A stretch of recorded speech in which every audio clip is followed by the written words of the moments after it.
What is going on, people? Welcome back to Talking Chelsea Blues. Welcome back to another live stream. I hope you're all doing well today. Let's get rid of that scoreboard quickly. This is your live stream for transfer deadline day. I will be live all day today. There will be breaks in between where I just quickly shut the live stream onto a break program, onto the break screen. But apart from that, I am here for the whole day. And yeah, I'm going to be giving you all my thoughts, and we're going to be discussing everything in regards to football transfers. I'm not just going to be discussing Premier League today, guys. I'm going to be giving you all the deets in regards to everything going around the world. Let me just turn my main lights on a second. Look. Okay, that should be a little bit better for you guys. So we're here and we're live and we're going to see what happens. But guys, if you can tap the screen, get as many likes on TikTok as possible. I'd love to have all the likes on TikTok as well. And if you're on YouTube, please come and if you can come and join me on YouTube as well, that would be really amazing. Guys, 4 concurrent viewers, 3 likes on the YouTube stream. Guys, if you can subscribe to the channel, it really does help. We are on the road to 1,000. Thank you so much. It's such appreciated. Guys, let me know in the chat what you think about the transfer so far. Let's have a look at something quickly though, because this happened last night, and I want to get some thoughts on this. I want to get some opinions because this is ridiculous. I don't know how it's happened, but let's get it up on screen for you now. You're gonna kind of guess what it's about already. Let's go and find it.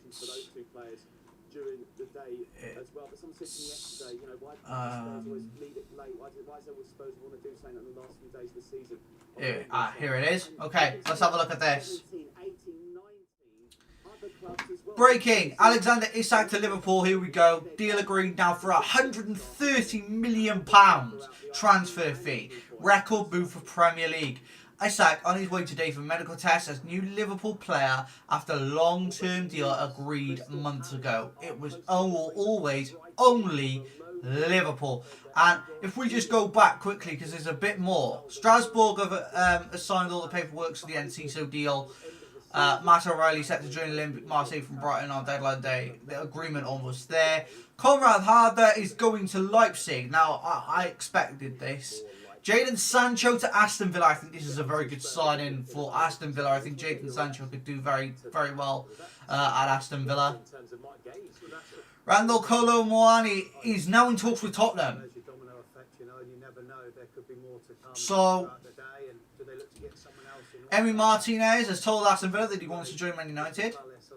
That's interesting. Kurniseki leaves Inter Milan and joins Parma.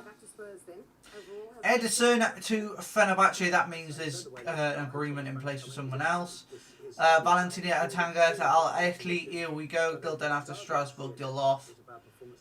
Of Matt O'Reilly. Here we go. Piero Nchape. Going to be announced today for Arsenal. Brian Bobby being worked on by Sunderland, and there it is. There's the here we go. Mark Hughes coming back to Chelsea because Jackson's playing silly beggars with himself, and he can't really come back to Chelsea because he's going to be hated. Look, Openda to Juventus. Here we go. That means the Randall Colomwani deal is off. West Ham exploring Igor as new centre back from Brighton. Carlos Soler signs at Real Sociedad from PSG today. Obviously got that. The Openda deal. Martial Goudou to Strasbourg. Here we go from Fulham. Now this one surprised me. Florentino Luis to Burnley confirmed, and here we go. Documents exchanged right now. 2 million loan fee, 24 million obligation to buy clause. That's a very good deal for Burnley. Anthony is off to Real Betis. Here we go. 22 million euros plus 3 million euro fee to Man United, which is a good deal for them. Alexander Isak to sign and deal until 2031. Alexis Sanchez on the verge of joining Sevilla, which I think is good. Malik Fier leaves Rennes and will join Cremonse. Mark you back to Chelsea. There is the Luther Gichera to deal to Sunderland. 2.5 million loan fee, 23 million buy option clause, deal sealed. Obviously, there you go. There it is. January. Gigio Donnarumma to Manchester City. Here we go. Deal done for the Italian keeper to join Manchester City project for Paris Saint-Germain medical this afternoon. Long-term deal agreed weeks ago. All done between the two clubs after Edison signed for Fenerbahce. Alex Jimenez has signed a new contract as Bournemouth player from AC Milan. Isaac Babadi on his way to Royal Antwerp on loan move. Jadon Sancho is still discussing at Villa. Alexis Sanchez to Sevilla. Here we go. And that's it so far, guys. That is it so far.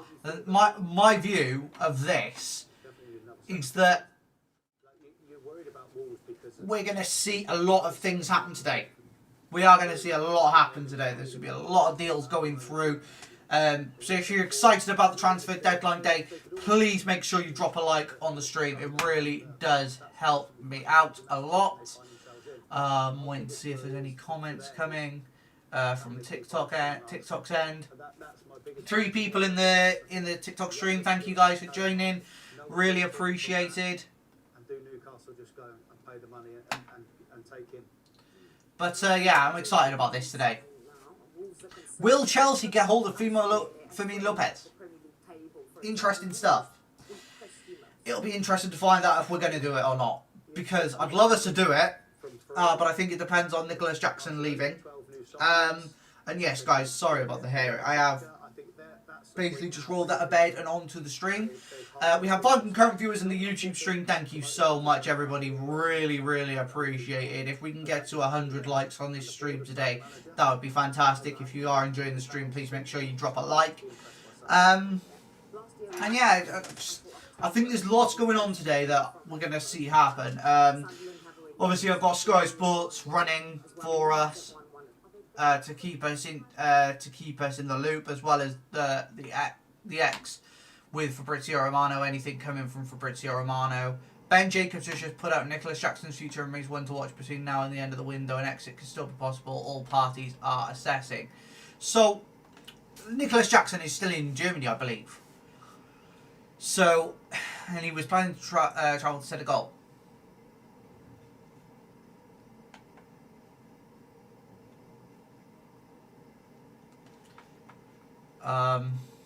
But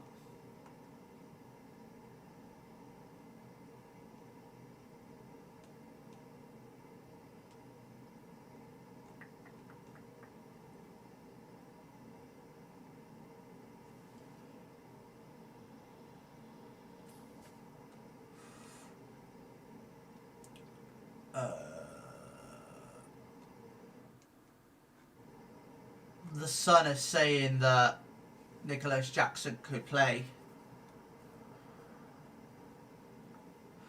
So, the Sun is saying Newcastle's a good, Jackson's good at Newcastle for sure. Look, the thing is with Jackson is we did agree to a loan with Bayern, but then we've also had an injury to Liam Delap, so we have every right to call him back. But was it the right move? I don't know. Guiu coming back is a big thing. It means that Jackson is definitely going to be going on the move. To where though? Newcastle, I presume, but there could be a twist, and we'll wait and see what happens. Yeah,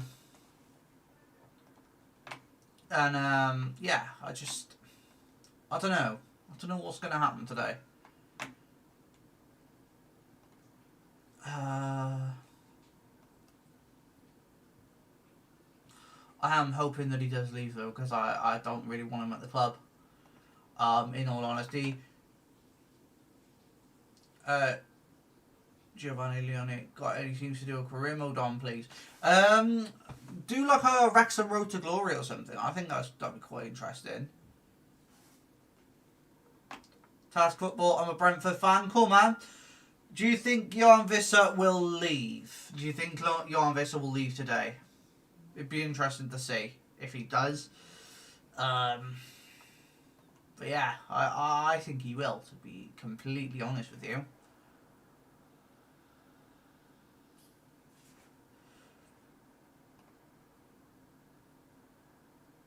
Ryan Shaw, thank you for joining, mate. Big up, mate. Guys, if we can get as many likes as possible in here, Tasks Football, he will leave, most likely in January. Yeah, look, I kind of see him leaving today, but I don't think he's going to go to Newcastle. I don't think he's going to go to Newcastle like he wants to. I think he's going to go somewhere else. I think there could be a surprise in this transfer window today, and I do think there's going to be a lot of discussions that are going around with Chelsea. Will they still sign Fermin Lopez? Will Jackson leave? There's so much going on. Task Football, but then we need another striker. We're going for Joey Vermin from PSV, but we don't need midfield. We don't need a midfielder. I mean, you've got midfielders, which is great, but you do need another striker, and it's just a case of who. It's just a case of who's available, who's on the market. I mean, you could have gone for any number of strikers. You guys are pretty decent when it comes to transfers. You've shown that over the last few years, especially with like having Ivan Toney, Brandon Bournemouth, Johan Visser, other players like that, and the performance against Sunderland wasn't good enough. I didn't watch much of the game, but I would love to hear from a perspective of other fans today about their clubs and what they're thinking. If we can get to 10,000 likes on the TikTok stream, that would be fantastic, guys. Jamie Easton, good morning, Ben. Happy transfer deadline day. Thank you, mate. Happy transfer deadline day to you too, mate. Plenty to go on today.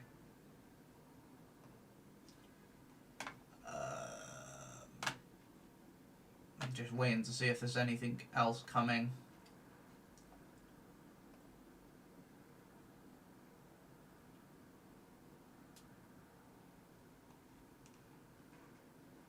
So, this has just come out from Fabrizio Romano 3 minutes ago. Let's have a look.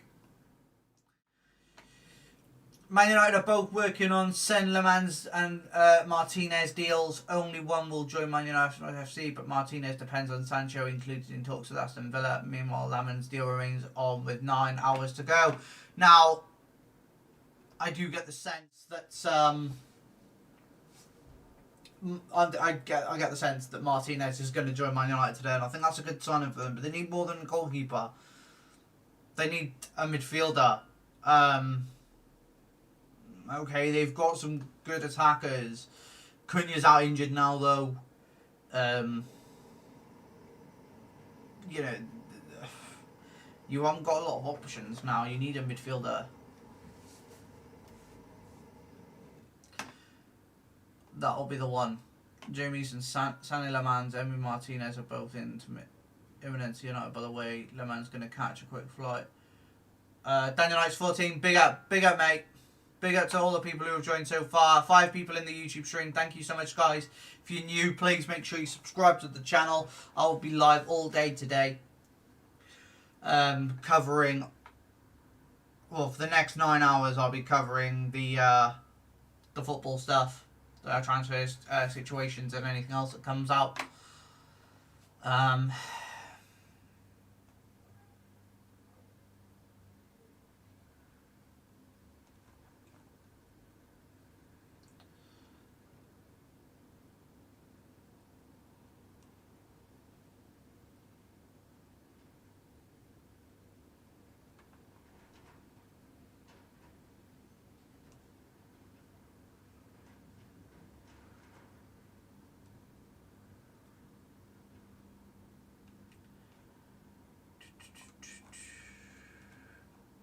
Do you think Sterling will leave? Do we think Sterling will leave today?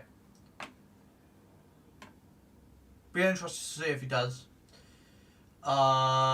D-Wax joined Tasks Football. People think we're going to get relegated, but I don't think so. We definitely won't be. We definitely won't be up there. But I I do think you'll get relegated. That is the problem. Guys, if you can keep tapping the screen on the TikTok live, get as many likes in here as possible. 10 concurrent people in the YouTube stream. Thank you so much, people. Really appreciate it. If you could subscribe to the channel if you're new, it would really help me out. And we're going to be getting on with some transfer news. We're just waiting now to see if there's any more news coming. Before we continue, 11 people in the YouTube stream. Thank you, guys. Really appreciated.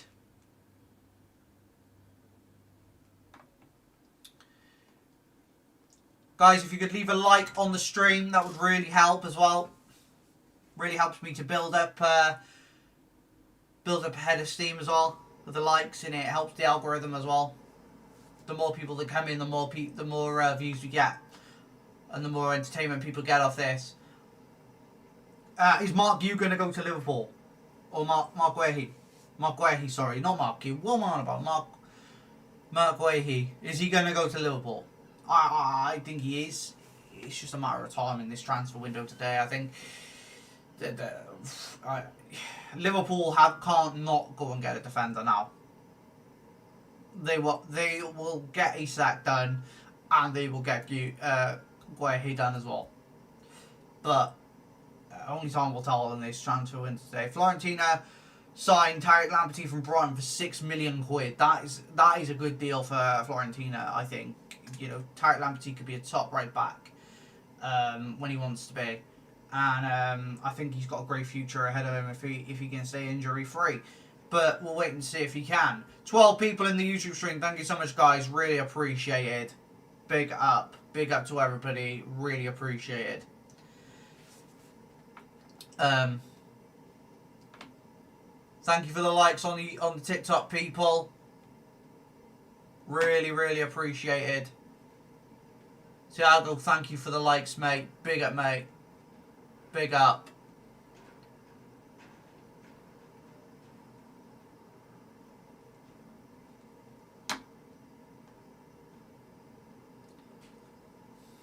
We're just waiting for some news to come out. Right, let's see. Is there anything that's going to happen?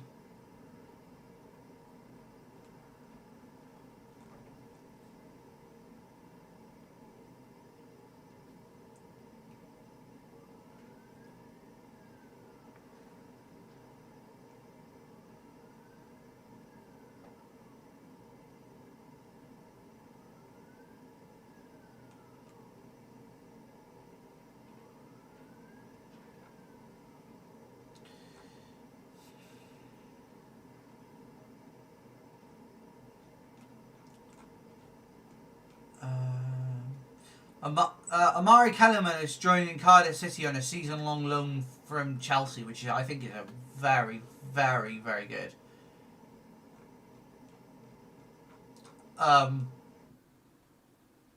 Lucas Paquetá was supposed to be going off to Aston Villa. That's not happening now, it looks like.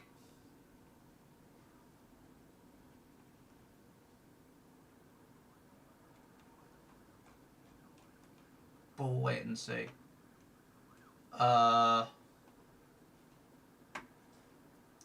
Just never know with this. Yeah, no problem, bro. Really appreciate it, mate. Really appreciate it. 4 people in the TikTok stream. Thank you, guys. Really appreciate it. 6 people in the YouTube stream now. Thank you so much, guys.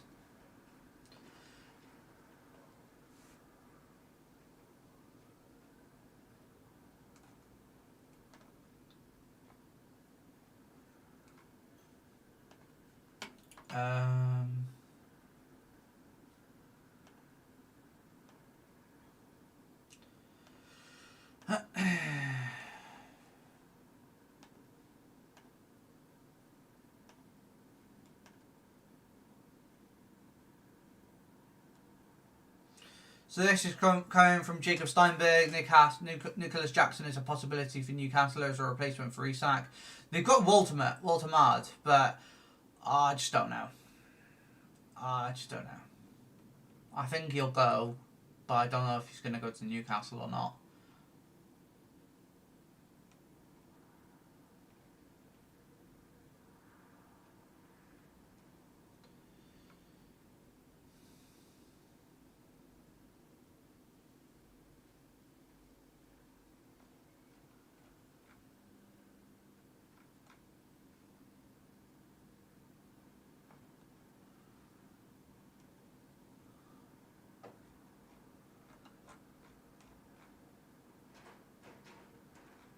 we're still waiting for news to come in as well, which is it's going to be a long one, I think, today, guys.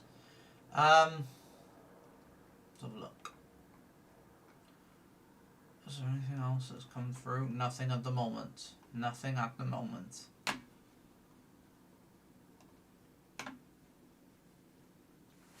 Thank you for all the support, people. It's really appreciated.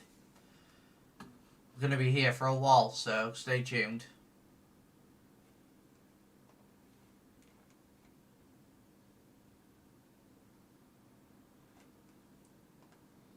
Guys, if you can drop a gift on a TikTok stream, that would really help me out as well, guys. It's not mandatory, but if you'd like to, you can do.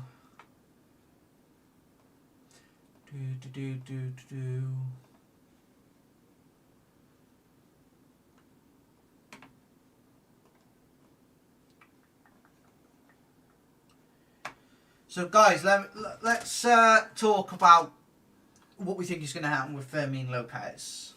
The reality of it is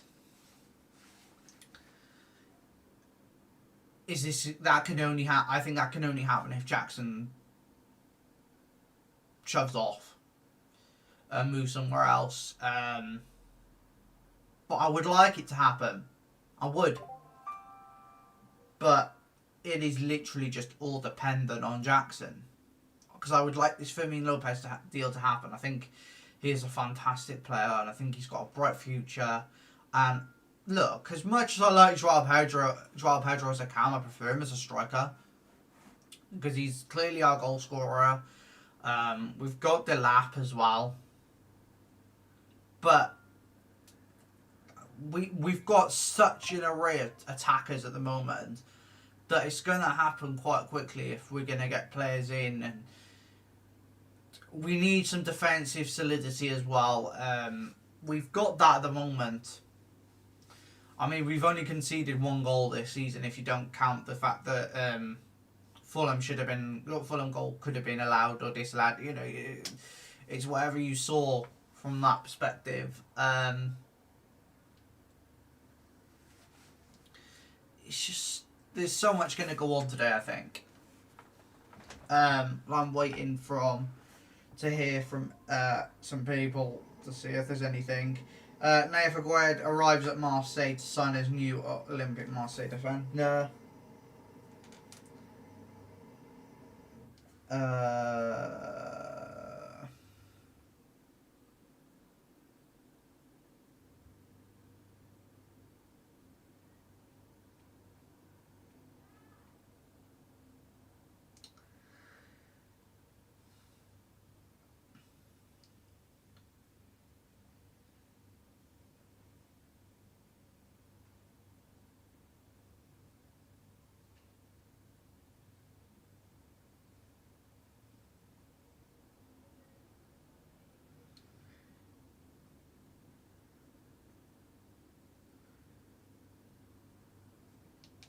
But guys, what do we think?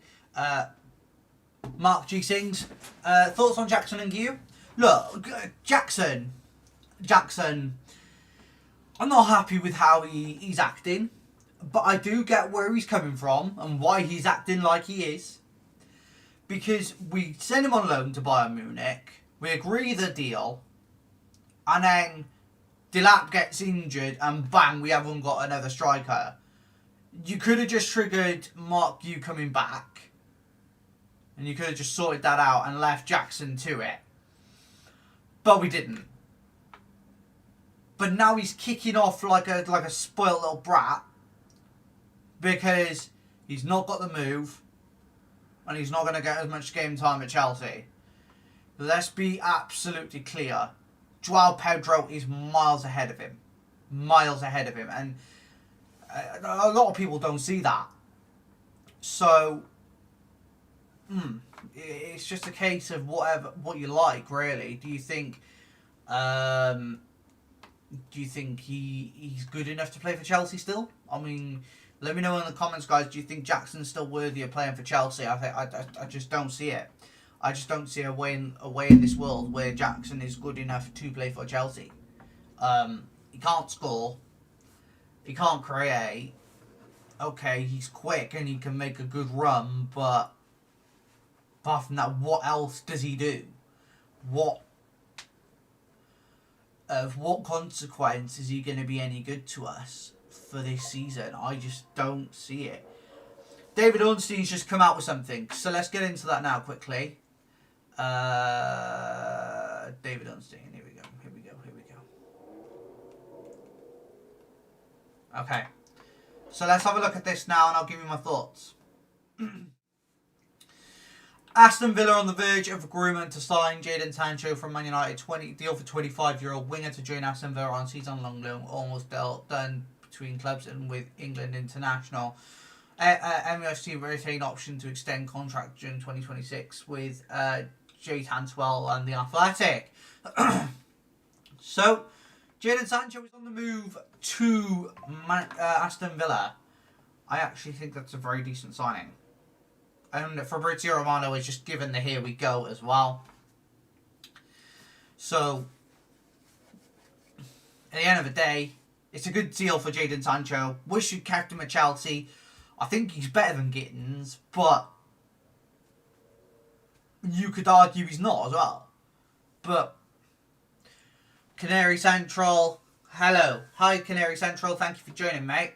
Really appreciated. So yeah. Hey, Ball, thank you for joining on TikTok. Really appreciate it, mate.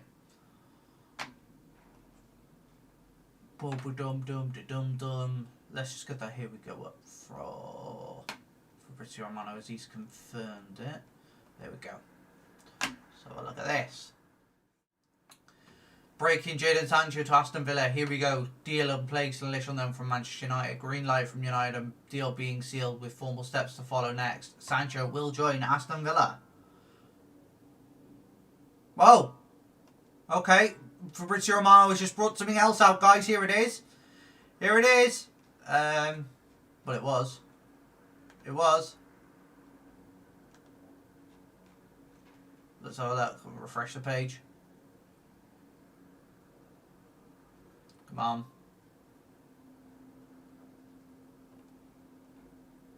There it is. Breaking. Johan Visser to Newcastle. Here we go. Deal verbally agreed right now between the clubs. Brentford accepted a formal proposal from Newcastle FC today, and Visser on his way for medical later today. After Isak gone, Visser and Walter May join for Eddie Howe. So Visser is now gone from Brentford, and he's now gone to Newcastle. Nervous day for us Norwich fans because Sergeant my life. Where is he going? Do we know? Mark G sings. Chelsea should try and go for Rodgers maybe instead of Lopez. That could be interesting. That could be very interesting. That could be very interesting. I think there's a lot to it. But obviously, like with Visser going out now to Newcastle, where does Jackson go from here? Because he's not going to go Newcastle now, surely, because Newcastle have got Johan Visser and Nick Waltermade. So would we go for someone like Morgan Rogers now? 18 people in the YouTube stream. Thank you so much, guys. Make sure you subscribe to the channel. You leave a like to let me know you're enjoying the stream. As I said, I will be live all day, guys. There will be breaks in between. But a lot of people joining the stream now, which is really, really appreciated. I might see what we can do here. Let's have a look. We're at 882 subscribers. He has interest from Leeds and Burnley, but could well go back to the Bundesliga. That could be interesting for you guys. That could be quite tasty. I mean, is it Logan Sargent? I think it is Logan Sargent. No, it's not. It's but yeah, Sargent from Norwich is a he's a good player. He could very well end up at the back at the Bundesliga, but I think he'll end up going to a Premier League club. I do. But it didn't work out for him in the Premier League when he was there with Norwich, so we'll wait and see what happens with that.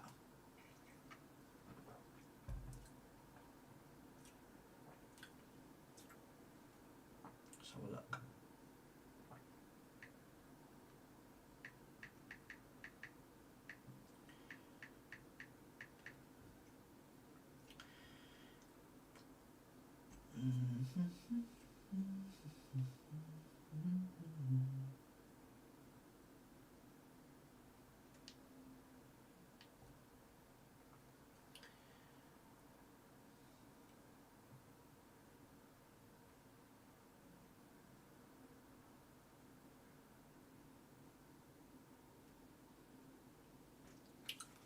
$14 people in the YouTube stream. Thank you so much, guys. Really appreciated. Really, really appreciated. Liverpool are better than Chelsea at the moment. They are, yeah. That's facts.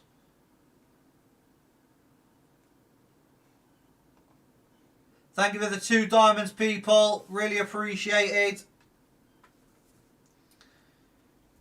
Agitated Popcorn, thank you for the gift, mate. And thank you for the heart, me. Really appreciated on TikTok. 6 likes now on the YouTube stream. Thank you so much, guys. Really appreciated. Big up. Bournemouth signed Alex Jimenez from AC Milan. I think that's a great deal for them. Sanchez to Villa on loan. Here we go. Yeah, we've already discussed it, Jamie. Let me know your thoughts on it, mate. Love to hear your thoughts on that.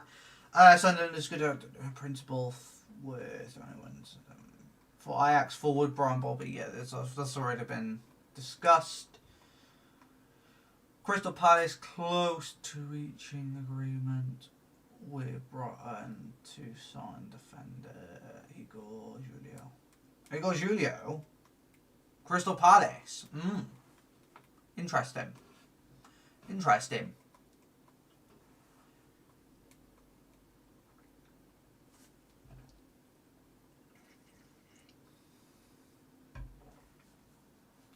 $16 people in the YouTube stream now. Thank you, guys.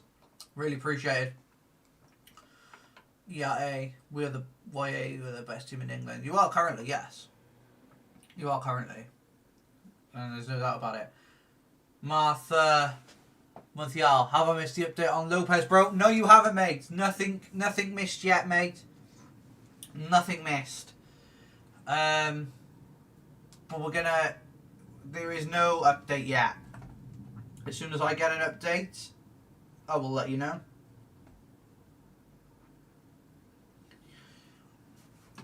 Because it will go off. It will go off on here. For sure. But everyone, I really appreciate all the support, guys. It is so appreciated.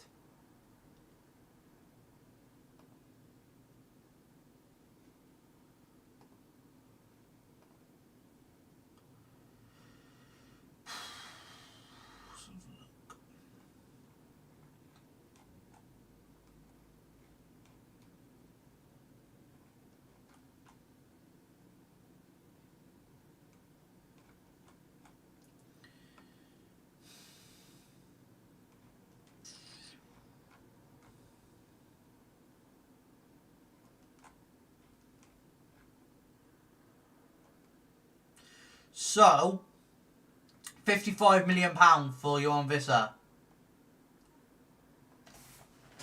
Martha Manthali. Thanks, brother. No problem. No problem. 55 million, though, for Johan Visser. It's a lot of money for a... Is it 28? 29? That's a lot of money for a 28, 29-year-old. Like, a serious amount of money. I mean, like... Didn't Man City pay like 100 million for a 27-year-old Jack Grealish?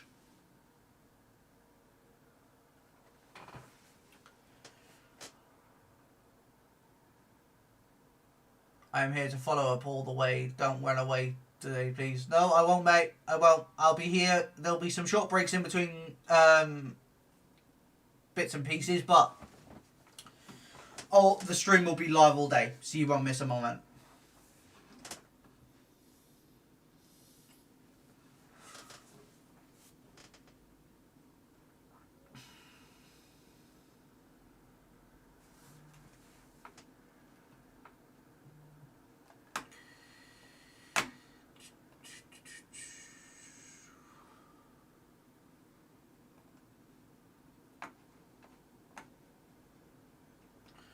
Alright, is there anything else come out?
Okay, Jacob Steinberg. When was this? Just before 10 o'clock. West Ham have asked Chelsea about a loan for Arsenal. Disaster remains to see if both clubs can come to an agreement. I'd be glad if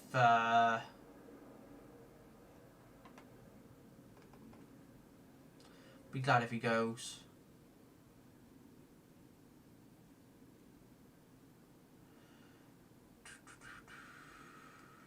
Waiting for Chelsea to be announcing Facundo Buonanotte as well. Preston and Charlton have made a load of inquiries for striker David Datro Fofana as well. Which is interesting. It's interesting to see how quickly things are happening here.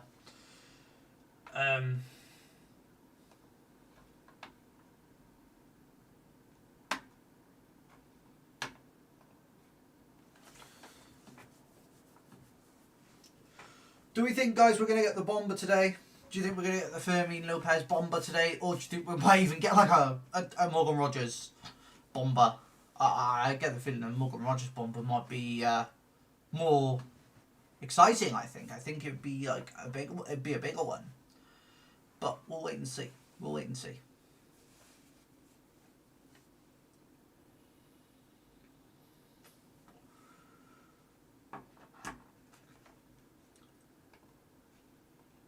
Casey, hi, how are you? Yeah, I'm good, thank you, Casey. Thank you for joining. Really appreciated.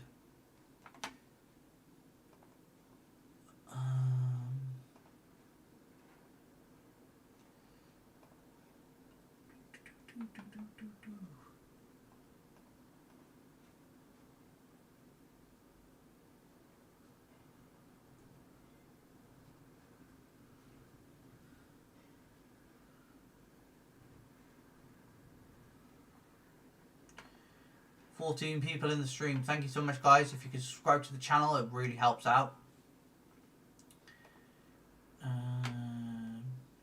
Joe Mack, thank you for joining on TikTok.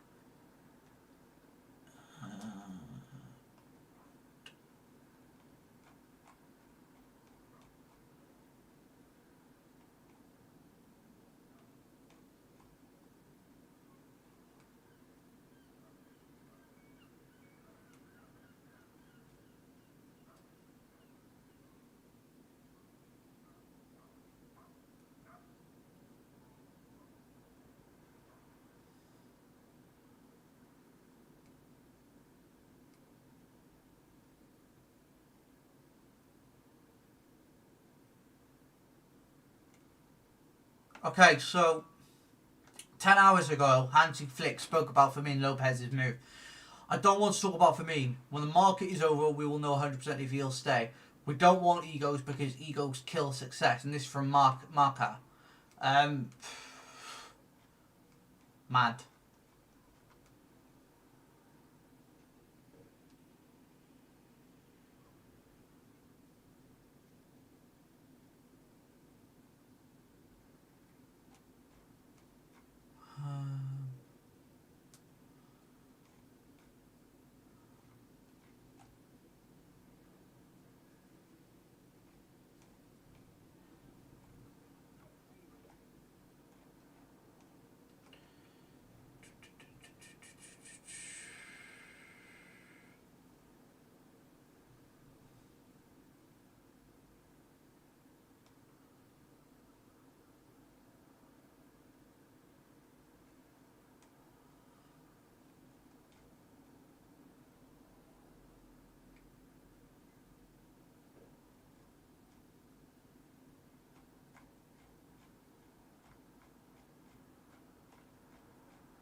There's nothing going on at the moment, guys.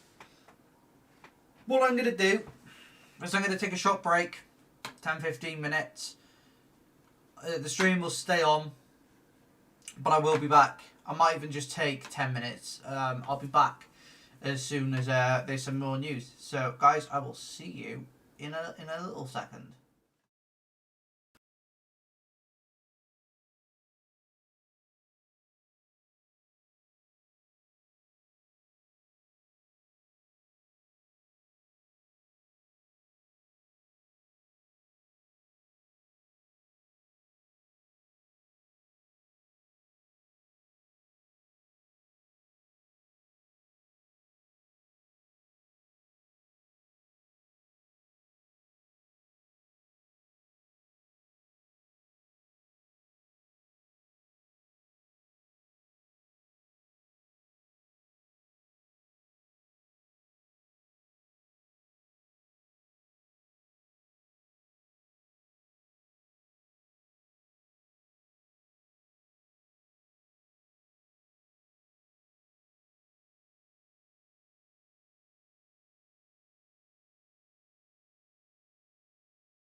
Okay, we're back.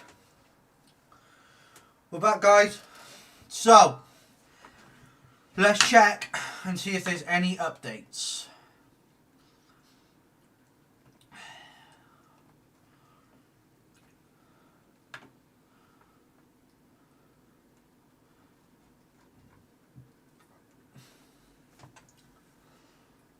So, this has come out from Fabrizio Romano. Exclusive: Tottenham in contact to explore Randall Kolo Muani deal conditions after interest revealed overnight. Spurs are informed of Kolo available, serious interest, but depends on fee and numbers as PSG want obligation to buy guaranteed. That's a bit weird, man. He was supposed to be going to Juventus. He was literally supposed to be going to Juventus, but now he's not. Because they've just signed Loya Capenda. So, what are people supposed to do with that? I don't know.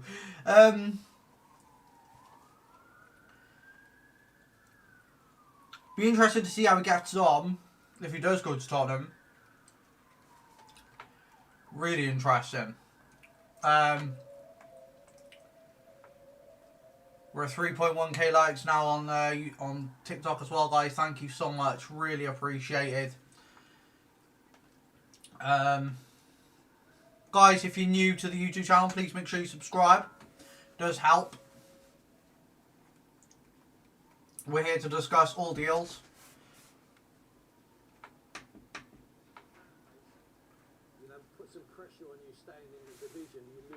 Let's have a look. See if there's anything else that's coming out. Let's have a look.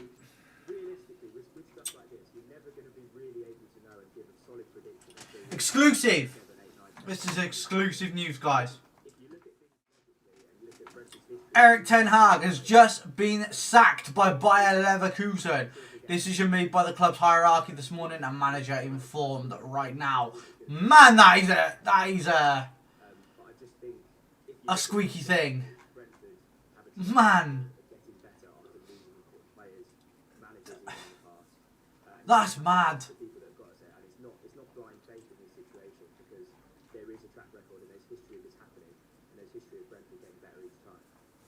That's ridiculous.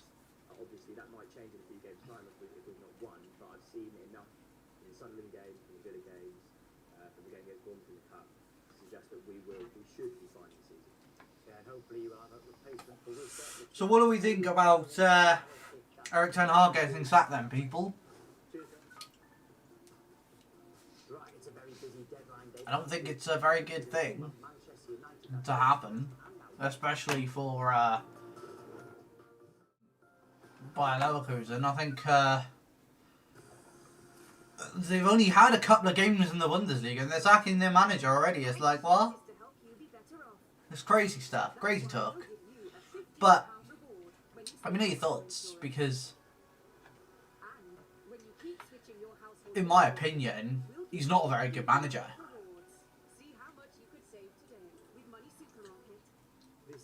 So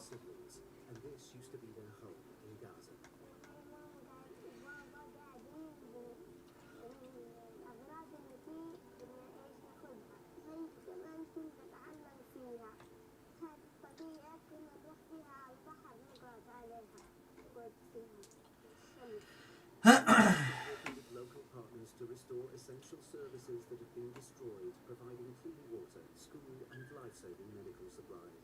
To support our work, search UNICEF Gaza or text Gaza to 84902.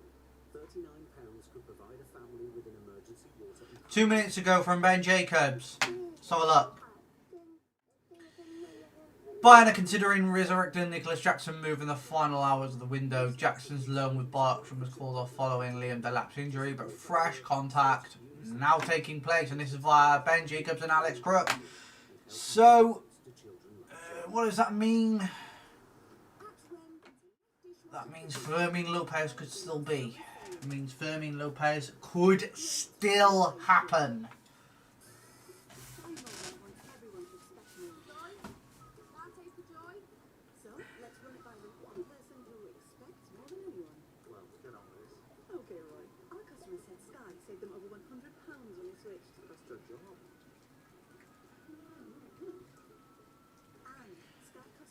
But what do you think about it, guys? Let me know. I'm trying to just see if anything's going to come up. And here's the dining room.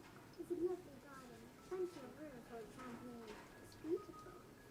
Our relationship with money is formed from a young age. Absolutely very. Well, we see how to really manage. That's why we're here to help you take control and find a mortgage that suits you, whether you're buying, moving, or looking for a better rate.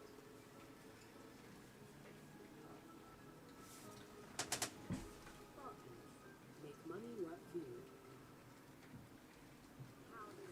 It's sunny and raining, which is weird. That's weird. I haven't said that in a while.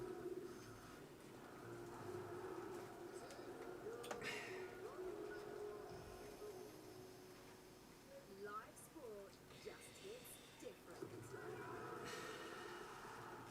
What a start. Composure, precision, desire. This unrelenting sporting throng. So join us this September. See you there.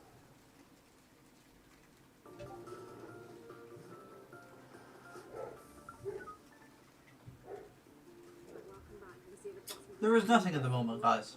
There is nothing. Rich Picasso, please hope Jackson comes back. See, I don't think I'd want him. I don't think I'd want him, guys. And the reason I say that is because I don't think it suits what we're trying to do. He's not part of the plan. He's not very good, in my opinion. I just don't see a way back.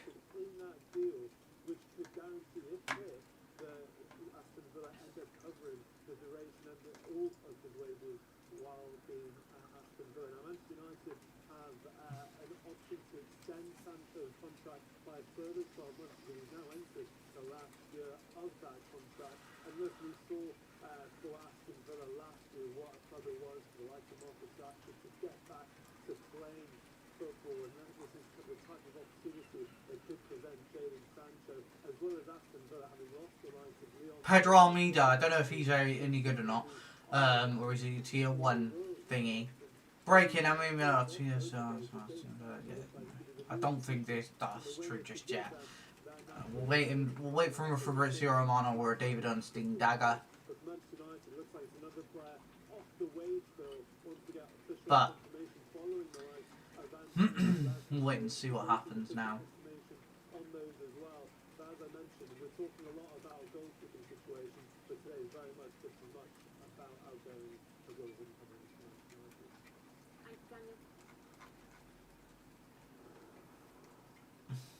Got some more breaking news for you, and it comes from Sky in Germany because they're reporting that Bayer Leverkusen have decided to part ways with Erik ten Hag. Already, the former Manchester United boss is set to leave his job. This, for me, is probably going to be one of the weirdest transfer windows of all time.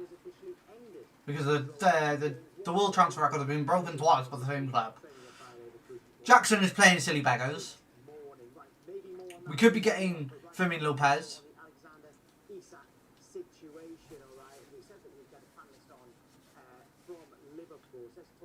John Gibbons now, and John, what's your reaction that this Alexander Isak deal apparently seems like it's going to be good? But we'll wait and see what happens.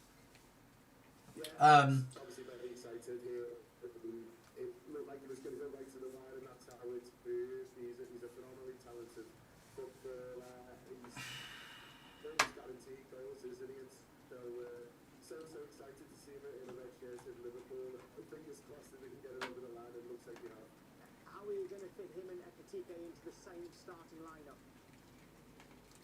Yeah, that's the challenge for the manager, isn't it? And listen, there's lots of games, you know, after the international break, it's pretty much 2 games a week up to Christmas and beyond. So with the Champions League, and, you know, with it being so competitive in the Premier League, I think you want to keep people fresh. But obviously, Mo Salah goes to AFCON as well in the middle of December, so I think you've got maybe a little eye on that as well. So it wouldn't surprise me to see the two of them. But listen, as a fan, you can have had too many options, you can ever have too many star strikers, so that's the manager to worry about, but for us, we're just really excited to watch him play. Liverpool have been quite careful when it comes to spending their money and selling at the right time as well over the last few years. How refreshing is it for you that this summer they've been able to get their finance into such a good shape that they can go and sign Florian Wirtz, they can sign Hugo Ekitike, they can sign now Alexander Isak as well? Yeah, it's been an incredible summer, really, and like you say, a little bit out of character for Liverpool to go so big. There's been a few times over the last few years where it's been mentioned that Liverpool might have a big summer, then it hasn't quite happened, and the fans have been a little bit frustrated perhaps, but they have shown in the past that where they can go big, they will in terms of individual players. Obviously, the likes of Virgil van Dijk and Alisson were in their position, and so if they like someone, they will pay them money, and there's two of them, you know, big superstars who we paid £100 million for this summer, and watching them together is going to be fantastic. And just in terms of, you know, being greedy, do you think you need anything else today? Because a lot of Liverpool fans have been in touch over the past couple of months to say there is a key area that they think you still need to strengthen, especially with that injury yesterday to Canate. So guys, do we think the Jackson's going to leave Chelsea today? I'd love to hear your thoughts. Because I just think it's gone too far now. It's gone too far for Jackson to rejuvenate himself at Chelsea. He's kicked off. He's not coming back to London when he's been asked to. So, in my opinion, Fakes Rain 1249. How long is left? 8 hours and 6 minutes, my friend. 8 hours and 6 minutes. For you and Liverpool fans, no doubt. Yeah, Tim, I'm sure you can completely understand just why he is so happy. Okay, what's going on now? You know, this one, there was a lot of scepticism as to whether it would happen, and it's happened. Absolutely. Alexander Isak, what he's done at Newcastle Football Club. The Newcastle have helped him out massively. They took him there when largely unknown. They turned him into a mini superstar there at Newcastle. So he owes a lot to the football club, but he's done well for them as well. I think he would have been most clubs' first choice. So, this is from Florian Pluttenberg. Jackson to Bayern is back on. Top secret deals are going on. Right, let's just recap. Wow.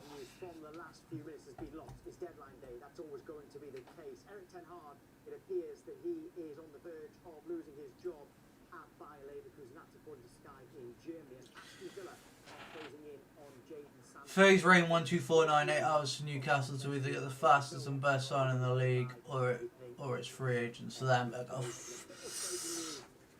half an hour is a Johan Wissa. Well, Newcastle have already signed Johan Visser. And Brentford have agreed I'm just waiting for that deal to go through. of £50 million plus add-ons. More on that next. We'll wait and see what happens.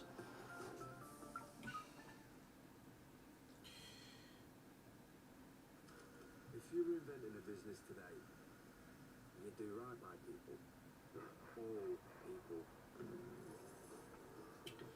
Those who use it would own it. You'd lower the price on your most bought items. Insist if your meat can be British, it will be. You'd make the carrier bags compostable. And spend a chunk of your profits in your communities. If you were inventing a Guys, do we think that Newcastle? Do we think owned by you, right? Tottenham will sign Kolo Muani? I'd love to hear your thoughts on it because Chelsea could still do that if they really wanted to. They could swoop in and take Kolo Muani, and I think that'd be really worthwhile. Downton Abbey, the grand finale. Only in cinemas September 12. But something isn't Phase Rain 1249. As a Sunderland fan, I'm in bits. This is funny to see Newcastle in this position. Yeah, to be fair, mate, like Newcastle, probably the richest club in the Premier League, in fact, the world. and yet they can't afford a decent player.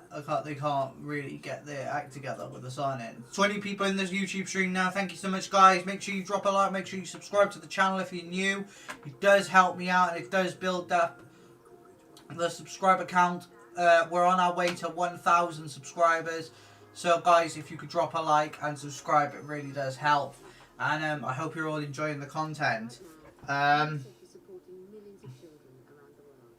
Working with local partners, they're setting up solar-powered water systems in Malawi, vaccine programs to help eradicate polio in Pakistan, and building climate-resilient schools in So talks are definitely back on with Nicholas Jackson and Bayern Munich. That's really actually very interesting. Together we can build a better world every child. And I do see a lot of things changing there. I do. Phase Rain. Then looks like we're in the lead for a Pender for 28 mil according to Fabrizio Romano. It looks like we're in the lead for a Pender.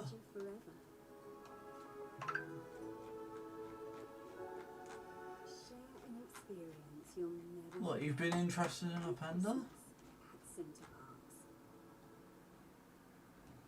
a sofa that makes you feel truly at home, like the relaxing Linono for just $9.99. A three-seater leather recliner like the Campbell or the Fusignano three-seater power recliner for $6. No, you're interested in Brian Bobby. 25 concurrent viewers in the YouTube stream. Thank you so much, guys. Big up, big love, big appreciation. Guys, if you can subscribe to the channel, drop a like on the stream. It does help me out, and let me know your thoughts. Let me know your thoughts on all the transfers so far. I'd love to hear your thoughts. But really appreciate it, guys. Really appreciate all the love, all the support. It is absolutely wonderful to have you all with me on transfer deadline day. Hello, sorry it's been so long since I was last year. Had a lot going on. Mate, don't worry about it, mate. Don't worry about it at all. Glad you're here.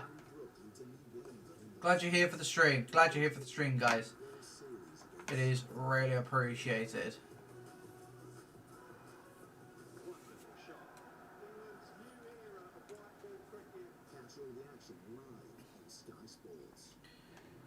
All the support is very, very welcome. Yeah, Lawyer Sapenda from RB Leipzig.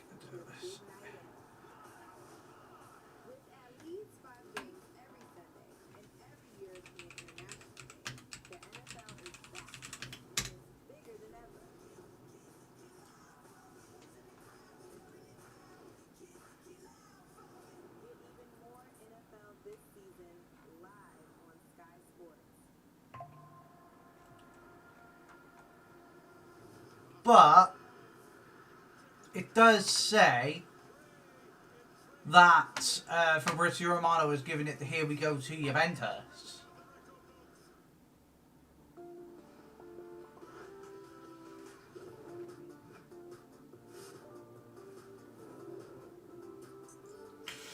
From Dizarkin selling Nicholas Jackson is expected to join Bayern Munich before the transfer window closes. See, if it's going to happen, it's going to happen, and then we've got some money spare. £125 million, but can Newcastle get a replacement before the transfer window closes? At 7 o'clock this evening, they have agreed a deal to sign Johan Wissa for £55 million. Good morning and welcome to Fan Club. It's been an eventful deadline day with many big money deals being done. Our guest is Tim Sherwood. And Tim, the last hour was fairly busy in terms of breaking news. You enjoyed that? Really good. So we'll wait and see what happens. But I will be here till later tonight, guys, streaming for you guys. What we doing today? Transfer talk, or we're playing Karima. We're doing transfer talk today, mate. We're going to be doing some transfer talk for a little bit until 7 PM, and then I'm going to do some FIFA this evening, mate.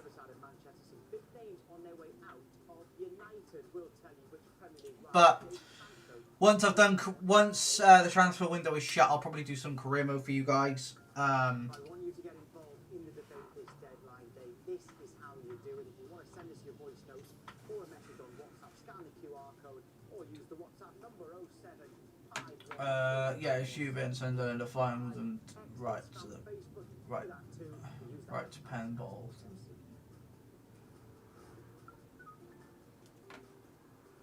Morning, as well as all the usual fan club fan, I'm going to be keeping you across all the breaking transfer news as we count down to the 7 o'clock deadline.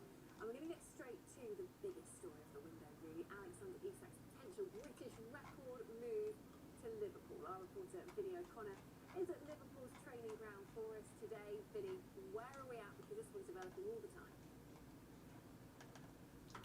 Yeah, a bit of breaking news. So, Well, because Alexander Isak is in the building. That means his medical is now underway at Liverpool. He has, of course, agreed to sign a 6-year contract with the club ahead of that £125 million move from Newcastle. Will be a British record transfer fee. Of course, the potential for him to make his debut after the international break when Liverpool face Birmingham and Atletico Madrid in the Champions League, of course, before the Merseyside derby at Anfield. But that deal clearly going to get over the line, and we just wonder what that means for Harvey Elliott now, because we also understand that he's attracting interest from Aston Villa.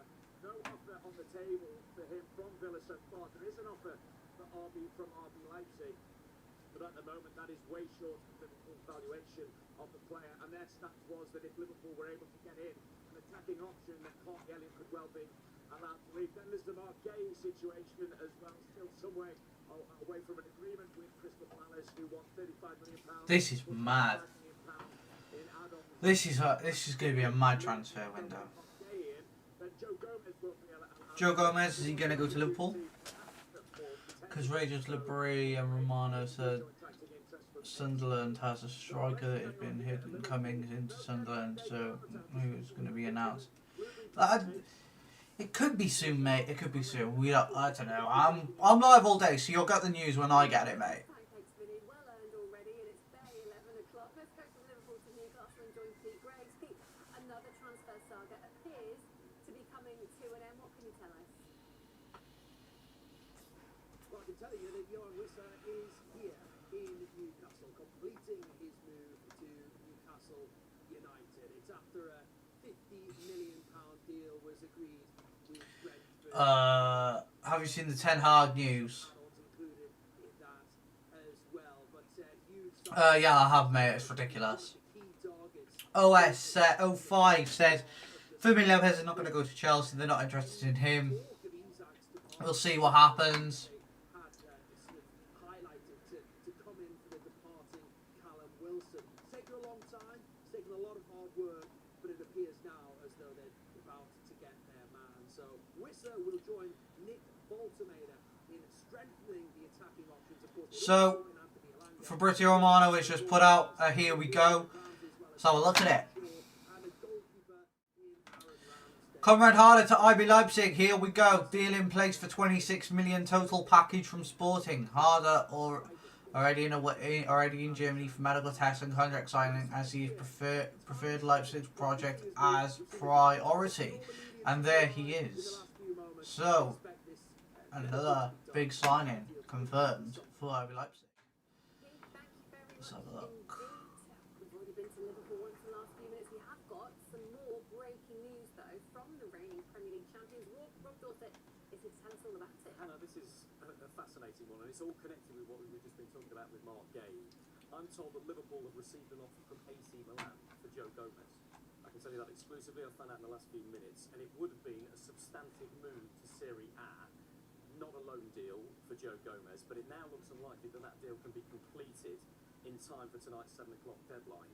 Liverpool will categorically not allow Gomez to go unless they've got a replacement in. We know that they want Mark Gay, so in effect, they will only sanction a move for Joe Gomez to go to Serie A if they get Mark Gay in through the door. And that deal is still very much live. It's not dead in any way, but it might go later into the window tonight. And so I think everybody's taken a pragmatic view here and said, look, I don't think we can get Joe Gomez done after we've done Mark Gay. And so in effect, Joe Gomez hasn't been allowed to fly to Milan to have a medical, even though he was poised to do so. I've been told that the representatives of Gomez were talking with Milan's owners late last night. There's a little irony here, because Milan's owners, Redbird Capital, also have a stake in Fenway Sports, who own Liverpool. So there's a bit of an inside deal, if you like, in that sense. And whilst I've been told that they were close to thrashing out terms and agreeing a deal, Liverpool then pretty much pulled the plug and said we're not allowing Joe Gomez to go unless we get somebody in.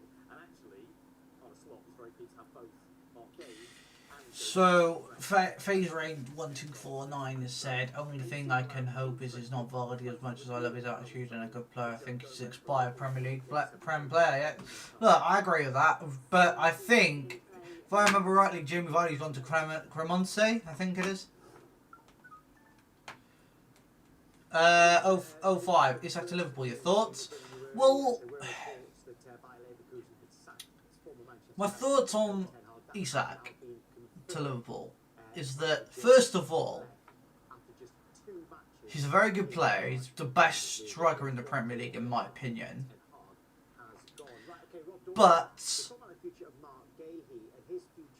I do think Liverpool have paid ridiculous money for him. And to break the transfer record twice in one window on two players, it's a statement of intent from them, but also it's also a statement of can they want the league again. Excuse me, guys. Excuse me.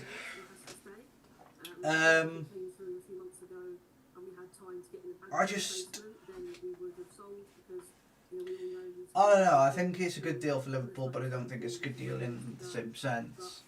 He played last night.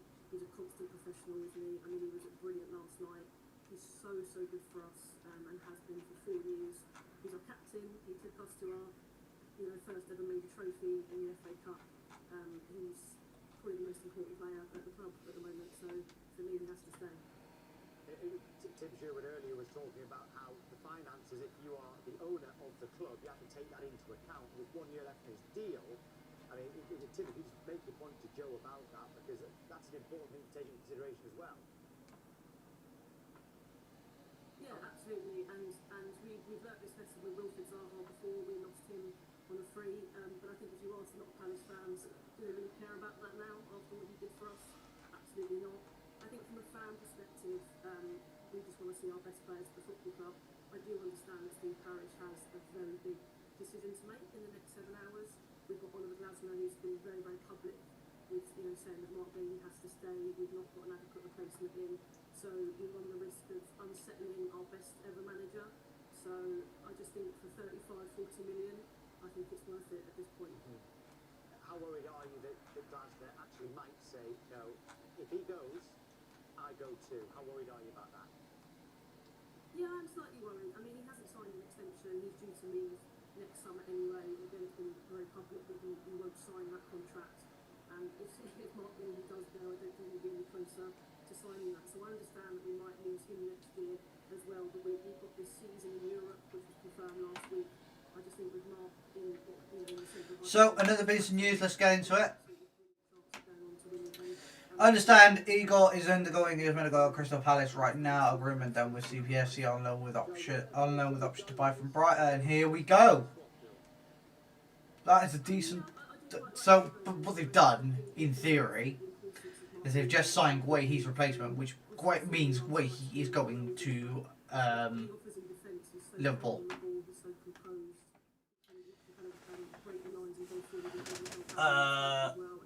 Phase Rain 1249. Imagine if Isak fails his Liverpool medical law. That would be absolutely hilarious. That would be like the most hilarious thing to happen. I think you're in real danger of losing your manager. You're absolutely right. I think if the guys come out so strong. Loads of here we goes today so far. Nice to see. Nice to see transfer going through so quickly as well today. That is an obvious choice for the players to go there. So it makes it even more precarious for you fans at the moment, I would suggest. Yeah, absolutely. And I think the fan base would be incredibly upset if Mark Bailey was to go, not only to lose him, but we know what that's going to do to Glasner. And as I say, he is the biggest piece to Crystal Palace's puzzle. We've lost Eze, we could lose Mark Bailey as well, but keeping Oliver Glasner, I mean, look what he's doing. We've got a paper-thin squad. We are undefeated in 14 games. We're sitting in 8th place. We're going on a European tour. won the FA Cup. I just think this man needs anything he wants really, and now's the time for Steve Harris to really back him and really back this manager. But yeah, we know that he's going on a free next year, so I do get the dilemma that he's going to have today. But I think a lot of Palace fans are really, really hoping that we stay firm and he stays. Have you absolutely completely given up on Mark Gay signing a new contract?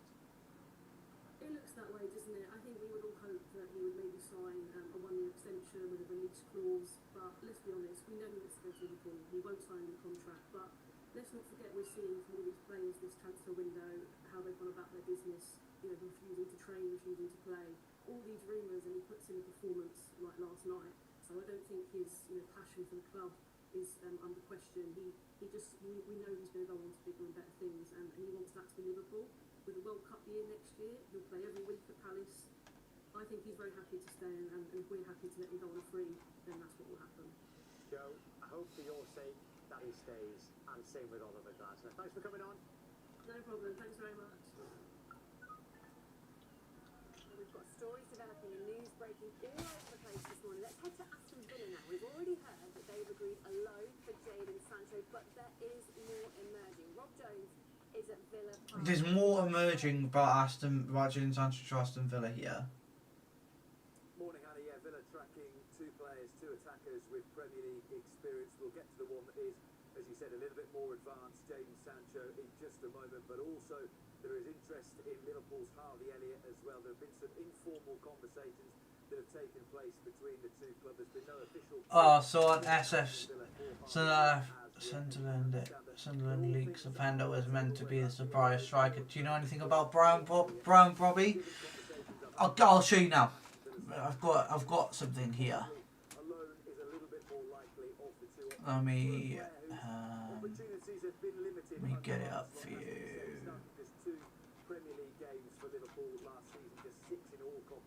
Let me just get it up for you, and I'll get it up for you, and you can read it for yourself as well.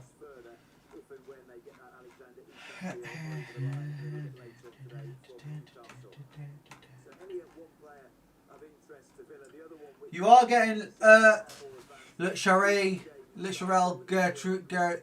Gertrudia to Sunderland. I think that's how you say his name. Gertruda. Here we go. Here it is for you. So, Brian Bobby to Sunderland, here we go. Deal done with Ajax for new striker replacing Mark Yu. Back to Chelsea. €20 million initial fixed fee, £5 million in add-ons. A Sunderland complete deal with medicals to follow on deadline day. Exclusive story confirmed. So there's that for you, mate. And then let me get the other one up for you now.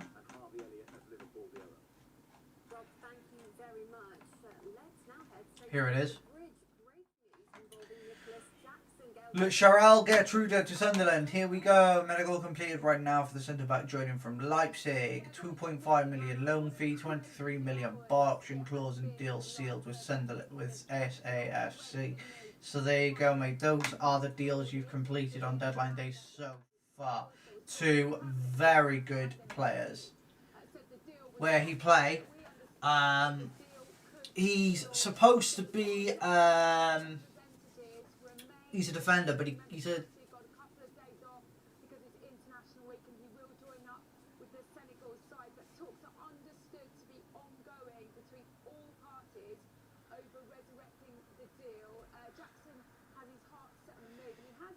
Do you know is Bobby Good like his stats from his last season? Let me have a look for you, mate. Let me have a look.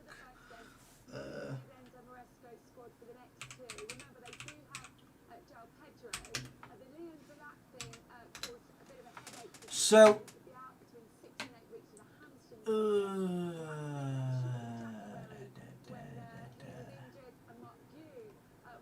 let's have a look. So,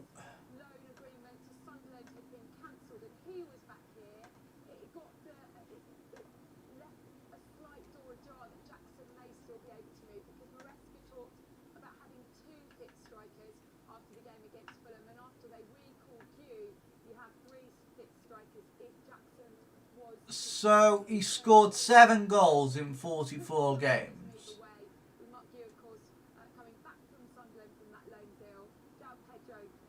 7 goals in 44 games. Wenzel Kotze, Nicholas Jackson deal back on with Bayern. Yes, it is, mate. Yes, it is. There are ongoing talks for that.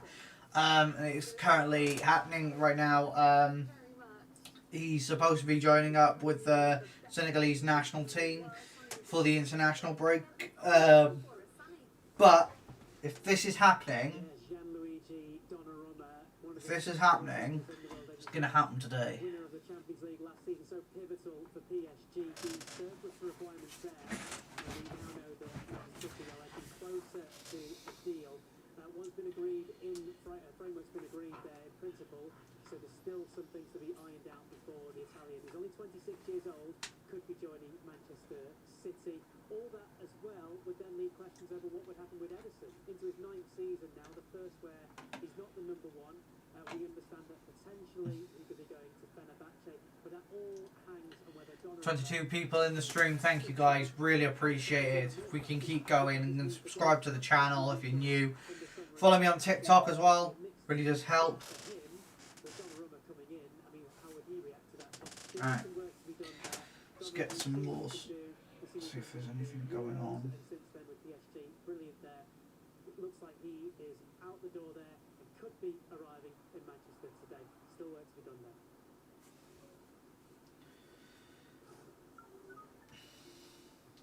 It's deadline day and a big one for Newcastle United. It's going to be Isak out, Wissa in. We're going to get a fan perspective next.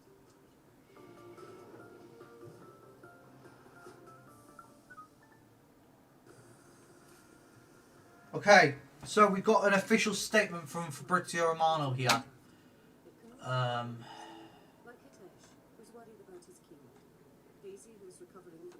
Let's have a look. Okay, so here it is. Nicholas Jackson deal was never off or collapsed, even after formal Bayern letter to return to London. Chelsea have depth now with Mark Yu back to the club and can renegotiate terms with Bayern, open to solutions.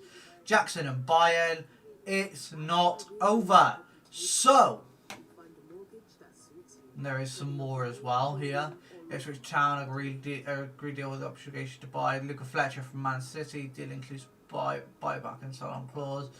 Man City procedure. One more talent on its way to pro football. And that's it so far from Fabrizio. So we know the deal is back on. 4 goals in 40 odd games for 20 odd mil. Think our pants have been pulled down there. Isidore as good as his quarter final of that. And he scored half the goals. Cost us half of that. And he scored half the goals in 3 games though. Mate, you've had your pants pulled down a little bit. I will admit. This is the great renovation. I've had clouds, but I have had so many rainbows. And the thing to do is to prepare yourself so that you can be a rainbow in somebody else's cloud. Somebody who may not eat the same dishes and may not speak your language, but be a blessing to somebody. Chelsea have paid us 2.5 for a recall. I've heard it was. We also got Brown Bobby, 2.5 million loan fee, 23 pounds. Lucia Gertruda. Lucia Gertruda is a defender from RB Leipzig. Yes, he is, mate. Good morning, says Dave Edwards. It looks like Liverpool have got their man Alexander Isak. Sunderland fan here. Chelsea money has paid it. Yeah. Guys, thank you for all the likes and all the support on TikTok as well. Really appreciate it. If you're new, please make sure you drop me a follow. Hope you're all doing well today, though, guys. It's gonna be a long one today, a long stream.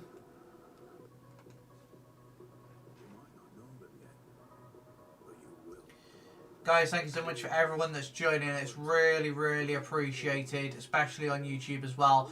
We've had a lot of views on YouTube. So, yeah, It's really appreciated.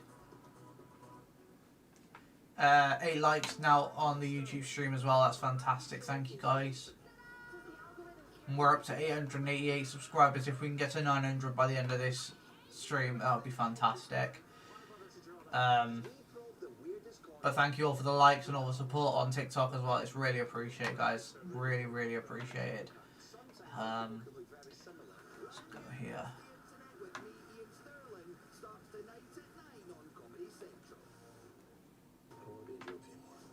Guys, if we can get to 1,800 followers by the end of the TikTok stream as well, that'd be fantastic.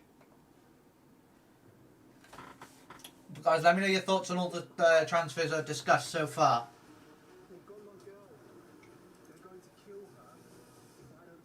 Pardon me.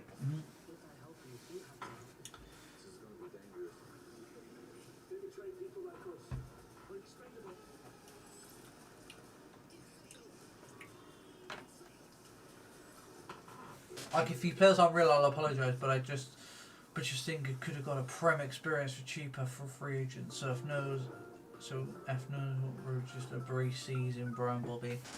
We'll see what happens.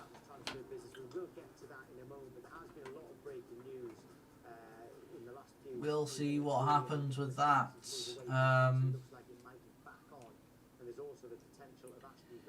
But thank you everybody for joining and supporting me. It's really appreciated, guys. Yourself too. What do you think about the prospect of Harvey Elliott coming in? And actually, just the way Aston Villa are right now and everything. Looks like Jadon Sancho as well. Possibly looking for wide areas. Lost Bailey, didn't they? And Ramsey. I was disappointed with them last night. I really was. Even though they haven't had a good window. Looks like, you know, all the excitement last year of playing in the Champions League, big occasions, the crowd were up. Very negative last night, you know, and Unai Emery looks a bit prickly in his couple of interviews, one last week and one before the game yesterday regarding Emi Martinez. I think they need a feel-good factor, they need something to lift. So we're just waiting now to see what comes up, guys. Like Rashford was last year, I think maybe be able to give him, he's got loads of talent in this boy, and Unai Emery is a top-drawer manager. At the moment, it looks like he's out-sulking a little bit, you know. It's up to him to get the best out of the group, what he's got. I know that it hasn't gone well in the transfer market for him. There's obviously no money there. They're up to their limit on the headroom. Asensio looks like he's not going to come back there. He's going to go to Fenerbahce. So Harvey Elliott will be a very good signing as well. We know what a talent that boy is. And the good thing about Harvey Elliott, what I like about him, is not just satisfied to be around that Liverpool squad and not play. He wants to get out there. He wants to Alexander Isak's medical has just started. And this is from Ben Jacobs.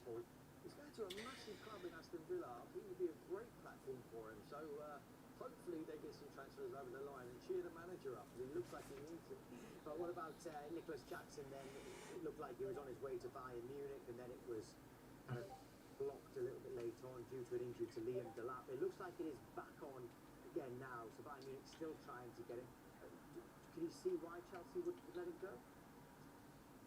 Yeah, the manager's made his mind up that he's not going to be for him. So rather than dwell on it and keep a player there you're not going to use, it's a lot of money what Bayern Munich are talking about. I think he's a hit and miss striker. I really do. I think on his day he can, or not even on his day. It's not one game to the next. It's one moment to the next with Nicholas Jackson. I think he's got a lot of attributes. Huge club he was joining there in Bayern Munich. He would not have been able to catch his breath when he heard the news that Delap had been injured and they were calling him back. If I was him, I would have strapped myself to the Allianz and said I'm not leaving. Well, it looks like he's still going to get away without. Guys, what do you think? What do you think about the Jackson move? Vegan, thank you for joining, brother. Big up, mate. Big up. Officially in the role. I don't know why they waited so long.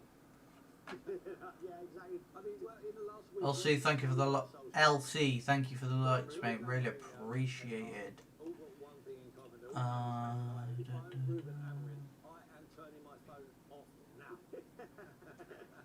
We've actually got a little surprise for you here, Tim. Something a bit special on the day that European Ryder Cup captain Luke Donald announces his fate.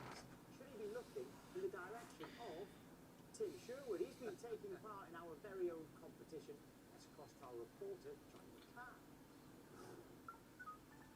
Yes, very busy day in Sky Sports News with transfer deadline day. Teams still going in as we speak, but it's also a big day in the world of golf as European Ryder Cup captain Luke Donald announces his captain's picks this afternoon. Something you can see live on Sky Sports. And to mark that occasion, we thought we'd have a bit of fun with that with our pundits and set them their own wee Ryder Cup challenge. We're calling it the Skyder Cup Challenge, and we're getting our pundits to try and recreate that moment there. Justin Rose's putt in Rome and those celebrations. And here's a reminder of that.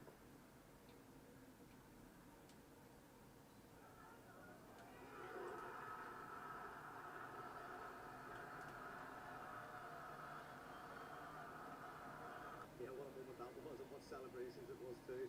First up to try and reenact that putt is Tim Sherwood. Tim, you know Rosie quite well, don't you? I do, yeah, I do know Rosie. He's a good lad, and obviously when the big pressure moments come, no one better to count on than that. Here we go, there's a pressure moment coming for you now, Tim. Can you do it? This is the putt, you'll have a look. If you're going to be like that, you have to cut that. Yep, okay, yep. So, still waiting for some more news to go through. I think no eyes out for Newcastle. Sunderland beat them. Defo December game, but draw in March. We'll wait and see, mate. We'll wait and see. Are we linked to the striker from Sporting, Conrad Harder? He's gone to RB Leipzig, mate. It's already a here we go. It's already a here we go, dude.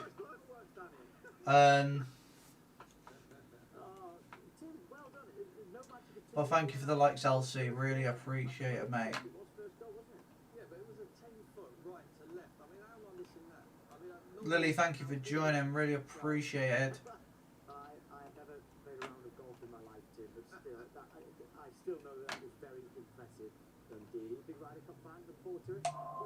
Brilliant. Bear with me 1 second, guys. Okay, right, we did promise to get some Newcastle fan reaction to all of their news today. It looks like they're going to get 125. Sorry about that. My phone is going to go on silent. Immediately give £55 million to Brentford for Johan Wisser. Let's speak to one of our panellists now with Matthew Eltringham. Right, Matthew. So, Isak's out, British record fee. Nick Voltemada's coming in. So is Johan Wisser for a combined total of about the same as you can 17 people in the stream. Thank you, guys. Really appreciate it. On our way to 1,000 views on this TikTok. On this stream, sorry. Not TikTok, what am I on about? When the news broke about Isak, I was alarmed at first because it was all about what Newcastle were going to do. It's all well and good signing on 22 people in the stream now. Thank you so much, guys. Really appreciate it. Big up. Idegalehin Olamide. Hello, what's the update on Nicholas Jackson and Fermin Lopez? Right, Nicholas Jackson is still in talks with Bayern Munich. Chelsea are in talks with Bayern Munich again. And Fermin Lopez, there's been no update so far. If we get something, I think we will before the end of the deadline day, but we'll wait and see what happens.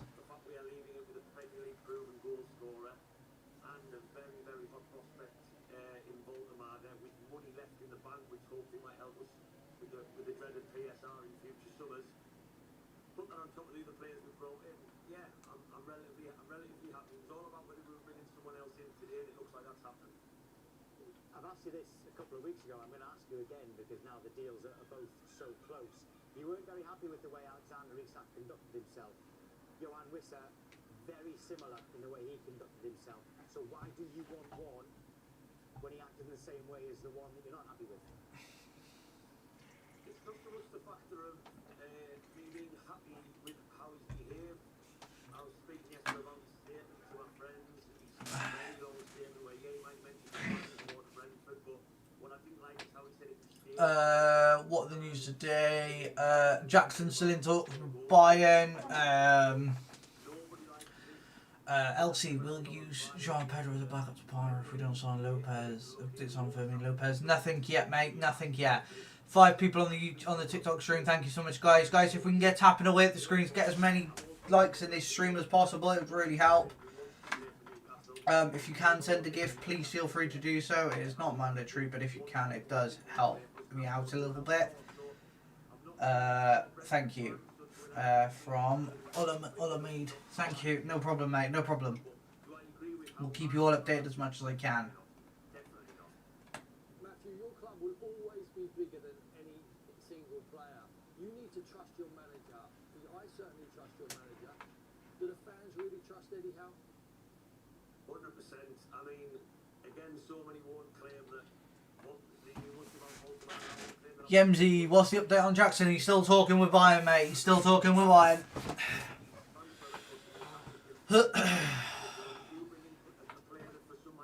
And yeah, it seems to be something. It's gonna happen, I think. But Jackson to Bayern is going to happen. Little Giggles, thank you for joining. Really appreciate it.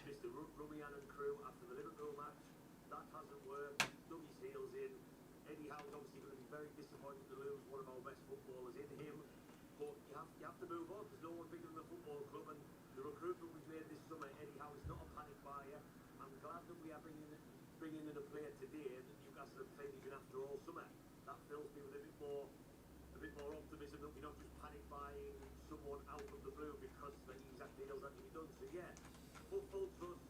We're stronger than we were at the start of the window across the full squad. I think everyone would agree with that with the players we needed to bring in. And yeah, the strikers have been replaced. Matthew, if you just stay where you are, we've been asking the viewers for some voice notes. We've got some Newcastle fans who've taken the time to send them in, so we'll play a couple out now. We'll get the thoughts of John, who sent us this. Liverpool have gotten a great player, not necessarily a great person. At the end of the day, Newcastle have doubled their money on Alexander Isak, albeit I think they have overspent by getting Johan Wissa in. But at the end of the day, great transfer window for Newcastle. You look at the signings that they're getting in.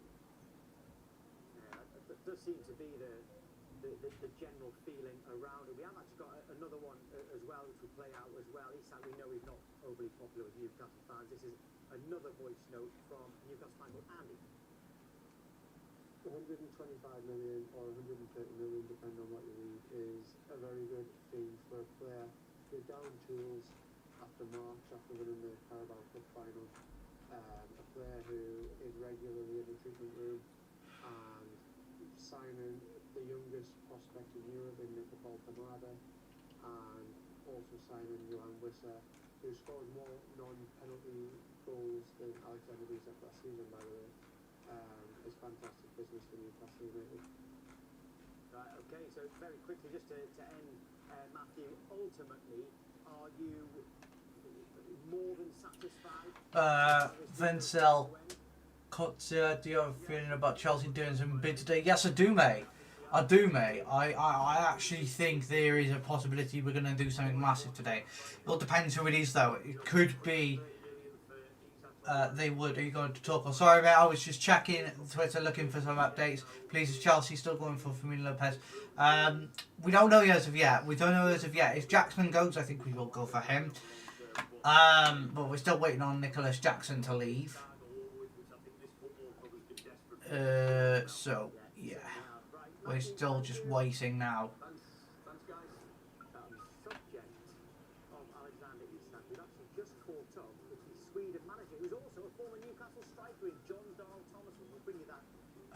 But yeah, I do have a feeling about something big today for Chelsea. I do. It's just, it'll come later on, I think. I don't think it'll come now. I don't think it'll come like this afternoon. I think it'll come around 5 o'clock-ish, maybe. And I think it'll be a massive one. It'll be a massive one. But we'll wait and see what happens. EMZ, alright, thanks bro. No problem, mate. Stay around to keep updated about everything that is going on around the transfer deadline day at the moment. I'll be bringing you updates for around all clubs. So, let's see if there's any more. Right.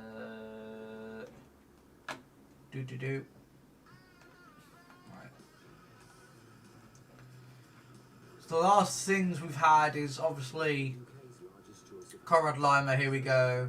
Igor, here we go. Ten Hag being sacked. Jackson deal still on. Luca Fletcher to Ipswich, here we go.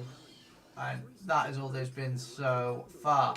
But I think we might be alright. I think something big is going to happen. Guys, if you could drop a like if you're new, and if you are new, please subscribe to the channel as well. It really helps out.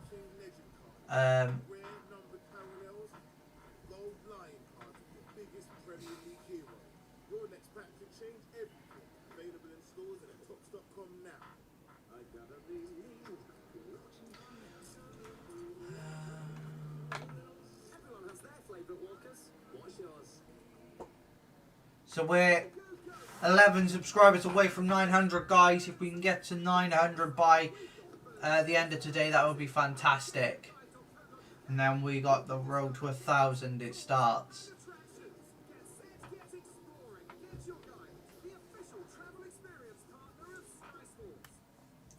Nothing beats more time than the ones you love. That's why Joe left a gift in his will to Cancer Research UK. Gifts in wills fund over a third of our work, so we can keep making progress, find new ways to outsmart cancer, and save and improve the lives of future generations. Join those pledging a gift in their will to Cancer Research UK. Together we are beating cancer. Find out more at cruk.org/gifts-in-wills. So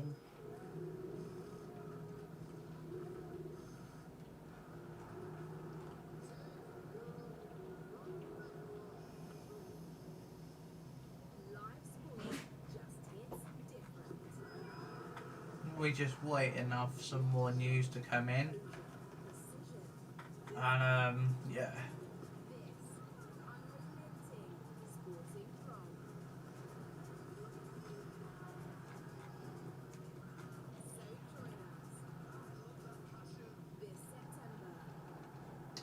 So there's nothing at the moment that says that it's going to happen.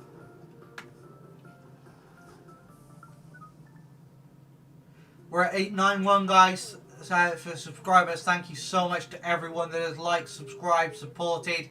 Thank you so much. It's so appreciated.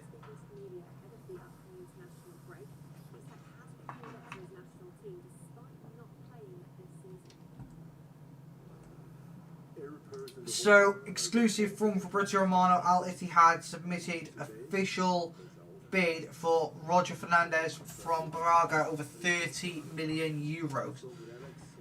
I think it's mad. I think it's mad. What is your view on Isaac and Wissa releasing statements against the clubs for the transfers to go through? But look, with that, then look, for those sort of things to happen, disrespectful to the club, disrespectful to the fans, and they show they have no loyalty if they're wanting to go, but they're wanting to move on to bigger and better things, and sometimes that won't happen unless you put things out and make things happen for yourself. If you don't make things happen for yourself, you're not going to go anywhere. You have to make your own destiny in this life. And especially for footballers, if you want to move on, you have to push. You have to push for what you want. And I see it as shameful. I do, because if a player like that did that to us, then I wouldn't be able to respect them. But look at Eden Hazard. Eden Hazard did not do it. Eden Hazard left quietly and with respect on his shoulders. We gave him his dream move to Real Madrid. Okay, it didn't work out at Real Madrid, but when we needed him, he was there. He was there to score goals, create moments of magic, and for that, I'll be forever grateful. But for what Wissa and Isak have done, I think is disgusting. I think it's disrespectful to the clubs and the fans who have supported them. That's my opinion. Will they get a goalkeeper thereafter? Daniel Kahn is there for us this morning. Dan, what do you know? The question is, Hannah, which goalkeeper but could it be? Seems that Manchester United could go either direction if they aren't to have a goalkeeper on deadline day. One is Emilio Martinez. Manchester United talked over potential moves. But I don't think it changes anything. Because the footballers are fickle sometimes. They do stupid things. Look at Jackson refusing to come back to Chelsea.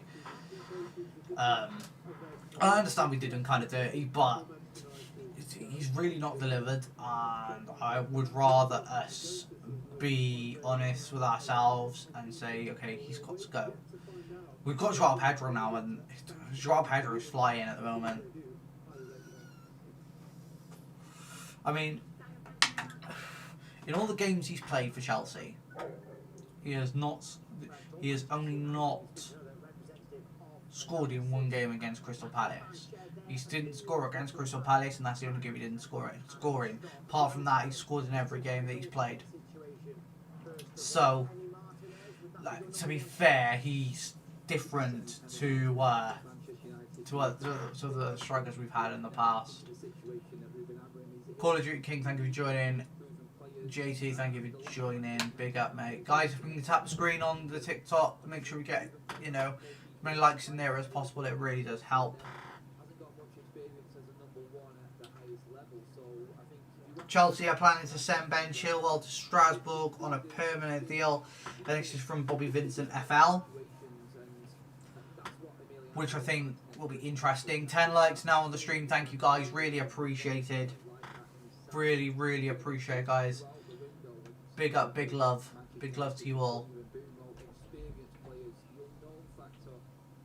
We're at 892 subscribers now. If we can get to 900 before 12:30, that would be fantastic. 12:30, guys, I'm going to take a break, go down and get some lunch.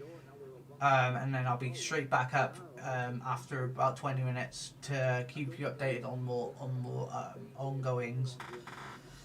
But I'm here for the whole day, guys. The stream is here for the whole day until the transfer window shuts. And I hope you're all enjoying it so far. If you are, please make sure you leave a like and subscribe to the channel. We're going places, people. Want to build a community here.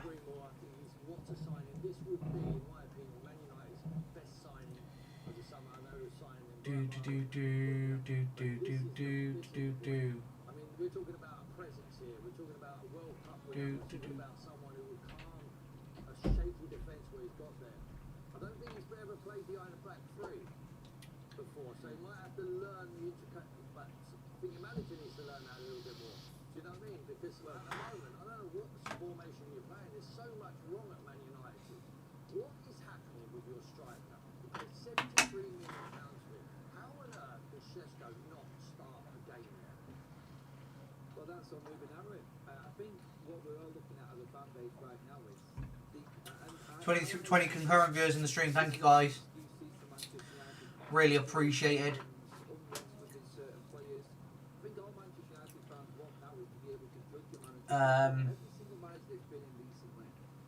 Yeah, let's have a look. See if there's any more updates. There's always been issues behind the scenes, and he's always been used as an excuse as to why we can't get things right on the pitch. Well, now he's been back. Now he's been given the top striker. Now, hopefully, we get this top goalkeeper. We've got players around him with experience like Kudrin and Bruno. Yeah, we wanted another midfielder, but I think this Martinez coming in, like you said there, Tim, I think now is judgment day for Ruben Amorim, and this season I think he will be just top of two. Sorry if you can hear my dog barking, guys. I think it's a confidence where he gets the boy. I mean, he must be so low in confidence now. He's not been given the opportunity. He's listened to all the noise about taking the 10th penalty at Grimsby and then get knocked out there. I mean, he must be shell-shocked. He's only a young kid. He's still developing. He's coming to a new country.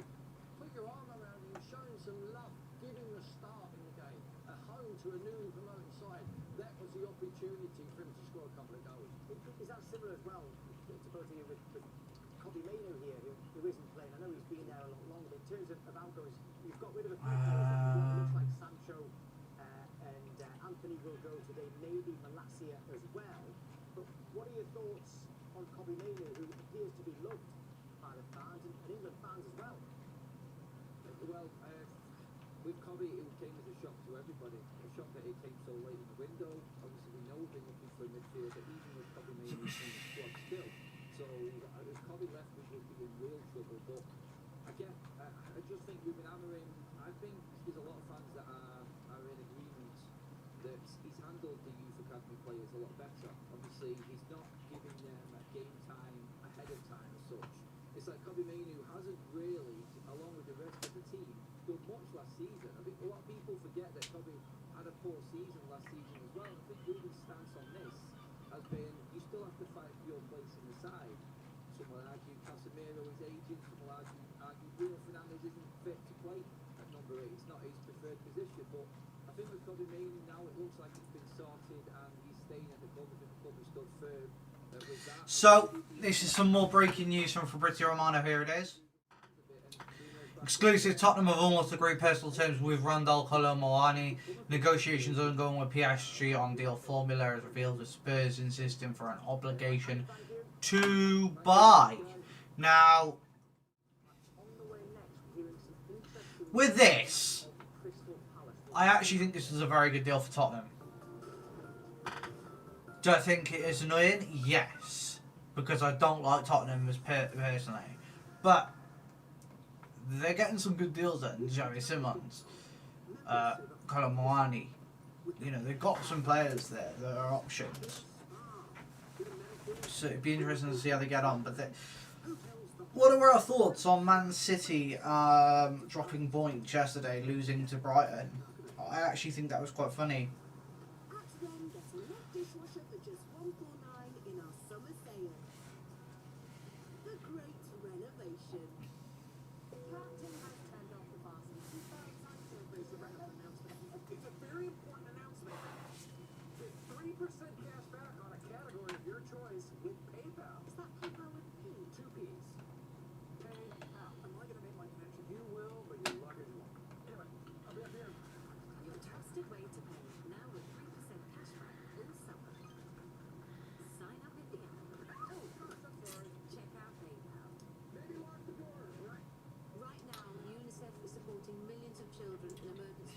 So guys, I'm going to go and take a break in 10 minutes to grab some lunch.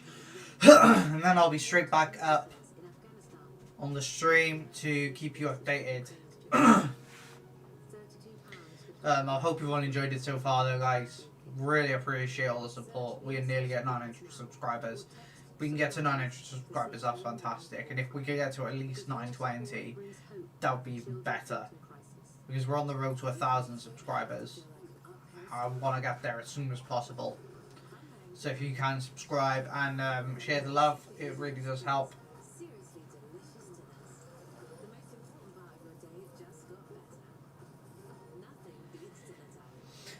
And let me know your thoughts on what you see happening in this transfer window. I'd love to hear your thoughts on it.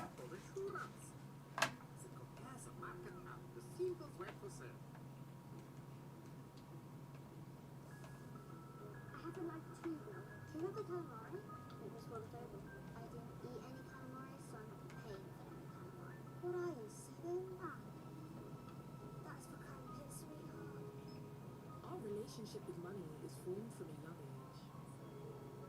That's why our expert team is here, to help you take control of your money today. Barclays, make money work for you. Hello? How many of you have actually written to a paper before? Until you tweet it? Really good tech. Terrific. After a brilliant test match Sunday, the white ball is back, and something big is brewing.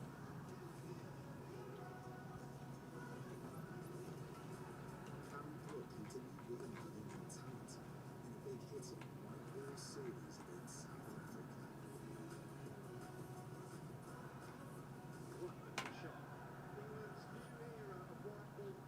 Capture all the action live on Sky Sports. Bilal El Kanous is going to Stuttgart. This is Fan Club on deadline day. We've got more great news here. Nottingham Forest are close to completing a deal for Strasbourg winger Dylan Bakwa, who's been a long-term target at the City is worth over £34.7 million, and Sky Sports News has been told that Forest are confident of getting the transfer over the line before the 7 o'clock deadline. Elsewhere, Brighton's Matt O'Reilly has arrived in France this morning for a medical with Marseille. The midfielder is set to join them on a straight loan with no option to buy. Right, as promised before the break, let's get to Crystal Palace, shall we? Because developments are coming out of the club this morning. Let's speak to our reporter James Savundra, who's at Selhurst Park. James, what's all the very latest? Hi there, Hannah. Well, some good news to bring you first up, Crystal Palace fans. It looks like you are going to make a number of signings today. One of those players having a medical right now is Constantos Uche from Getafe, the highly rated forward. It looks like Crystal Palace have beaten off competition from other Premier League clubs, including Sunderland and Aston Villa, to sign him. We understand there's an agreement in place around 17 million pounds. He's undergoing a medical. So, interesting happenings. Here we go. Let's have a look and see if there's been some more. Okay, this has been an exclusive from David Ornstein. Let's get into it.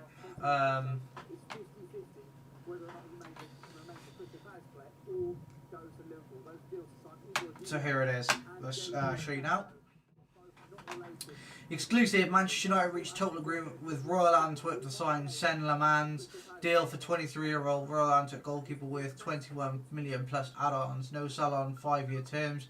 Belgium International flying to complete move. And this is via David Ornstein and The Athletic. What do you think about this one, guys? Let me know in the chats. I'd love to hear what you think about it, because there's so much going on. It's going to be hard to keep up.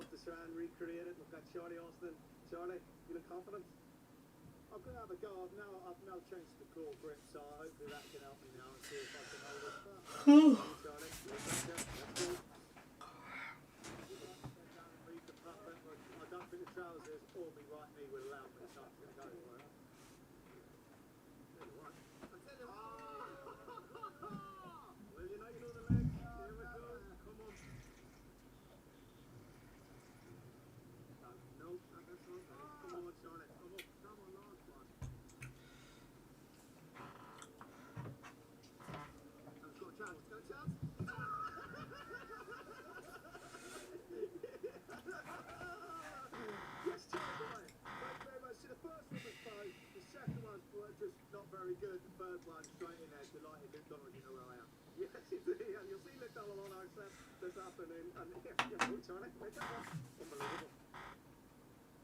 well done, eh?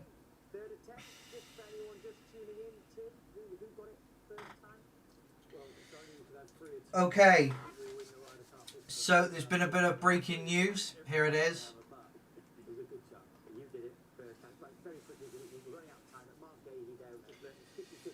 Let's go to, yeah.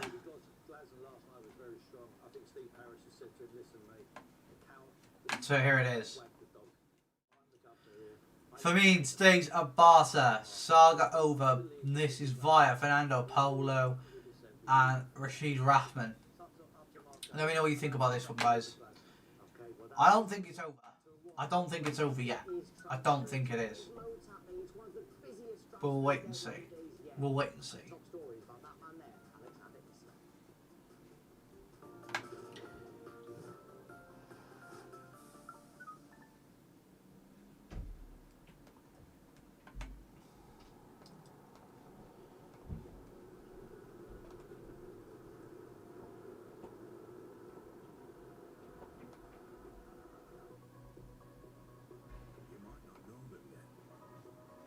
So, it looks like Fermin Lopez is staying at Barcelona, apparently. I don't know how true it is. I'll try and keep you updated as best I can.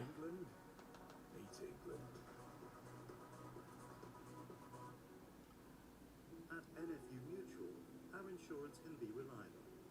We don't quibble when paying claims, and we reward loyalty with a saving on your... So, if we're not going for Fermin Lopez now then, business customers enjoy our outstanding what are we going to do? Because we're going to get extra money. We are going to get extra money. For insurance you can rely on from the Which Insurance Brand of the Year 4 years in a row. So, NFU Mutual. When something I don't know. it's easy to sell for free in your local area. I don't know what to think. Who are we going for if not for me?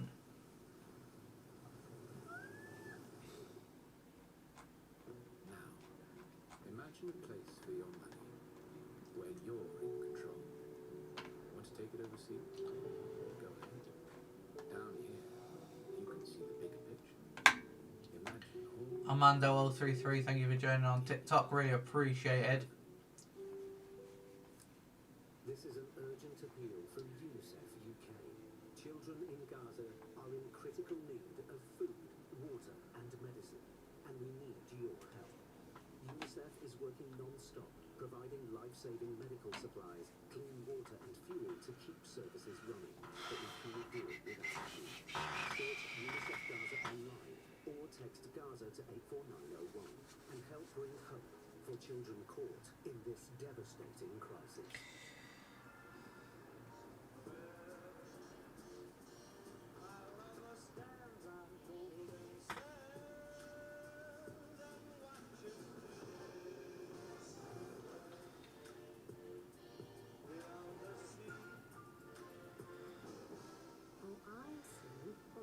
Cruises holiday and island hopping by Whirlpool. Caribbean holiday 3399. P&O Cruises holiday like never before at all protected.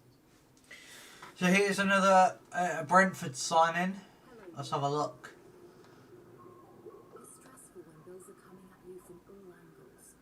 At Uswitch, our experts fight. So after Manchester United proceeded with Sunderland's deal, solutions have been explored with Dibu Martinez, Argentina goalkeeper, being discussed with Galatasaray in the recent hours. So Manchester United have got their goalkeeper, Sen Lemens, and then Brentford agreed deal to sign Reece Nelson from Arsenal. Here we go. Nelson is chosen to join Brentford on loan, turning down interest from other Premier League clubs as well as European sides.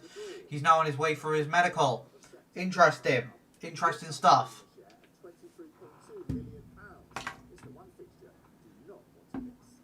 Interesting to see that things are going down quite quickly now.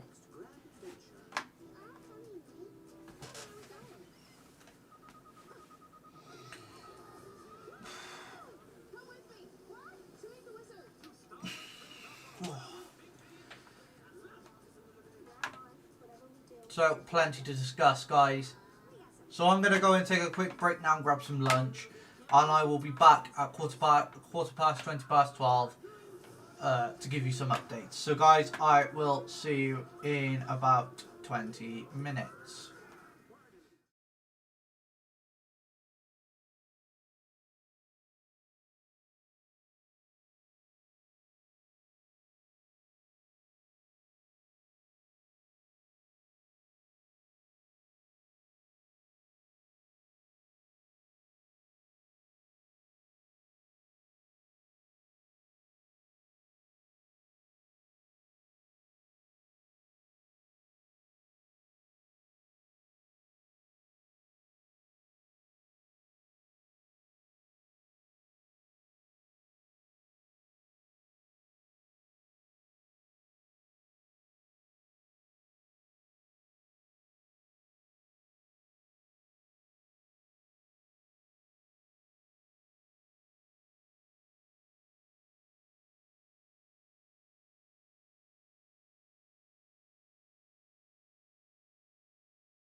Okay, so I'm back. Whether it gets done or not, I don't know. Let's discuss. Performance from Ibrahim Konate.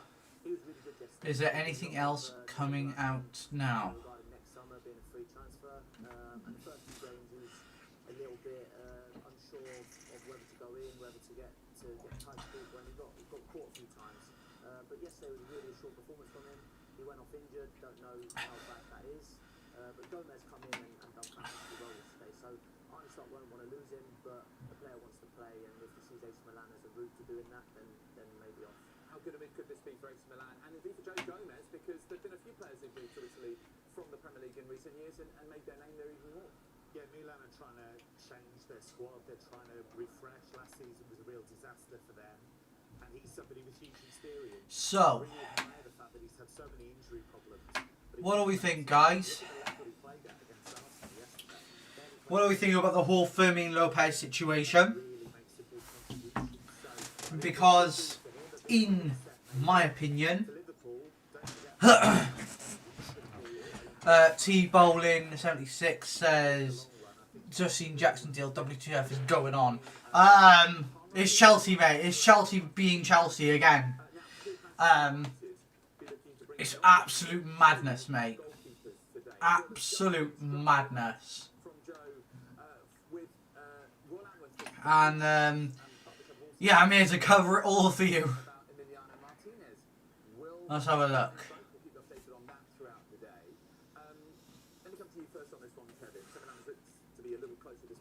Right. So, as we know, for me, Lopez is staying at Barca.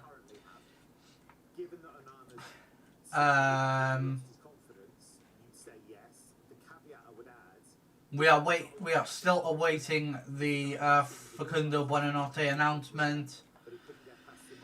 Made the move to Antwerp, and he's done very well. It was a real breakout, notable season last term. They had one of the best defensive records, but is that transferable to the kind of? We're still waiting for something else to go off, I think. It would be a risk at number one. So, Fabrizio Romano has said Liverpool insist on no green light to AC Milan for Joe Gomez deal currently off. Okay. Okay. So that makes things slightly more interesting. 23 people in the stream. Thank you so much, guys. Really appreciated.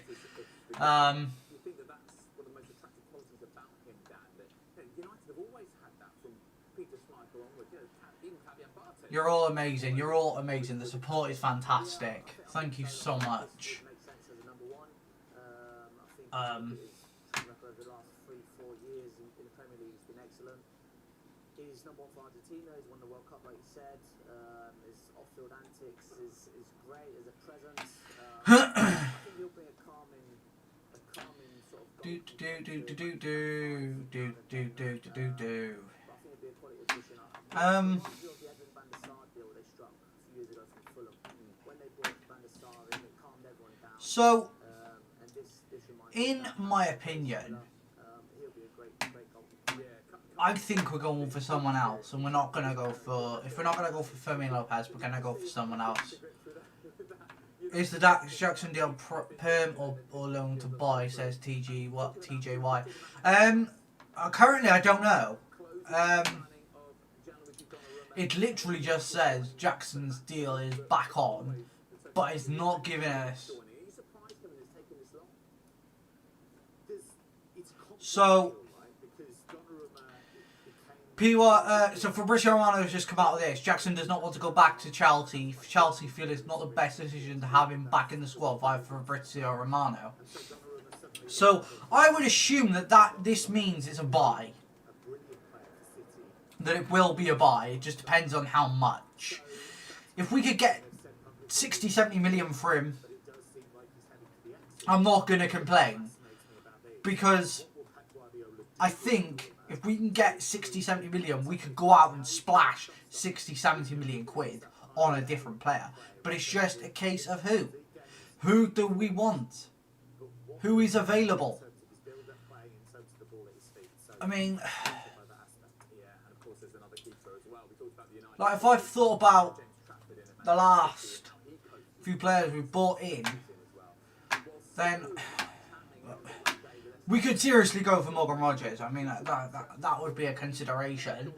TJY here from Sky Sport is looks like it's a fair price for him, but nothing confirmed. We'll wait and see, mate. We'll wait and see what happens. We've kicked off an incredible start to the new season, and now is your chance to get in on the action. People's Postcode Lottery is offering the first month free for new players in their October draws. You've got until the 30th of September. Your chance of winning a share of £23.2 million is the one fixture you do not want to miss.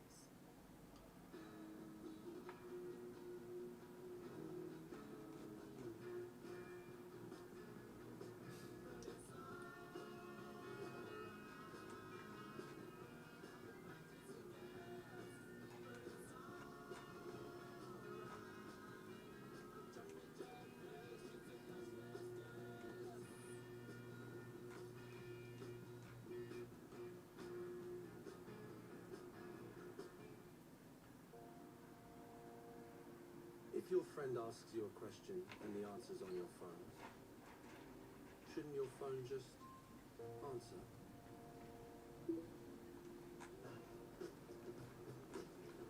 Google Pixel 10. Right.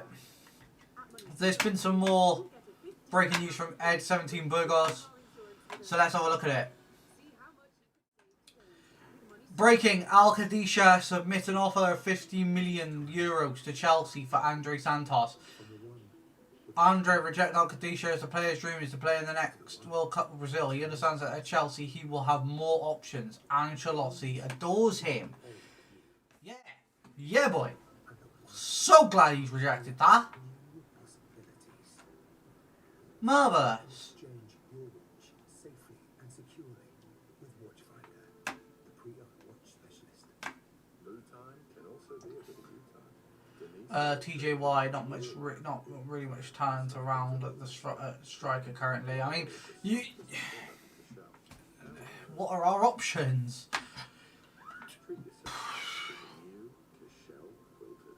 I'd say you could go for Ollie Watkins. Bit older, but we'll get you goals. I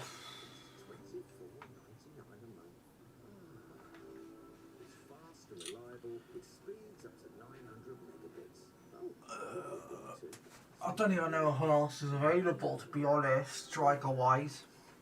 But I wouldn't mind another striker, another backup striker. I was hoping for Conrad Harder to come in and be that man, but clearly not. Clearly not.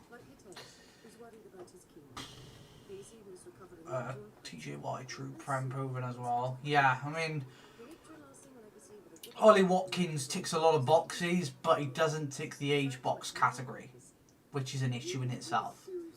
And that is the problem we're going to be facing here.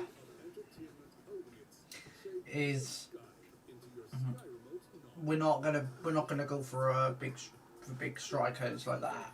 We're gonna go for someone younger, more marketable to sell on in the future.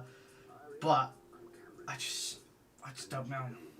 I just don't know where we're gonna go, because I think Mark Hughes capable of playing in the Prem as a backup, but he's not ready to be the first team's the first choice yet. And I think Joao Pedro is the first team choice.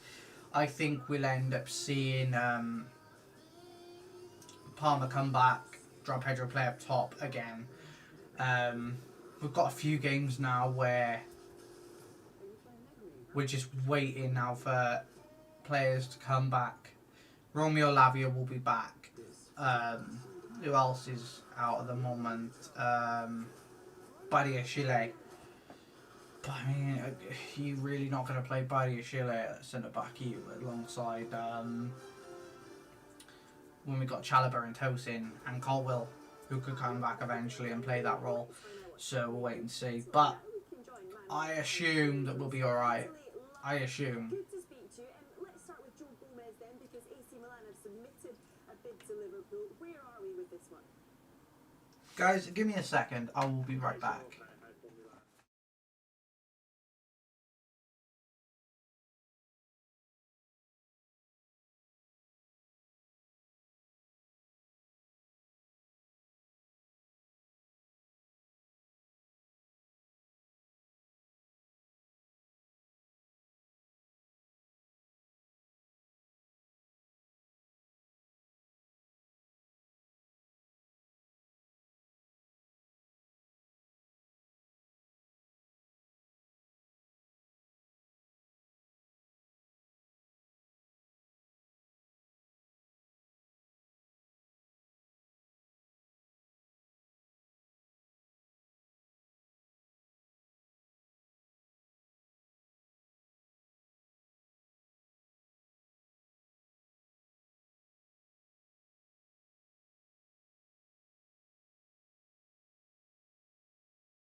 back. So TJ White just said Colwell's out for all season, I believe. Yeah, he is. But when he comes back, he'll be the first choice centre back again, alongside Tosin, I believe. There's only one thing I can suggest for Chelsea now. Morgan Rogers is the only thing I can suggest. And the reason I say Morgan Rogers is because he can play left wing, right wing. He can play the number 10. He can play as a false 9. He's an option that we can bring in. It's going to cost us about 60, 70 million. But if we could get that for Jackson, we can then use that money to bring in a player of that caliber to come in and do a job. And that's what I believe we should be doing.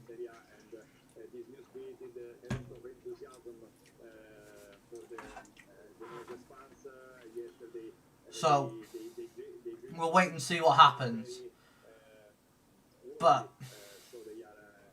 I just think we're going to continue to be consistent, I hope.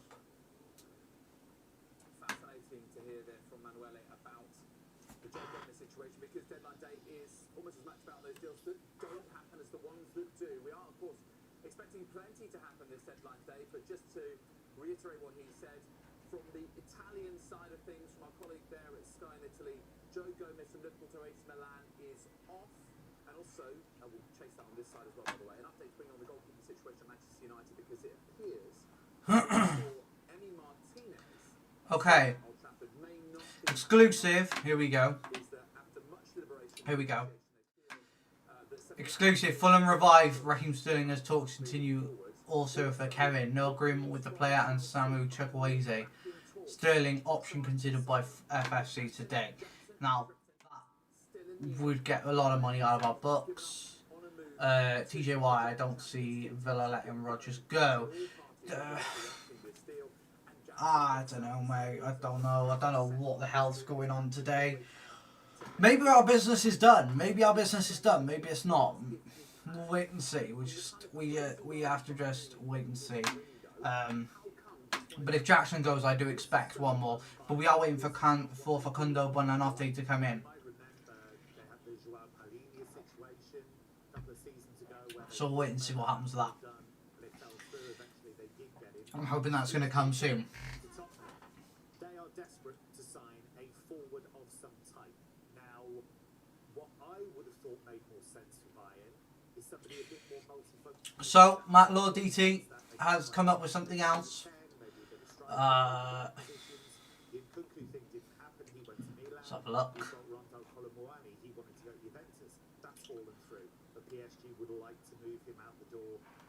This is from Matt Law, so let's have a look at this. Chelsea want a loan with an obligation or permanent deal for Nicholas Jackson to go to Bayern Munich, but there is hope that all parties want to work towards a conclusion. So, what does that mean? I believe we're going to see Jackson get sold on a permanent basis today.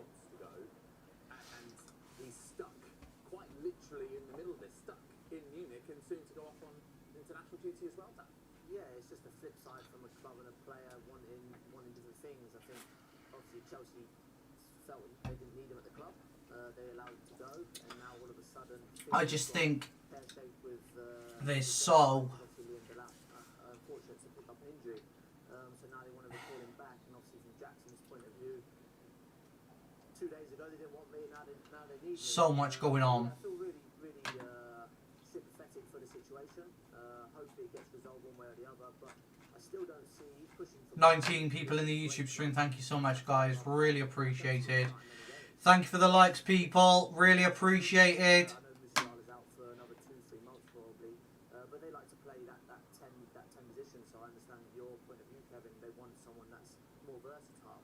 I see Jackson as a 9. Really appreciate it. Thank you to the Chelsea and for the likes. Really appreciate it, brother. Big up, man. Big up.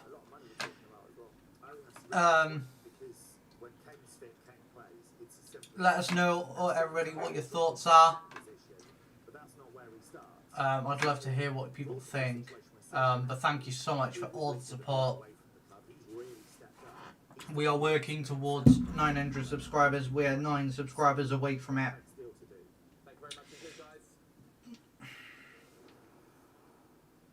Right, there's been speculation about Conor Gallagher's future interest from a number of clubs, but it's our understanding that there is slim to no chance of Gallagher leaving Atletico Madrid today.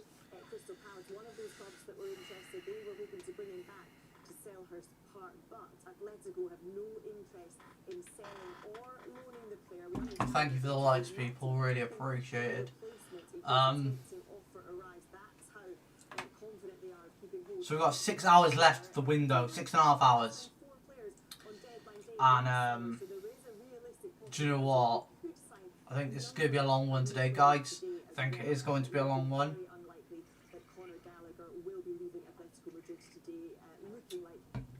17 people in the stream, thank you guys. Really appreciated.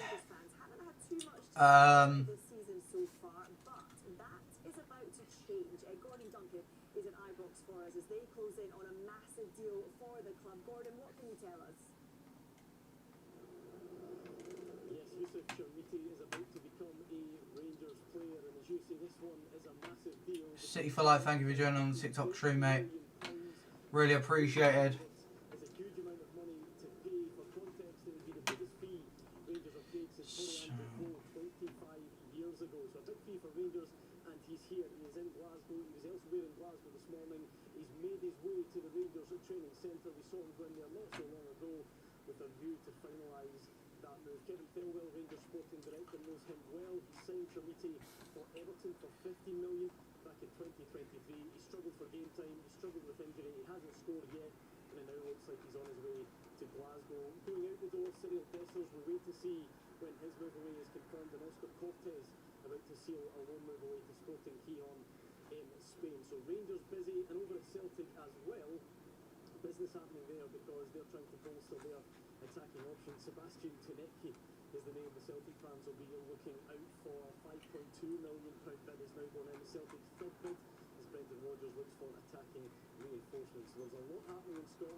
All the time here on deadline day. Jamie Vardy is off to Serie A.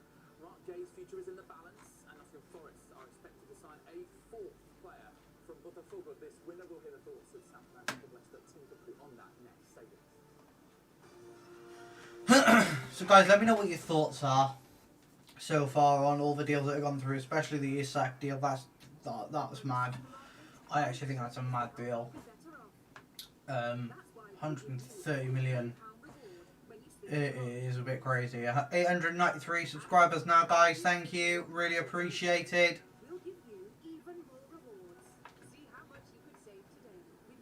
It's JD. Thank you for joining. Thank you.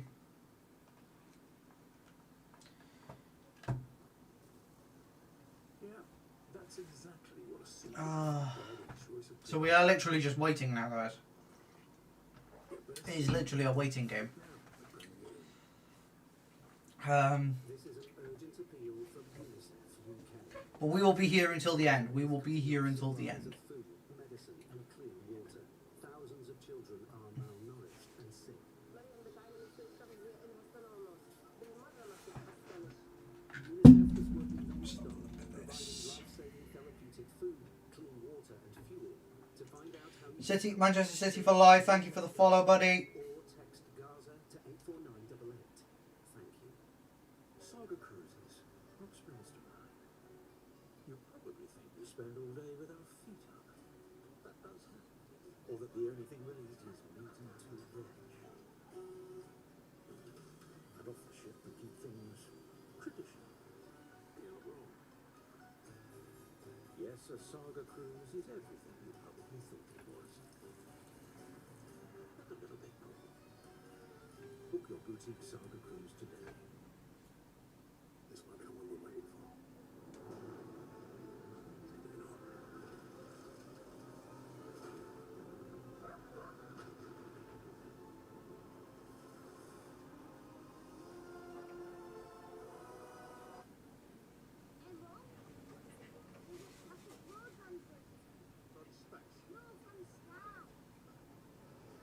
fastest broadband speeds from any major provider have landed. Take your everyday. So, where do we go from here? What are our goals now? Will we just... We're waiting for Buonanotte.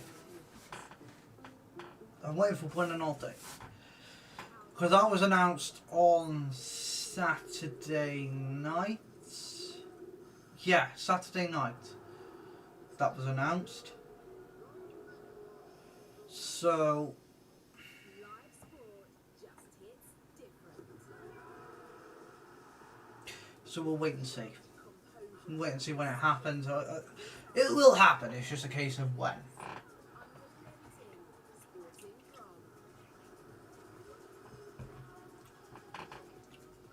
Guys, nearly at 900 subscribers as well. Thank you so much. The road to 1,000 is on.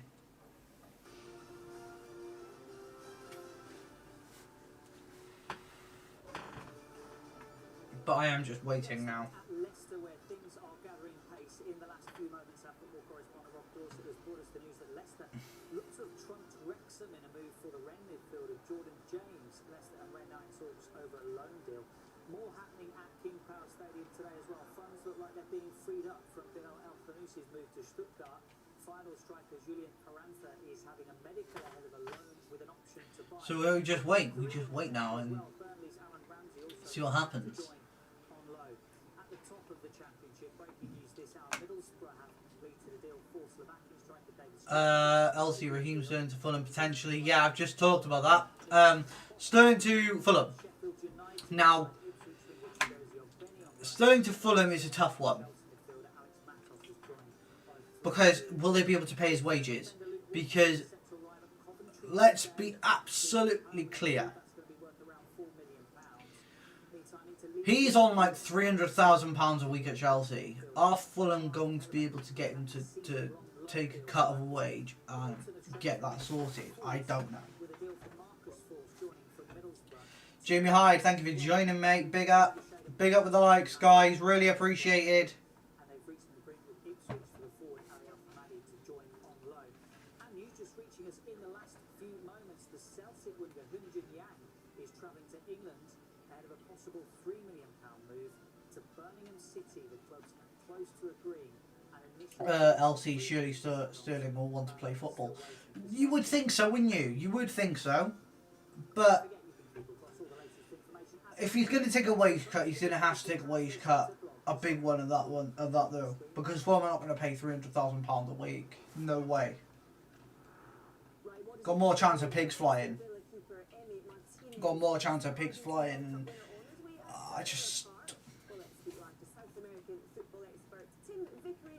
don't see a way in which Fulham are able to afford it. But I really appreciate all the support, guys. It is so appreciated.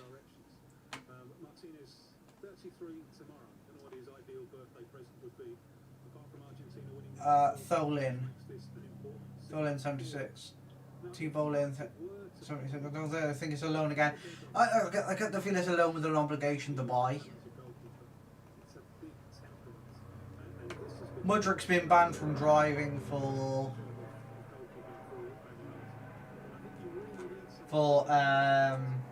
he's been banned from driving for 6 months.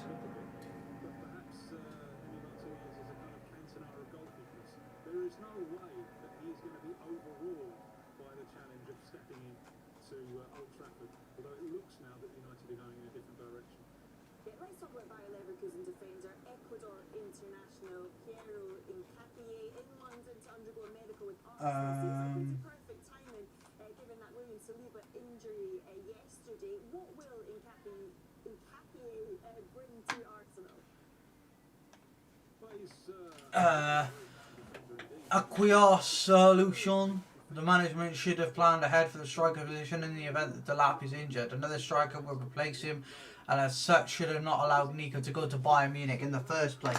No, I get where you're coming from, mate. I do completely, and I understand that.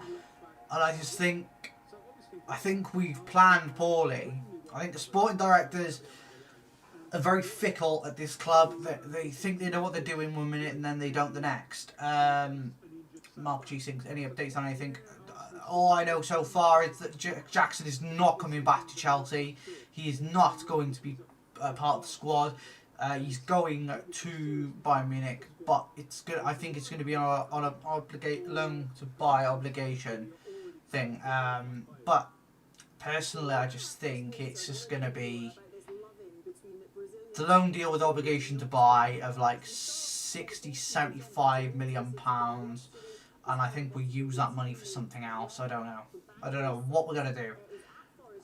But do we trust Mark Hughes to come back and be the backup striker while Delapi's out injured? I would, personally. I would trust him more than Tarek George, considering Mark Hughes is an actual natural striker.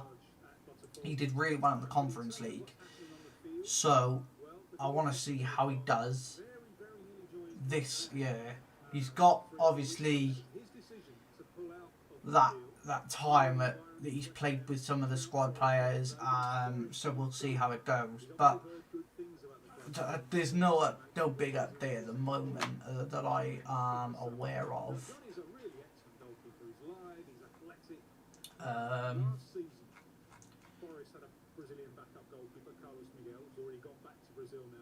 John is a considerable upgrade on him in terms of experience and in terms of ability.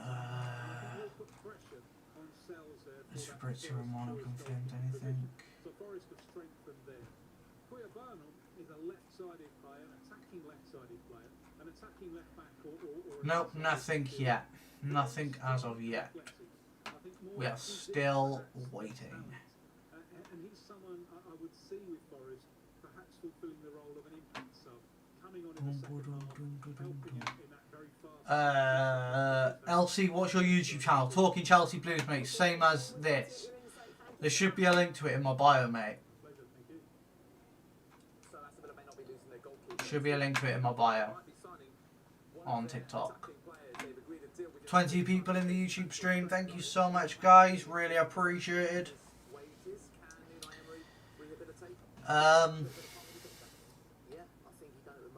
Do you think Mark Hughes is good cover for Delap while he's out injured? I mean, it's only 6 to 8 weeks. I mean, 6 to 8 weeks. As long as you keep Pedro fit and healthy, I don't see it being a problem. And as soon as Delap comes back, then we can start to think about Mark Hughes keeping Mark Hughes around as well, to get experience from the two top boys. But we'll wait and see. What happens. But thank you everybody who's commented so far. It's really appreciated.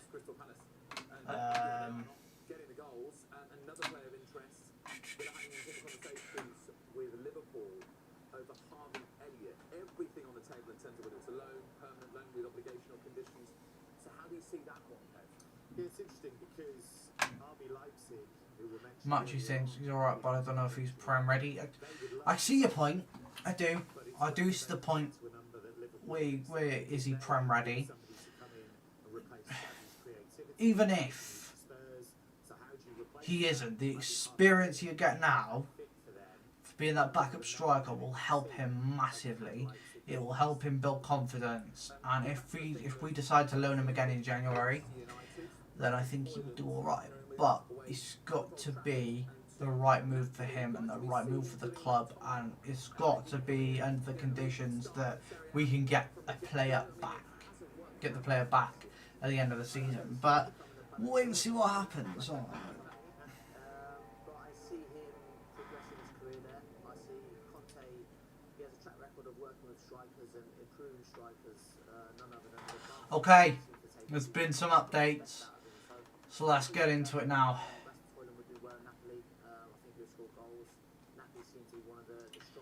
So, this is from Fabrizio Romano, so let's get into this one now.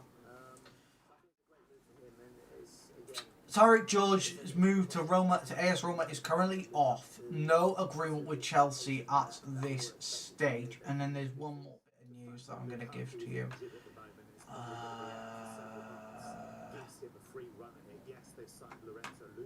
He's a completely different type of striker. Hoyland does have an opportunity here to shine. Okay, we'll see if that one does indeed go through. Remember that 7 o'clock is the deadline, not just in the Premier League, but also around the top 5 leagues in Europe. It is 11 p.m. though in Scotland. We'll have to cover all the way through. Up next, we're going to get the thoughts on the biggest deal happening today on the continent. Stay with us. This is Deadline Day on Sky Sports News.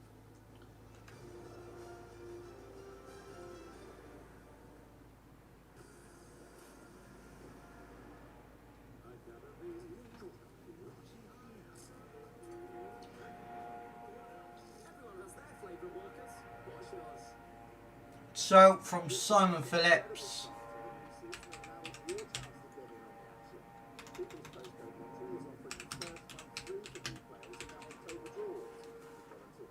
So, this is from Simon Phillips. Here it is. Nicholas Jackson to Bayern is now close on an initial loan, and this is via Kieran Gill, DM. So, a loan initially.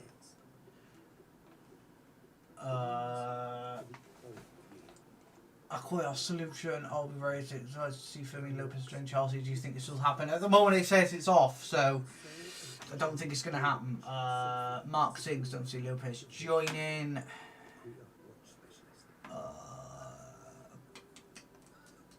Feel the difference with that fresh blade feeling. The last time after time. Guys, if we could subscribe to the channel, it would really help if you are new. It really does help us out. But yeah, Nicholas Jackson's initial deal will be a loan, I think. The skin everyone wants to touch.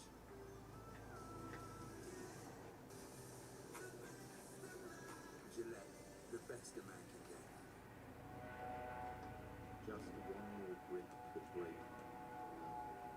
Just one more heavy load. So this from Alex Crook. Axel Disasi to Bournemouth is now not looking that likely. Interesting. Yet just one phone call from you could change his life forever. Call Brooke now on 0800 008 6235. Give £2 a month. Every day, working horses, donkeys and mules suffer so needlessly. Your gift could give them access to water, food and shelter from the scorching sun. And it could lighten the load for more animals than you think. Because Brooke helps whole communities learn the skills they need to care for their animals for years to come. Please, make just one phone call now and give £2 a month. Call 0800 008 6235 or search just one more. Thank you. Hello? How many of you have actually written for a paper before? 2. You tweeted? I'm in a group text. Terrific. I don't know who's going to join and who's not going to join anymore. It's mad.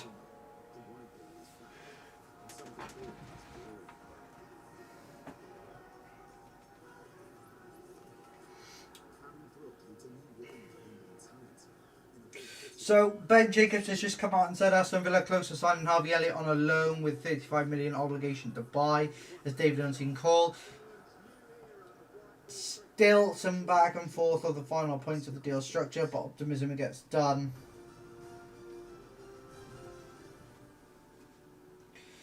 And PYX has just said from Simon Johnson Sport, Chelsea have opted against pursuing a move for Fermin Lopez. A deal for Kundo Buonanotte has been agreed, adding Maresca's options in a position Lopez operates in. So it's not happening, guys. Definitely not happening with Fermin Lopez. Inter Milan see Emmanuel Akanji as ideal replacement for Benjamin Pavard if French defender leaves. Not easy as few for a deadline and no deal in place for Pavard. Permanent exit at this stage. With Olympique Marseille only interested in loan. So Quite nice to take a more detailed look at some of the players that could move today from across Europe. Kevin has joined me here. And Kevin, let's start with Randall Kolo-Muani. So it's very close for Jackson to be joining Bayern Munich on loan. be interested to see when and if that happens. But Lopez is off.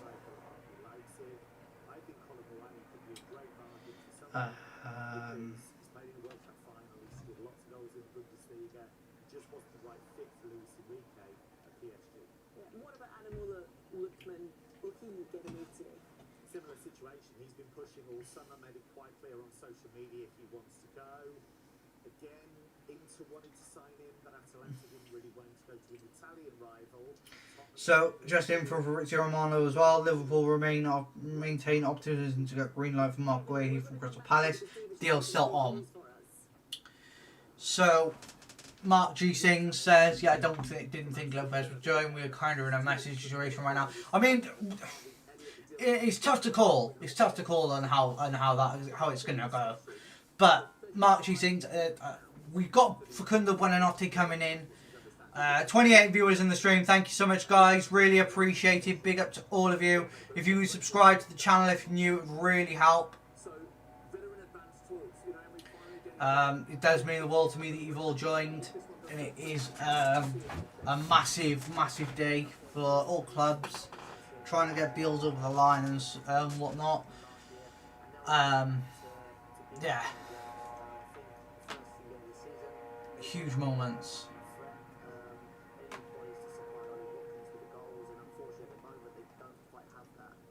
So with them two additions coming in, there will be a real threat again. Thank you very much indeed, Dan. Right, Kevin, let's pick up where we left off. It seems that there's a lot of cases of will he, won't he. Marcus Asensio looked like he might return to the Premier League in Aston Villa. Doesn't seem to be the case though. Yeah, Asensio Let's never see. surfaced to requirements of PSG. We're supposed to be selling players as well. More time to complete that deal because the Turkish transfer window shuts later than our transfer So, window. So there is as I've talked about with Harvey Elliott joining Liverpool, Two players potentially coming in. they're getting Jadon Sancho as well. So quite interesting. Hertraud is a guy that did really well under Arne Slot at Feyenoord. He won the league. He won Is play right back. it's still possible now that Aston Villa are signing Jadon Sancho and Harvey Elliott? Is it possible that we could take one last swoop at Rodgers?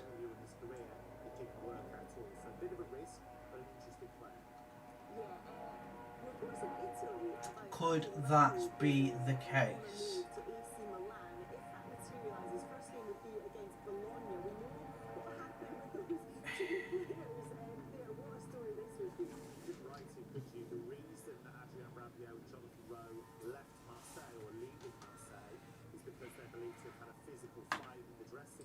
Is it going to happen? Is it going to happen? Are we mad enough to go in and swoop in and try and get Rodgers again? Offering like, say, 75 million plus add-ons or whatever. I think that could be a possibility. But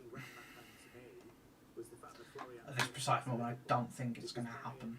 Very much thought that was going to be a deal they could do. Thought they were going to get him from Leverkusen. That was the feeling in German media as well. And as soon as Liverpool were able to talk to him and bring him in, that was his decision. That was a big blow. I just don't know. Of course, it is deadline day. All the focus on the players, but we have to talk about a certain. Luton So Luton have just signed Ali Al Hamadi on loan with obligation to buy worth £3 million. That's pretty good for Luton, I'd say. I'd say that's a pretty decent deal.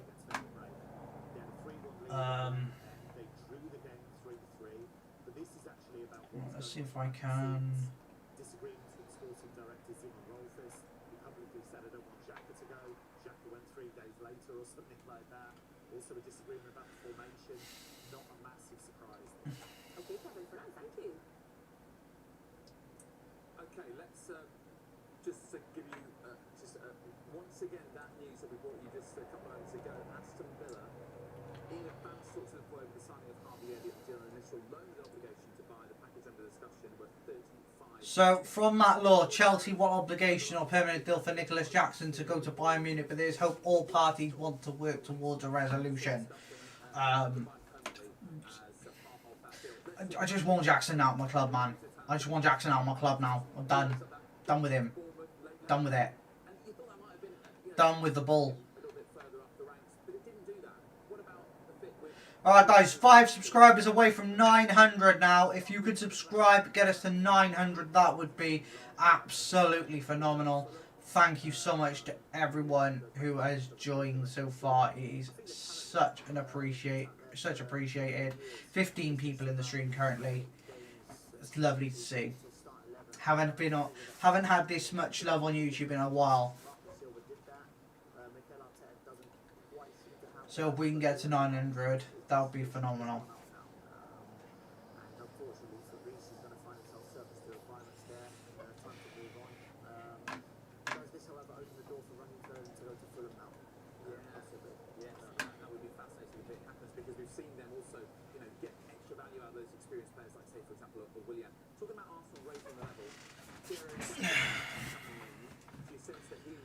I mean, the price tag certainly does.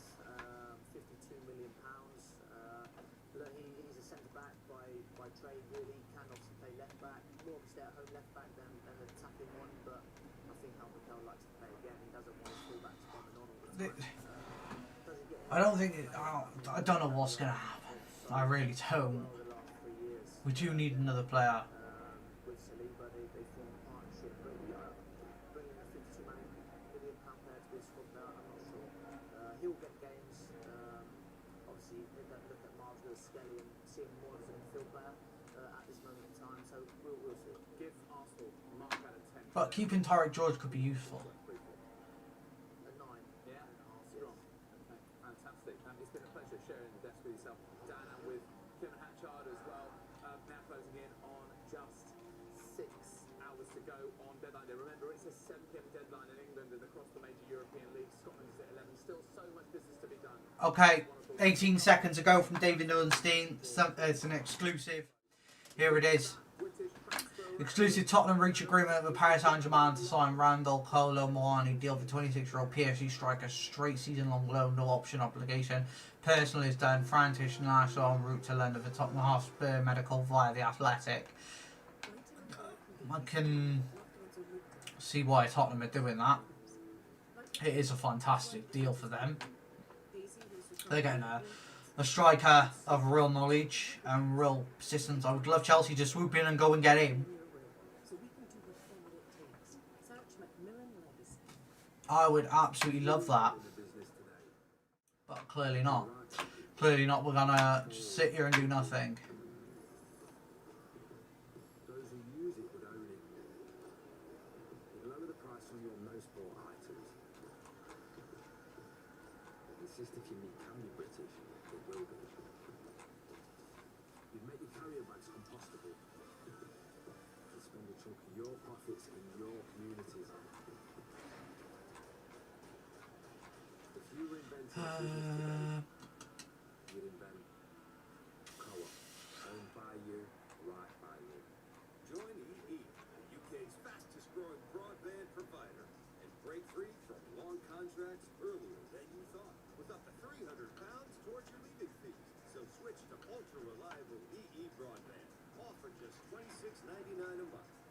Switch today and break free to EE. What do you think you could do with an Alex card? Well, you can employ it. So yeah, even Fabrizio Romano is confirming Colomani and Aston Villa. Massive deals going through there.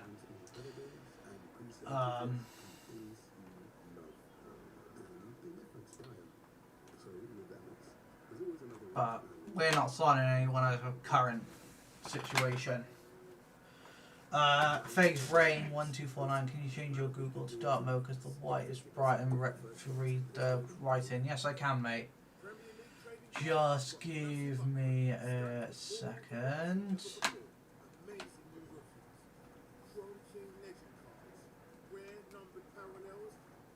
There we go.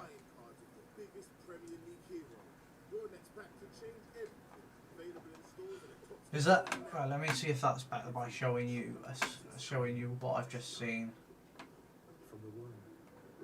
which is this one. Is that better? Can everyone see that?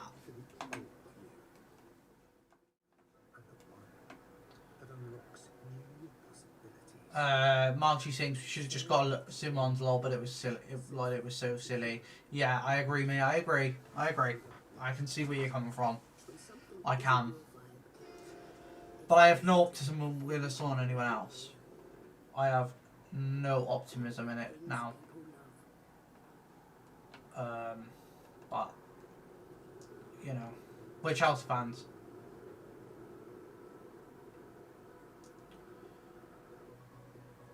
So yeah, here's the official announcement from Fabrizio Romano. Breaking Rondo Colomani to Tottenham. Here we go. Deal done for loan move with option to buy. Clause not mandatory. Paris Saint-Germain accepts bid proposal as Colomani wants to move plus out of the project. Exclusive story confirmed. I mean, that's a decent move by Spurs. If I don't say so, I don't. Yeah, 100%, 1000% better. Thank you, mate. No worries. Thank you for the advice as well.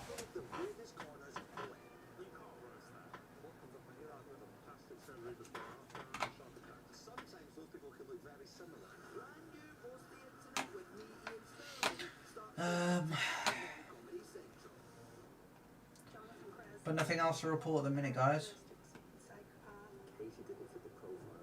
So, guys, 4 followers away from 900. That's amazing, guys. Thank you.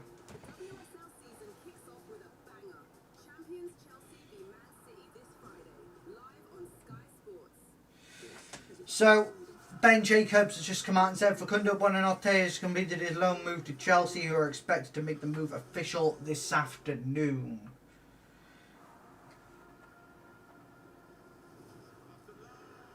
Very good opportunity for us there, if I do say so.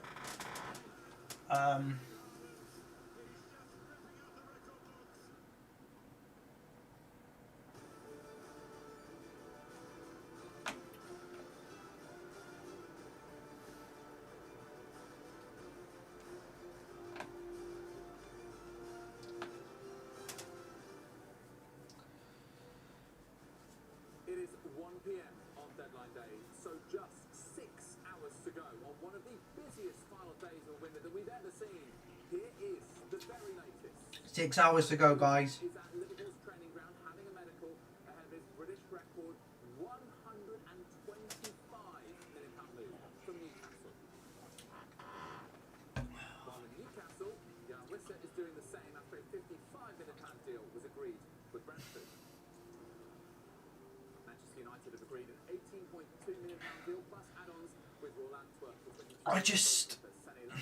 I think it's mad how we've not made a move for anyone.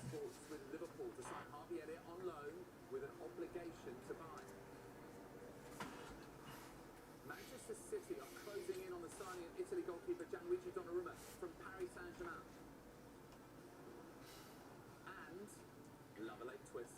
Nicholas Jackson's move to Bayern Munich could be back on. Talks to resume with Chelsea 24 hours after a record loan deal collapsed. Yeah, welcome along to Deadline Day. So much more to update you on as well. Tottenham, Everton, Nottingham Forest, West Ham, and Sunderland. So now we're just waiting on an announcement now. To react to all the big news until 3 o'clock this afternoon. Alright, clock's ticking, let's get straight to it.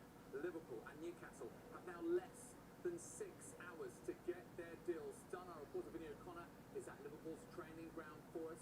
He joins us live right now. Well, Vinny, how far are we away from Liverpool's move for Alexander Isak being wrapped up? Well, it never rains, but it pours on deadline day, and certainly that's the case with the business that Liverpool are looking to do before that transfer deadline. And Alexander Isak is obviously the big name through the door, or effectively will be through the door come that 7 PM deadline. He's currently in the building at the moment undergoing his medical. He is due to So guys, I hope you all enjoyed this so far. I really have enjoyed doing this. I'll be taking another break in the next half an hour or so, just for 5 to 10 minutes, just so I can get myself sorted, go to the loo and stuff like that. But yeah, we'll be ready to go again soon. I'm waiting for more news to come out, so whenever there's news out, I'll be here. But we're just literally waiting now for any news to come out that's relevant. So we know that Alexander Isak is having his medical currently at Liverpool's training ground.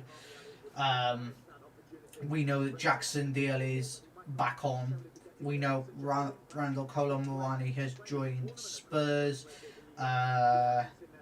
We know that Harvey Elliott is going to be joining Aston Villa. We know Jadon Sancho is going to be joining Aston Villa. We know that Johan Visser is going to Newcastle. We know that there's Salems is going to Man United, the goalkeeper, the Belgian goalkeeper. Oh, excuse me. Oh, so tired. But don't forget, guys, there's content coming every day on the channel now.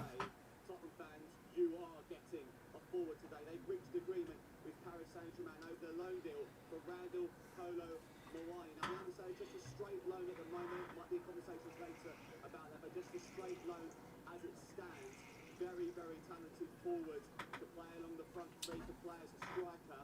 But that's big breaking news from Tottenham Hotspur. The heavens opened just minutes ago, but back out we came. What is the quality of the stream? Because my Mac says it's 1040 4080p.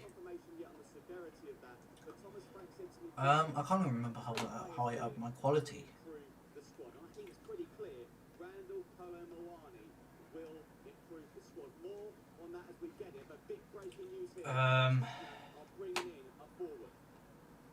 Okay, breaking news from Tottenham. There, breaking news coming from Aston Villa as well. Let's get to Rob Jones. Rob, what can you tell us? Well, obviously, has been there speaking about Harvey Elliott not too long ago, and the fact that there is a verbal agreement between Aston Villa and Liverpool for the signing of Elliott, a player who's seen his opportunities pretty limited under Arne Slot. He said to me during last season, he actually apologised to Harvey Elliott for the fact that he couldn't give him much football. So I think that Villa have got it down. Liverpool initially valued him at around £14 million plus add-ons. Villa got it to about 35 plus add-ons for Harvey Elliott, who will come down a little bit later on this afternoon for his medical at Aston Villa. Jadon Sancho is another one in the offing. A deal has been agreed there with 80% of Sancho's. Yeah, currently, mate, I can only go to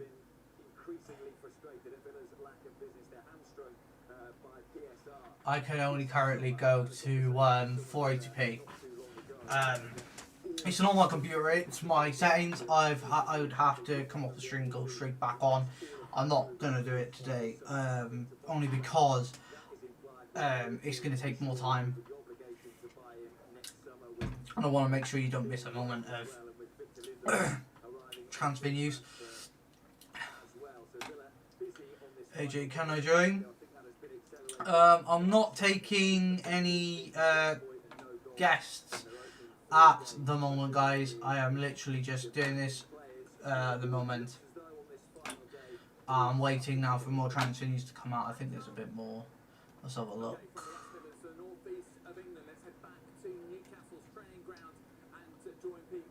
We know that it is 1 in, 1 out as far as Newcastle are concerned. Alexander Isak already heading to Liverpool, and as far as you're concerned, Johan Visser arriving on Tyneside. But when will this one get done?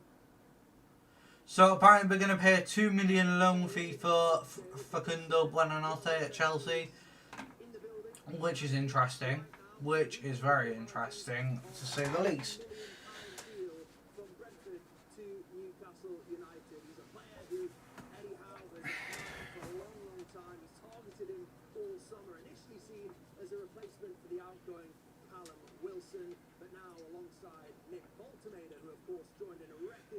Oh.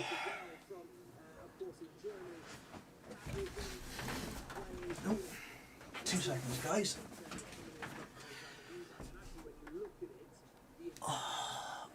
Oh. 5 people in the stream at the moment. Thank you so much, guys, for everyone who's joined. Really appreciate it so far.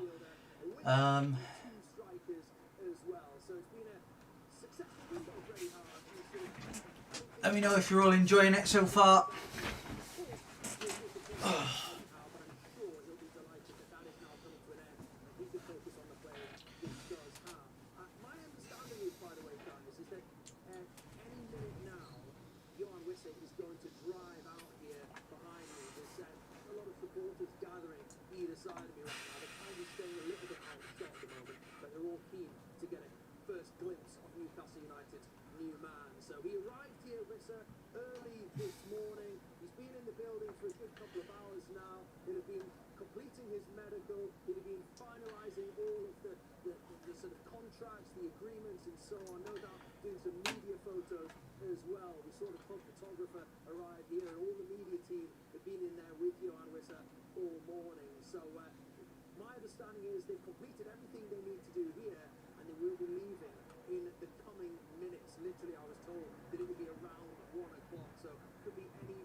So we're still waiting just on Jackson to go through, the deal to go through, waiting for Buonanotte. What role do you think Facundo Buonanotte will play at Chelsea? I think he'll play like a backup role to Palmer. I see João Pedro as our leading striker, and Delap sometimes being on the bench, and they interchange from time to time. But I do see Facundo Buonanotte being a big part of the plan. I do see him, rotating with Palmer, being that option if Palmer takes a knock or he needs a rest or something like that. Basically like Gerard Hato. That's what I see happening.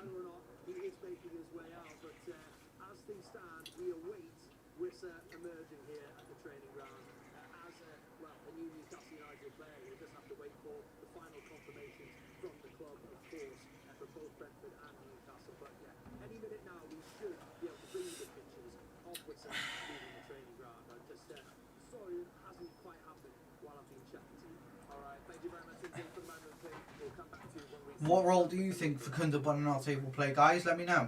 Yeah, well, Paul Merson, alongside Paul, good to see you on deadline day. Pete used the word saga there. I'd love to hear your thoughts. Summer looks like wrapped up £125 million deal, a British record. Is this a good move for both the player and for Liverpool? I think only time will tell. I don't think he's actually fit every single week. I don't think he's, every game sort of player. Problem's going to be now, he's got decisions to make. He comes in, Ekatike won't play, or if he goes out to the left, then Gakpo won't play. He's got a few problems coming up. Bosley, for me, plays. I know he plays right back. He'll have to come into midfield.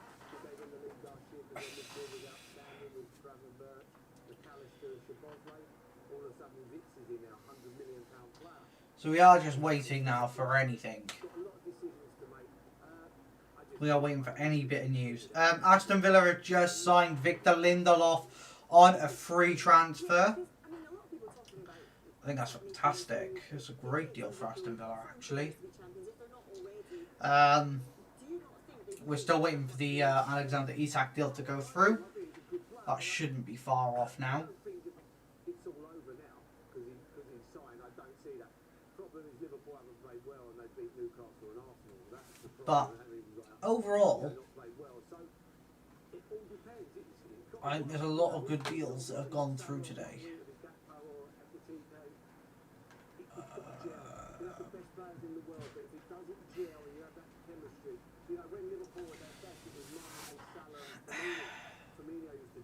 See, there's not a lot of deals going through at the moment that are worth talking about, but we'll be here. We'll be here for any news.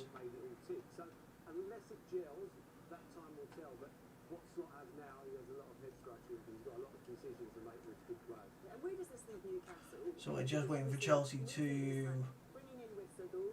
announce Facundo Buonanotte. Yeah, I mean, Wiss has had a result, hasn't he? He's not mentioned anything, has he? He's done exactly what Isak's done and not really anything's happened.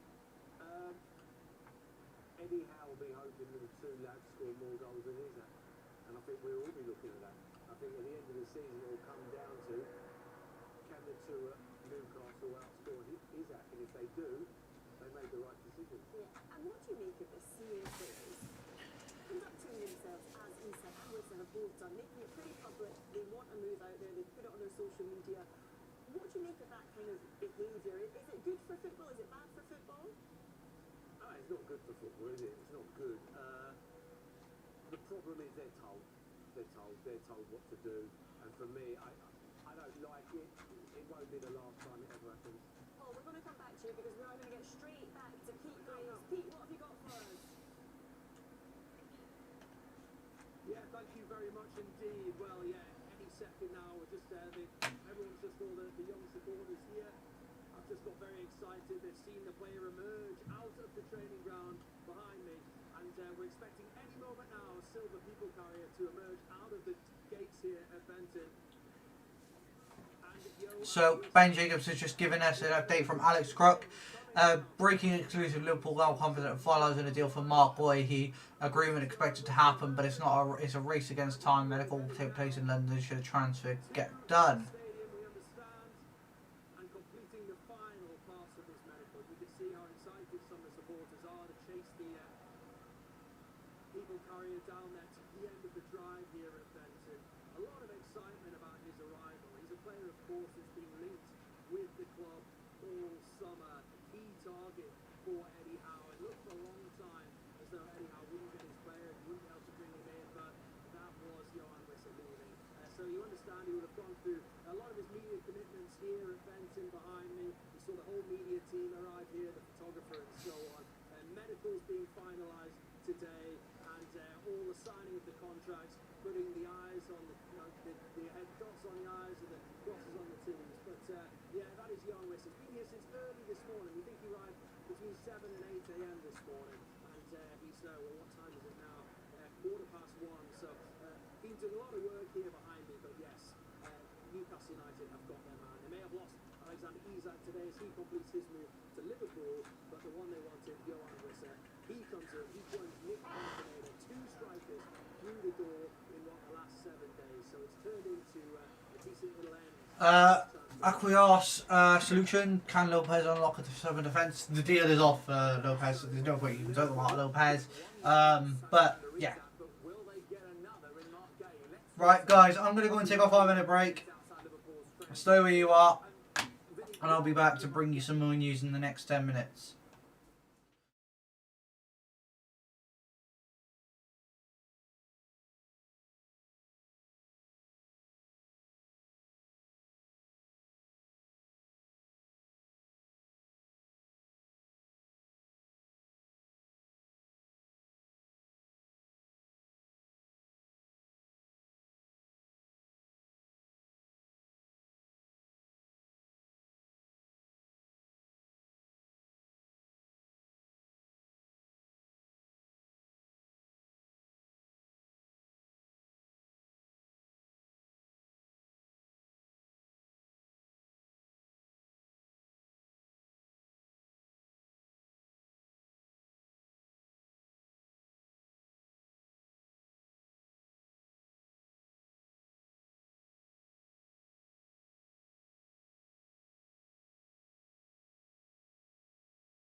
Okay guys, we are back. If my camera wants to.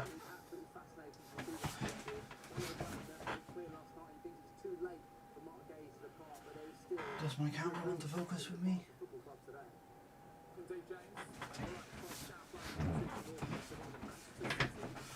Okay. We're back.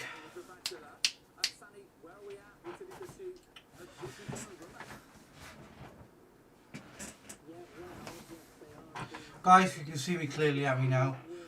But we're back, and we're back for some more transfer news. Well, let's see what's what. We know that a framework for a deal has been agreed in principle, but our understanding is there's still more work to be done to bring in Gianluigi Donnarumma, Champions League winner with PSG. Team surplus the requirements there. We understand he had an emotional Okay, so here is this one for you guys. This is Fabrizio Romano. Breaking: Aston Villa reached verbal agreement with Liverpool to sign Harvey Elliott. Here we go. Agreement in place with Liverpool on loan with obligation to buy, guaranteed for £35 million package. Medical being arranged. So that is the first bit of news.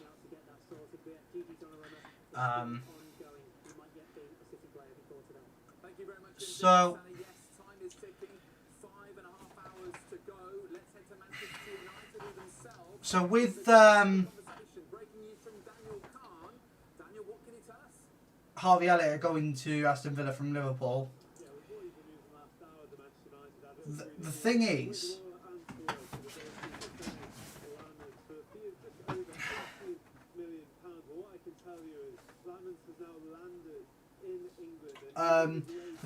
guys, right?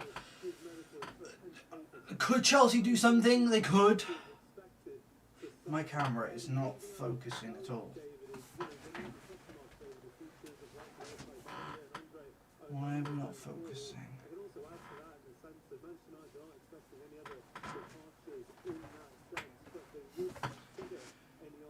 So, with this, Chelsea could do something, but they're going to choose not to. I guarantee they're going to choose not to.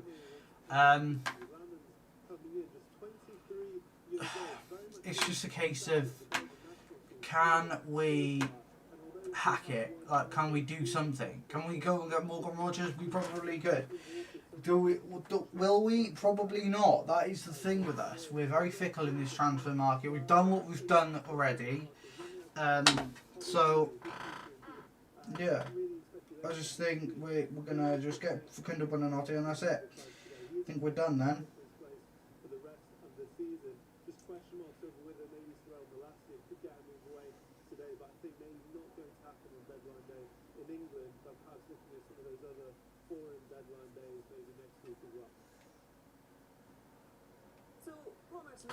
So yeah. So yeah, that's it. I just don't think we're going to do anything else. But I'm here till the end, guys. I'm here right till the very end. So make sure you stay tuned. Because I think there's going to be plenty to go on.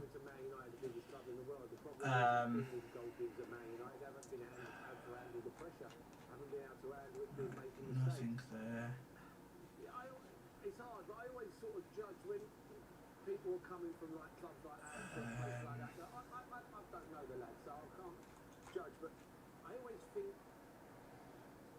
if you beat 4 other clubs to get their signature, then I'm like, oh, he must be half decent because everybody's after him. I don't know this lad. I don't know. You know, we've got one of the greatest, two of the best goalkeepers in the world of football, Donnarumma and Martinez, and none of them have got a club yet. Yeah, because Martin is obviously linked with a move to Old Trafford. Yeah. That could be something that United fans would get excited about. Perhaps underwhelmed then a little bit seeing this signing of Lammers rather than Martin. Yeah, I would have thought, unless it's a smokescreen from Man United where they're going to do the Martin deal, where they go, right, to Antwerp, they go, right, we'll give you 18 million. They probably think, wow, 18 million. Then all of a sudden they get Martinez and they know Ananda is on his way to Saudi Arabia or something. Otherwise, if he goes first, Antwerp then turn around and go, wait there, we want more money, you've just got that much money for Anana. And it's sort of a smokescreen.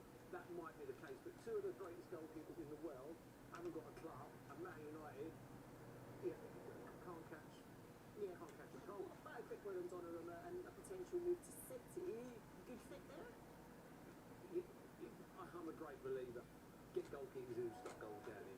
You know, it don't matter if they can pass the ball 60 yards or, you know, just stop the ball down in the back of the net. I think that's where football's changing now. We look at goalkeepers now and see if they can pass the ball out and play as a sweeper.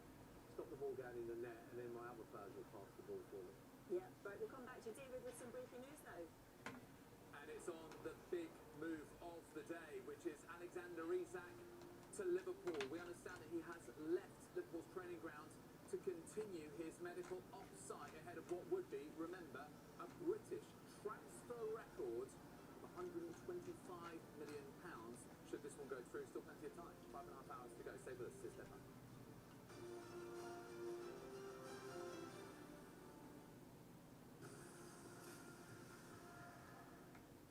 You went to buy a car and the dealer said, don't worry, we'll sort out the finance for you. But what you didn't know is that the higher interest rate you pay, the more some dealers will possibly get for the commission. Even if you qualified for a lower rate, certain dealers may have picked a higher one to pocket some extra cash. You thought you were just buying a car, but it turns out you may have been a victim of financial misselling. But now it's payback time.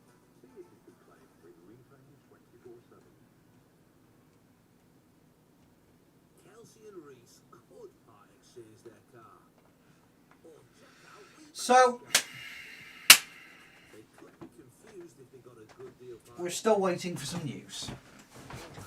And I tell you what, I think we're going to be waiting a while. Because there's not a lot coming out at the moment.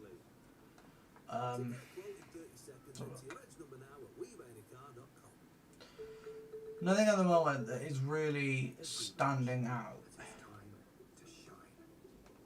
From the one with a tale to tell, to the one that turns heads, the ones for the old year, and the one that unlocks new possibilities. Sell and exchange your watch safely and securely with Watchfinder, the pre-owned watch specialist. Over 100 million horses, donkeys and mules work hard to provide for their families every day. Heavy loads with nowhere to rest for food or water. Their exhausted bodies are breaking, and so are their hearts.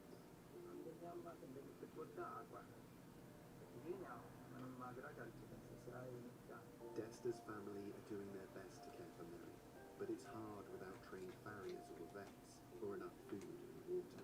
Give £2 a month now, and you can help train owners to make well-fitted harnesses.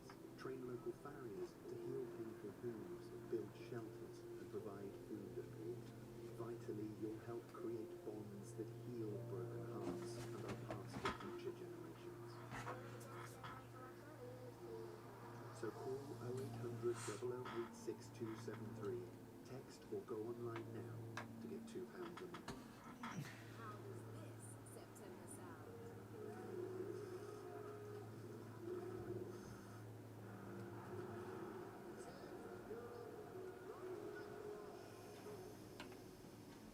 Live sport just hits different. What starts composure, precision, desire? This is unrelenting sporting wrong. There's nothing at the moment, guys. Only Sunderland AFC news. Let's have a look.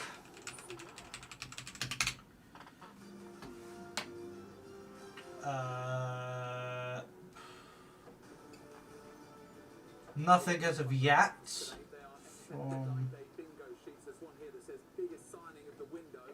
No, nothing as of yet, mate. Nothing as of yet.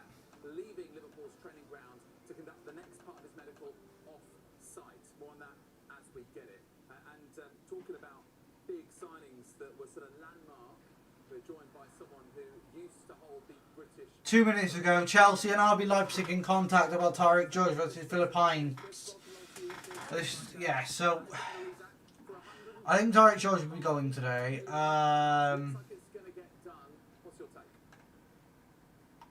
think it's a really brilliant piece of business for Liverpool. I think most people think that. And will it guarantee then the Premier League? It gives them a far greater chance. Strength in depth is the key to challenge on all fronts. And you know, it seems like he's forced this move, but in the end, he's got his way. It's a brilliant move for Liverpool. And of course, Newcastle getting reinforcements, not exactly a replacement because they've replaced two forwards, Callum Wilson and Alexander Isak, with two other forwards in Nick Voldemada and now Johan Wissa. And we understand it's around sort of £50-55 million mark. So, what is your view on that move? Well, Eddie Howe said that he wanted two strikers in to replace Isak. The only thing I can see so far is Tarek George, but there's no Sunderland news as of yet. I think we're just going to be waiting. His numbers the last couple of seasons, I think he's an intelligent player, and I think he'll fit in really well at Newcastle. They play an attacking brand of football. He will enjoy it. Guys, 15 people in the stream, thank you so much, really appreciated. Those at the centre of these transfer stories across the window, Chris. And you look at Alexander Isak and Johan Wissa, who've both gone very public about what they want to happen and have really machinated for those moves. Guys, we are 3 followers away from 900. That would be unreal if we can reach 900 followers, and we've had 1,800 views in the stream. That is fantastic. Thank you guys to all of everybody, your support. It's amazing. Absolutely amazing.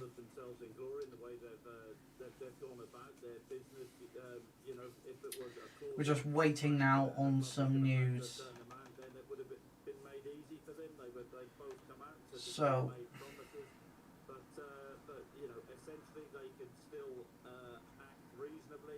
As you mentioned, Mark Gahey hasn't carried on playing for Crystal Palace. Everett Chiesa, another player who carried on playing for his club until the very end. So it's not right what's gone on, and you know, the players certainly in this situation have had the power. So Alexander Isak, of course, he moves to Liverpool with this fact of being Britain's most expensive transfer now, £125 million. You yourself held that title back in 1994 when you moved from Norwich to Blackburn for £5 million. It was still, I know the numbers are very different, Chris, but it was still a British transfer record. How did you handle that? Well, that was a lot of money back then, £5 million. Well, essentially, I loved my time at Norwich City, but I wanted to you know, go to a club which was competing for titles, and Blackburn Rovers were the club at that particular time. They were chucking a bit of money at it, and I went to Blackburn Rovers up front with Alan Shearer, and 94-95 season we got over the line and won the title. So that was a big deal. That was my only Premier League title, which I won in my career. When I won a fair few. yeah, not a lot of the moments. Not a lot of the moments. The pressure was on from the start because of the size of the transfer fee, where I didn't necessarily have the pressure at Norwich, but part of it, brilliant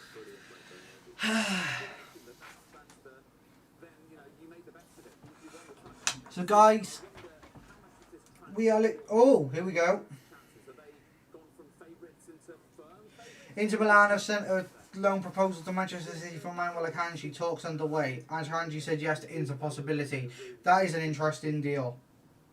So far hasn't really come to the fore. You know, they certainly need reinforcements in that centre back position, and you know, all the talk is Mark Gahey is going to be the one. If they can get that over the line, then you know, you would put them firm favourites.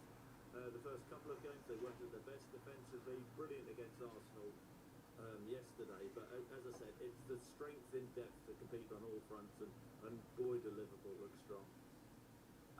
Just going to interrupt you briefly, Chris, because we've now got pictures arriving into us of Alexander Isak leaving Liverpool's training grounds to head off-site for the next part of his medical. So this one is inching closer with 5 hours and just under 20 minutes to go until the deadline. Okay, let's just quickly get to a few other little bits and bobs. The situation is fascinating surrounding the Manchester clubs and goalkeepers. Gigi Donnarumma to Manchester City is the chap today. But what about his... So we're just waiting now for anything to come through. Is that much of a factor here? Do I think Tarek George is going to leave? I don't know. I really couldn't tell you guys. If I was completely honest with you, I couldn't tell you if Tarek George is going to go or not. I think he might. think he might, but Absolutely. So Manchester City need to get this deal. how short are we leaving ourselves though? We've got Gittins, we've got Garnacho, we've got Pedro Neto, we've got Joao Pedro, Liam Delap, attacking players that can do things. So I wouldn't be too surprised if Tarek George leaves this window. But I can't say for certain that's what's going to happen.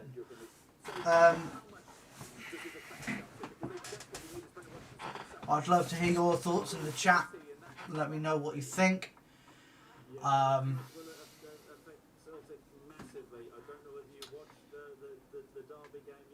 But it just seems to me that it's going to be short and sweet.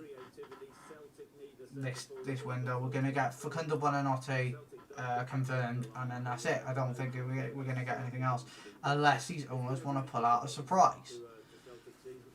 But I don't see anything apart from that, guys. I really don't. And then, truth is, going to Ibrox, Russell Martin's had a difficult start there. They expected Celtic, I think a lot of Celtic fans expected Celtic to be too good for them. A lot has been made about Rangers and conceding too many. But let me know what your thoughts are, because currently I don't see us signing anyone doing anything spectacular in the rest of the window. I see Jackson going for definite. But apart from that, I don't see much else happening. At least one, and they need players in those wide areas. And Rangers are set to spend £8 million on a striker who would be their biggest fee for 25 years. Can they claw their way back? They can. They certainly can do, but the pressure will be on. They brought Mijovski in, who was the former Aberdeen striker. I just hope that we can do something. But there's no Sunderland news at the moment either. No Chelsea news as of yet. Into the club, he's brought a lot of players in, and the truth is, so far his recruitment has been a little bit dubious. Other than sort of Gassamar, you'd say, there haven't been any other of his signings which have come to the fore. So, he's got to make sure he gets this one right. The draw yesterday, some Rangers fans may see that as a very small step for Russell Martin. I think they've got Hearts and Hibs up next at home, and they're going to be difficult games. So the pressure is truly on Russell Martin. He may have that backing from the ownership group at this moment. But I'm trying to just check my phone for news all the time, and there's not a lot at the moment. We're waiting for something big to happen. Will it happen? Don't know. It is another story. But well, Brentford are close to agreeing a loan deal with Arsenal for Reece Nelson. They've been looking for a left winger, so not a like-for-like replacement, but they feel they've got Kevin Sade, they've got Igor Thiago, who can play through the middle, so they've been looking for a left winger, and it looks like Reece Nelson is their man. 25 years old, an Arsenal Academy graduate. He was on loan at Fulham last season. He made 11 appearances for them before hurting his hamstring. I mean, how do you all feel about the transfers for your club so far? I'd love to hear from you guys on this. Personally, I think Chelsea have had a decent window. We've got what we realistically needed. Could it get even better? Alan Myers has an update on a potential deal for us. Hi there, Alan. Yes. We've just had a deluge of rain here at Finch Farm Training Ground. We're still waiting for a deluge of new transfers coming in, but there is work going on behind the scenes here. Of course, we told you about Merlin Roll, the Freiburg central midfielder who is on Merseyside. I understand he's having his medical as we speak. That one is progressing really well, and we expect it probably will happen. As far as any other movement is concerned, well, Kellen Fisher from Norwich is someone who there's an interest in. Again, don't think there's been any sort of bid yet, so we'll have to watch that one. And there's also talk about Nathan Ake and possibly coming in from Manchester City now. I mean, as far as I'm told, there's nothing happening on that one at the moment. That's from both Manchester and Liverpool sources. But a thing to remember on that one is that with Jack Grealish here already on loan from Manchester City, of course, he would have to be a permanent deal. So that one seems a little bit off and maybe might not happen, but certainly, yeah, we'll keep an eye on it as well. But yeah, as far as outgoings, Chimiti is on his way to Rangers. Tyler Onyango as well will be going out on loan to Stockport County. And also Harrison Armstrong, a very talented midfielder, a young lad here who they think highly of, could well be going to Preston North End, but it would all depend on that Merlin Roll deal if that was to get over the line. So David Moyes, of course, said earlier in the summer that he wanted 10 players. He's got 8 at the moment. Will 9, 10, possibly 11 come? If they do, Nothing on at the moment, guys. Nothing at the moment. Everton are looking to make signings, but I don't think anything's going to happen there at the moment. I know there's a Freiburg midfielder they're looking at, and that's about it. So, if I'm completely honest with you guys, I don't think there's a lot to do right now. So I'll stick around and I'll keep updated on anything that happens or I think that happens. And yeah, we'll just keep going and waiting. Lottery is offering the first month free for new players in their October draws. You've got until the 30th of September to sign up for your chance of winning a share at £23.2 million. Anything from TikTok? No. When something isn't your vibe, it's easy to sell for free in your local area. Bearing in mind, guys, we have 3 subscribers away from 900, so if we can make it to 900 before 4 o'clock, that would be amazing.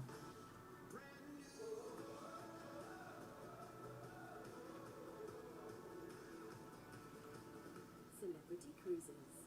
Nothing comes close. Struggling every day in scorching heat, staggering under the burden of more than he should carry, the heavy load cruelly rubs his back until it's raw and bleeding. He's desperately thirsty and oh, so very, very tired. If you care what happens to him, please call Brooke now on 0800 008 6185 and give just £2 a month. We've helped suffering donkeys and horses all over the world for over 80 years. Your gift could help soothe and heal their sores. Make sure they get... With 5 hours to go with this transfer window, guys, I don't think much more is going to happen. Help our vets share knowledge with owners to help them care for their donkeys every single day. No animal should suffer like this. Help heal the pain now. Call Brooke on 0800 008 6185. He can't plead for your help, but we can.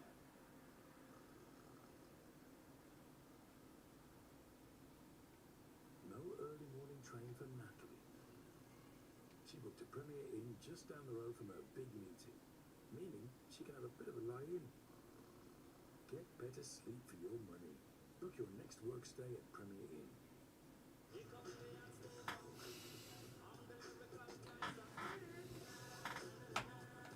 Life's pretty good, so why wouldn't you want it to last a bit longer?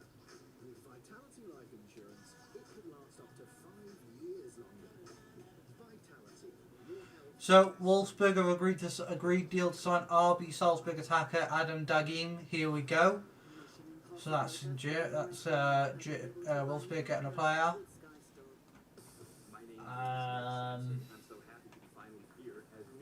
Let's see if there's anything else.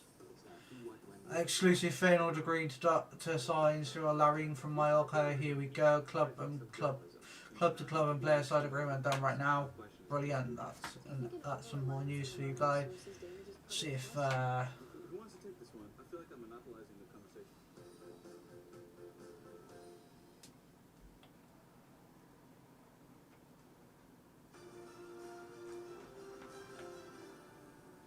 I think we've done alright this window though. I think we have done alright this window. It's just about can we do any more?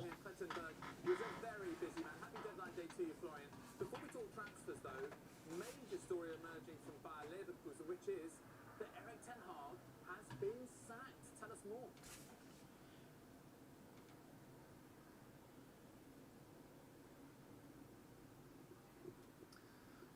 To be honest, if you speak about it, I have to say, okay, yeah, it's correct, it's true, we have to realize it, and it's an unbelievable story, but it's the reality.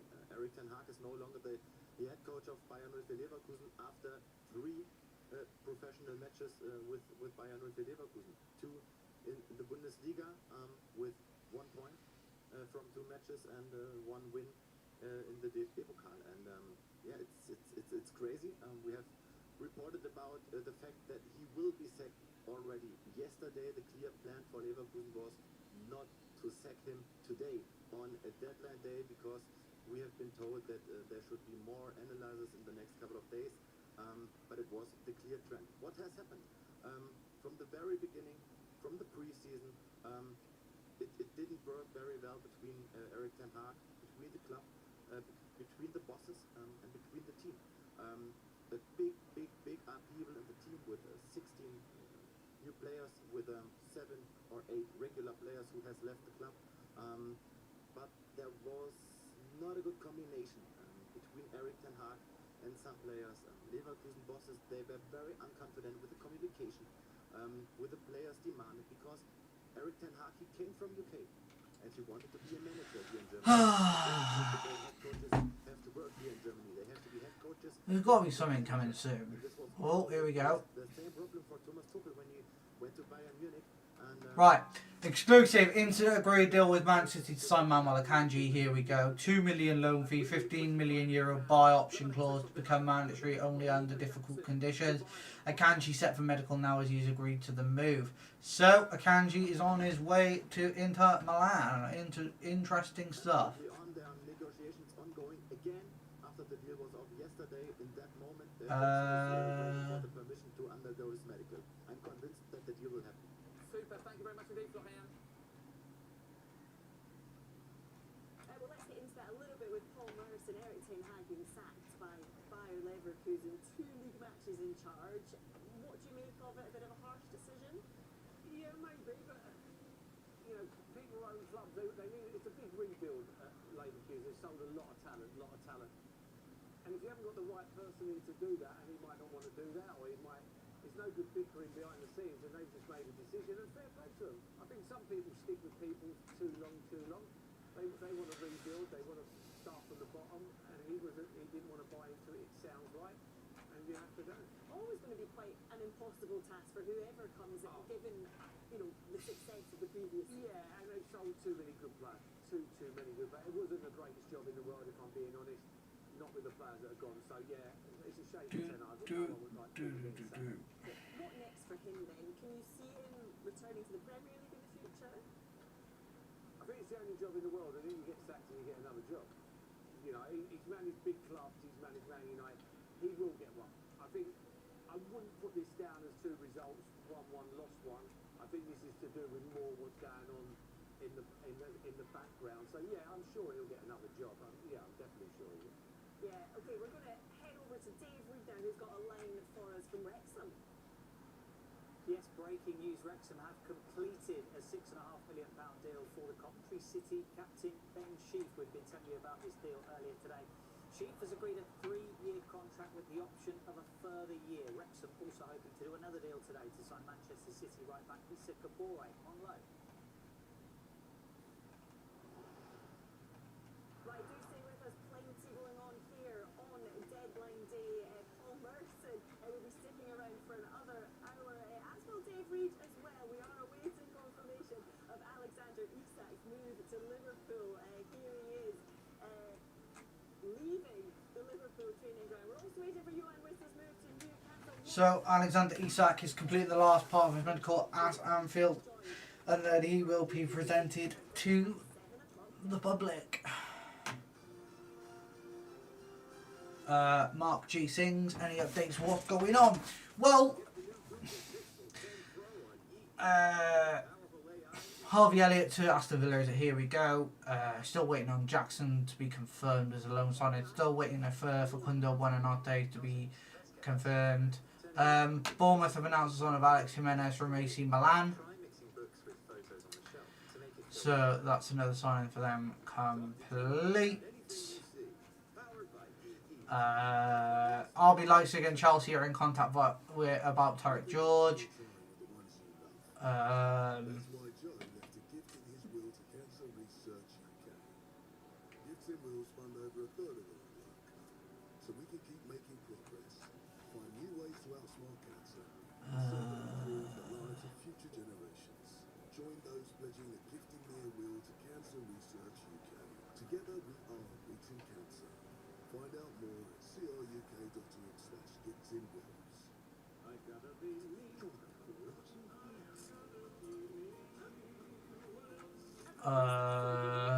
What's yours?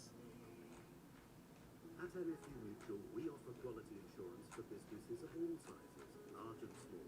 We help you get the right cover. Apart from that, there's not a lot. But we will wait. We will wait. And we will get some news eventually, I think. With over 280 agency offices across the UK, we're closer to your business and closer to what matters. For quality business insurance, search NFU Mutual. Feel the difference with that fresh blade feeling that lasts time after time after time. Gillette Labs, our best ever razor, with up to 30 smooth shaves per cartridge. The skin everyone wants to touch.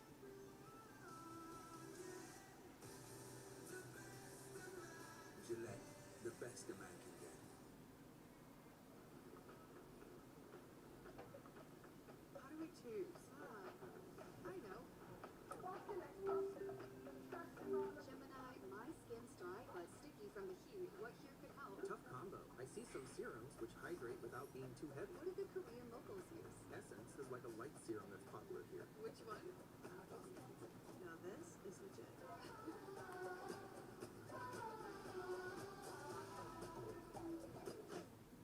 It's pronounced fire.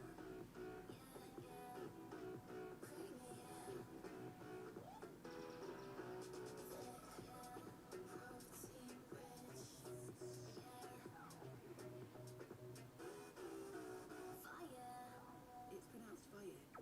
For a reason. What a hotel. Right? And only 210 a night on my favorite site. What? You didn't check Trivago. I got mine for 130.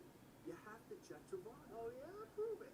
On Trivago, you can compare hotel prices from multiple different sites. Even your favorite one. See? Same hotel.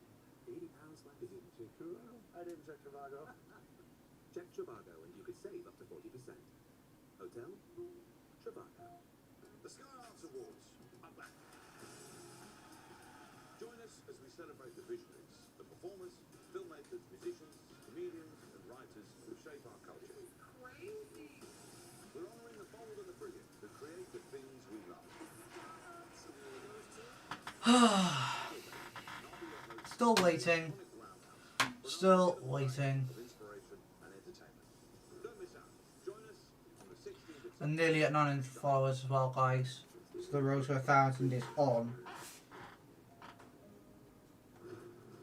But it's not your loss.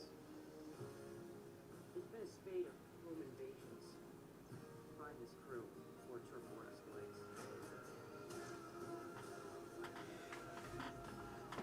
Leipzig are now uncertain about signing Conrad Harder and have approached Chelsea to sign Tyrant George. Okay, so maybe we might even go after Conrad Harder after all.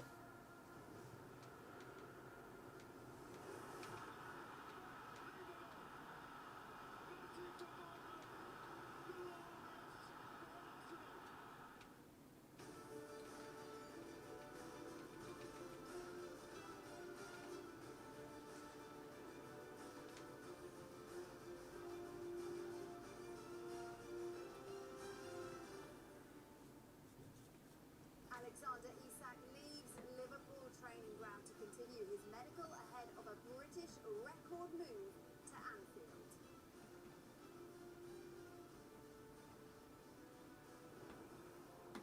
Whilst at Newcastle, exclusive pictures of Johan Wissa arriving for his medical ahead of completing a deal worth 55. So I think we might have just hijacked Conrad Harder. So we might be doing something. We will wait and see. Because if we have,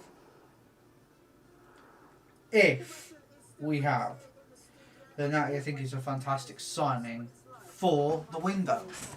I think it's another player that can be on the list of players that is good enough. Do we go for him?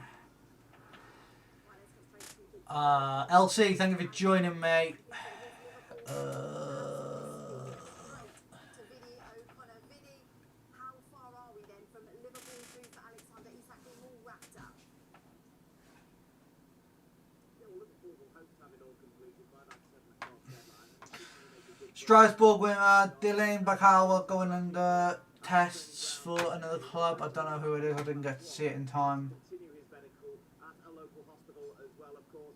Personal terms, all that is wrapped up as well, because we understand that Alexander Isak has agreed a 6-year contract with Liverpool to complete that £125 million move from Newcastle United. It will, of course, be a British transfer record when you consider it's £10 million more than what Chelsea paid back in 2023 for Moises Caicedo, when they paid £115 million to Brighton and Hove Albion. Of course, Alexander Isak arriving at Liverpool has a bit of a... So 5 hours to go, guys, and nothing of note yet. If they weren't bringing in another attacking option, well, they are obviously going to do that today with Alexander Isak, and we also know that there is an offer on the table from Aston Villa, and it appears that move is getting close for Harvey Elliott now. I'm sure Rob Jones will bring you more on that, but the important thing here from a Liverpool perspective is that Alexander Isak is set to become a Liverpool player before that 7 o'clock deadline.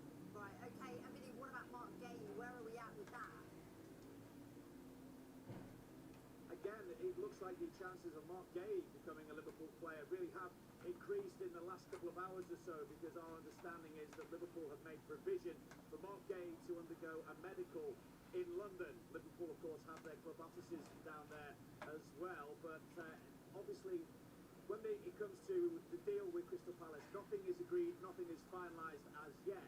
However, if they are to get a deal over the line, it's going to be really, really close to that 7 o'clock deadline. So Liverpool making every provision that they've got everything in place to enable them to get that deal done. Therefore, that is why Mark Gay won't have to travel up here. He can undergo a medical down in London. As I say, there is still agreement to be reached with Crystal Palace, and Crystal Palace will not be sanctioning the sale of Mark Gay unless they are getting replacements in.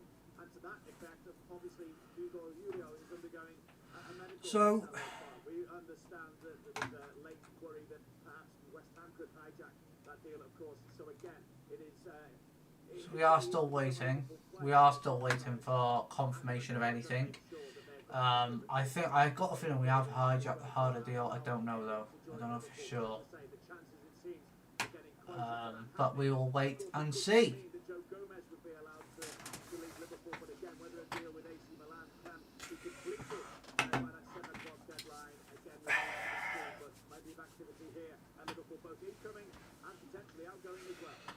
We'll speak to you in a bit. Has agreed a deal to join Newcastle. Keith Downey's been across this transfer saga for weeks and joins us now. Keith, when are we expecting everything to be confirmed?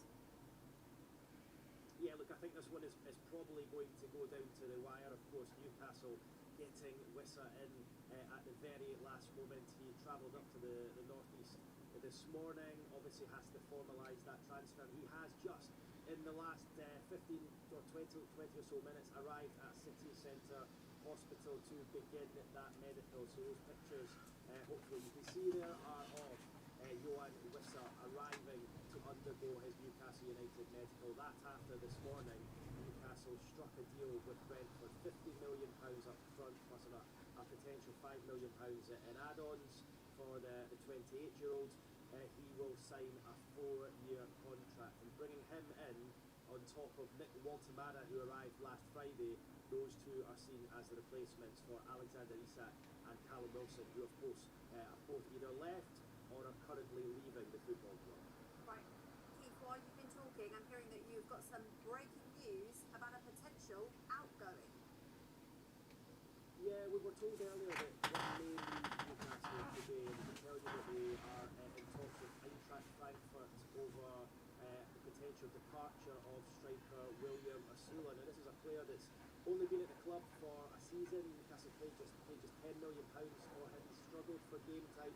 However, he did score against Liverpool last week on Monday Night Football, when of course Newcastle lost by 3-2. But we're told there's a package under discussion, £28 million between Newcastle United and Eintracht Frankfurt. There's also been interest in the last 24 hours from Aston Villa over a loan move as well. So William Asula, who struggled for game time, and you would say probably going to be pushed down the pecking order after the arrivals of Waltimada and Wissa once it's completed. He will probably be allowed to go out either on loan and get some game time, or if a big package like that is agreed with Frankfurt, I think Newcastle may cash in. So Asula looks like he could be potentially leaving today.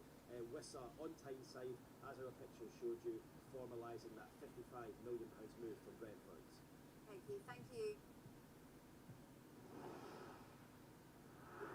Okay, we like to take you behind the scenes here on Deadline Day. We've got Christian Perslow, Paul Merson as well still with us. Christian, you know a thing or two about British Records having sold Jack Grealish to Manchester City. Tell us then, what's your reaction first of all to this massive deal for Alexander Isak?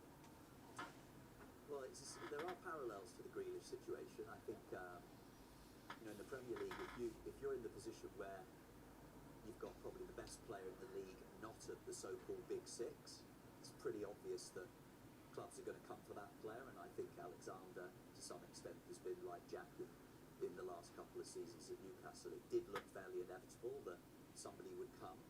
I'm surprised it's taken so long. I think from the outside looking in, if you're not going to be able to keep the player, then probably better to get that done earlier in the window, maximise the value, try and get other clubs interested, but most importantly, secure your first choice replacements.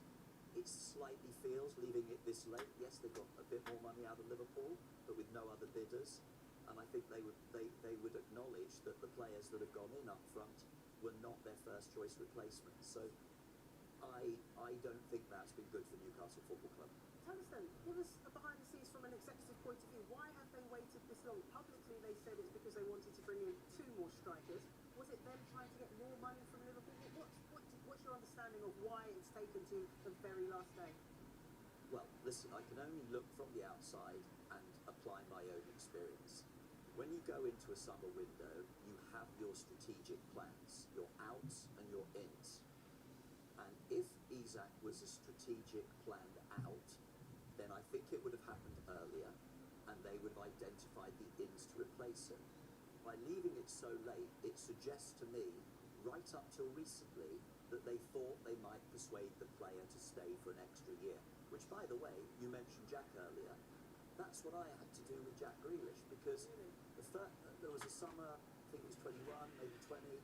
Harvey Elliott to Villa, here we go. Yep, Jamie, I've already announced that one. It didn't really feel right for Jack, and Jack improved his contract, and I gave him an escape clause that 1 year later Manchester City exercised. So Newcastle could have and probably tried to follow that structure, but once it was clear the player wouldn't sign on any basis, I'd like to think I would have moved more quickly on the sell side to make sure I got first dibs on the players I wanted to bring in. By leaving it this long, I think they missed out on their primary targets. Yes, they got a bit more out of Liverpool, but the real issue is the replacements. I'm not sure they're the level they really, really wanted. But Merce, from a player's point of view, it doesn't look like there was any persuading Isak, was there? You might have been able to persuade Jack Grealish, but Isak, it seems from the very beginning, it's a month ago we had that first bid rejected, it seems like he's wanted out, and he's known he's wanted out from perhaps even before the summer. Oh, dear. Not a lot of news coming out at the moment, guys, at the moment. Like, it's very quiet. They've waited and waited, as you said, it was from day one, and it's just gone on for what, another £10 million? So, Olympique Marseille have sent an official bid to Benjamin Pavard. Yeah, they must have had the slightest thing where they thought this is dragging on now, Liverpool might go and get someone else, but they haven't. And I'm with Christian, I think Newcastle will be sweating on that these 2 lads score more goals than Isak. Is that going to be the case? I ain't sure about that, but yeah, when you listen to someone like Christian, he sort of puts it more than we know, do you know what I mean? And it's true what he's saying. I thought it was quite interesting. Yeah, very much so, but player power, Merce, we talk about this, it's different than it was in your day, right? He's engineered this move, hasn't he? He's told the club he's not going to play for them until he gets his move, and it's worked. Yeah, but it's not just him. It's not just him. He hasn't just got up one morning, opened the curtains and gone, you know what, I want to play for Liverpool, so I'm going to kick up the biggest thing you've ever seen. This is all sorted in the background. Everything's done. I mean, by the time he signs, Jordan Campbell, I hello from the host pays attention. Sorry, mate. I am trying to look for news on my phone to see if there's anything to go with, but there is not a lot. There's not a lot to talk about. But what I'm going to say is that. Okay, I'm checking something now. So.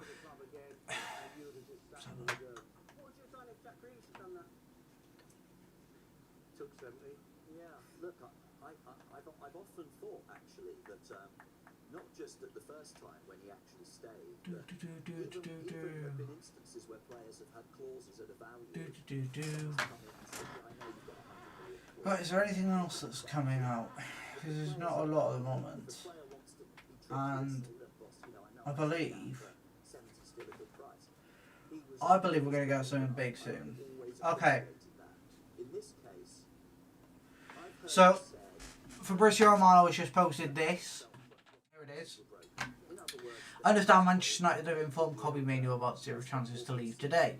The case is closed. Mainoo stays at United this season despite requests to leave on loan. So, with this...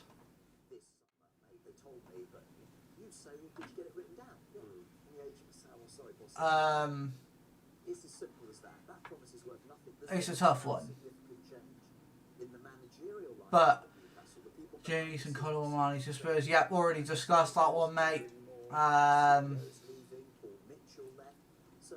one of those people may well have said, look, if all's good, you can go next summer. They're not there anymore, which is why any agent worth their salt would say, we'll call that an agreement. It's an escape clause. It's an addendum. Jamie Eason may not play because Cunha is injured. Yeah, probably, mate. It looks to me like, you know, he wanted to go and he's got his move. And I worry about the precedent that sets. So Strasbourg winner Bakawa undergoing medical at Nottingham Forest. So Bakawa is going from Strasbourg to Forest. I do think that is a good deal for him. I do. But is it enough for Forest? I think they need something more, but I don't know what they're going to get, what more they're going to get. The ability to talk directly to the fans and they're putting their point across. Is it a good thing for the game? Look, I don't want to be all sanctimonious about this. Clubs do the same thing. Clubs can have a player under contract and then decide going into the summer window, look, we need a bit of headroom to get another one in, or we've got an FFP problem or whatever, and they can say, you know what, let's move him out, and they have a quiet word with the agent and say, we'd like your player to find a new home. So that happens all the time. So, you know, it's not this whole contract issue, it's more that in the case of a player like Isak, it was quite clear that he said he had a promise, and that never was the case, and I think that's disingenuous. I think people should be honest. I'm not against them speaking out directly to fans. I think it's a good thing to be transparent, but be honest about that. Christian, Merce, loving your insights so far. Let's send it over to Bella. I think we've got some breaking news coming in, Bella. Yeah, we do. Let's get to Spurs agreed a deal to sign a forward on loan. Michael Bridge, what can you tell us? There he is. Hello, hi. Yes, we've brought it to the last hour that Spurs have agreed a deal to sign Randall Kolo Muani from PSG, a forward who can play up front and he can play behind as a right on the right-hand side, the left-hand side. We understand he'll be in London now for a medical. Spurs have very good relations with PSG, and as we told you earlier, it will be a straight loan. So more on that as we get it. So Spurs adding to their forward line. Dominic Solanke picked up an ankle injury over the last few days. We don't know the severity of that yet, but even so, such a long season coming up. The Champions League. Jamie's from United. A new signing United need is a new manager. You don't get a new manager anytime soon, mate. Tell you that now. Girona have agreed a deal with Spurs for the sale of Brian Hill. Right, 2 subscribers away from 900. Who is going to be my 2 subscribers? So if you are here and you subscribe, please subscribe. And comment that you have subscribed, and I will be giving shout outs to the 900th subscriber. He was happy with as well. We'll wait and see. But one thing I've noticed a difference this year compared to last. Dominic Solanke came in, of course, and there were some youngsters, Archie Gray and Lucas Bergvall, who did ever so well. Don't get me wrong. So, if you want to be that 900th subscriber, then please make sure you subscribe. Tell me you subscribed, and I'll give you shout outs for the last two. Subscribers to 900. Number 7, no pressure there. That was Son's old number, and then Moani coming in as well. So I want to ask Paul Merson. Merson came on set the other day when Ever Chiese joined Arsenal. He came on set, got mic'd up and laughed at me. So how does he feel now about Tottenham's business? You know, it was the same old Saturday, wasn't it? Same old. You know, he knows that. I like what Thomas Frank's done. I like what he's done when he's saying I want to bring players in. So it is getting closer to us getting rid of Nicholas Jackson finally. I like what he's doing. There's a lot of work to be done. He knows that as well. He's probably going to be there for the rest of the year now. And then waiting because they need about another 5. Need another 5. I love it. He does it.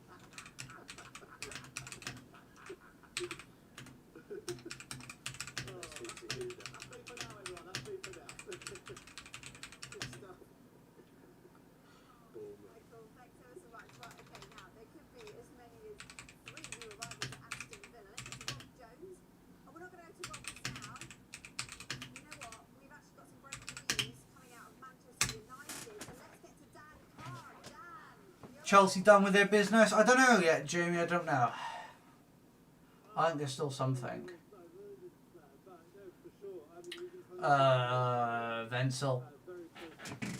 Coates, who do you think had the best transfer window? Who had the best transfer window? I think Liverpool had the best transfer window. And yeah, I do think they deserved it. They've spent money well. They've looked good while doing it as well. They've won their first 3 games of the league.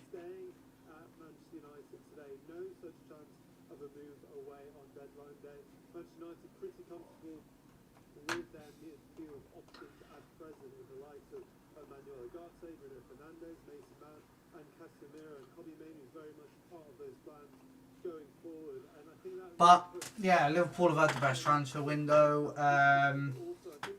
and to be honest, there's no doubt they haven't.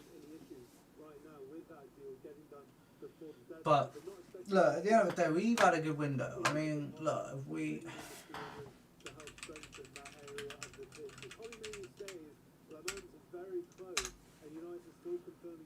Right, so if we just quickly look at what we've signed, like, if I just change this screen now.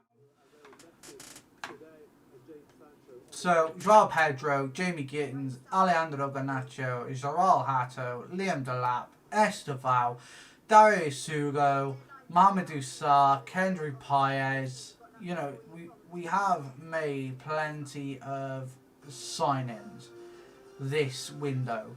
And you know what? We've heavily invested. But now we need to invest more. Because we're not quite there yet. We're not quite perfect yet. I mean, we're close. We're good to be in there. We got the Champions League. We got back in the Champions League. And I think if we can sustain like a top 4 finish this season, I think we might be alright. But it's about getting the players the manager needs. Oh, excuse me. Life doesn't follow one route. Why should you? Decades of know-how, reliability built in. But yeah. So what I'm gonna do, guys, is I'm gonna take a short break now so I can go use the toilet and that. And we'll come back and we'll discuss whatever's going on in that time. Take care.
Okay guys, I am back because there has been some breaking news. As soon as I stepped out of the room, it was there. So, we're going to get into it. Right.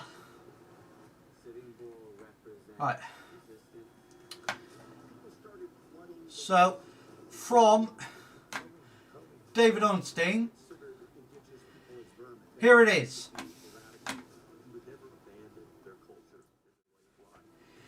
Exclusive. Fulham strike agreement with Chelsea to sign Tyreek George. Deal for 19-year-old winger with 22 million package plus salon clause. Personal terms in place on 5-year contract for England Youth International. Permission given for CFC to do FFC medical via the Athletic. And then, if I go to here, so Nicholas Jackson to Bayern will include an obligation to buy. So that is huge. That is absolutely huge. So what does this mean? Well, I'll tell you exactly what it means. It means that we have to go out and find someone now.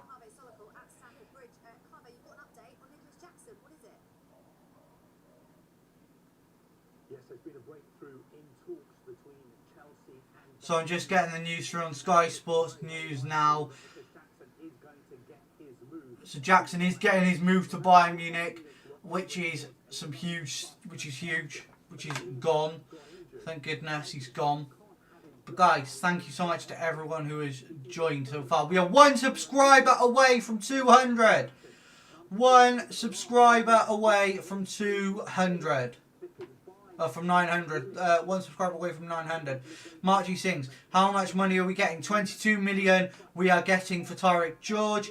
And we are getting... see if I can find it out for you now.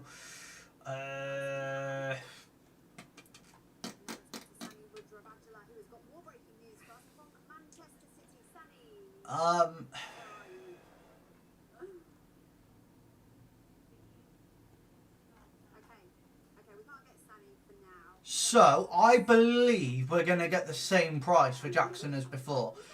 So, if I can find out what that was. Yeah,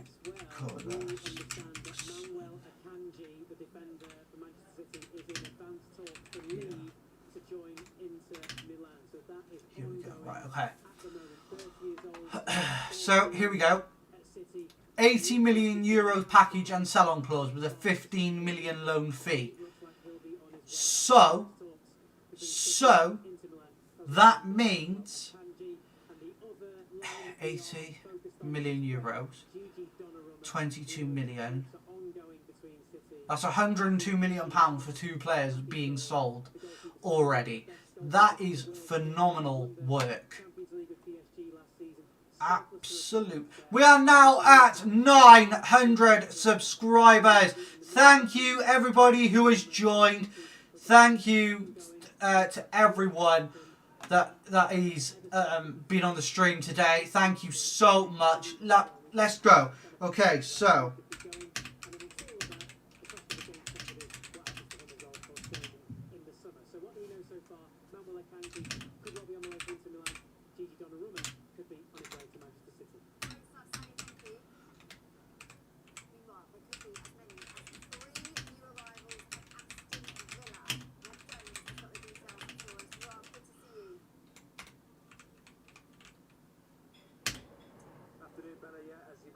a busy day for Aston Villa on deadline day, and 3 players in the spotlight at the moment. We will start with the least advanced and make our way to one that has already been completed today. Harvey Elliott is on his way down to the Midlands for a medical.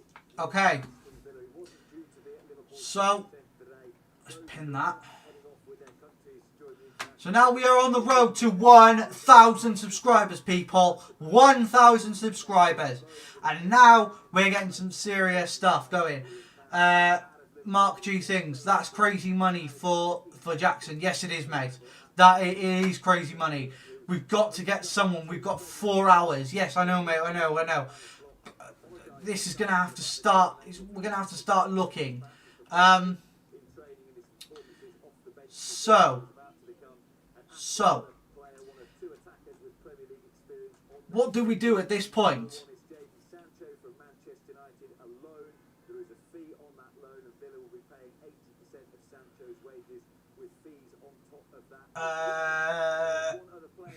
Nicholas Jackson. So for Britty Romano, let's put this out about Nicholas Jackson. I'm going to quickly show you. Nico Jackson's agent, Ali Barat. Nico was ready for Bayern. Bayern was ready. We were all aligned on a world-class project. For the agreement to be withdrawn at the final moment is deeply frustrating, but we won't give up.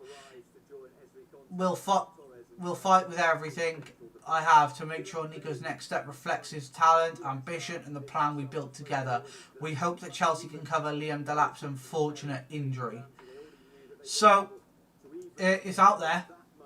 It's out there. It's pretty much done.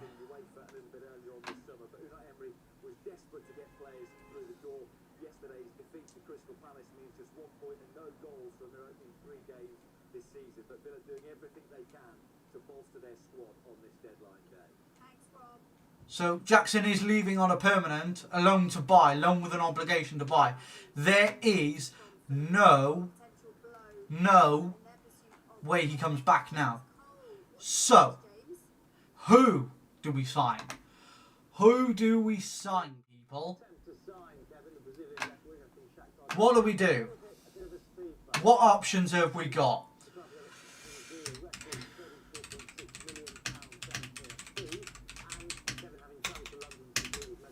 Let's have a look. There are... Right.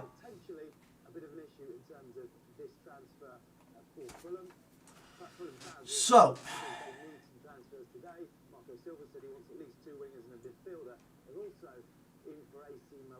we could go out, right? Hear me out before anyone jumps the gun. Ollie Watkins could be an option.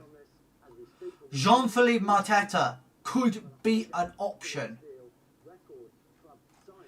Let's have a look, see what else is. I mean...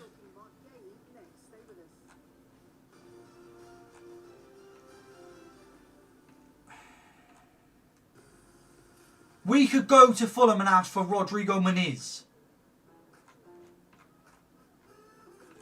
Amazon has increased funding for employees to £3,000 a year, every year, for career development. What about Rodrigo Muniz from Fulham? Cheeky bid from Morgan Rogers. We've got to get... Look, if we could get Morgan Rogers, that would seal the transfer window for me. That would be football heritage right there. That would be transfer window heritage. I would be here for it. I would be here for it. Mark G. Sings, not bad suggestions. I think we just need to get something done. Yes, mate, 100%. We're still waiting on Fernando Buonanotte. Whether that happens soon or not, I'm not sure. I know it's done, but we're just waiting. We are waiting.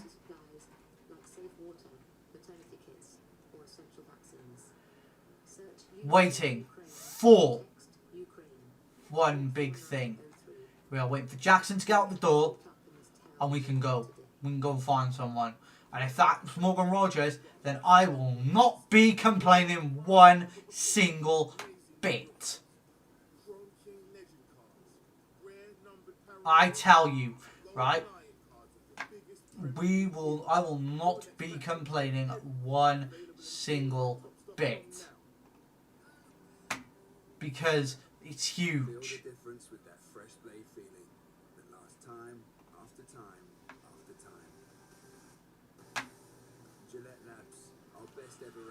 Oh, let's see. Anything else coming? The skin everyone wants to touch.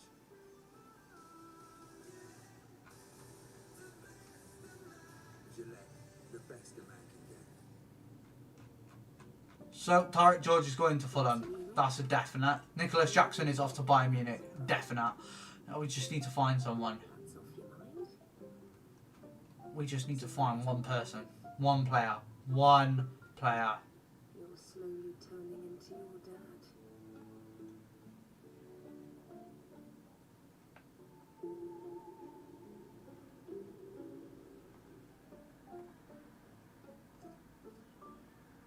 We are so back.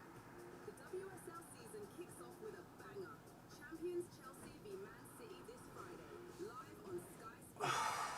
My name is Ned Sampson. I'm so happy to be finally here as new editor-in-chief. Remember the 5 W's. Say again. It's who, what, when, where, why. So now We just literally need. We need to buy someone now. Do you think an over-reliance on anonymous sources... But it's a case of who?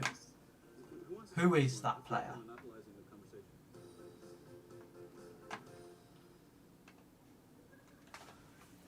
We've got 4 hours and 26 minutes to find that player and get the deals done.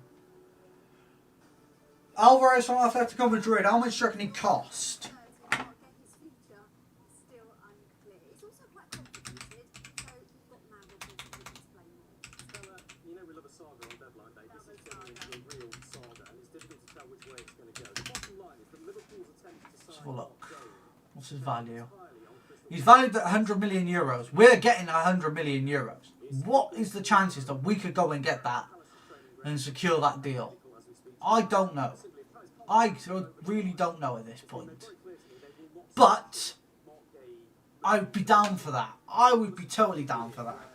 Palace and Liverpool by proxy are concerned because there is a fear that West Ham might come in and try and hijack the deal for people.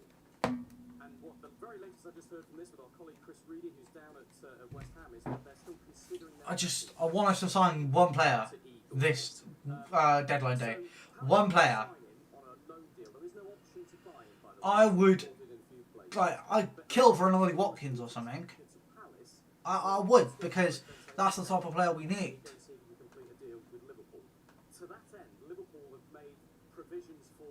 And guys, if you are new to the channel, please make sure you subscribe.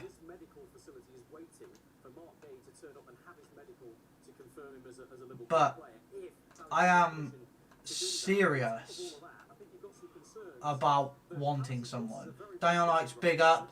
Daniel Knight's, I'm fuming. Guiu is not good enough to be Chelsea striker. Get a striker. Guiu is not enough good to be Leeds. Like, yeah, we need a striker. We need a striker. And that's the thing. That's the thing. Where did we get that from? How much is Rodgers? Okay, Rodgers.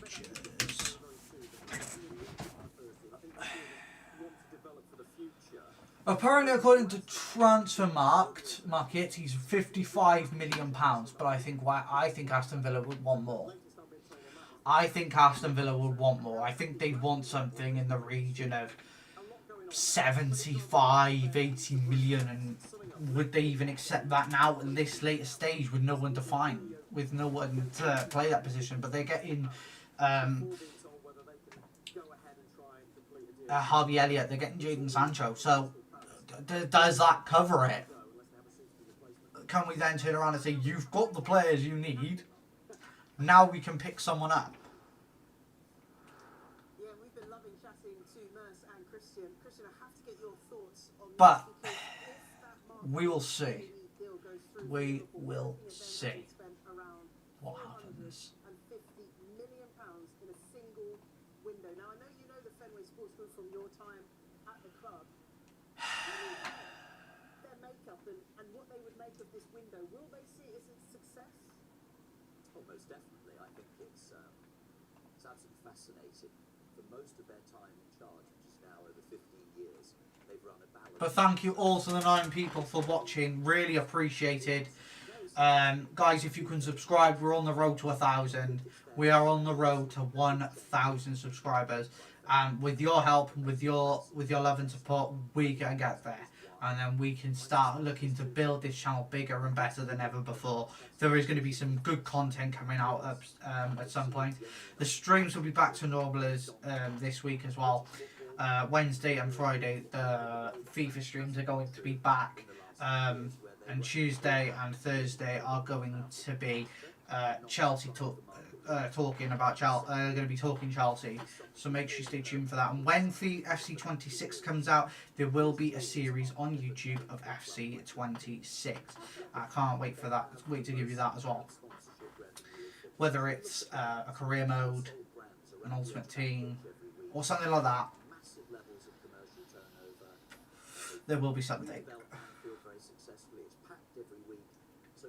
But if you are enjoying the content, please drop a like. Please make sure you subscribe to the channel. Help us on the road to 1,000 subscribers, and yeah, be part of our journey with us, because it means so much to us that we can give you this content.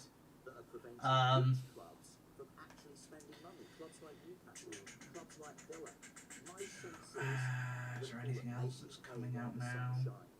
Going for it, really loading up on talent to put themselves in a position where they're virtually impregnable while everything is behind them.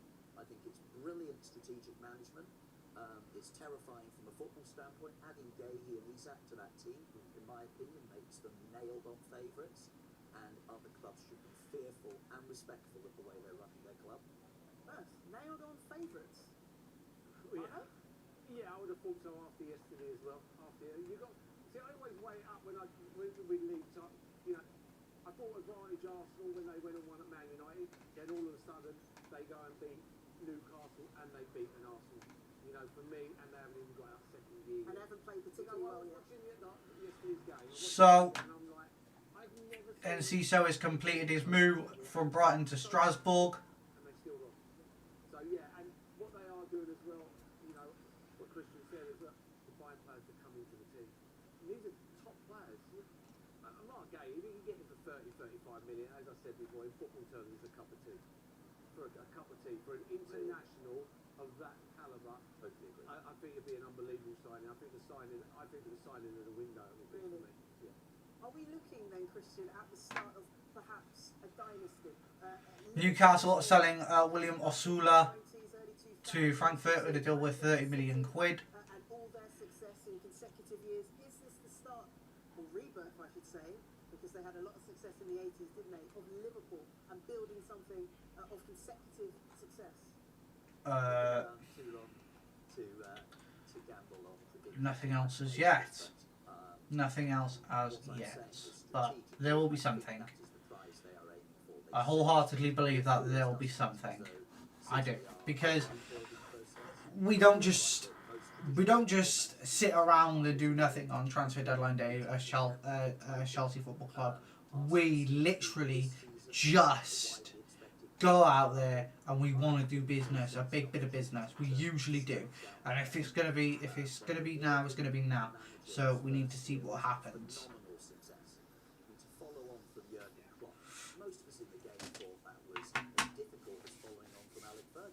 It is now a case of how much do we want something, and can we go out and get it. And with 4 hours and 20 minutes to go, we need to get something done now.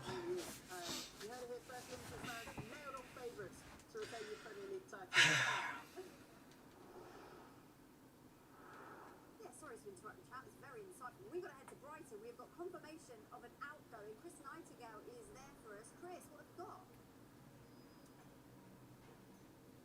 Yeah, afternoon, Bella. It appears to be all about the Julios at Brighton today. If we start with Julio Enciso, he is no longer a Brighton player. He has joined the French side Strasbourg for a fee of £10 million. And Brighton interested £10 million for Julio Enciso to Strasbourg in a good move, I think. Former Brighton defender Liam Rossini over there, and also interesting to hear what Rob said about Igor Julio, the defender here who is on his way to Crystal Palace. The loans manager at Brighton here, Gordon Greer, is working hard to get that deal done. He's only going to Palace, and Brighton do not give Palace an obligation to buy him, so it'll just be a straight season for him at the London club, and then he'll be back next summer. Thanks, Chris. So guys, what do you think about the overall landscape of things with Enciso, Tarek George going, Jackson going.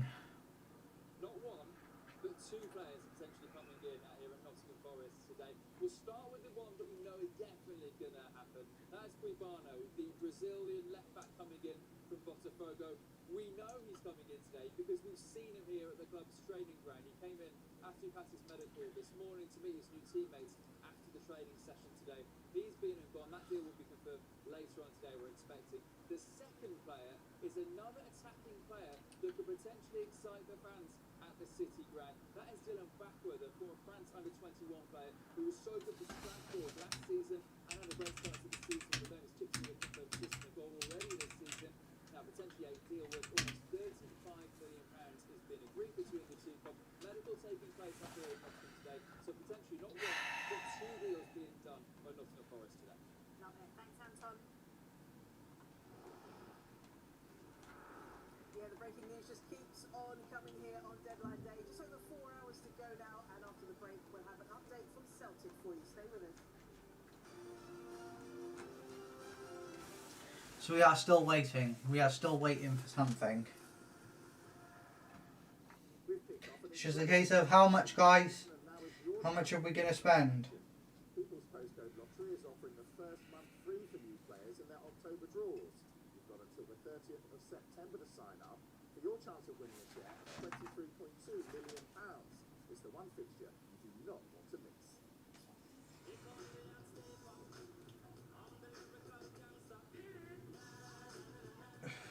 Life's pretty good, so why wouldn't you want it to last a bit longer? With Vitality Life Insurance, it could last up to 5 years longer. Vitality, your health's best friend. When something isn't your vibe, it's easy to sell for free in your local area. eBay. So guys, I'm going to go and try and take another break, and I will be back in 5 minutes.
Okay, guys, I'm back.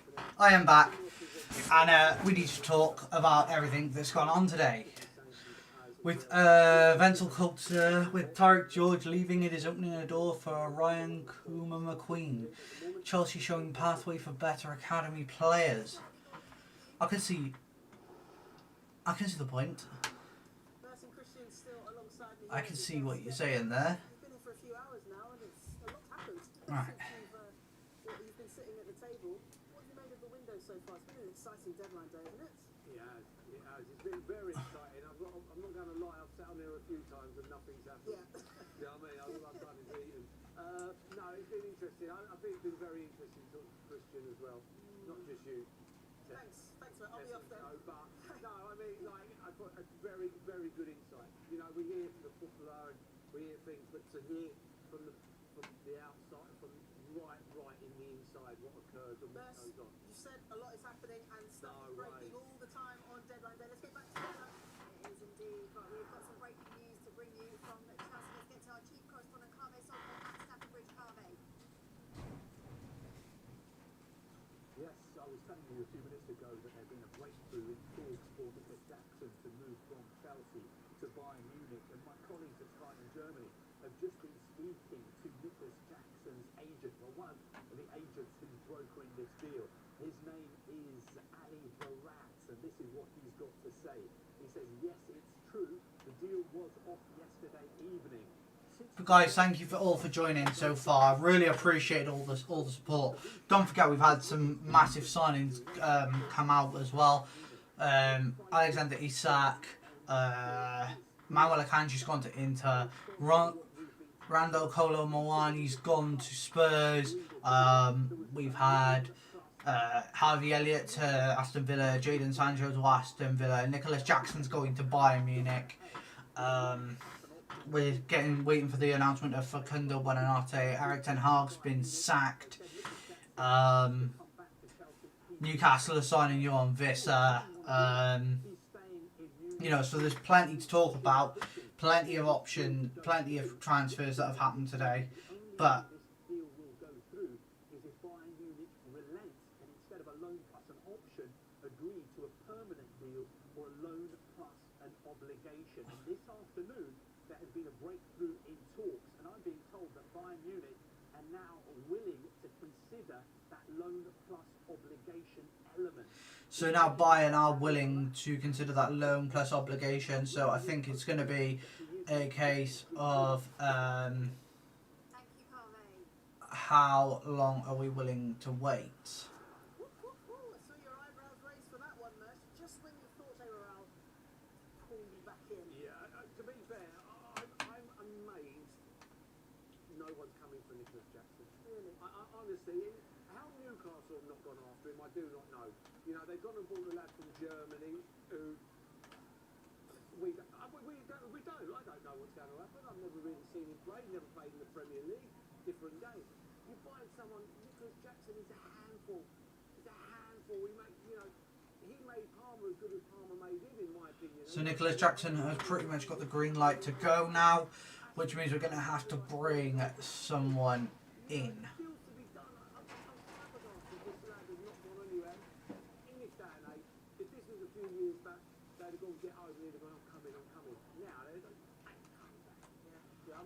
That's the way it is, and it's a shame. But I think he's a bit rough, but I'm shocked that he's not gone anywhere else. Don't get me wrong, he's got a lovely move to Bayern Munich, amazing club, but everybody wants to play in the Premier League.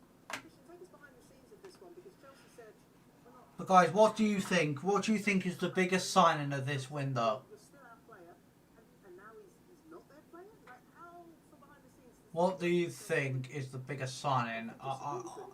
I'd like to say Isak is the biggest signing that has been done this summer, but I feel like there's something bigger that's been done. I mean, let me know though. Florian Wirtz is a big signing again, but I don't know. Something tells me Isak's not going to work out at Liverpool though. I've got a gut feeling it's not going to work out.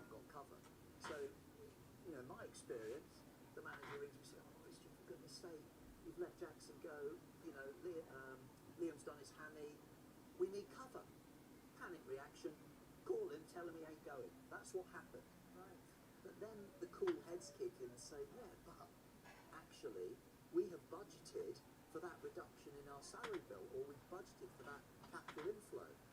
And my suspicion is in the last 24 hours... But let me know what you think, guys, in the chat. I'd love to hear from you guys on what you think. Which is the player absolutely is gone. Toby Birdkin. Toby Bedekin, thoughts on Sancho to Villa? I think that's a very good signing for Villa, actually, and I think it opens up a door for us. It opens up an opportunity, a door for us that we should still go and get Morgan Rogers. I don't know. But we'll wait and see. We will wait and see. Sorted, player goes, everybody's happy. That's how it looks to me. And it all happens in real time. And you have to be cool-headed as you look at those different priorities and ultimately come down one way or another. It's a fine tightrope to walk, isn't it, Merce? We've got about 20 seconds. Tell us your best deal of the window so far, or maybe a potential deal. I would say Mark Gahey, for me. If they can get Mark Gahey, I think it just ticks every box for Liverpool. And as Christian said, they would be the team to catch. Yeah, wow, what a team they're going It's to be. just about how much we're willing to do now. Christian, stay with us. We're going to be speaking to you after the break. Bella. Talk LFC, thank you for joining on TikTok, mate. Really appreciated. Guys, if we can get tapping at the screen on TikTok, get as many likes in here as possible. The more likes, the better. Really, really appreciated.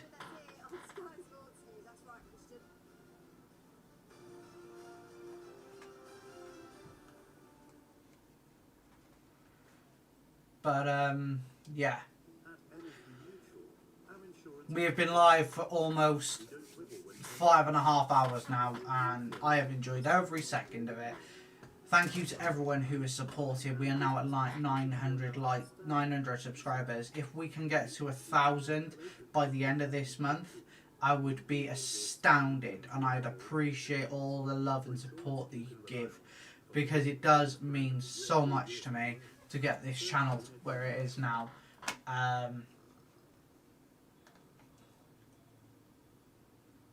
But if you are new, please subscribe to the channel and give your thoughts on today's transfer news. Plenty of it.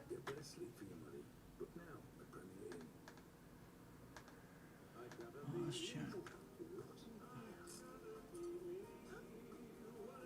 Everyone has their favourite walkers. What's yours? Over 100 million horses, donkeys and mules work hard to provide for their families every day. Heavy loads with nowhere to rest, or food or water. Their exhausted bodies are breaking, and so are their hearts.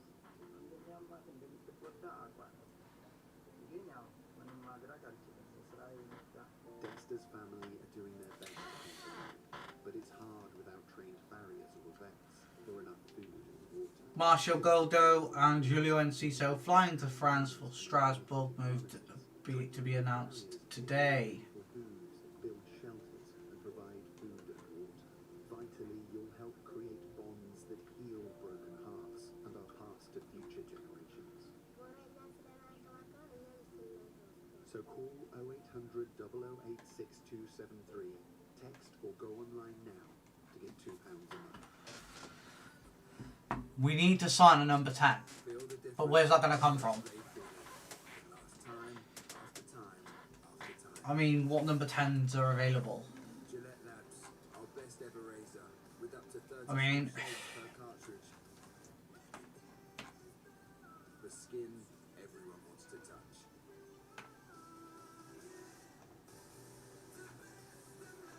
Gillette, the best it can get.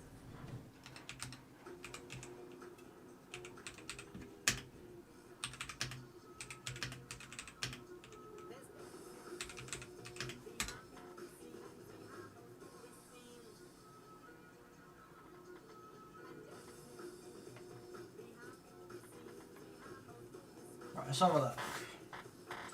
What could we physically do? I mean...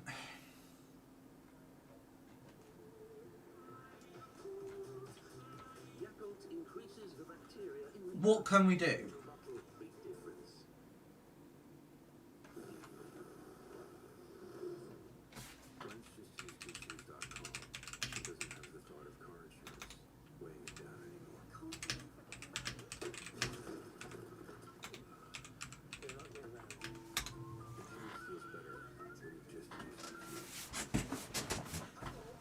I mean, obviously we're bringing Buonanotte in. Let's have a look.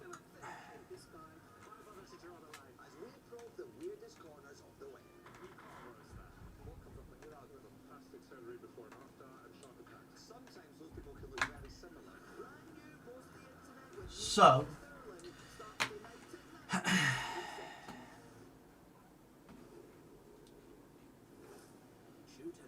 I mean,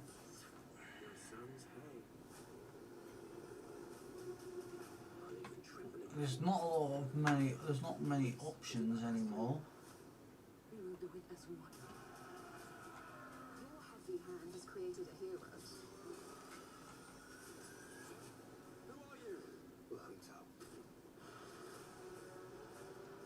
I mean, we could go and get.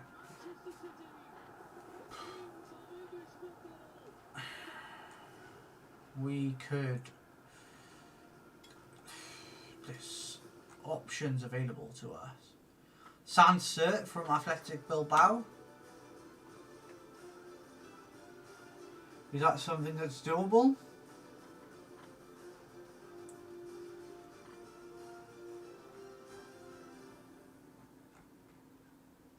Hi there, it is 3 p.m. on deadline day, less than 4 hours to go. One of the busiest final days of a window we have ever seen. So here are the top stories so far. Alexander Isak has left Liverpool training ground to continue. I mean, you've got to do something special to get someone in.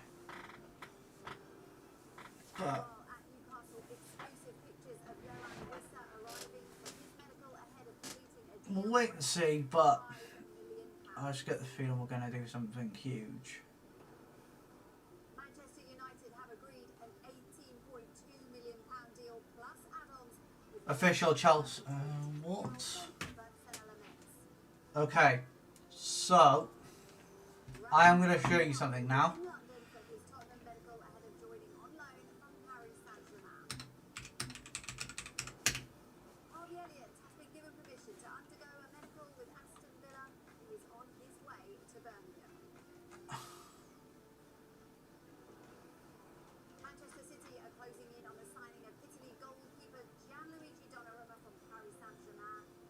Okay, we're ready, guys. Here it is.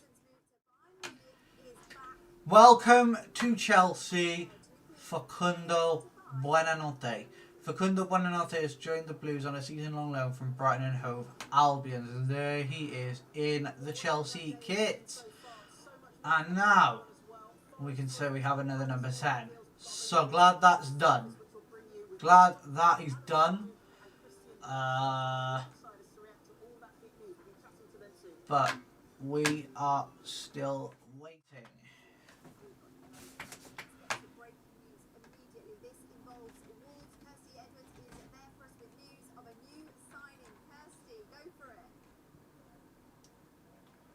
Yeah, well, it's all about the strikers today because first of all, of course, Jürgen Strand-Larsen, as the club always said he would, is staying. There's a new striker in town as well.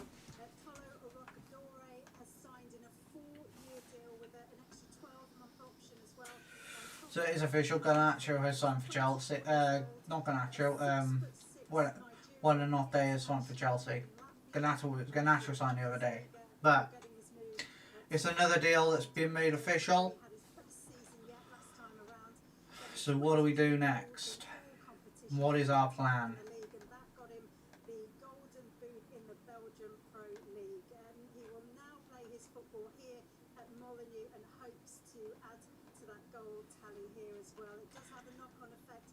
Because it means that Wolves have too many non-homegrown players in their squad. That could mean Sasha Kalajdzic could be on his way out on a loan deal today. We'll keep an eye on that. And of course, Vitor Pereira also wanted to add a midfielder if he could to his squad. That may not happen today. If it doesn't, they will still look at free agents if they can, and they have shown some interest in former Burnley midfielder Josh Brownhill. But today, as I say, it's all about the strikers. Toro Aracadore, the new man in town here at Wolves, and let's see if he can get them some points on the board once this international break is over. Thank you, Kirsty. Now let's get the latest on Alexander Isak's move from Newcastle to Liverpool. The two clubs reached an agreement worth £125 million in the early hours of deadline day. So, guys, we're at what? 4 hours away now from the window shutting. We've got Facundo Buonanotte in. We're selling Jackson. We're selling Tyreek George. What can happen now next? Anything can blooming happen now.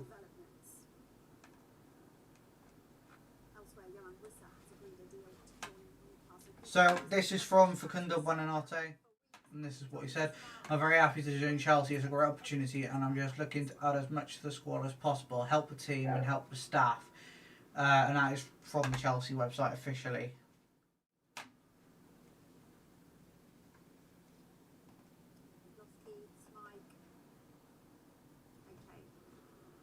Keith, can you start again? I know you've been really busy. It's been a long saga. We need you to start from the beginning. Don't know how much of that you heard there, but yeah, I'll start again. It has been a saga, an absolute saga this summer.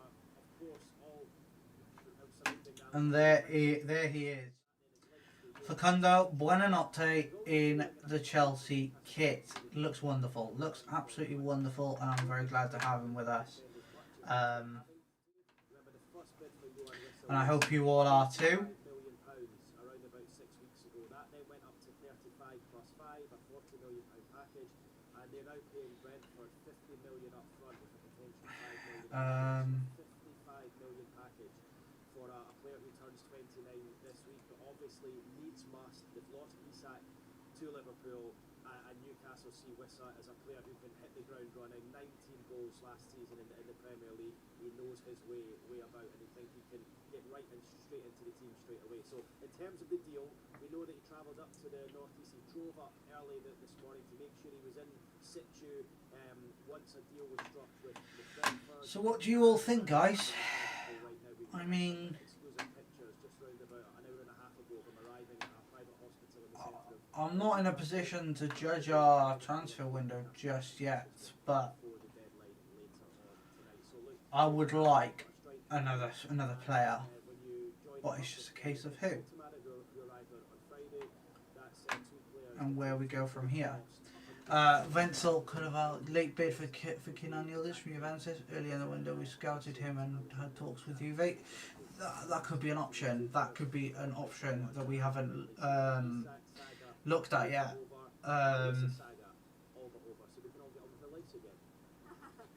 But I think that could be definitely an option to consider.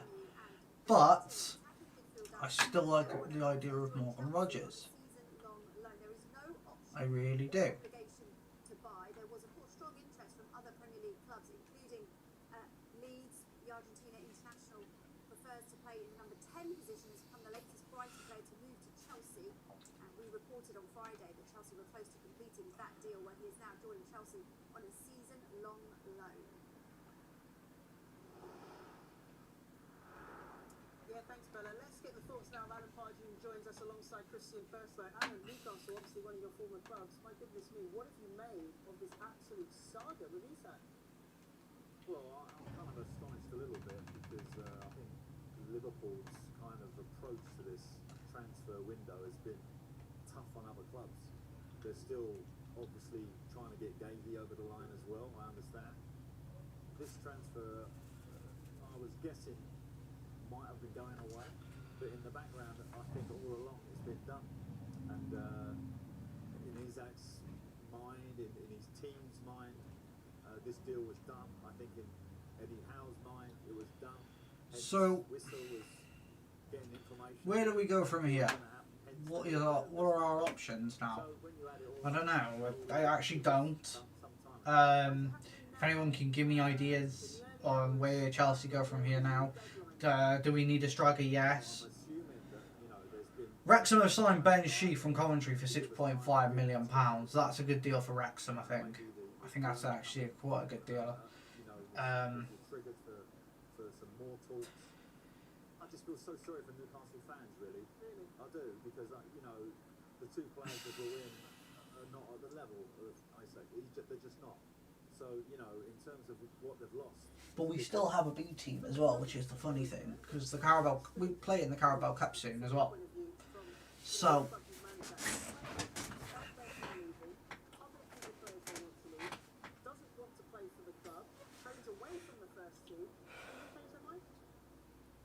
Well, you can't change their mind, but the reset is I hope we're coming towards the bit of the transfer window where it goes a little bit quiet and then it picks up again. So we'll just wait. I'm just waiting now to see if that happens. Don't worry, guys. You'll get all the information from here. Kind of a protest going on. They bought back into him, so we were lucky in that respect. We were able to reintegrate him. Yeah, we was. Whether you could have done that with the level that Isaac went to, in terms of the upset that he caused Newcastle fans, I don't know. But the bottom line is, it weakens Newcastle's approach this year, and the whole window has been very, very difficult for Eddie Howe. I feel for him. CCFC Josh 5, thank you for joining, bro. Big up, mate. Annie, thank you for joining. Sometimes the squad is a strange group. Some of them will be like, well, if the player wants to go, you shouldn't be standing in his way. So they won't all be against Isaac, but they're all thinking about their bonuses, the Champions League money, the success that might be coming their way going out the door. So it's like a... So now we're at 901 subscribers. Thank you, people. Really appreciated. How difficult would this be for Eddie Howe, considering that there's no CEO in place and there's no sporting director in place? In modern day football, at the top level clubs, all of those clubs will have those people in place to help with... Just waiting for some more news to come out, and hopefully we're going to get some. Fabrizio Romano is spoken. Well, I think Eddie would admit he hasn't. This is He's there. So nobody has. This is an enormous deal, and it has been unusual. The level of agitation from Isaac to make this move happen has been on the extreme end. We've both seen players who want to leave. Sometimes, as Alan says, the manager in particular should be the ultimate gauge of that decision, and he'll balance those factors in the dressing room. They say to me, look, on balance, I think we should get him out. And occasionally they'll say, I think we should dig in, and I think we can reset. In this case, it does seem as though Eddie had no one around to shoulder that. And by the way, Mikey, I think it's a very good question, and my key observation on that would be, this is always best dealt with between windows early. If you're having a problem like this in the middle of a transfer window, post-season end, it's already too late. It's gone too far. And I suspect that some of the lack of stability behind the scenes at Newcastle in those key positions you refer to may have contributed to this situation. Just being open and not being gripped and controlled by... What's being said on Twitter?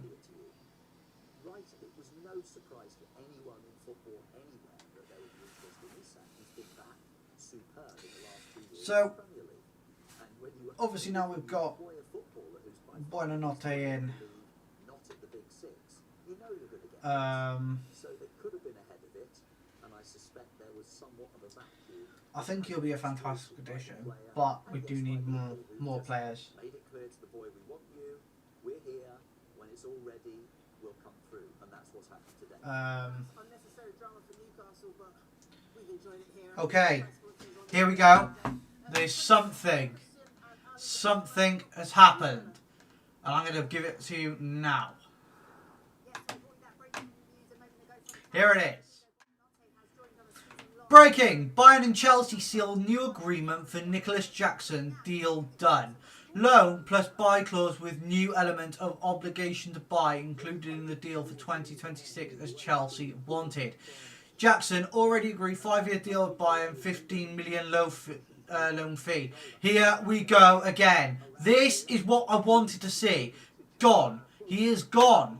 And I think it's probably going to be a big buy clause as well. So that is now done. I am delighted. I am absolutely delighted. Because he is gone and there's no more whinging. There is no more whinging of any kind. Mark G sings. Jackson gone. Here we go. Yeah, fantastic news, mate. It's fantastic news. It's what we all wanted. It's what we all wanted to hear. So now we wait.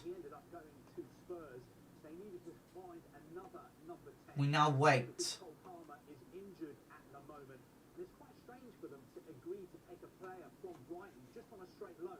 There's no option, there is no obligation. He was on loan at Leicester last season. So Brighton now sending their players to Chelsea for them to get more game time. I think he's a very, very promising player. This is going to be a big, big opportunity for him. But whatever happens, even if he plays really, really well for Chelsea this season, he's going to remain a Brighton player.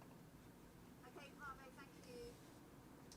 But guys, yeah, so Jackson has gone. And I finally don't have to put up with that anymore. I don't have to put up with the striker missing sitters every 5 minutes now. So, I'm happy. But what happens now? Do we bring anyone else in? That's very impressive, Angela. Oh, my smart meter display. Well, yes, thanks to my smart meter, my energy company rewards me when I move my energy use to that's when I do the laundry. I do the gardening and sleep too. It pays to be flexible, Angela. It all helps, Albert. Get rewarded for using energy flexible only with a smart meter. So, where do we go from here? I would like an attacking midfielder. I'm thinking Morgan Rogers. Please, thank you, yes.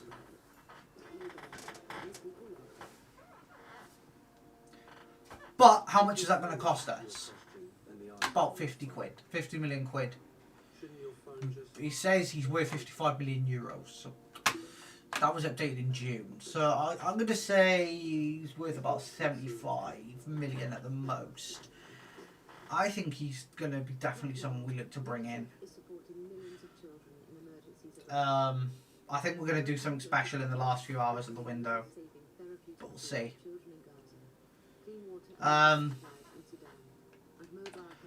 Yeah.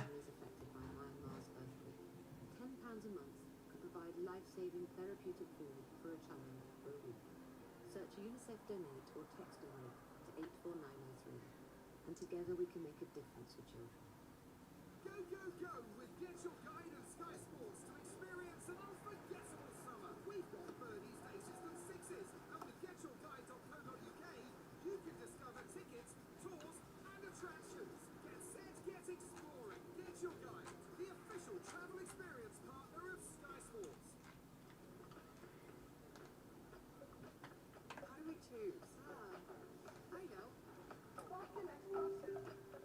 Gemini, my skin's dry but sticky from the heat. What here could help? Tough combo. I see some serums which hydrate without being too heavy. What do the Korean locals use? Essence is like a light serum that's popular here. Which one?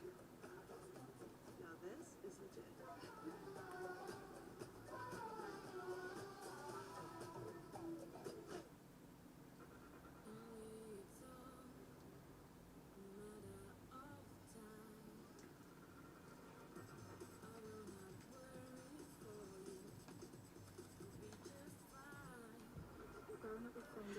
Okay, Liverpool. Here we go. Here we go. Liverpool have got something. So here we go.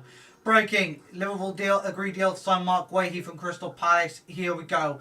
Deal in place for a fee over 35 million plus 10% sell-on clause included in the package.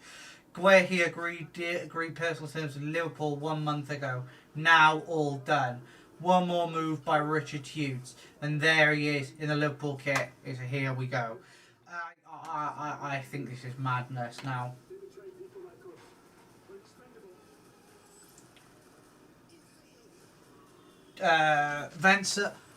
Wenzel cuts Mark Guehi to Liverpool. Chelsea had a 20% sell-on clause for him, isn't it? I believe so. I believe so.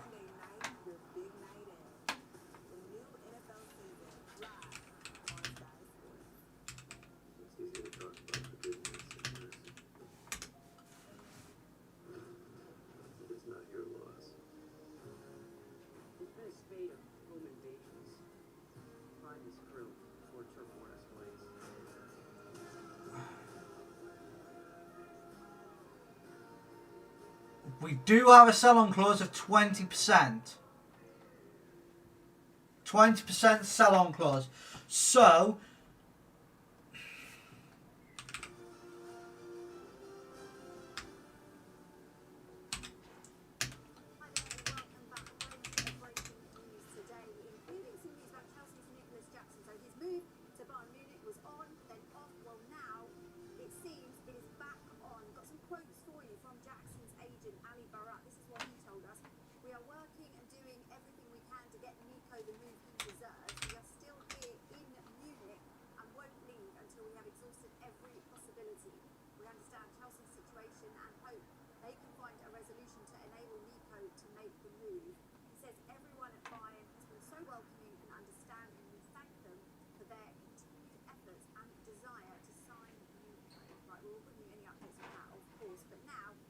let's get to Aston Villa. There could be as many as 3 new arrivals there. Bob Jones is there for us with all the details.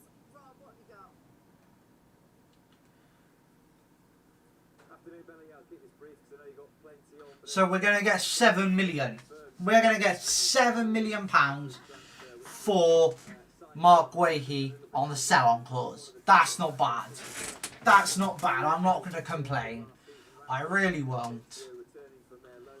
So Harvey Elliott on his way down for a medical alone with an obligation to buy at £35 million from Liverpool after contributing to the champions last season but not having as much game time as he would like. Rob, I apologise, we will come back to you shortly. We've got to interrupt with breaking news. Mark McAdam has been trumped up the pecking order because what's going on? Huge breaking news. We spoke about this being the deadline day of all deadline days for Liverpool. They've had the most fabulous window. Before today, over £300 million have been spent by the football club. They got So the 16.5 million loan fee was upgraded from the 15 million loan fee, which is, I think, another fantastic deal. It's worth £35 million. He's now been given permission to undergo his medical. That's mad. Which is going to happen in London. But this fella is a huge deal for Arne Slot. An incredible side that have started the season fantastically well. Suddenly, it's got even better. The targets were a striker and a centre-back. Arne Slot has got So, 2 brand new players. what is next? What is the next big deal? Remarkable stuff. Incredible. Thank you, Mark. Jess?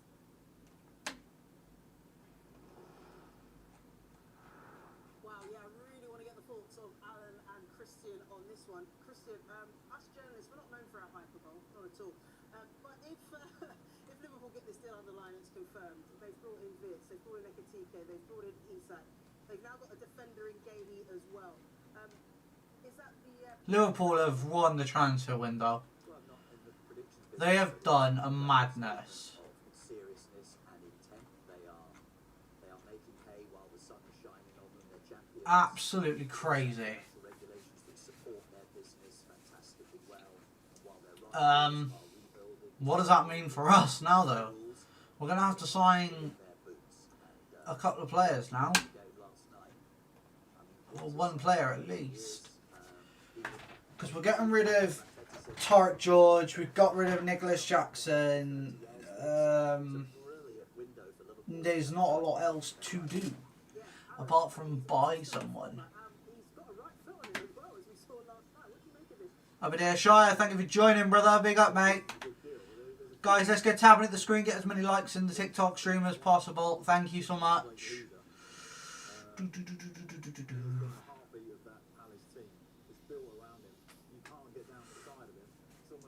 David Ornstein, Liverpool is making a late push for Morgan Rogers. Where's that from?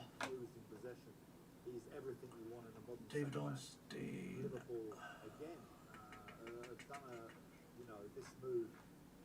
Where's he said that?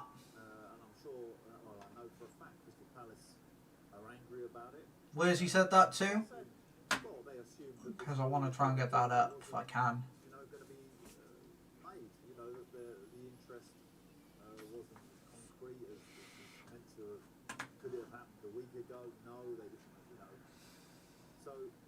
Misty Dawn, thank you for joining. Crystal Palace in a difficult position, and it certainly leaves the owner and the manager in a difficult position because the manager last night, Oliver, was very, that he needs to stay. So, it puts a lot of pressure on the relationship with Crystal Palace fans. So I think Crystal Palace fans of Newcastle, be rightly upset with Liverpool's actions in this window. I really do. They run the risk, though, Palace and Steve Parish, the chairman, of losing Mark Gahey for free next summer. Yeah, I mean, it's we talked earlier. There is the business and the football aspects, and the job of someone like Steve. Steve's sitting in the middle of that. Steve's got investors in that football club who will be saying 40 million in 12 months is zero. And he's got a manager who's perhaps been more explicit than any manager I can remember in recent times in basically saying, I want you to keep this player.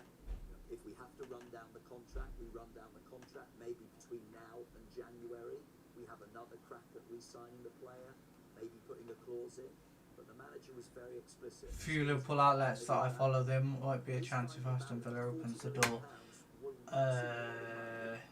If it turns Palace from competing for Europe to being mid-table or 5 places in the Premier League. So I think it's very finely balanced, and Liverpool are the winners, and I don't think many Palace fans will feel like they're the winners today. Yeah, and also you've got to remember that the player must have had a view, and his view must have been... Oh, I swear to God, if Liverpool get Morgan Rogers, I am going to scream.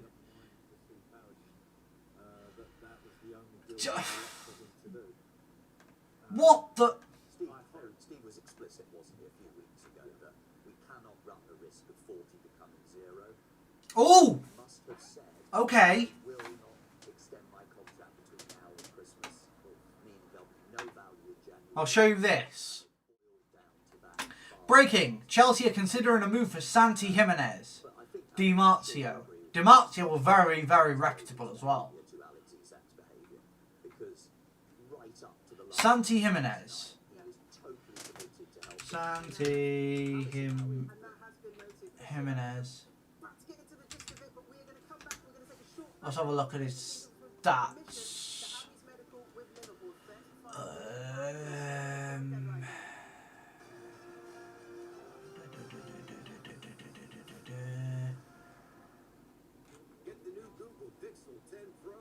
Right, his value is 30 million. Okay. That's all seasons. Right, let's go. 24, 25. Show. So.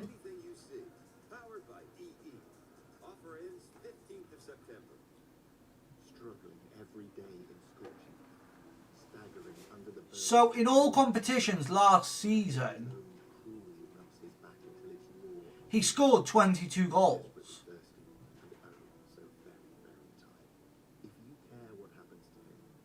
22 goals, 6 assists in 38 appearances. Now that is something I can get behind. 22 goals in 38 appearances, that's very decent in all competitions. I'm not going to complain. But how reputable is that?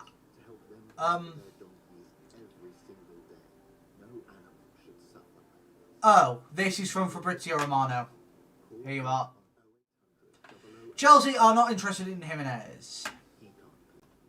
Burst my bubble, like. Burst my bubble. From the one with a tale to tell, to the one that turns heads. The ones to the old you. And the one that unlocks new possibilities. Sell and exchange your watch safely and securely with Watchfinder, the pre-owned watch specialist. This is really different. Meet the Ninja Crispy portable glass air fryer with glassware designed for clean cooking. So you can cook it, crisp it, serve it and store it all in one. Leftovers at the office, crisp it. Serving snacks at a party, crisp it. Then easily store it away. Ninja Crispy, a clearly This morning, we set sail for our next grand adventure. You are coming, me. Come with me. What? To meet the wizard. Can we just get Tom Cruise to do this? This place can be anything. We're gonna be really happy.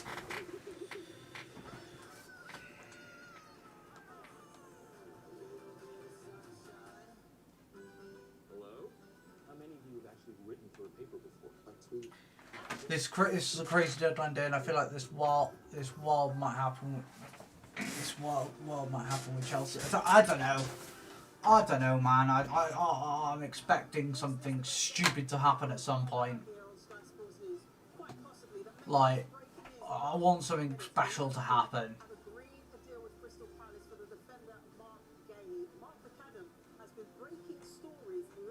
I really hope something big's gonna happen. But how has this gone down? We thought it was off.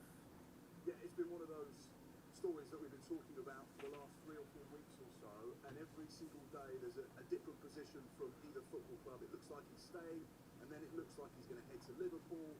The conversation's continued in the background, and of course Mark Gay has been, the absolute perfect professional over the course of this last week or so. While there's been so much speculation about his future, he's continued as captain of Crystal Palace and continued to put in top-class performances in crucial games for them.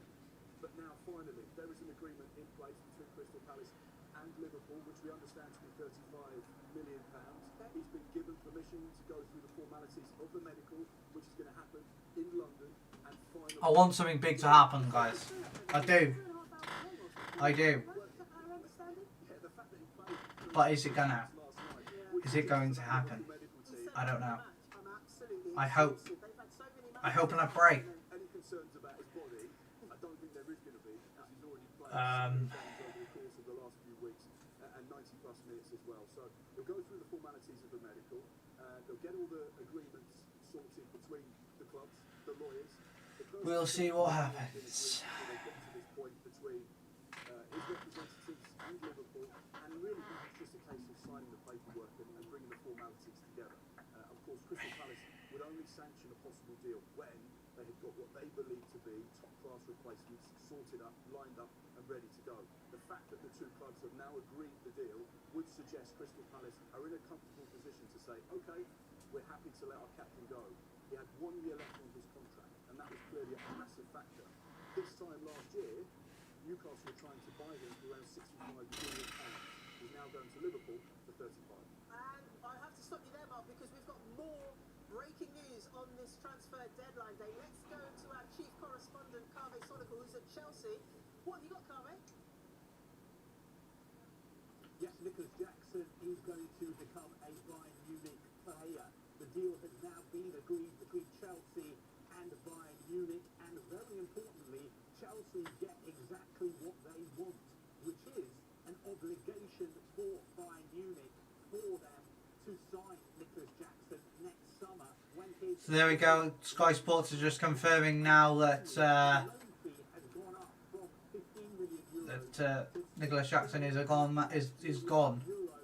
And the obligation is €65 million. Carve, thank you for the latest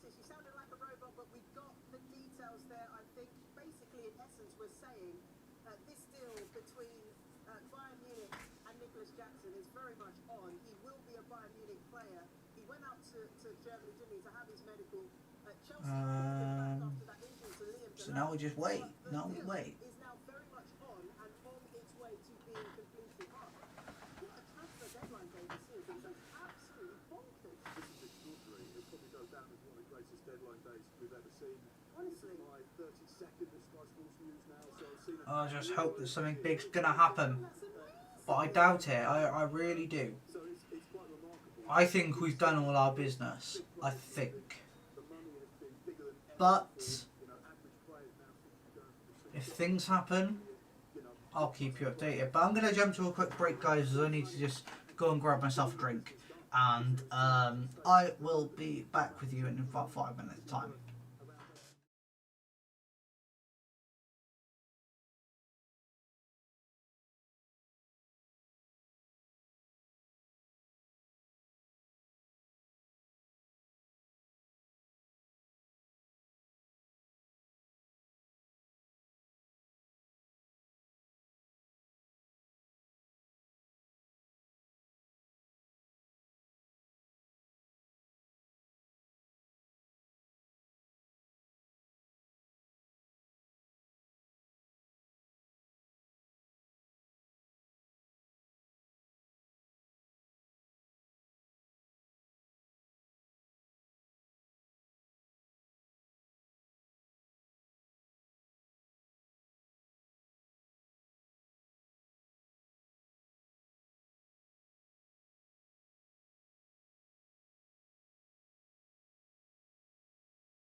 Okay, people, we're back. We're back. Has there been anything else since I've been gone? The last drop of his strength. Just one more step could push him beyond his limit. Yet just one phone call from you could change his life forever. Call Brooke now on 0800 008 6235. Right. With £2 a month. Every day, working horses, donkeys, and mules suffer so needlessly. Your gift could give them access to water, food, and shelter from the scorching sun. And it could lighten the load for more animals than you think. Because Brooke helps whole communities learn the skills they need to care for their animals for years to come. Please, make just one phone call now and give £2 a month. Call 0800 008 6235 or search Just One Moment.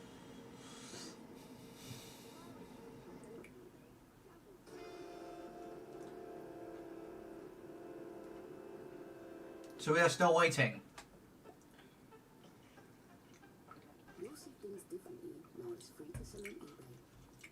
Don't even think about it. eBay, things people love. So guys, we've hit 2,200 views. Fantastic stuff.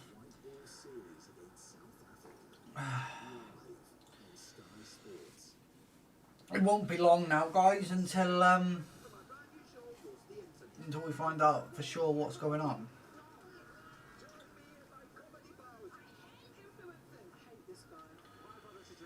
With 3 hours and 10 minutes to go, we are in a position now where we've just got to wait it out and see if we can see if anything happens. I doubt anything's gonna happen though, guys. The reason I say that is because we can't record Mark U.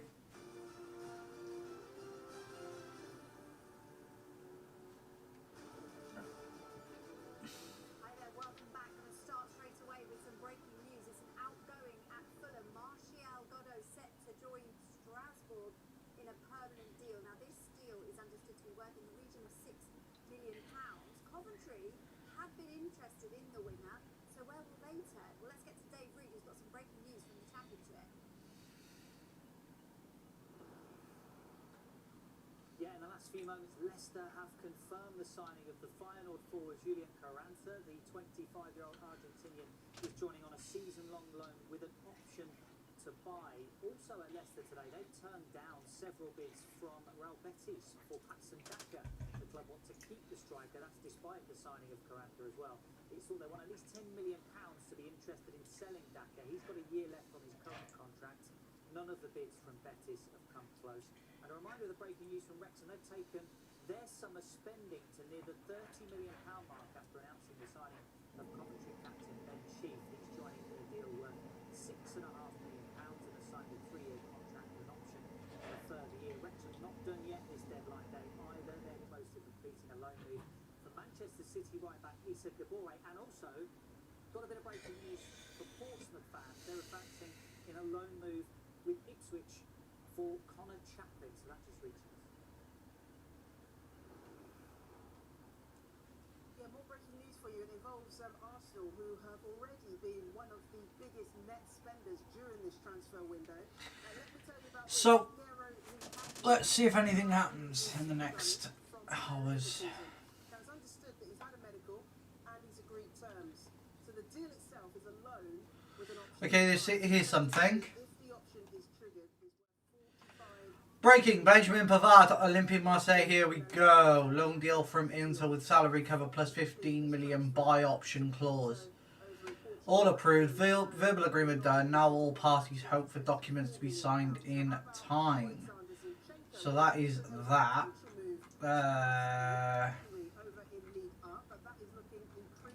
And there's nothing else. Nothing else at the moment. Unlikely. So to recap, Hincapié finalising his move to Arsenal. That will allow Kivior to complete his move to Porto. Zinchenko's move though to Marseille looking increasingly unlikely. Did you get all that? Right, 3 hours to go. Will Manchester City get Gianluigi Donnarumma in time? Let's check in with Sani Rudravajula. What you got for us, Sani? this deal for Gianluigi Donnarumma, one of the best goalkeepers in the world. And remember, in his exploits in the Champions League last season, we were marvelling just how good he was. He surplus the requirements of PSG, and we know City are in talks to bring him here. Not yet gone through yet, though. We believe there's a bit of a distance between Donnarumma and City to be sorted, but we know that a framework for a deal has been agreed in principle. So there's still some moving parts there. Still only 26 years old. When or if he were to come, then Ederson at that point would also be allowed to go after his 18s here at City. And we know Fenerbahce is So there's still nothing. and that would leave question marks too. But number one spot between Donnarumma and James Trafford, but that's still working on that one. We also know that Manuel Akanji, who was so pivotal to City, particularly in that treble season for 3 seasons there. We are just waiting at this point. Inter Milan for him. The Chelsea end. Nicholas Jackson. Here we go. Yeah, we have the here we go. Great stuff,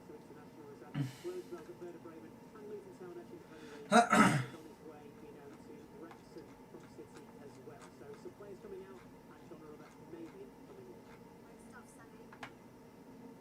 Right, so Manchester City might be getting a keeper. Manchester United wanted a keeper. It looks like they're getting one. Dan Carter, tell us. Yes, thank you, Bella. Here we go, the last few hours of deadline day to go. As you understood, we say, especially if you 4 people in the stream. Thank you so much, guys. Really appreciated. just over £18 million. Really sad that he having his medical this afternoon at Carrington. And look, it's been a very important deadline day for United, not just in terms of that potential incoming, but also very close to agreeing Luke Bradley, 57. Thank you for joining, mate. on Big up. obligations to buy, but a good loan in terms of getting his rating off the wage bill, the same as White and Hoyland and Anthony too. So what I would say about that is it's been a really positive day for United. A bit more low key, but I think I've probably completed Slash 14 bingo in terms of all those phrases in a very short space of time. All good here, no issues with the deal sheet. As I understand it, allowing going to the final hours. Brilliant stuff. Thank you, Dan.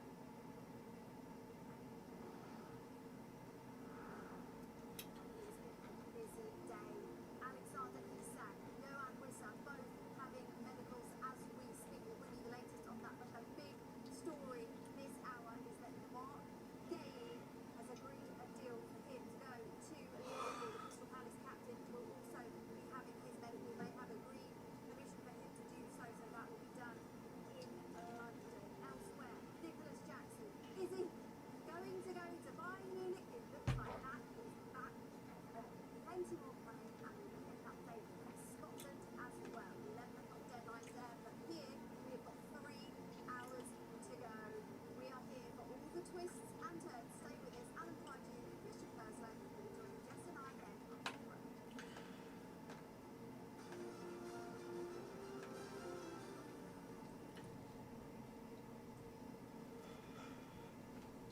At Money Supermarket, our mission is So I'm to help still you waiting for grow. some news, guys. That's why we'll give you a £15 reward when you switch your car insurance. And when you keep switching your household bill insurance, we'll give you even more rewards. See how much you could save today with Money Supermarket. Get the new Google Pixel 10 Pro on EE because powerful AI deserves the UK's best network. Hey Gemini, help me organise my living room. Got it. Let's get that sofa moved. Turn it around and place it on the other side of the room, against the wall. Try mixing books with photos on the shelf to make it feel like home. Talk to Gemini about anything you see. Powered by EE. So now we wait for anything big to come.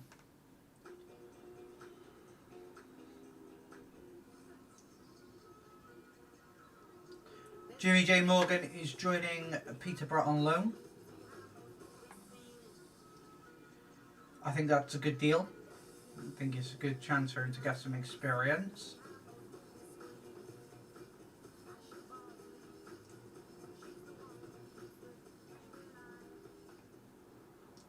Five people in the stream. Thank you so much, guys. Really appreciate it. If you're new, please subscribe to the channel.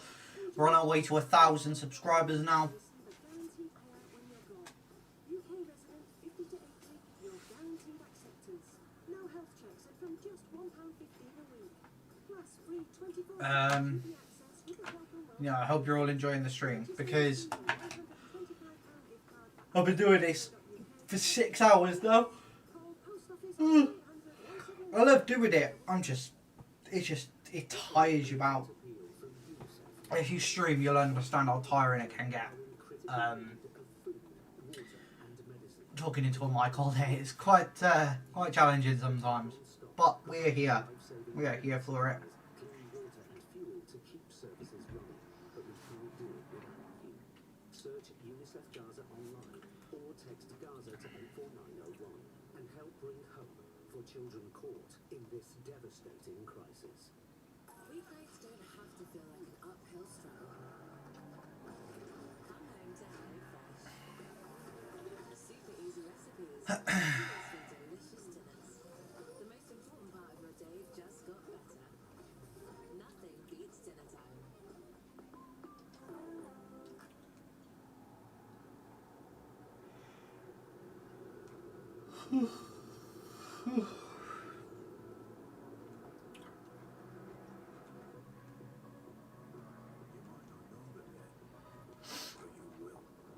The Red Roses, our team, world #1s, home for the Women's Rugby World Cup. England, meet England. I just want to show you this as well, guys. This is Liverpool's spending, summer spend. Florian Wirtz 107, Hugo Katike 81, Milos Kerkez 40, Frimpong 34, Leone 27, Bexy 1.5 million, 127 million for Alexander Isak, Mark Guehi 35 million.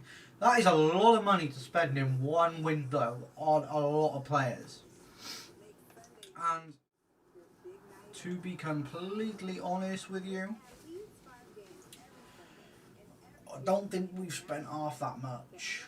We've got some really decent players out of it. Obviously, the one we look at is Joao Pedro and we say, yeah, quality signing, 60 million well spent. Alexander Isak is a great player. And, yeah. Don't forget, guys, I will be live on Friday for Chelsea women versus Manchester City women in the WSL, the first game of the season. There will be a preview for that coming out on Thursday.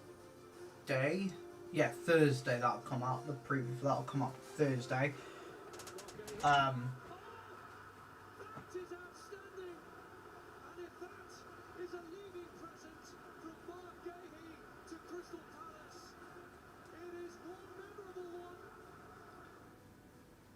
But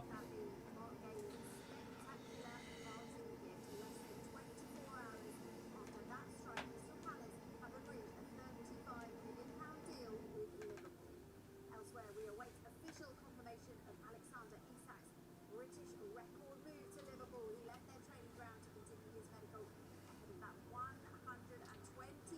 million move to Anfield. Johan Wissa is having his medical in Newcastle ahead of completing a deal worth £55 million.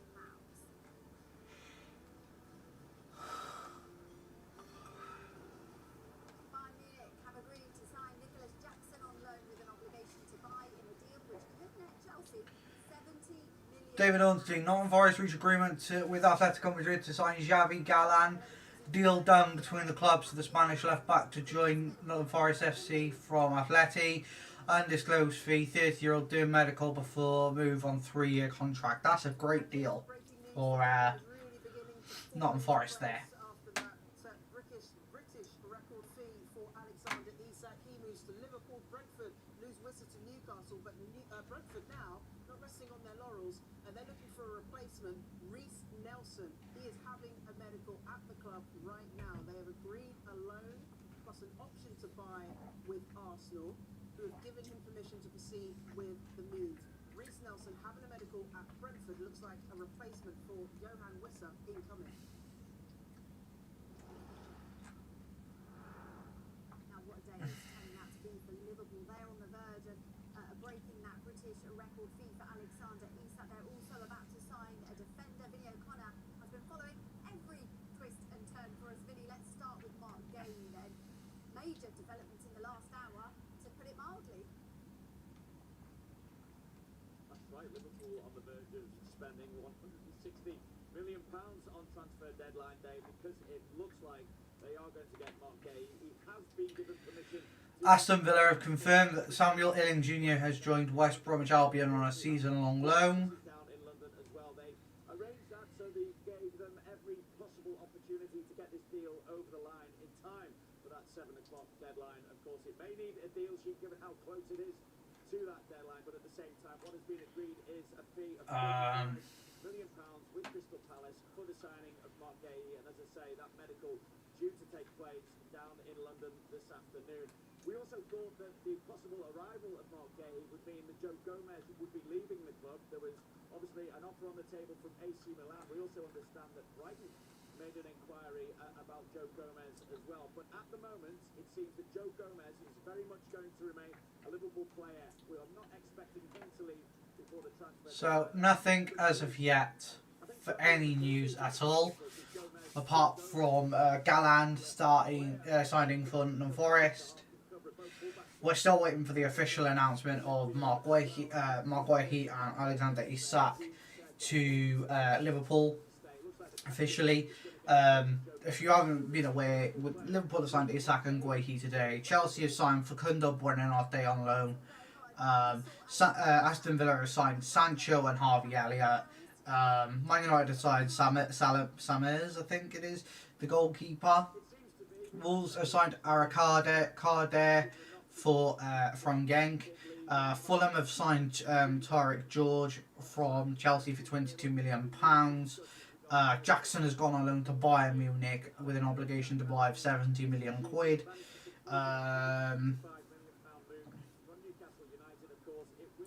Yeah, lots of things going on.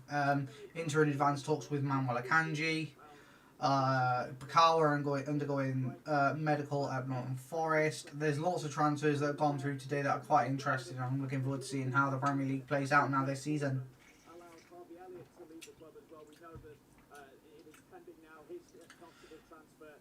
Does this change my predictions? Absolutely not.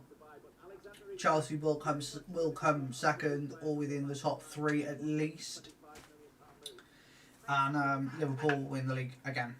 Newcastle have wasted no time in reinvesting that Isak money, have they? Keith Downey's got the latest from St James's Park. Keith, good to see you again. You brought those exclusive pictures of Johan Wissa's medical. How soon might we get an announcement that everything's done? Yeah, you see there that Newcastle haven't wasted their time to spend the money, but this Wissa saga feels like it's been dragging on forever, and it's gone right down until the final knockings. So with 3 hours to go, guys, I don't think Chelsea are going to make any moves. I really don't. I'm not expecting anything unless here we go. Okay, there's a bit of news for you. Exclusive: Nottingham Forest agreed deal to sign Donnell McNeely from Chelsea on paid up move. Nottingham Forest will send McNeely out on immediate season-long loan to Wickham. So another academy prospect gone, but that's fine. That is fine. The first starting point was a bid of £25 million, so the eventual deal more than double Newcastle's opening bid. But I think just shows exactly how important it was for Newcastle to bring in losing Isak, left in very short in that department.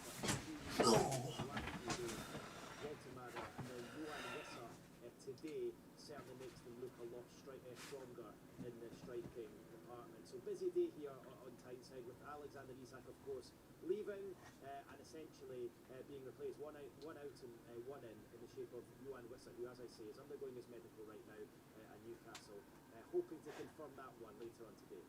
Thanks, Keith.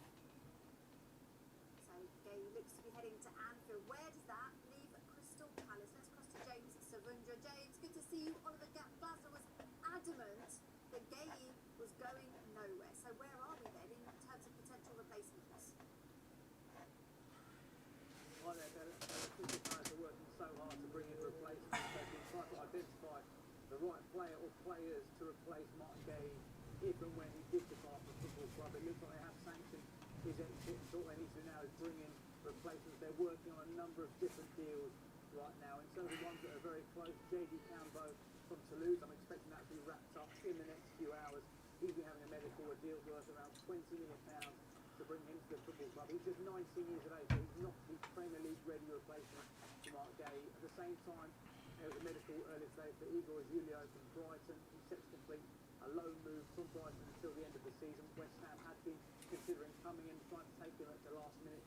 We wait to see if Palace get that deal done. He's seen as a left-sided defender who can help them a lot in 4 competitions this season. Let's remember Crystal Palace playing in Conference League this season. And then one deal which we're really keeping an eye on right now. It's a player that Oliver Glasner wants. It's a player that Oliver Glasner thinks could potentially be the ready-made replacement for Mark Gay. It's Rahinia Pavlovic at AC Milan.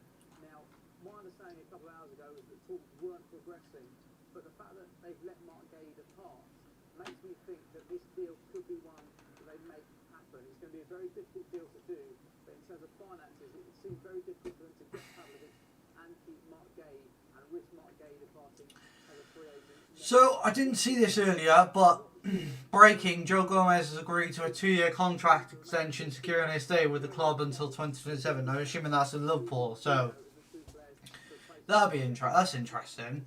6 people in the stream, thank you so much, guys. Really appreciated.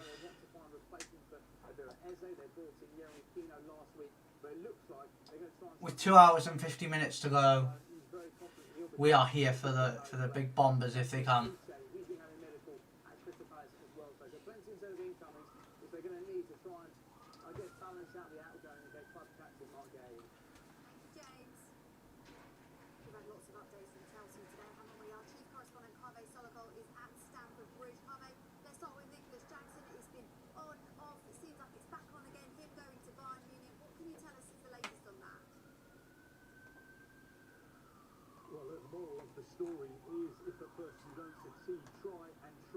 So nothing at the moment in terms of transfers, but we're waiting for all the here we goes to come through and the David Ornstein daggers.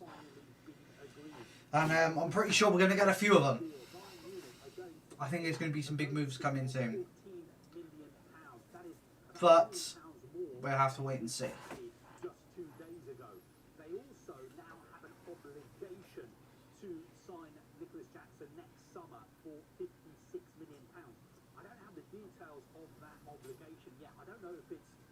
Contingent on, for instance, him making a certain number of appearances. I'm trying to get that information for you. So the total package is worth £70 million to Chelsea. And guess what? That is exactly the valuation they have put on Nicholas Jackson.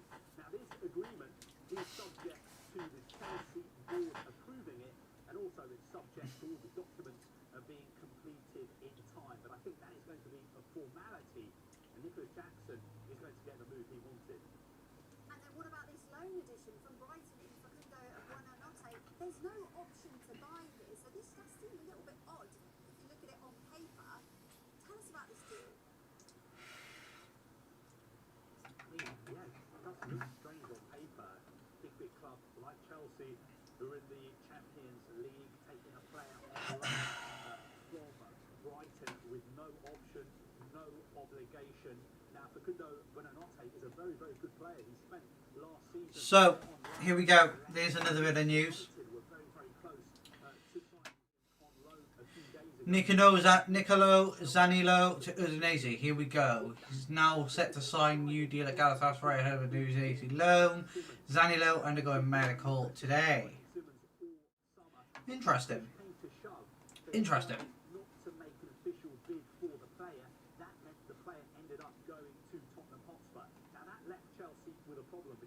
Wanted another attacking midfielder, somebody who could play as a number 10, especially because Cole Palmer is injured at the moment. And they yeah, as I said, there's not a lot going on at the moment. Chelsea and Brighton. Lots of people who've worked at Brighton have moved to Chelsea. Lots of Brighton players have moved to Chelsea. Bournemouth signed defender Veliko Milosavic. I don't know who they signed him from though. Take the player, and that's exactly what they've done. Okay, thank you, Carve. Let's go from West London then to North London. Arsenal been so busy all window. They're on the brink of another edition. James Green is there for us. James, let's start with Pierre Capier's move to the Emirates. How close is this one? Yeah, good afternoon. This is very close now. At the start of the day, Arsenal were hopeful to get this deal completed before the 7 p.m. deadline. The player has undergone his medical, he's completed his medical, the deal is signed, it is agreed that he will become an Arsenal player on loan for the season with an option to buy in a permanent deal come the end of the season. He will become Arsenal's 8th and final incoming of a very busy transfer window. He completes the puzzle for Mikel Arteta, who wants competition to every single place in his team, and this one is edging closer to being completed. We are literally now... Official, Jimmy J Morgan has joined Peterborough United on a season-long loan. He's joining on a season-long loan. And then what about departures, James? Yeah, departures was always going to be busy for Arsenal today. Now, with Nkapie coming in, that gives a green light for Jakub Kiwior to join Porto. So he's on the verge of joining Porto on a season-long loan with an obligation to buy at the end of the season. Reece Nelson undergoing a medical currently with Brentford ahead of a season-long loan with an option to buy at the end of the season. Then we go over to Germany, where Sami Lokonga is due to be joining Hamburg on a permanent deal. He's going to be joined at Hamburg by his Arsenal teammate Fabio Vieira, who's been having a medical over there before a loan with an option to buy at the end of the season. And the other name to mention is Alexander Zinchenko. Arsenal been in talks in Marseille over a permanent deal. That is looking quite unlikely at this stage to get done before the 7 p.m. deadline. Now, there is interest in the player from Turkey, and their window is open for another 10 days, so still possibility he could leave before that window, but leaving today looks quite unlikely. But we still await for all these deals to be confirmed and go through, but I expect in the next 2 or 3 hours, Arsenal could be quite busy with some announcements coming your way. Okay, we'll catch up with you later, James. Thank you. Nothing as of yet, guys. Still. Yeah, it's still all happening here on deadline day. We've got Mark McCannon with us, so you know what that means. Breaking news from Bournemouth. Mark, this is possibly my favourite transfer so far, because Bournemouth have managed to do the impossible in the modern footballing era. What have they done? You can't keep a secret in football when it comes to transfers. Bournemouth can, and that's exactly what they've done. This is remarkable stuff, because internally at the football club they've said, can we try and sign a player during the summer of 2025 with no one on social media talking about it, no one saying about it? Can anyone ruin our announcement? That's what they tried to do. And guess what? Simon Francis, Thiago Pinto, Neil Blake and everyone at AFC Bournemouth, I take my hat off to you, I bow down to you, because you have done the impossible when it comes to covering transfers in the modern era, because at 4 o'clock today the football club confirmed they had made a signing. 18-year-old centre-back, Veljko Milicevic. He's coming in from Red Star Belgrade. It's going to be a 5-year contract. It's going to cost Bournemouth £13 million. That's a fixed fee with no add-ons. He won the Superliga last season. He's a young, hungry, promising centre-back, very highly thought of. Played at Serbian level, under 16, under 17, under 18. He's played in the Champions League qualifying stages already this season. He's a young defender. So, still nothing. But we wait. We wait. There's got to be something coming up soon. Transfer deadline day isn't usually this quiet. I love the fact that Bournemouth have been able to keep this a secret from everyone.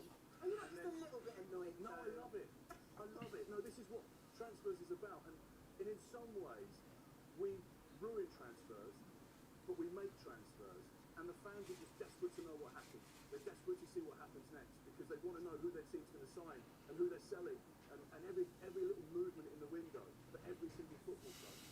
But on this occasion, Bournemouth have kept it quiet. And that's so hard to do, because these days, as soon as there's a phone call to an agent, everyone in the media knows about it. And that's why this is so brilliant, and I love it, because Bournemouth have beaten us all. Our favourite deal of the day?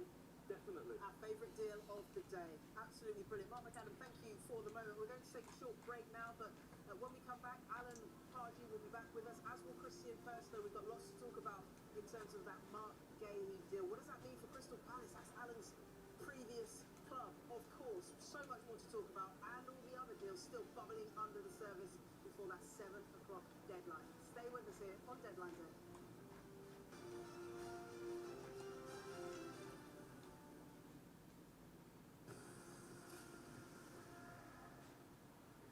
When you have diabetes, progress is getting somewhere, even when it feels like you're going nowhere. The Libre 2 Plus sensor continuously tracks your glucose, so you can see the impact of the steps you take. This is progress. Search Freestyle Libre.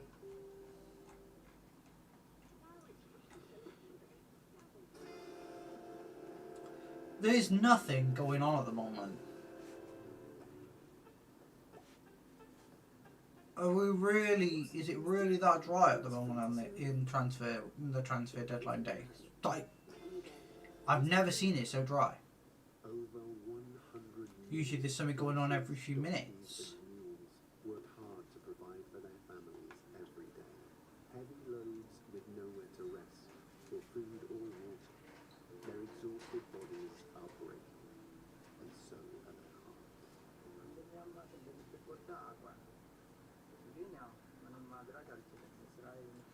Desta's family are doing their best to keep them, but it's hard without trained farriers or vets, or enough food and water. Give £2 a month now, and you can help train owners to make well-fitting harnesses. Train local farriers to heal painful hooves, build shelters, and provide food and water. Vitally, you'll help create bonds that heal broken hearts and are passed to future generations.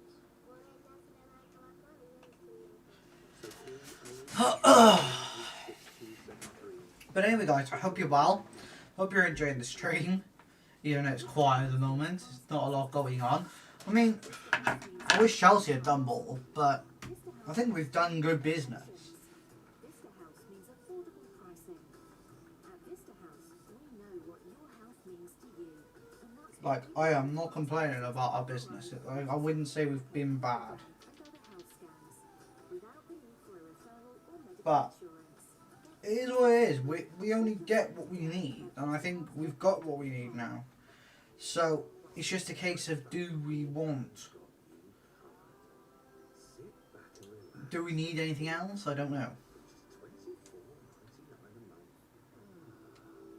It's fast and reliable with speeds up to 900 megabits. Oh, and award-winning too. So you can really relax. As a plus, call or visit plus.net to switch to us today. Offer ends 10th of September. Shredded wheat is just one single ingredient. High fibre, whole grain wheat. Simple. Rudy invents this stuff. Not simple. We'll stick to the simple stuff. Shredded wheat. It simply does it. It's a two-man job, you and me.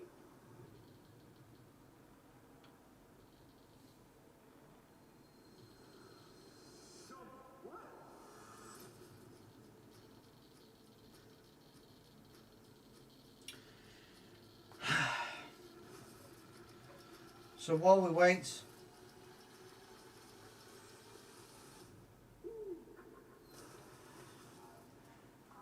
we're just going to talk football. So, guys, let me know what football team you support, whether you're a Chelsea fan or whatever. Let me know. My name is Ned Sampson. I'm so happy to be finally here as new editor-in-chief. Remember the 5 W's? Is that a game? It's who, what, when, where, why. So not a game. Future of journalism, meet presence of journalism. You do not need to be intimidated by us. No question is too stupid. Do you think an over-reliance on anonymous sources damages public trust? Who wants to take this one? I feel like I'm monopolizing the conversation.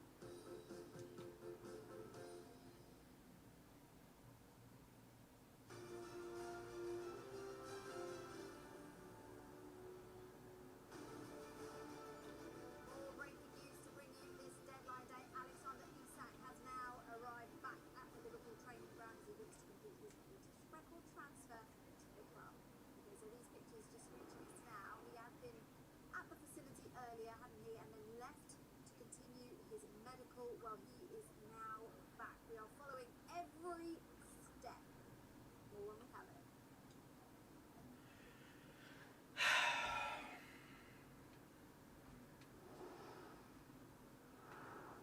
Yeah, Alan Pardew and Christian Perso is still alongside me. We've got just over 2.5 hours still to go, Christian. This still hasn't been confirmed. Do the fans actually have anything to worry about? We're getting close to this deadline, aren't we? I'd be very surprised. I think, I guess you're referring to the ESAT deal, yes? Yes. I can't see any issues there whatsoever. And a lot of this stuff is pre-cooked, I promise you that. So, How far along the line, when you say pre-cooked, so you're saying this has been done way before today? well, certainly, listen, there are three elements. There is the club-to-club deal, the club-to-player deal, and the agent deal. In reverse order, I think the agent deal and the player deal would have been done quite a long time ago. And it would appear the club-to-club deal got agreed today. Months, weeks? And that's... Last season? I don't know, but I think this deal has had a very, very long gestation period. And I certainly wouldn't be concerned if I was a Liverpool fan. Gahey's been left a bit later. That feels like a later development. So, And they've left a bit late. now we're at a point where nothing's really happened. Any transfers for Villa apart from Sancho? Yeah, there's been some. You've signed Harvey Elliott on a loan obligation to buy. So, yeah, you've made some good deals. You've had good deals today.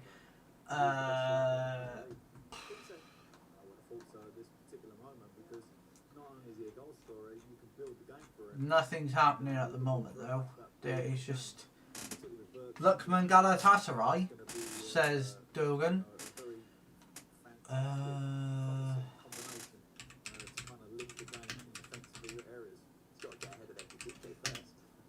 Who is scoring goals? Yeah. And looking quite comfortable, because people questioned Ekitike and whether he could... Let's have a look. Well, Ekitike will be a little slightly concerned, I think. Really? Yeah, because he's not going to get a start, in my opinion. Where's he going to play? I don't see him playing. Both on together. One or the other? I think so, and I think he'll be coming off and on the bench. You know, So, what, are you saying that Galatasaray, Lookman's going to Galatasaray? Is that what you're saying? Subbing on, subbing off. Of course, he has that now back again.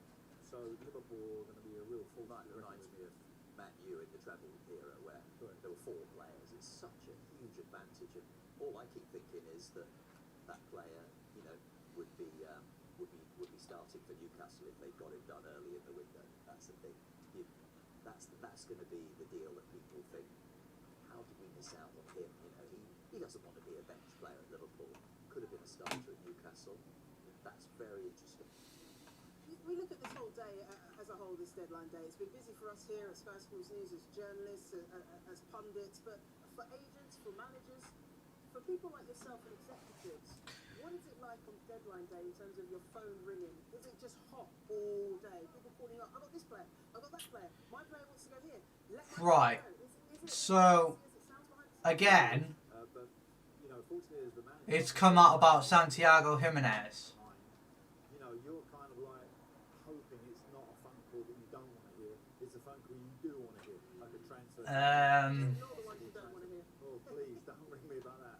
I remember on deadline day, I had like Remy, who had done Like, because Newcastle on loan. He had him all done as a deal.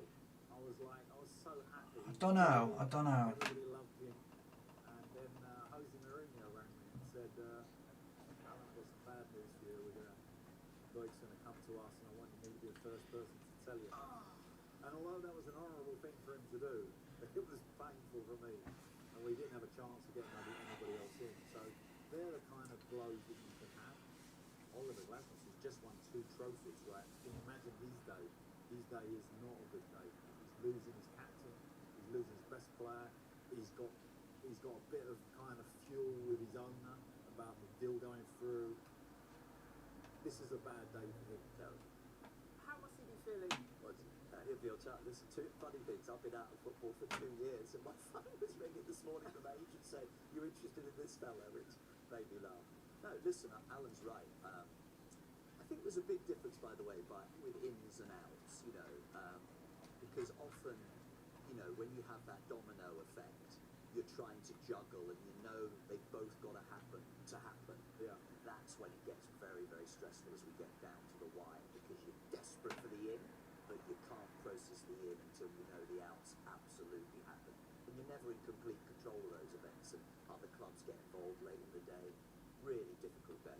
But from a Palace point of view, it seems like Steve Parish was in control of this Gahey deal in particular, because Oliver Glasser has been so public in saying we cannot sell him unless we get a replacement in beforehand. But he's gone. No, that's not exactly true. The person who's in total control of that transfer was the player, Gahey, because he had a year left on his contract, so he could literally wait to the end of the year and be a free transfer. He could wait for the next window when perhaps his valuation. So he truly could have been still sitting at Crystal Palace with a year left and in a great position. But in the meantime, There's nothing that's happening at the moment. Yeah, but the point I'm making is it's Gahey's decision. Gahey is obviously the one who's gone, I want to go to Liverpool now. Right, guys, I'm going to take a quick toilet break and I'll be back.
What is going on, people? We're back. And yeah, we're gonna get some news. I feel like we're gonna get some news. Let's have a look.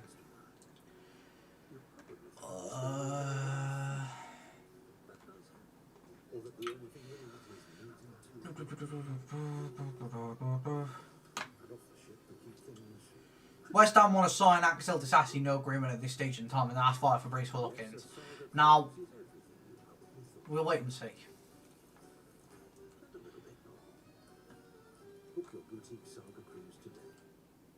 Premier League trading cards just got a massive upgrade, stacked with more autographs than ever before. Amazing new rookies, Chrome King legend cards, rare numbered gold lion cards of the biggest Premier League heroes. Your next pack could change everything. Available in stores and .com now. This is an urgent appeal from UNICEF UK. Children in Gaza are in critical need of food, water, and... So guys, I don't think we're going to get anything. I don't think we're going to get any big Chelsea related things. I think we might get an outgoing, but it depends. To keep services running, but we can't do it without you. To find out how you can help, search UNICEF Gaza or text Gaza to 84915. £39 could provide a family with an emergency water and hygiene kit. Whatever you can afford, your vital gift will help UNICEF keep working with children and families in Gaza to get through this crisis. Search UNICEF Gaza online or text Gaza to 84915 and help children caught in this devastating crisis. Thank you. Ooh.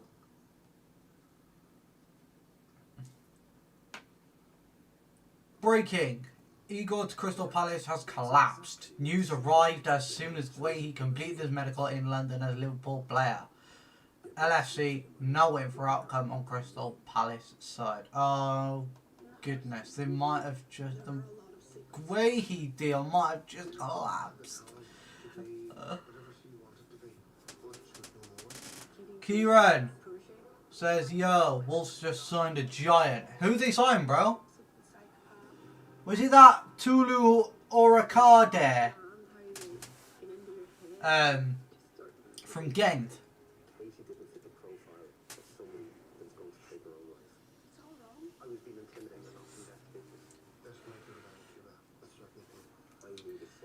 I swear I saw something about it, but...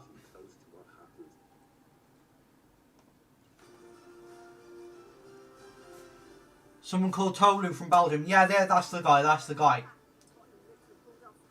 He looks like a beast, mate. He looks like an animal.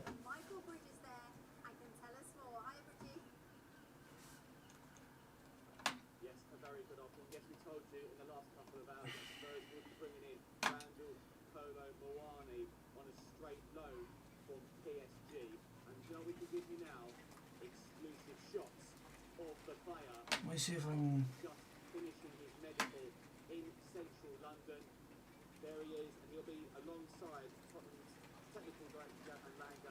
Muani there in the white shirt, on his way to complete his deal, his loan deal with Tottenham Hotspur. Now the schools go back today, don't they? So there could be a bit of London traffic, but there's nothing to worry about. He will join Tottenham on loan for the rest of the season. He can play up front, he can play as a forward, on the right, on the left. So it gives Spurs real valuable support. Hopefully he doesn't start against Newcastle since I support Newcastle. Oh, fair enough, mate. How do you feel about the Vissa and the Watermaid signing? I think they're going to be good for you. I do. Also, how do you feel about Isak leaving? I think that's not...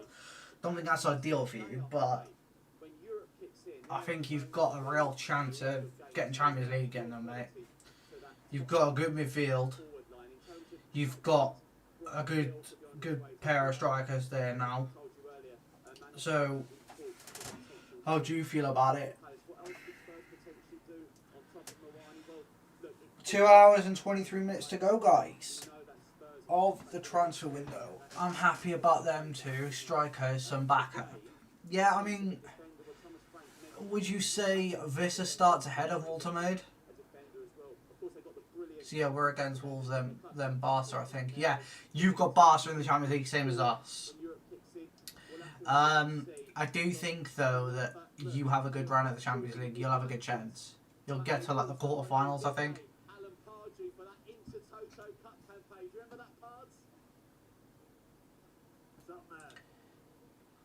I still haven't got a legacy number, by the way. Can you remind them that I need a legacy number?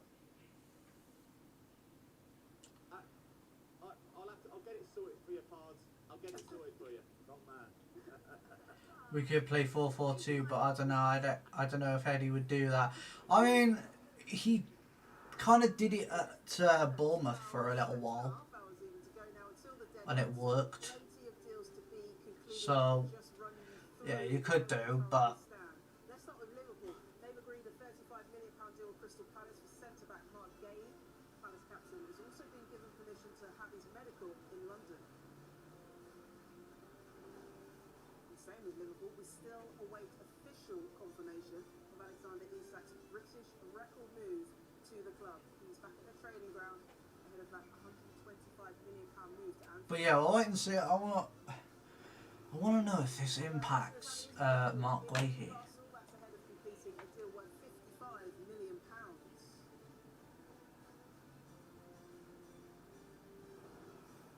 It was on, it was off, it was on, it was off. But Bayern Munich have agreed to sign Nicholas Jackson on loan with an obligation to buy in a deal which could net Chelsea £70 million.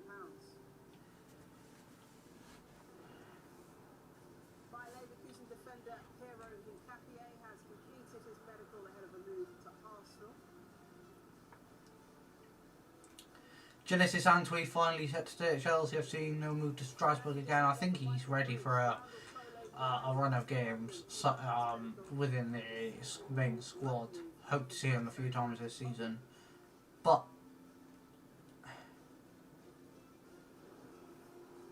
Manchester City are closing in on signing a goalkeeper. That could be Gigi Donnarumma from PSG, but that is dependent on whether Edison joins Fenerbahce. Manchester United have agreed a deal to sign keeper Senna Lamans from Royal Antwerp. so Lamans is joining Man United. Currently at Carrington, having his medical, I should say, while Emi Martinez is set to 902 subscribers, thank you. There's our star boy. Oh yeah, we're against Leverkusen also. Yeah, you'll beat Leverkusen. ahead of a move from Liverpool. One deal has been agreed to sign Jadon Sancho on loan from Manchester United.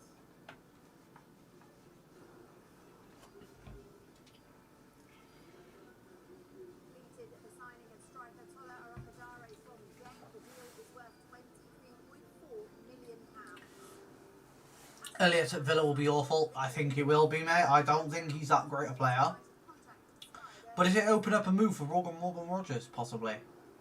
And where does he end up? Or does he stay? We'll wait and see.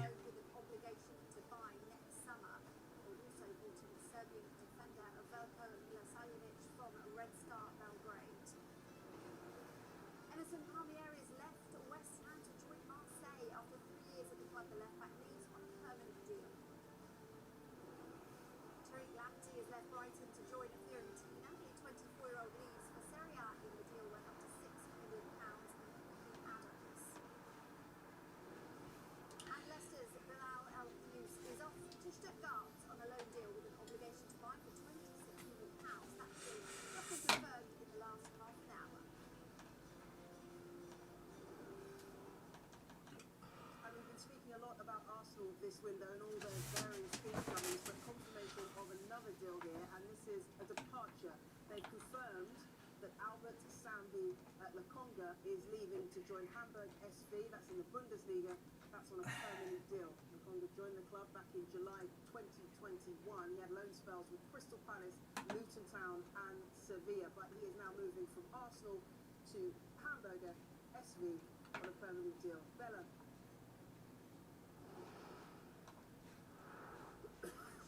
So what do we think about Sancho to Aston Villa, guys? Do you think it works or not?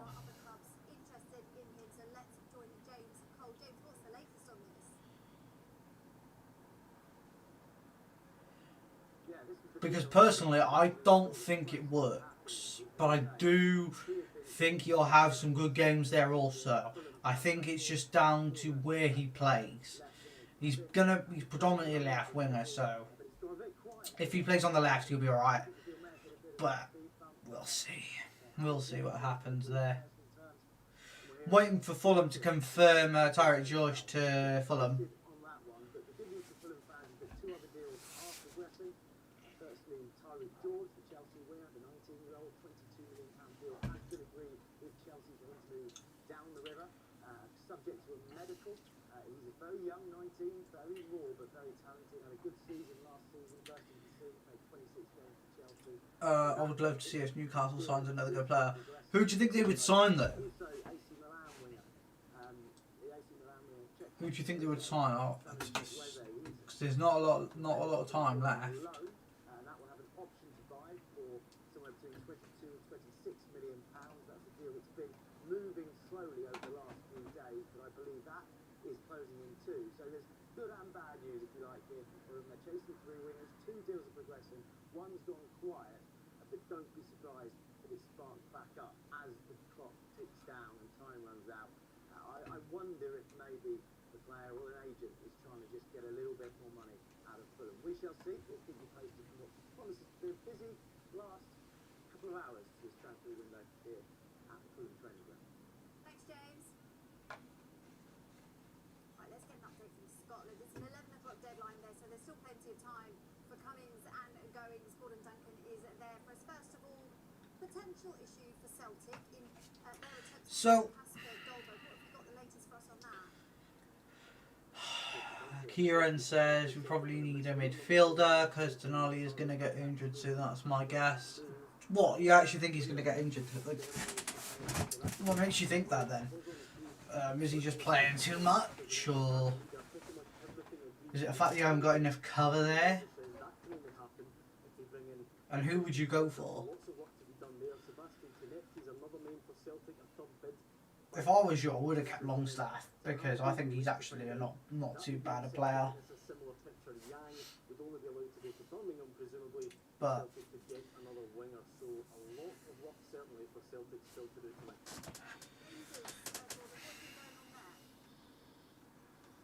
Yusuf Chamiti is set to sign for Rangers. It's really the fee that's catching the eye. It's £8 million, rising to £10 million. He arrived at the Rangers training centre earlier to complete that move. That would be Rangers' biggest fee paid in 25 years since Torrey Andre Four. So it's a massive commitment. Kevin Thelwell obviously knows the striker well, having signed him from Everton back in 2023 for £15 million. Another one is Derek Cornelius, the defender from Marseille. We've got him to join Rangers very soon as well. But maybe keep an eye on that exit door. Cyril Dessels to Panathinaikos potentially. And of course the ongoing situation with Nicholas Raskin. He of course trained on his own. He was left out the squad for the Celtic game, but it looks like he does want to stay beyond the end of the window. Okay, Gordon, thank you. we've been looking at that younger kid from Barca, Fermin Lopez, but I don't think we're getting him. Yeah, we've been looking at him too, mate. Over at Chelsea, we've been looking at him, but I don't think that's going to happen anytime soon, bro. It's just... It's going to cost. It's going to cost way too much. Alright, Fabrizio Romano has spoken again. Galatasaray are in advanced talks to cite Ilkay Gundogan from Man City, with Man City already approving his exit. Initial proposal submitted to Gundogan, who's assessing options ahead of Man City exit deal on.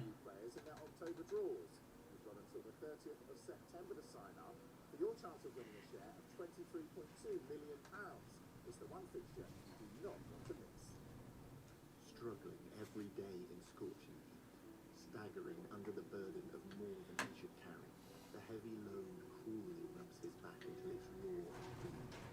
He's desperately thirsty and oh, so very, very tired. If you care what happens to him, please call Brooke now on 0800 008 6185 and give just £2 a month. We've helped suffering donkeys and horses all over the world for over 80 years. Your gift could help soothe and heal their sores. Make sure they get cool, refreshing water and food and rest in the shade. And most importantly, help our vets share knowledge with owners to help them care for their donkeys every single day. No animal should suffer like this. Help heal the pain now. Call Brooke on 0800 008 6185. He can't plead for your help, but we can. Vista Health means fast access to scans. Vista Health means rapid results. Vista Health means convenient locations. Vista Health means affordable pricing. At Vista Health, we know what your health means to you, and that's why we provide fast access to MRI, ultrasound, echocardiogram, and other health scans, without the need for a referral or medical insurance. Get the answers you need. Book your scan today at vistahealth.co.uk. Every watch has its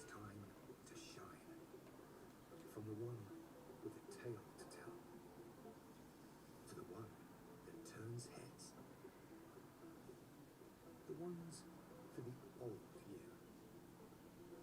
and the one that unlocks new possibilities. Sell and exchange your watch safely and securely with Watchfinder, the pre-owned watch specialist. At NFU Mutual, we offer quality insurance for businesses large and small. For business insurance you can rely on, search NFU Mutual So, Business Insurance. no news as of yet, apart from Ilkay Gundogan at the moment. Like, it just seems very slow. Phase Ring 1249 any Sunderland Athletic Football Club. No. Your only news is that your two players, Gertruda and Brian Brobby, are going through their medicals. That's all I know. That's all I know so far. Make Sunday night your big night in. The new NFL season live on Sky Sports.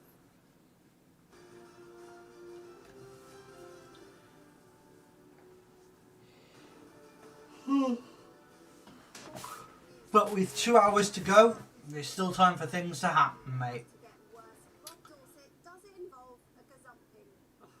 A hijack, whichever you want to call it, Bella, it's one of those things. Yeah, listen, I was standing here with you an hour and a half ago saying that Palace's nightmare scenario was if West Ham came in for Igor Julio, the Brighton centre-back, because we know that Igor has been at Crystal Palace's training ground all day.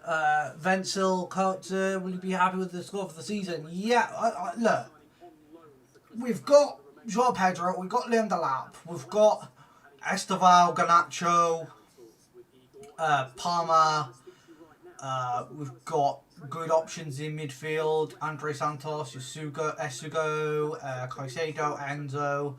We've got options at left back, Kukurea, Hato. We've got options at centre back too, Trevor Chalobah, Tosin, Chiampong. We've got options at right back, Gusto, James, you know. Chiampong, you can play there as well. So, I am happy with the squad we've got. I would like us to do something. And with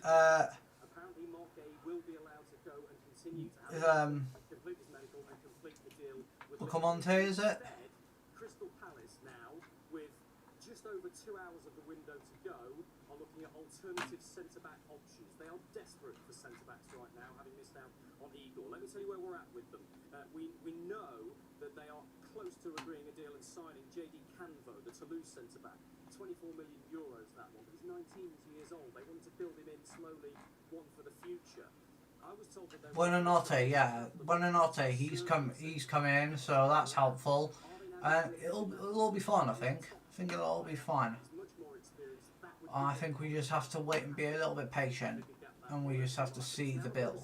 And see how we build as a club. But we've got, what, just over 2 hours until transfer window ends.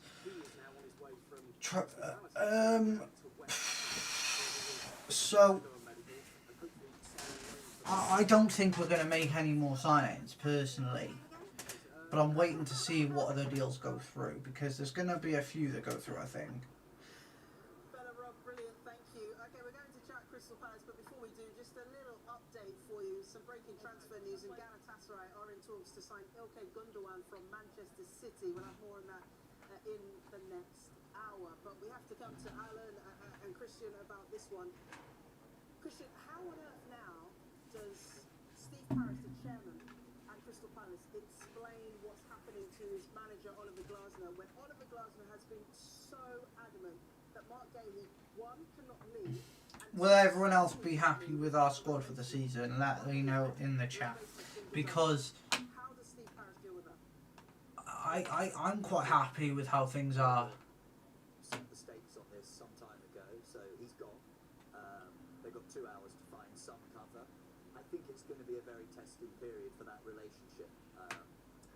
I'm not saying it can't be repaired, but I doubt it will be the same again, because Oliver Glasner raised the stakes on that by making it so personal that it was Palace's gift to keep Gahey.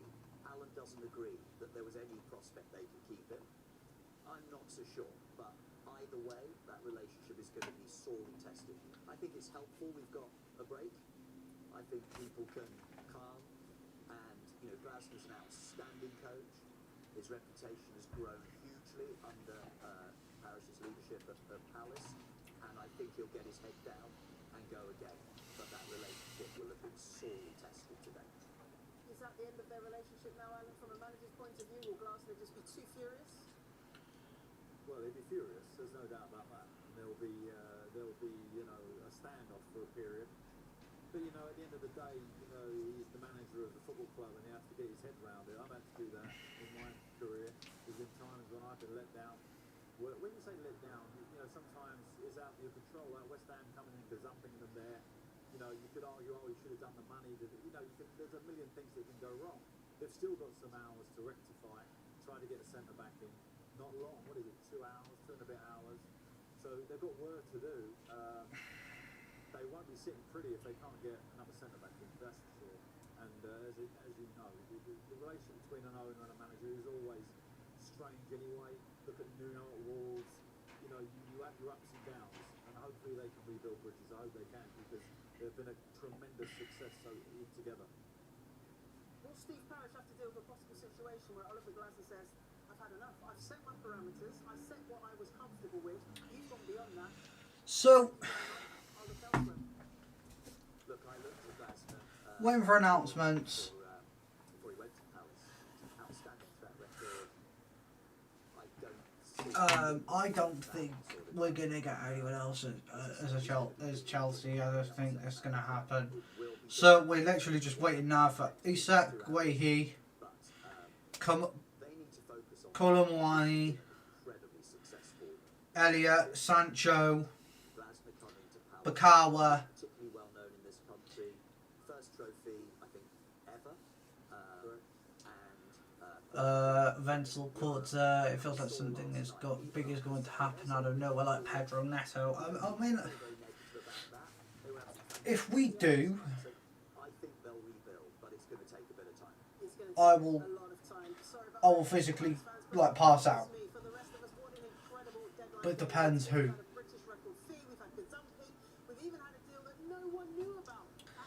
But we all get this feeling, and then nothing happens, and that's the worst thing. Hamburg sign Albert Sambi Lokonga from Arsenal on permanent deal. It's actually a decent signing for Hamburg.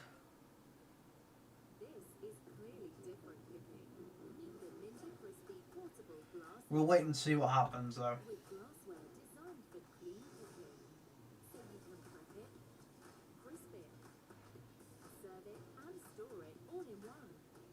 But we are going to get someone big. I want it to be a one that's going to take our breath away, sort of thing.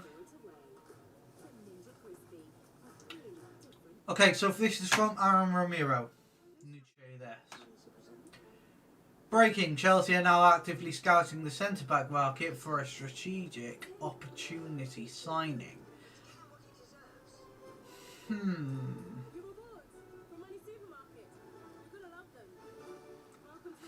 That was 48 minutes ago.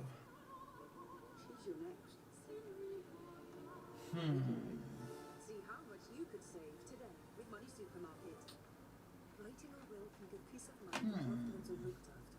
It can also help others, like Hitesh. An opportunity signing, huh? Recovering from bone cancer. And Sue, who wants a bit of work advice. Create your lasting legacy with a I wonder. so we can do what's best. I wonder. Search Macmillan Lanes. This house means access to scans. This house means rapid results. This house means convenient locations. This house means affordable pricing. At this house, So look. means to you. And that's why we provide fast access to ultrasound, echocardiogram, and other health scans without the need for a referral or medical insurance. Get the answers you need. Book your scan today at vistahealth.co.uk. Get a boiler service for just £69, down from £109. So we're looking at looking for a market opportunity. A market opportunity. Now, there's only one player I can think of that would be a market opportunity at the moment.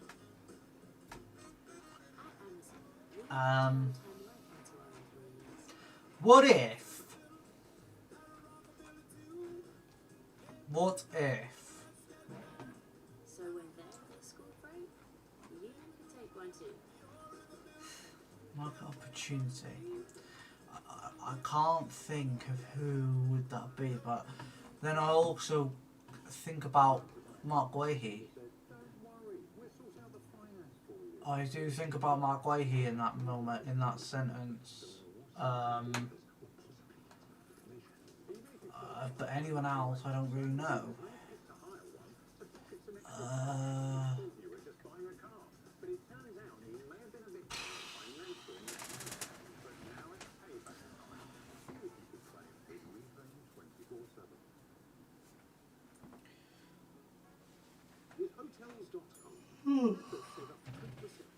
Guys, I will be back in 1 second. I need the toilet.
Ventil Conte, Nathan Collins from Brentford, former Wolves player.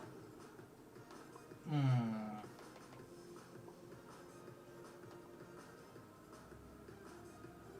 Mobile sponsors the transfer window on Sky Sports News.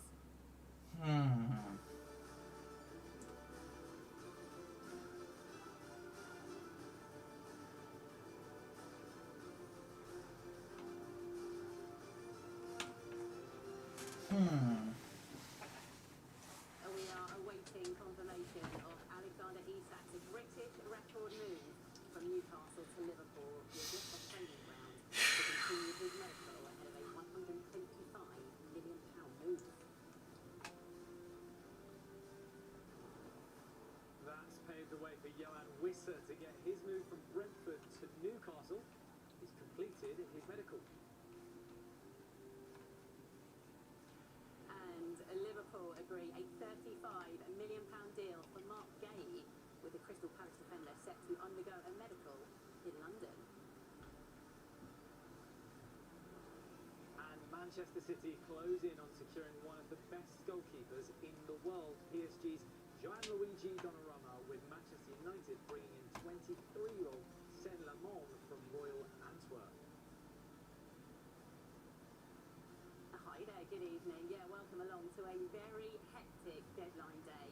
The biggest Premier League teams all involved today, and there's just under 2 hours until this record-breaking transfer window closes. Yeah, it looked like Nicholas Jackson's move from Chelsea to Bayern Munich was off, but it's now very much back on. And we'll be right across all the late twists and turns right here. We will indeed. Have a look at this as well. We've got a top team in the studio.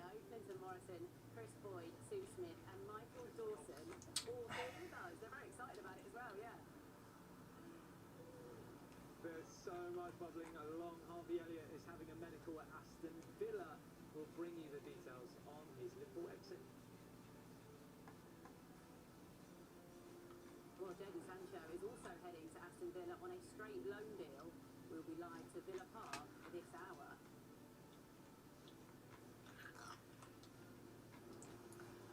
And Tottenham Hotspur fans, you've also got in on the action on deadline day. Randall Kolo So, Victor Coulter says Nathan Collins from Brentford, former Wolves player. Now, if that is to happen, just give me one time, guys. If that is to happen, then blow me down, because that would be a fantastic signing. How close are we to this deal getting completed now? Very close. Finally, we are close to resolution in the saga that is run this transfer window. And we thought, I suppose, at one point that it wasn't necessarily going to get resolved. Certainly, Liverpool earlier in the window had that £110 million bid rejected by Newcastle. At that point, because it was rejected, Liverpool didn't finally go back to the table and left it where it was. And obviously, Alexander Isak agitated for a move, and the deal resulted in them reaching a compromise now on that price, because it was understood that Newcastle wanted around £150 million. As it is, Liverpool will pay a flat fee of £125 million for Alexander Isak. It will be a British transfer record, £10 million more than the £115 million that Chelsea paid to Brighton for Moises Caicedo back in 2023.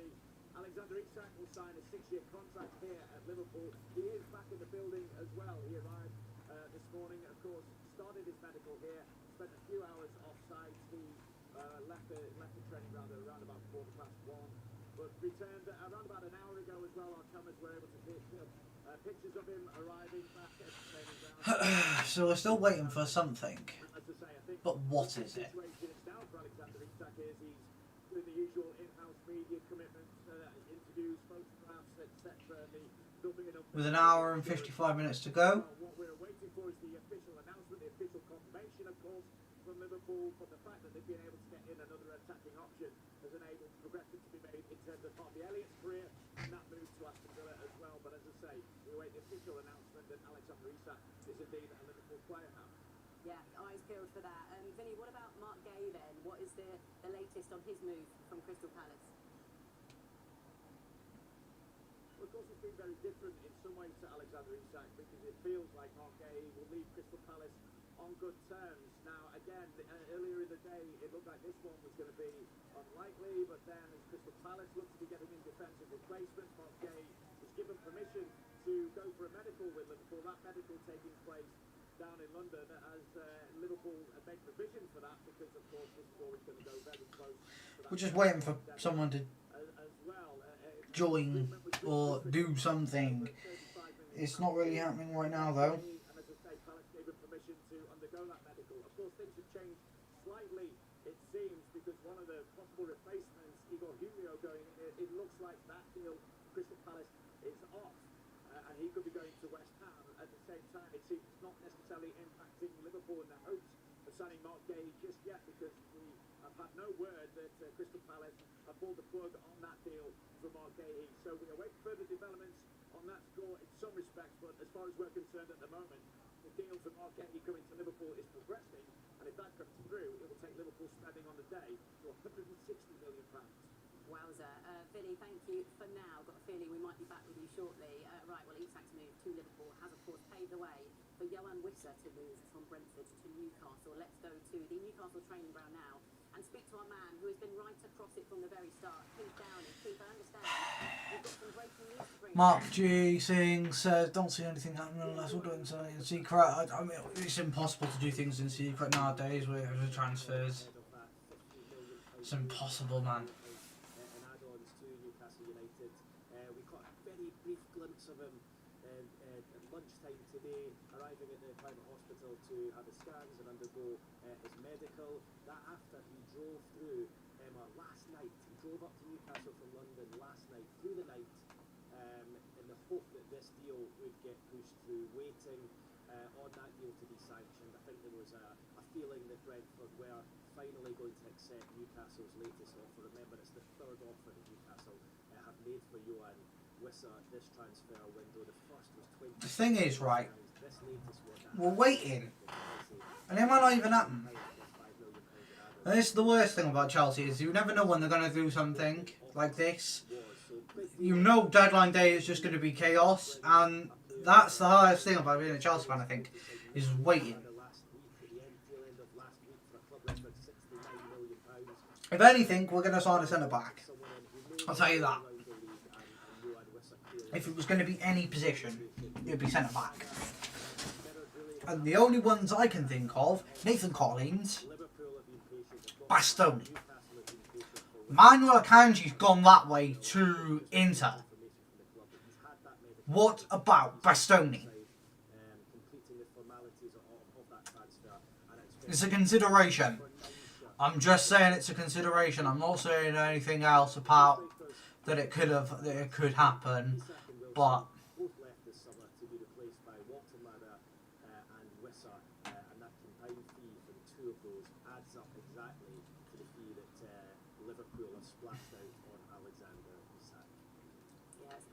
Of sagas, hasn't it? Keith, thank you.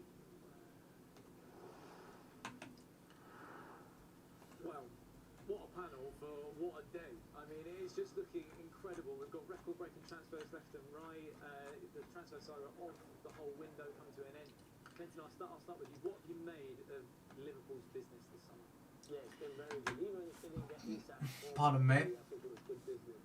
Good window. The players that they brought in, I didn't know Ekitike would be as good as he is. Verts hasn't hit the ground running yet, but we all know. Okay, so here's some news. January, she's done a rumour to his long-term contract at Manchester City. I think the announcement is about to come soon.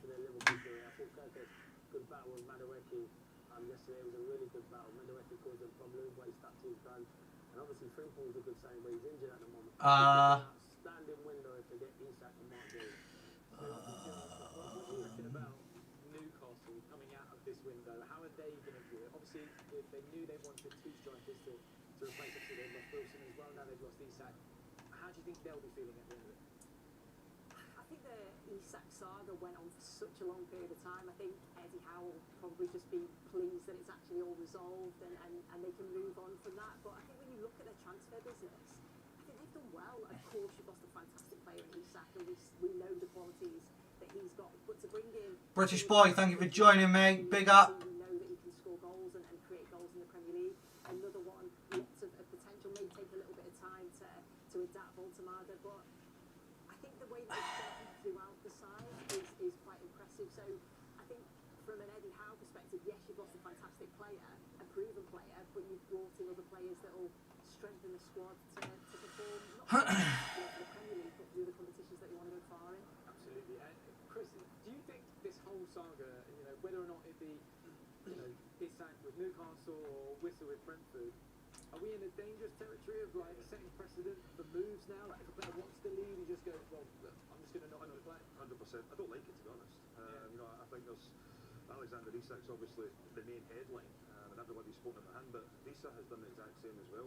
Both of them are going to get the moves, and now because it's happened the way that it has, you can see a lot of other players doing it. I don't like it. As I said, for me, your clubs have invested a lot of money in them. They have obviously done well at Brentford and Newcastle, and they will get time to move on, but do it properly. And I always think you should be able to, when you leave a football club, I always think you should be able to walk back through those front doors. So, follow down the line. from Jacob Steinberg, West Ham were unsure about the finances of a deal earlier today for Axel Disasi, but they are looking for a solution with Chelsea. So, I get the feeling that Disasi's going to go.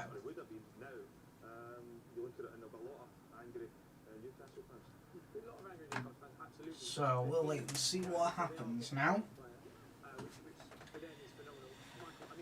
Great season last year, but if you look at it, the difference, right? So Newcastle got 8 million for around £25 million. Now they're doing a deal at £55 million.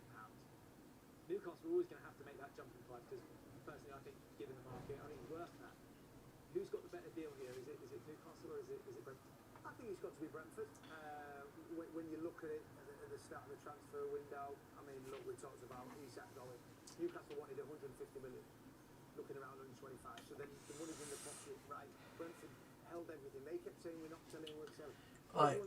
I just don't know what to do at this point because there is nothing happening.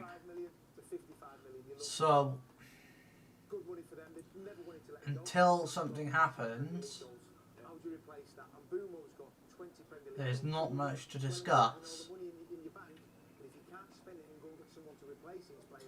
But ultimately, both deals for me. We sat on top of Saturday early on in this transfer window, and I believed one was going to be enough. And as soon as the Isak deal happened, I expected the weeks to done, and it's turned out. Final day, final hours. There you go. This is why we sat here in the hot seat. So we'll wait and see. I'm under no illusions that this was a big day, but I didn't realise how slow deals came in nowadays. Usually they were done pretty fast. Brentford in real danger here because obviously they've had a tough start to the season. You know, their whole core has kind of been ripped out. As you say, you know, Michael, they've lost Bruno, they've now lost this, they lost Morgan. Don't worry guys, on Wednesday I will be back with some FIFA. Is it at that point now where it's like scramble? I mean, look, we've got an hour and 45 left. Just scramble time. Yeah, like Michael said, you know, it's all right getting a good deal. An hour to go. And yeah. We seem to be at a standstill with transfers. I know they've got structure in place. I know we've seen them lose players before, and they found a way. They brought maybe somebody through or a player that we've not really heard of, and they've come good. So they've done it before. They've sort of got previous in doing that. But yeah, I do worry Norgard, a key player, important player, someone probably that we don't speak about all the time. But you know, that leader, that experience in the middle, and obviously Tom's frightened to not have him there. But yeah, it is a case of, yes, you brought the money, and now can we go and sort of spend it in these last sort of hour or so? Ready for it. Yeah, absolutely. exactly. Ready for it in the last couple of hours. Yeah, well, we're ready for it as well, aren't we, Rob? We're doing our best. What's going on now? I know, you're trying to compete across it all. It seems that every deal has a knock-on effect, and the Mark Gay deal might just affect a few other clubs around the league as well. That is why Rob Dorset is here alongside me now. We know Mark Gay is on his way to Liverpool, but tell us the effects it might have on his current club in Crystal Palace. Well, look, it was made very, very clear to us and has been repeatedly over this transfer window that Crystal Palace would not let Mark Gay leave for Liverpool unless they had a suitable replacement in. Yeah. We're now in a situation where Crystal Palace do not have a suitable replacement in. Oliver Glasner is furious at the club with how they've teared out their transfer business over the last few days. And yet, as I understand it, Mark Gay will still be allowed to complete his medical with Liverpool in London, which is going on as we speak to you right now, and potentially complete a deal to move to Liverpool for £35 plus £5 million. How do we get there? How are Palace in this situation? Well, Igor Julio, the Brighton centre-back, has been at Crystal Palace all day with a view to signing a loan move there. He's completed a medical this afternoon, but Palace were always concerned that West Ham might come in and hijack that deal. West Ham have now come in and hijacked that deal. And Igor Julio is on his way from Crystal Palace's training ground to West Ham's training ground to try and complete the deal with them. And that has left Palace in a little bit of a problem, a little bit of a loop to say the least here. They're now looking at other options. Now, somebody has just suggested me one source that Igor was never the long-term replacement for Mark Gay anyway, and they have a number of other centre-back targets. And they also suggested that part of the reason that Igor might have left and chosen West Ham was because he didn't think he was going to get enough game time at Crystal Palace because of these other options they're looking at. So we're now trying to get to the bottom of what these other options are for Crystal Palace. I can tell you they have had a long-term interest in Pavlovic, Strahinja Pavlovic, the AC Milan centre-back. We know there have been talks with them, but there's a real question mark. Nothing's going to happen, I don't think. Because they've been looking for a centre-back on So they made an approach to Liverpool. we're just going to sit and wait and see if there's anything that comes through. That didn't happen. So Palace are scrambling around trying to get some centre-back options with what? 1 hour 43 of the window left. But at the moment, they don't seem to be putting any breaks at all on Mark Gay's move to Liverpool. I have to say that last bit is a real surprise to me. Wow, okay. The clock is, well, it's ticking down, isn't it? Going to be interesting to see if they do get anyone in at the back. Coming up is Jadon Sancho, about to leave Manchester United, and is Nicholas Jackson's on and off move to Bayern Munich. Thank you everybody for joining so far. I know it's been a bit of a slow one this afternoon, going into the evening, but we're nearly there, guys. And we're nearly at 1,000 subscribers as well, and I can't believe that we're that close now. It's fantastic to see that we are so close to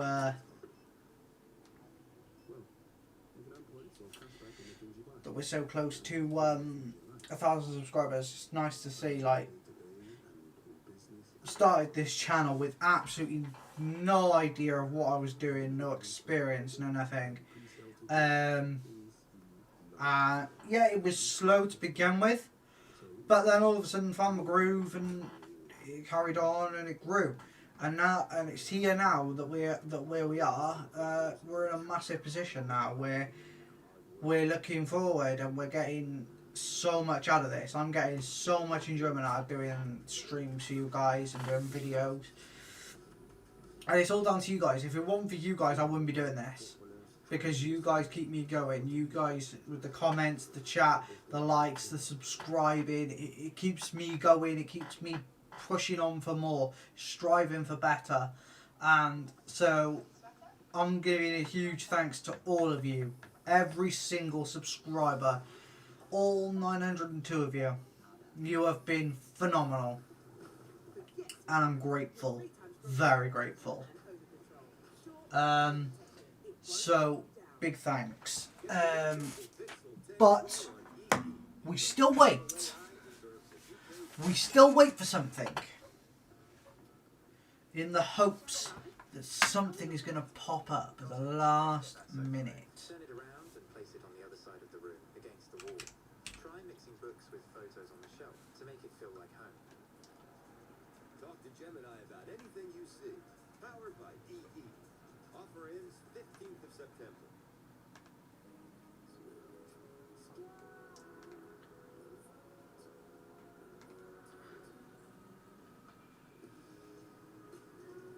Elevate your urban drive. Nissan Qashqai with e-power. The hybrid is reinvented. Defy ordinary. AutoService automatically checks for ways to save on your car. Well, Auto Insurance. It compares a market app, the simplest way to save. Go, go, go with Get Your Guide and Sky Sports to experience an unforgettable summer. We've got birdies, aces and sixes. And with getyourguide.co.uk, you can discover tickets, tours and attractions. Get set, get exploring. Get Your Guide, the official travel experience partner of Sky Sports. So, we are still waiting.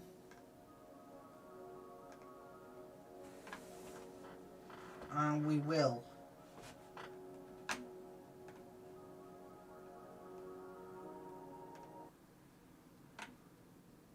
I'm Cameron. I need you to come and work with me. What's the problem that we're solving? One that matters. Some people think jazz matters. What these people are doing is... So we are just waiting now for a couple of big deals to go through. Don't know who they're going to be. I've got the feeling January's Donnarumma's deal is coming soon. I'm just good at reading people. Official statement is coming for Rasmus Højlund and Napoli. It's been 30 years, 7 months. I still can't believe it. In 1991, 4 teenagers were shot and murdered inside a yogurt shop in Austin. It was just unspeakable. We had so many suspects. But it was never solved. They don't think the trauma ever loses its potency. There's been nothing like it before. There's been nothing like it since.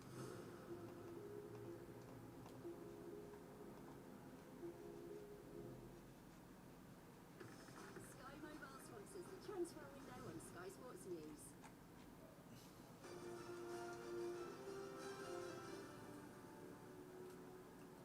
And now goalkeepers have been well and truly in the spotlight this window, with both Manchester clubs looking to recruit a new number one. And arguably the best goalkeeper in the world is on the market in Italy's keeper Gianluigi Donnarumma, So, who is on his way out of Paris Saint-Germain. We've got reporters at both Manchester City and Manchester United. Dan at United, Sani at City. Sani, let's start with you. Do we expect Donnarumma to be a City player come the end of the window? Well, we do know that Donnarumma had quite an emotional goodbye with the club president at PSG, Nasser Al-Khelaifi, early this week. And we also do know that these talks with City are ongoing. Last we were told there was a bit of distance between Donnarumma and City. And as we know, this window is now closing quite slowly, but the time's running out. for that deal to get done. So we know there's a bit of work to be done there. Will he be a City player? I've got a feeling he will, because this deal's been going on for a while now. There's conversations happening, and we know Donnarumma wants to leave as well. Now, if that were to happen, that would actually free up Ederson to then leave City. With Fenerbahce, we believe the position where he might be able to go. So, still waiting. After 8 seasons here at City. No news as of yet. What does this mean for James Trafford? Signed for £31 million from Burnley in the summer, having left City originally. 3 games as the number one. Would Donnarumma displace him, or time's running out for that deal to happen? If it does happen, but it might well do so. Yeah, interesting, isn't it? You mentioned a potential outgoing in Ederson there, but a couple of others to ask you about. What about Manuel Akanji and a potential move to Italy? Yeah, so Manuel Akanji, he's had 3 seasons here. This would be his 4th season now, and was so important for City in their treble winning season. It does look like his time at City is coming to an end, and we know there's advanced talks happening between Manchester City and Inter Milan. So Manuel Akanji could be one player who's been such a great servant for City, leaving the club during this window. Sani, just another one to ask you about before you go. What about City's treble-winning captain in Ilkay Gundogan? Yeah, we're talking about great service. Gundogan is one of those, isn't he? Across 19 and 2 spells, he's won pretty much everything there is to win at City. When he left for Barcelona, he came back and had a productive output, but he's now 34, and we believe that there's talks ongoing for him to have a move to Galatasaray. So that's 2 players potentially leaving City for Turkey, and Ederson and Ilkay Gundogan. So that's one to keep an eye on as well, and we'll keep across this news about Gigi Donnarumma as well here at City before the 7 o'clock deadline tonight. Loads going on in Manchester City. Sani, thank you for now. Manchester United, meanwhile, haven't gone for the 2-time Golden Glove winner, Emi Martinez, but they're bringing Senelado. Santiago Jimenez's agent, Rafael Pimenta, confirms Santi stays at AC Milan. So there you go. They're not getting Santi Jimenez. So far for Manchester United, we brought the news a bit earlier today that United had agreed a deal with Roland for just over £80 million for the 23-year-old Belgian goalkeeper Sene Lammens. And he's been undergoing his medical this afternoon before he puts pen to paper to a 5-year contract. And really, it's very interesting, Emma, because we're being told that United really considered other goalkeepers. As you mentioned, one of those being Emiliano Martinez. Lammens is very much the direction, the player So, they want to invest in. Maybe not just for now, it's just a waiting game now. but also for years to come. Remember, they have that target for 3 years. Oh, I've said that so many times now. It's getting quite stupid. But that's all we can do is wait. Pretty confident United will get done well before then. I think the following question after Lammens gets over the line is, what does this mean for Andre Onana and Ilkay Gundogan? Well, not expecting any departures today on deadline day in the goalkeeping department, but from what we understand, Manchester United would potentially consider offers that come in over the next week or so. Remember the Saudi Arabian Josh, CCFC Josh 5, Sheaf left. Oh man, got him. But they're absolutely happy to go into the season with their 4 goalkeepers. And I tell you, Emma, it was very interesting. 2 people in the YouTube stream. Thank you so much, guys, for all the support. It does mean a lot. Johan Viss has completed his Newcastle medical. I'm just waiting for official confirmation now.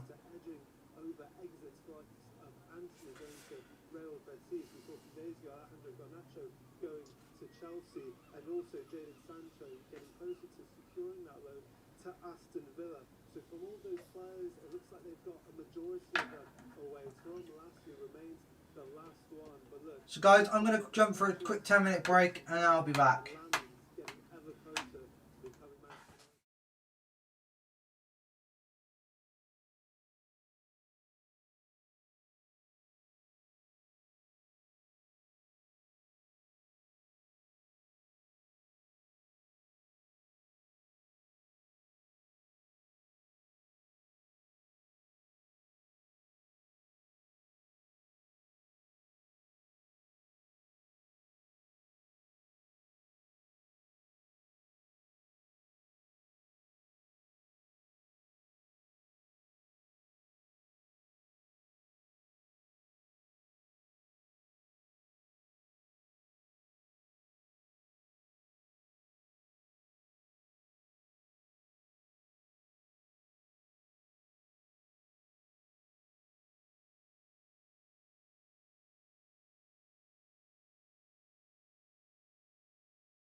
What is going on, people? Welcome back. Welcome back to Talking Chelsea Blues. Welcome to Transfer Deadline Day Live. We are live for Transfer Deadline Day. Is there any updates at all?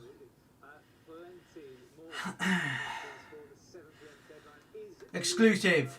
Benfica agreed deal to sign 18-year-old Italian midfielder Federico Caleta from AS Roma, under 19 national team player during set of Benfica. His surprise last day signing for £1 million fee. Interesting.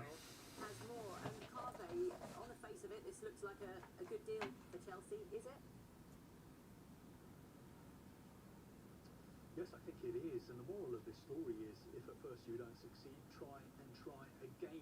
Nicholas Jackson flew into Munich on Saturday morning, and he liked it so much, he didn't want to leave. Even when he got a phone call from Chelsea saying, Nicholas, come back to London. You're a Chelsea player. Your loan is cancelled. We need you back because Liam Delap is injured. Nicholas Jackson wouldn't take no for an answer. Chelsea said, come back. His representative said, hang on a minute, let's see if we can sort something out with Bayern Munich. And they have been able to thrash out a deal. Now, the sticking point was that Bayern Munich always wanted him on loan with just an option. So basically what they wanted to do is have a look at Nicholas Jackson, and if he did really, really well, they'd say, okay, we're going to keep him. EJH, thank you for joining. Alter account, thank you for joining. Was injured was a permanent move or an obligation to sign him next summer.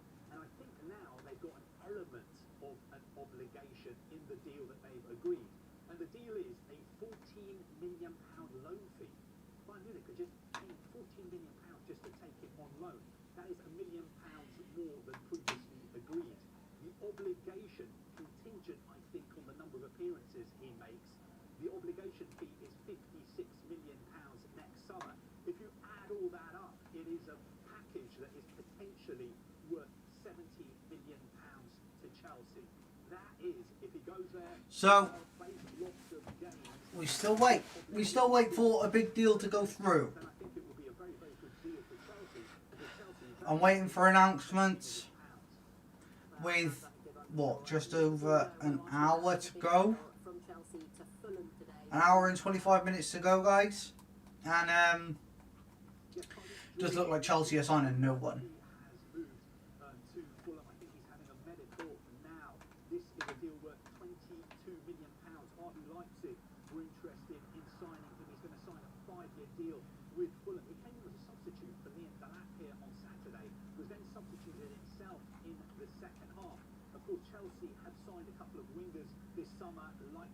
Breaking Celtic have made an approach to Chelsea for David Asher for final loan. Anthony R. Joseph is reporting that. So, who knows? Man United fan, thank you for joining, mate. Big up. K Kato, thank you for joining. Evening, Emma. Yeah, 1 down, 2 to go in terms of additions for Aston Villa on deadline day. They confirmed the arrival of Victor Lindelof as a free agent a little bit earlier on today to add competition for places in central defence alongside Ezri Konsa, Pau Torres and Tyrone Mings. They had Axel Bassasi on loan. 2 people in the stream, thank you so much, guys. Really appreciate it. 2 people in the TikTok stream as well. It's been a long old stream, guys, and we're still going. We're still here. Premier League experience, one of those who's Harvey Elliott just a slight bit behind Jadon Sancho. Elliott with a loan, an obligation to buy next season for £35 million. Someone who had a little bit of an impact as Liverpool won the Premier League title last season, but Arne Slot was at pains to say a number of times throughout the course of that successful campaign he would like to have given Elliott more opportunities to play first team football. Well, those opportunities will only have decreased with the arrival of Ugo Ekitike, Florian Wirtz and now Alexander Isak. That's this summer. Aston Villa had a Manchester United player on loan for the second half of last season in Marcus Rashford. They are replacing with Jadon Sancho. Nothing yet, but I want to talk about Jackson a little bit because I think it's important that we talk about Jackson. I think Nicholas Jackson is a player of, he can do well. He will do well eventually. It's just a case of when. Jackson is the type of player that is good enough to do what he does.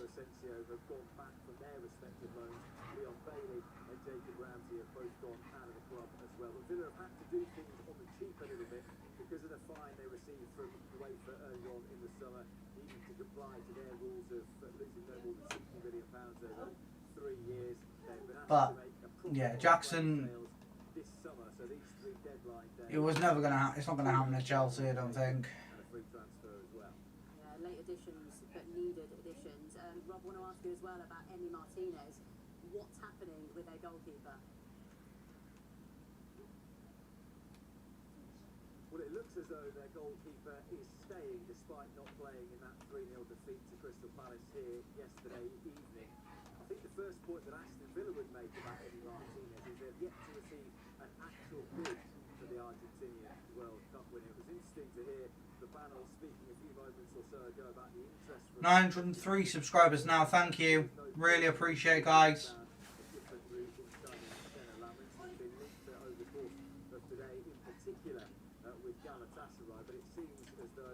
So let me know if you want to see who you want to see be transferred and which deal you're most excited about this window.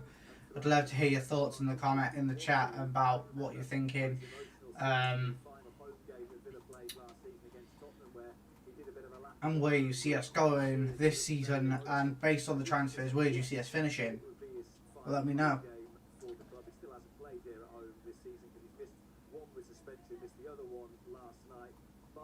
As the window looks set to close, it does seem as though Martinez will continue to be an Aston Villa player moving forward. Busy day for you, Rob. Thank you. Alright, coming up next, we are off to Tottenham Hotspur as they close in on making a signing from Paris Saint-Germain. So, when the transfer window closes, will you be happy with the squad? That is my question to you guys. Will you be happy with the squad that we have got? Let me know, because I'm happy. I think I'm happy.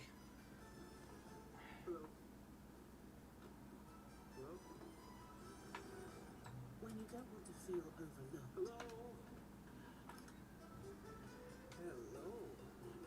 Hello. Sir? It matters where you stay. Hampton by Hilton. Hilton for the stay. Gus could try to sell his car privately. Or get it sold today with We Buy Any Car. He could spend days on end trying to sell to a bunch of time wasters. So Victor Boniface has just completed his medical test at Werder Bremen, so he's moving on to Werder Bremen, which is interesting. To get a quote in 30 seconds, enter your Edge number now at WeBuyAnyCar.com. Britain is full of rooms no one wants to be in. It's time we let the light in. Skytherm transforms tired conservatories into bright modern living spaces, flooded with light and full But of life. A room reimagined, not rebuilt. the thing is, right, I would love us to go and get a striker, but I know we got Mark Yu now. Fitted in days, enjoyed for years. Mutual, we offer quality insurance for businesses of all sizes, large and small. We help you get the right cover, and should things go wrong, you can rely on our expert claims team to get you back to business as quickly as possible. It's no wonder 9 out of 10 business insurance customers renew with us year after year. With over 280 agency offices across the UK, we're closer to your business and closer to what matters. For quality business insurance, search NFU Mutual.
coach John Thomason confirming that he expects the player to then team up with the national team later this evening.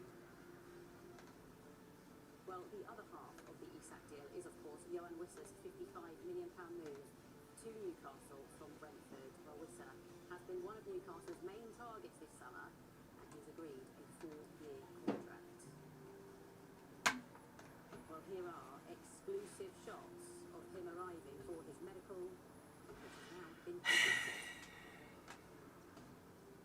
A reminder for you as well, there will be a special Back Pages tonight at 10 o'clock here on Sky Sports News as Miguel Delaney, John Cross and Jonathan Liu all come into the studio for an hour-long edition.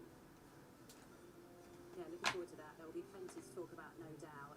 For now, though, let's talk about... Thank you for joining me, people. Welcome to the Transfer Deadline Day live special with me, Talking Chelsea Blues. I hope you're all doing well. Basically, we're live now for the next... Well, we're waiting for a load of announcements to come through now. Isak we're waiting for, Wissa we're waiting for, Guehi we're waiting for, Kolomwani we're waiting for. There's 4 players there that need to be announced. We've already had the announcement of Facundo Buonanotte. We've already had Garnacho coming on Saturday. Jackson, we're waiting for an announcement, kind of. We're waiting for Mark Gue to return to Chelsea. So plenty to discuss, plenty to think about. And don't forget, if you're new to the channel, please make sure you hit that subscribe button. You like the stream to let me know you're enjoying it. And yeah, thank you all so much for joining. Really appreciate it, guys. Let's have a look. David Ornstein with a new one.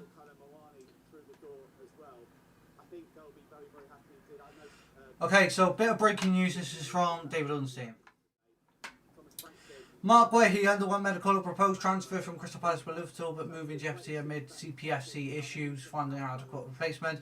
Talks between 25-year-old and manager Glasner to make final decision on LFC switch from the Athletic. I could see why Igor was supposed to go there.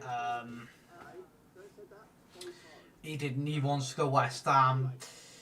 Now, if I'm honest with you, I don't think the Guehi deal is going to happen now, because Crystal Palace don't want to lose out on their best defender and their captain. So what happens now? Well, if they can find an adequate replacement for him within this next hour or so, then he'll go to Liverpool. But I don't think he will, based on the fact that he is the best player, their captain, and if they don't find adequate replacement, then there's no point in selling him. And let me know what you think in the chat, guys.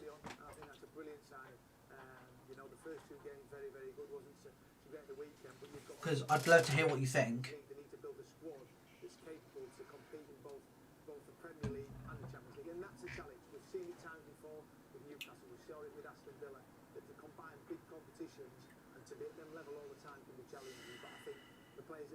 They'll certainly be very happy.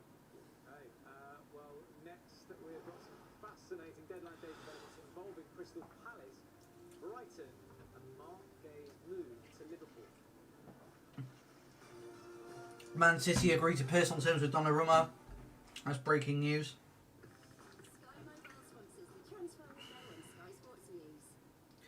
Will he stay? Will he go? It's interesting to say the least.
I really don't see us doing any business.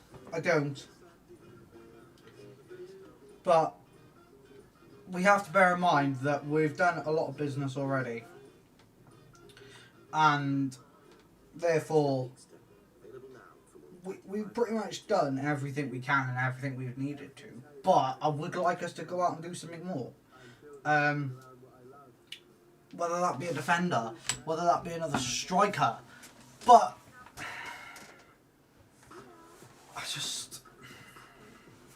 I don't see it happening. I don't see a way in the world that it happens. So we're just waiting for the last what, 20 minutes, the last hour or so, for things to go through.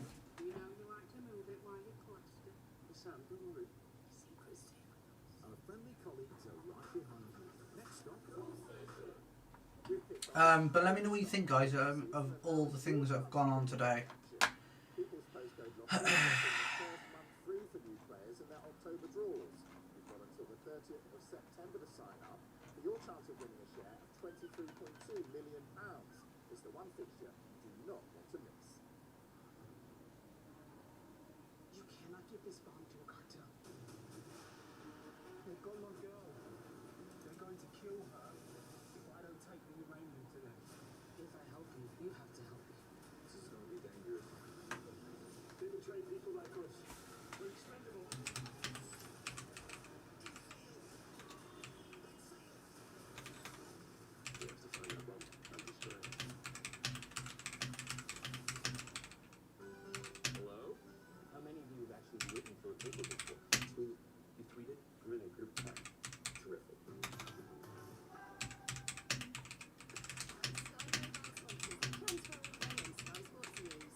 Manchester City. We understand that Manchester City have a deal in place with Paris Saint-Germain for Gianluigi Donnarumma, and crucially, they have now got an agreement in place, in principle, on personal terms. City now finalising a deal with... So, Man City have agreed personal terms with Gianluigi Donnarumma, and they've got the terms with PSG secured as well. So now it's just down to the medical, I believe. Deals for both can be agreed. A reminder, of course, that the Turkish window actually closes on September the 11th. But some breaking news here on deadline day, with just over an hour until the window closes. Manchester City have a deal in place with PSG for Donnarumma, and crucially now have an agreement in principle on personal terms as well. Right, now let's go to a transfer that could have huge ramifications for one of the biggest stories this window. Chris Reedy is at West Ham for us. He can tell us why West Ham are maybe scuppering Liverpool's move for Mark Gay. Chris, tell us more. Yeah, look, it's been a bit of a theme of this transfer window, hasn't it? London teams nicking players of other London teams, and that looks like what's happened today with West Ham and Crystal Palace. Igor Julio was undertaking the medical there at Crystal Palace this afternoon. That deal's fallen through, and it looks like he's on his way to West Ham. So, here we go. This is a deal that suits West Ham. Ever since Naya Maguire was out of the squad yesterday. So Fabrizio Romano has just said this. Mark Guahi's medical completed in London, with player waiting for Palace green light to sign at Liverpool. After Igor declared replacement, CPFC just had to make a decision with Parish Glasner on it. And there was something more? No. But it looks like Igor Julio might be the player they want. Well, he is the player they want, but it looks like he's on his way to the... We'll see what happens. I reckon basically that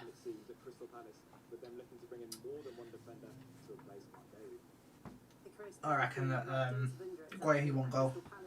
I don't think he will. I think if it's down to Palace, they'll say he can't go because they want him to stay. So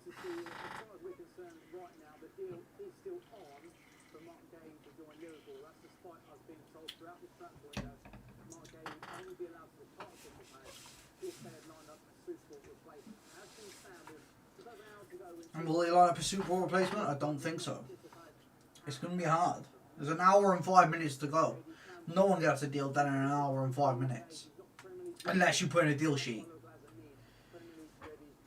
Which probably won't happen.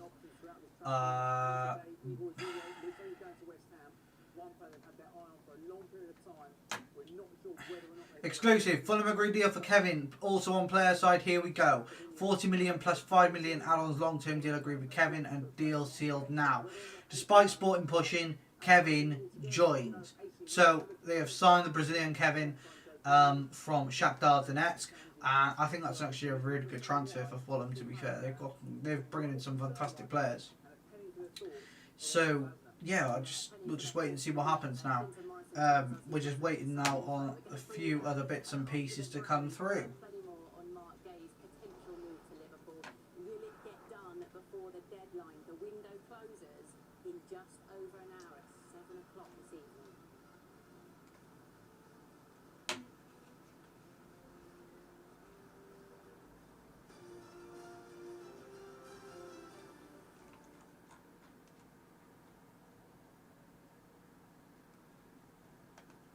So,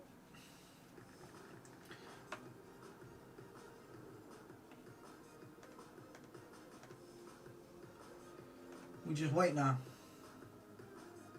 Sky Mobile sponsors the transfer window on Sky Sports News. Just because you can't see something doesn't mean it isn't there. You can't hold it in your hand or pack it in your bags. You can't touch it. But our network is around you like oxygen. Near or far, we're there. That's why we've been awarded Best Mobile Network Coverage by Uswitch. Dad, I got the job.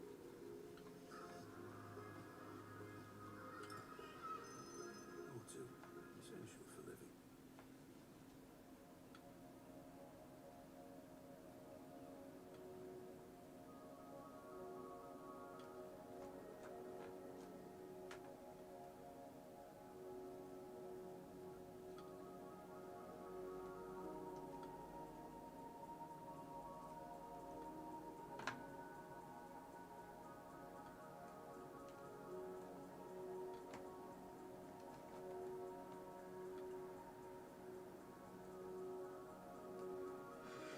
So,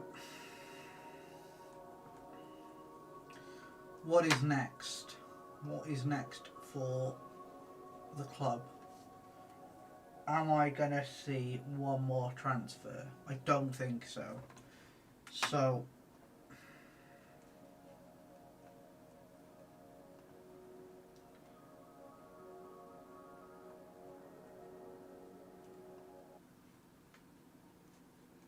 What here could help? Tough combo. I see some serums which hydrate without being too heavy. What do the Korean locals use? Essence is like a light serum that's popular here. Which one? Now this is legit.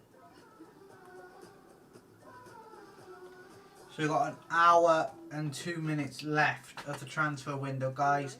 An hour and 2 minutes of waiting for an announcement, anything to come through. And sooner it does happen, the better, because no one's going to get any players through the door otherwise. Now, imagine a place for your money where you're in control. Want to take it overseas? Go ahead. Down here, you can see the bigger picture. Imagine all that money possibility in your pocket. Revenue.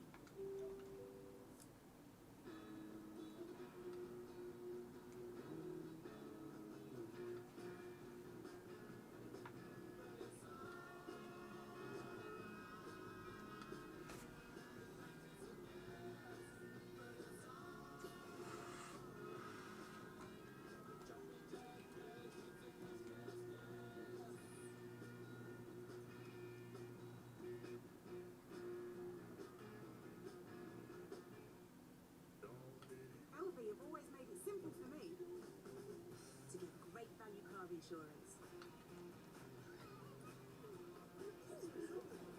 So I can get their cover from just 340. So we'll wait and see what happens. I don't think anyone's holding their hopes up anymore for players. Celtic have made a loan approach for Chelsea striker David Datro Fofana. So,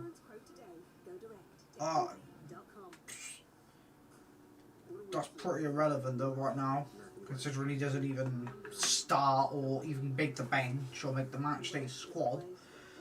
Don't even think he's training with the first team, so I don't even see the relevance. Just get rid of him. Done. Boom. Gone. Bye bye.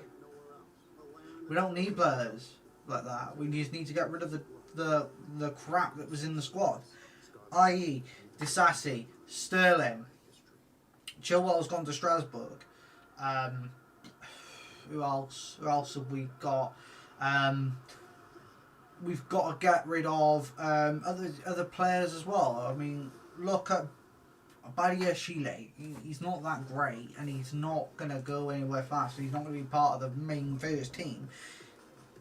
He'll be in and around it, but he won't be the main left centre back. Colwell is. So get rid. So we'll see who else we get rid of. But in all honesty, I don't think that's going to happen today. I think we're going to have to be waiting a few seasons before we get rid of these boys. Because it's been a long and arduous transfer window. With an hour to go, guys. An hour. And we are now into the final hour of the bid show. We're all waiting to see which deals get done in the final throes of it all. But one man is dominating the game. The way he's dominated the past 6 weeks. Yes, Alexander Isak is on the verge of becoming a Liverpool player, and for a record British transfer fee at that. We'll get the latest as he completes. So we're just waiting now for the big announcements. Jan Visser, Alexander Isak, Nicholas Jackson, those sorts of announcements are the ones we're waiting for now. So we'll wait and see what happens. But 58 minutes to go, guys. It's not long now. Time to get those deals in, and if not, get a deal sheet in. Okay, here we go. PYS has posted something.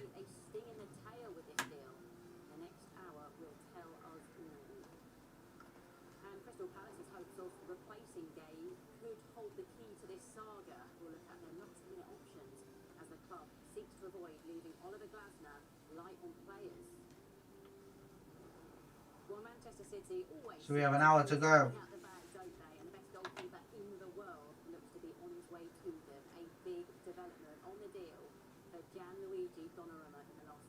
That's on the way for you as well. And no window is complete without Chelsea doing plenty of business. A huge sale looks to be in the bag tonight. Nicholas Jackson, he's been through the mill, hasn't he, over this one? Can he get his on-off switch to Bayern Munich done? So Fabrizio Romano was giving us something.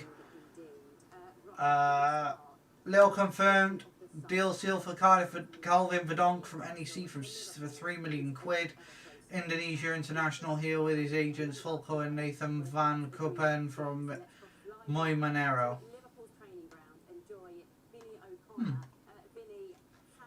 Lots of here we goes today. The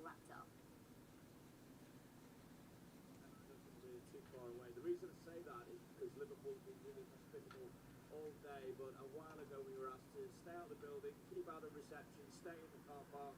That's because Alexander Isak has been over this side of the building to do the photographs, to do the in-house media interviews, etc. So Isak is doing photographs now with the club.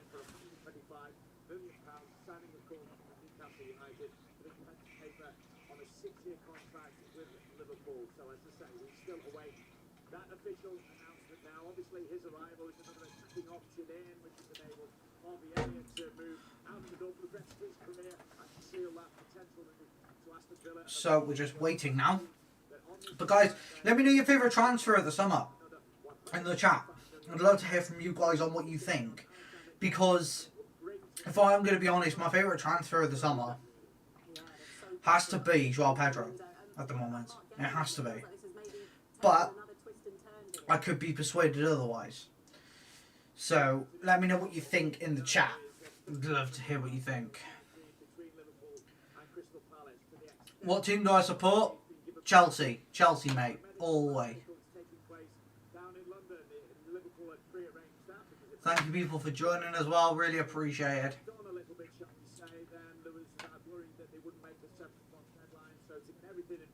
So not long to go now. Down in London, of course, Liverpool have offices down in London as well. At the same time, the caveat to any potential move for Mark Gay was that Crystal Palace getting adequate replacements in season. In Igor Julio, they thought they were going to get that in. Samu Chukwueze to Fulham. Here we go. Deal agreed on initial loan with buy option clause not mandatory. Total package could reach fee over 26 million euros. He's now at Fulham training ground after medical already done. So he's done. So Randall Colo-Muani has just signed his new contract as new Tottenham player. Is there anything else? Nope, not yet. But we are still waiting. We're still waiting around for any players or any... Oh, we have another notification. Nope. For the moment, Joe Gomez remains here, and Liverpool will still be hopeful that they will get Mark Gay over the line as well. If you take their total spending in this transfer window to over 480 million pounds, a net spend of over 250 million pounds, and of course on this transfer deadline day would mean that Liverpool are shelling out 160 million pounds. Wowza. Vinny, thank you. Right, we are going to stay talking about Mark Gay. Vinny saying there that Liverpool's still hopeful this is going to happen. Rob, we're feeling that there might be a knock-on effect now with Crystal Palace, with West Ham coming in as well. Talk us through all the kind of moving parts. Emma, it's a really complex situation. It's a fascinating situation. It's a really difficult one for Crystal Palace. I'm told categorically from two separate sources that Crystal Palace will still allow Mark Gay to leave for Liverpool despite the collapse of this deal to sign Igor Julio. So there's some conjecture about that. Other people are reporting different things. I can only tell you what I'm being told. And the reason I'm being told that is that it's been explained to me Crystal Palace's owners and the bosses will not allow Mark Gay to leave for nothing next summer. It's pretty clear he doesn't want to sign a new contract. He's in the final year of his existing deal. There's a £35 million fee on the table, which Crystal Palace don't want to walk away from. Nevertheless, they have a real problem now in getting a replacement in. We've been told all window long that Crystal Palace would only allow... So with 53 minutes to go, still waiting for all the announcements to come through, the official announcements from the clubs. And there's nothing as of yet. He's left Crystal Palace's Oh. down, having completed the medical. He's now heading to West Ham to complete a medical and complete a loan deal there. Now, different people are saying it was Igor who pulled out of that. He didn't think he was going to get enough game time. Some have said to me that Palace pulled out of that deal with Igor, so he didn't think he was fit enough, having missed so much football in the last 6 months or so. The where's and where will probably be unpicked or never know. But the fact of the matter is, Palace are struggling to find a replacement for Mark Gay. They are looking at Pavlovic, the AC Milan centre-back, had a long-term interest in him, but can they get that over the line? Can they persuade AC Milan to let him go when they're hunting a centre-back of their own? All of these questions to come and to be resolved with 52 minutes left. It's extraordinary that Palace are in this situation. So, It may have a huge impact on now 52 minutes to go, right? And there has been absolutely nothing announced, he hasn't got the resources and he thinks he's got which is mad. If Mark Gay leaves and they don't get a replacement in the centre-back, he will be furious, and that will be a difficult situation for Palace to manage. But an awful lot can happen in those 52 minutes. Crystal Palace fans hope to God that it does happen. It doesn't seem like long, does it? It's not, but I think you have to bear in mind that clubs do a lot of work in the background on players and they don't necessarily follow deals through. They're not trying to do somebody they never spoke to or they've never approached in the next 51 minutes and 49 seconds. It will be players they know of that they're talked about that are potentially available that they're trying to get over the line. But can they get it over the line? That's the key question. Yeah, busy 51 minutes for Crystal Palace. And for you as well. Rob, thank you. There was almost like a gasp from this table. This one is going up and down. Clinton, I've got to come to Mark Gay. What is the best situation for Palace here? Because it is that situation. Do they get the fee for him or do they keep him? The best situation... Chelsea, what? Raheem Banter and Chelsea, yeah. I mean, we're all crying because we've not done a deal today apart from Buonanotte, but I'm kind of on like the idea of that we've got good players in the squad now and that we're not really in a position to worry. I think we're ready to go out and try and do top four again. And title's not. We're not ready for the title, but we're ready for top 4. So if you lose your best centre half in the back three, that's been fantastic. You don't bring any defender in. Palace are in trouble at the back, and that's not being disrespectful to the other defenders in there. He is the key person today. So So we'll wait and see what happened. What happens, but I don't see a way in the world that we would sign anyone now. Let's have a look. Yeah, of course I feel fear for Glasner because you saw it in his press conference. He said the club couldn't afford to lose him, but I understand what the chairman's saying. At the end of the day, it's a business. I can't afford to let him go on a league. They need to bring in not 1, 2 centre backs to replace Mark Gay, and even then, I don't think. Victor Boniface has signed his new Werder Bremen contract until 2026, along with part of the salary covered. Medical completed as revealed. So Victor Boniface is joining Werder Bremen. This is what happens on transfer deadline. Hey, this is why we love it. Well, that was one of the main things that we wanted to hear from Glasner about. And now we're just waiting. Got his take on Gay here. We have an agreement that we just selling Mark if we have the right replacement in. Yeah? And we wanted to have this replacement at the beginning of the season, of the pre-season, to be independent from this situation. This was the 9th of July. Today is the 1st of August. There's no replacement in the building. So that it's clear one part of the agreement is not fulfilled. That means we can't sell Mark. Go on. Spot on. But you know what? And Dorsch just made a good point. I don't know how it's got this far down. Surely you know Mark Gay is eventually going to go and he's refused to sign contract. They've thrown loads of contracts at him. He ain't going to sign. Then surely you bring a centre off, like he said, in pre-season so you can work with him and buy into what Glasner's doing. Absolutely. But then... At the end of the day, guys, I don't think there's anything else that's going to happen. So, I mean, how linked together do you think... I think we're just here for the vibes now and just waiting. Well, it could be, and I think that's a worry for a lot of Crystal Palace fans because of the brilliant job that he's done there. And you can see he's very strong on it, isn't he? You know, I want Mark Gay to stay unless I've got a very good replacement. And you can completely understand that. You know, I did the Crystal Palace game against Forest, and I looked at the bench, and it was quite a threadbare squad. You know, they need additions. They've got more football matches coming up, and I think to lose, obviously they've lost their quality player. We all know what he can do. You're losing not only what he does on the pitch, but it's that leadership quality, that real good character that he also provides off the pitch. So yeah, I can completely understand where Glasner is here. So of course he'll be desperate to keep hold of him. But as Clinton says, it's a business, and they'll be looking at the finances.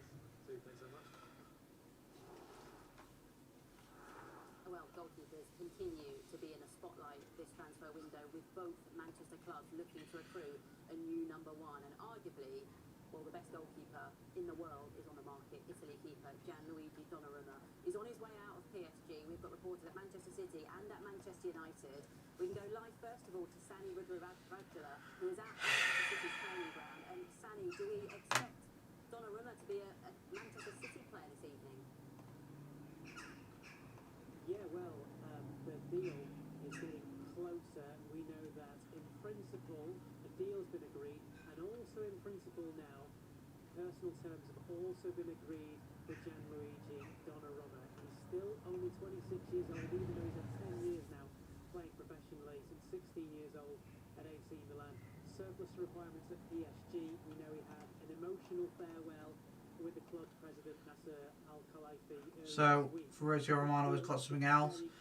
Xavi Gallen to Nottingham Forest. Here we go. Permanent deal from Atletico Madrid has been sealed right now. So it's done. That's done.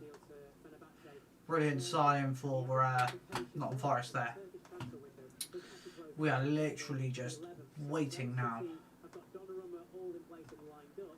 They'll only do that deal once Edison, that deal's done there, and not necessarily Fenerbahce have the same sort of time constraint as we have here with our 7 o'clock deadline. So that's one that might just keep rumbling on. Yeah, it might do. You mentioned Edison then as a potential outgoing, but tell us about another couple who might be on their way out of the Etihad. Well, we know that Manuel Akanji, for starters, is being advanced towards City and Inter Milan on signing him. He's had 3 seasons, you know, as part of the treble-winning team for Manchester City. Of late, hasn't been able to make it into the starting 11, certainly against Brighton in that defeat. He wasn't involved there, was on the bench as an unused sub. So it looks like Manuel Akanji will be leaving City. 45 minutes to go, guys. 45 minutes to go. And then it is shut. We're done. There is no more transfers then until January. What are we going to do content-wise? I'm sure we'll find something to talk about. We usually do. Okay.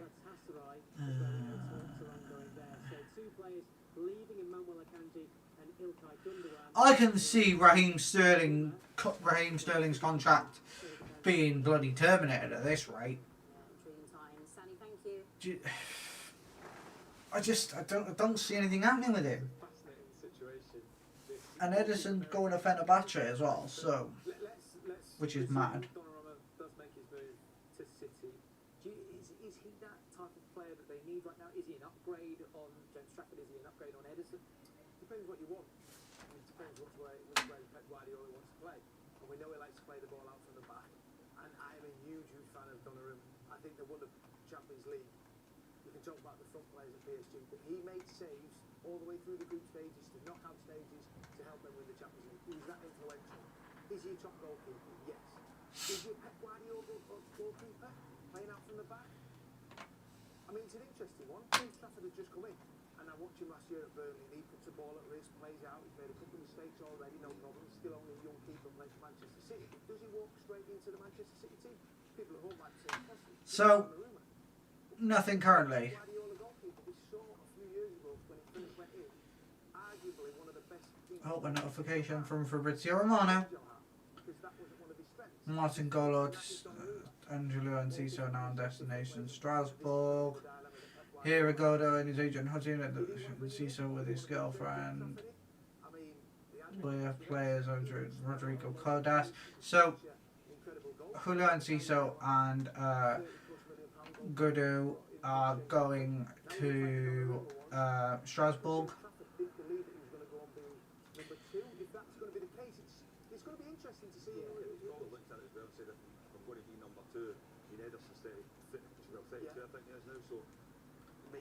Then I can establish myself as number one. And Donnarumma's to come in.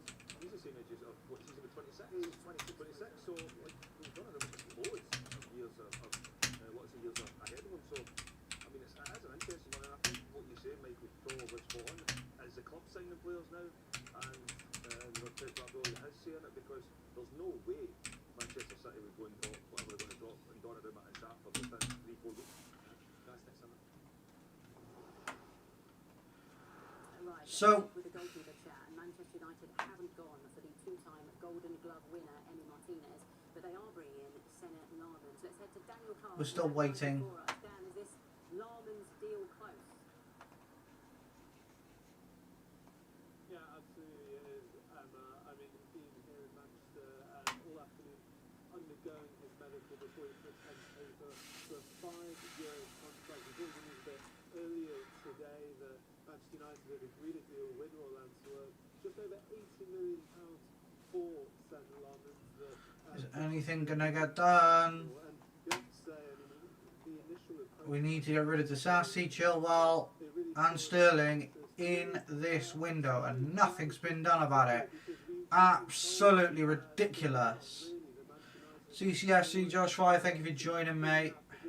Really appreciate it, mate. I just don't understand how nothing has happened or nothing's changed. It makes me laugh because we're waiting. So annoying, nothing has happened. Yeah, I know, mate. But there's no. The thing is, right? I would rather us get the outgoings done now rather than any incomings, because that's what's gonna cost us in the long run.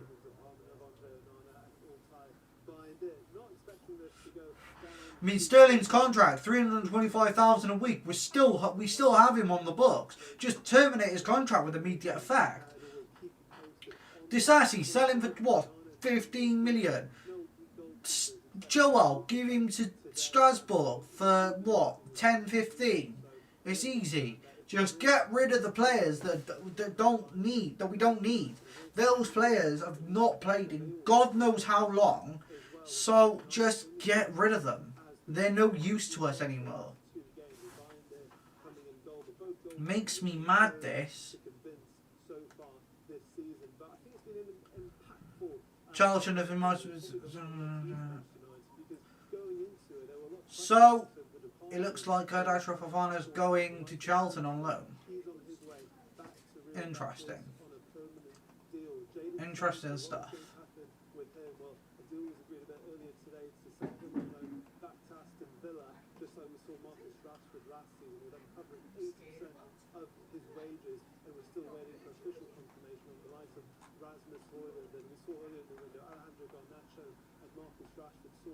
With their respective deals as well. So for all of these conversations around the players not involved in Ruben Amorim's plans going forward, the question marks were, could the club sort out their futures? And other than Tyrone Malacia,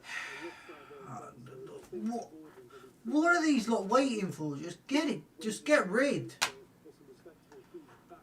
I've not seen us be this poor on deadline day without goings. Never.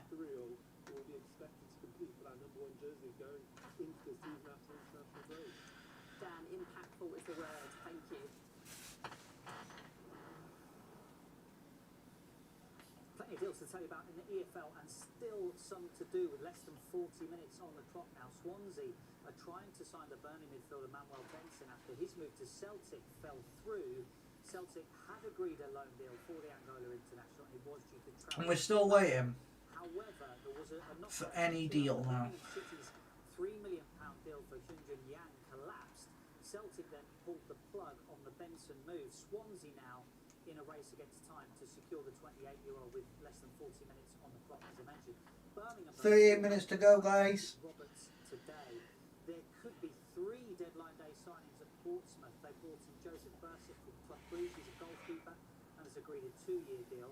Striker Mackenzie Kirk has moved from St Johnstone for an undisclosed fee. And the one that Portsmouth fans are very excited about today, they're closing in on re-signing Connor Chaplin on a season-long loan from Ipswich.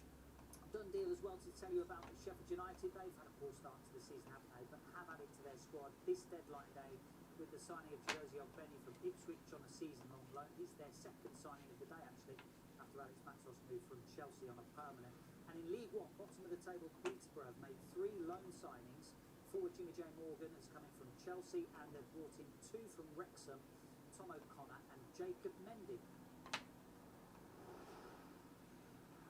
Thanks, Dave. Right, next we're going to find out whether Nicholas Jackson is close to joining at Bayern Munich. Just a day after, of course, it looked like he was off.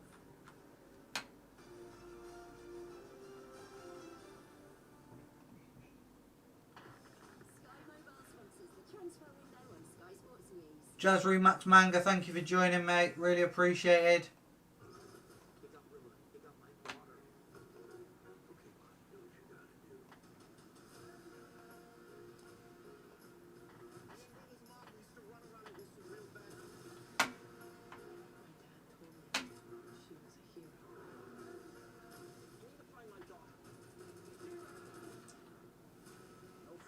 So, we continue to wait.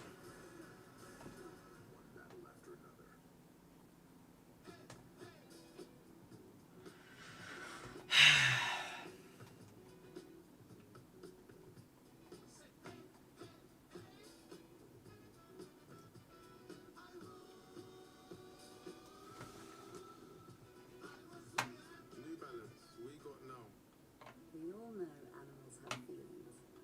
They depend on kindness, just like you and me. So imagine how they feel when they're beaten, starved, and unloved. Every minute, the RSPCA is called on to save animals in physical agony and mental torment. It's unbearable to see the pain in their eyes. We refuse Still nothing.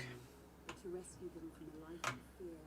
We urgently need animal lovers like you to donate here. Please, text KIND to 84988 or call 0800 121 4273 to give £2 a month to the RSPCA.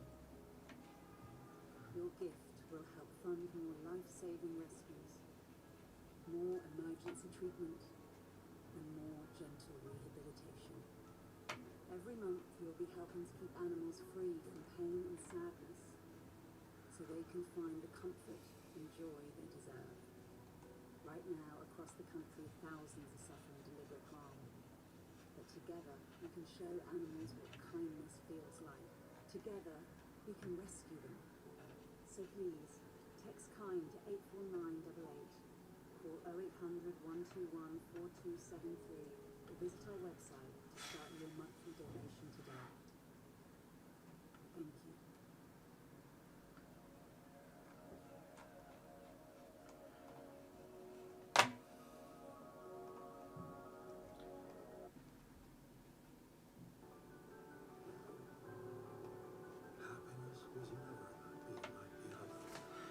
So we're still waiting for something. And God knows what it is that we're going to wait for, but...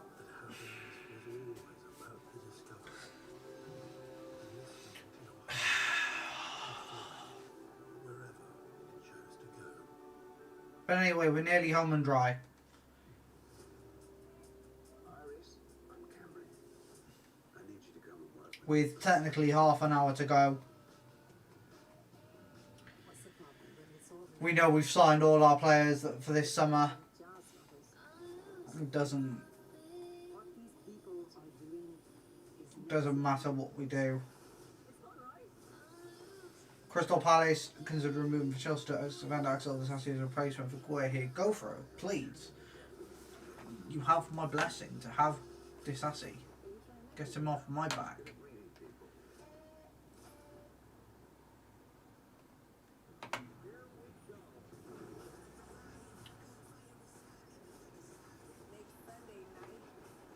So, bit of breaking news from David Ernstein here.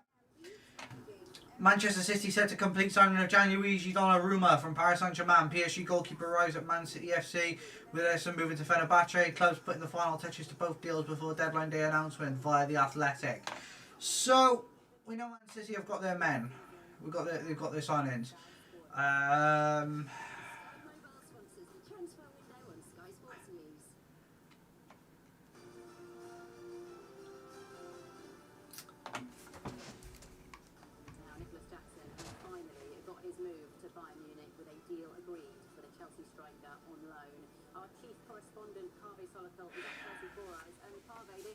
Looks like a good deal for Chelsea. What more can you tell us?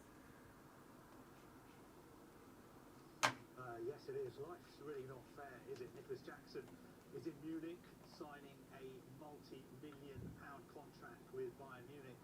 And I'm standing here in the rain on the roof of a pub in the Fulham Road. But look, enough about me. Let's talk about Nicholas Jackson. He has got his dream move because there was a breakthrough in talks with Bayern Munich today. The deal was on, off, on, off. It's definitely back on. The reason it's back on is because Bayern Munich have agreed for it. Nothing's happening, guys. Nothing. Instead of a loan plus an option. The obligation is dependent on how many appearances he makes for Bayern Munich. But Munich have agreed to pay a £14 million loan fee plus a £56 million option. So in total, the deal could be worth around £70 million for Chelsea. It looks like though, Parvey, time is running out for another player. What on earth is happening with Raheem Sterling?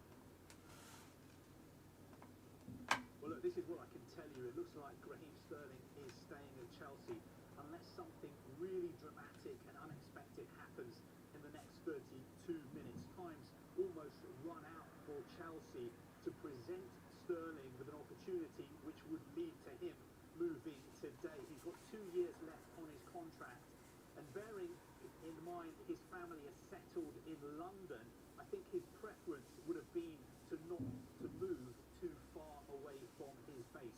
I don't know what's been put in front of Raheem Sterling, but I think it's fair to assume that he'll still be a Chelsea player tomorrow morning. He's still ambitious, and that's underlined by the fact that in the past he's passed on opportunities to play in Saudi Arabia and the United States.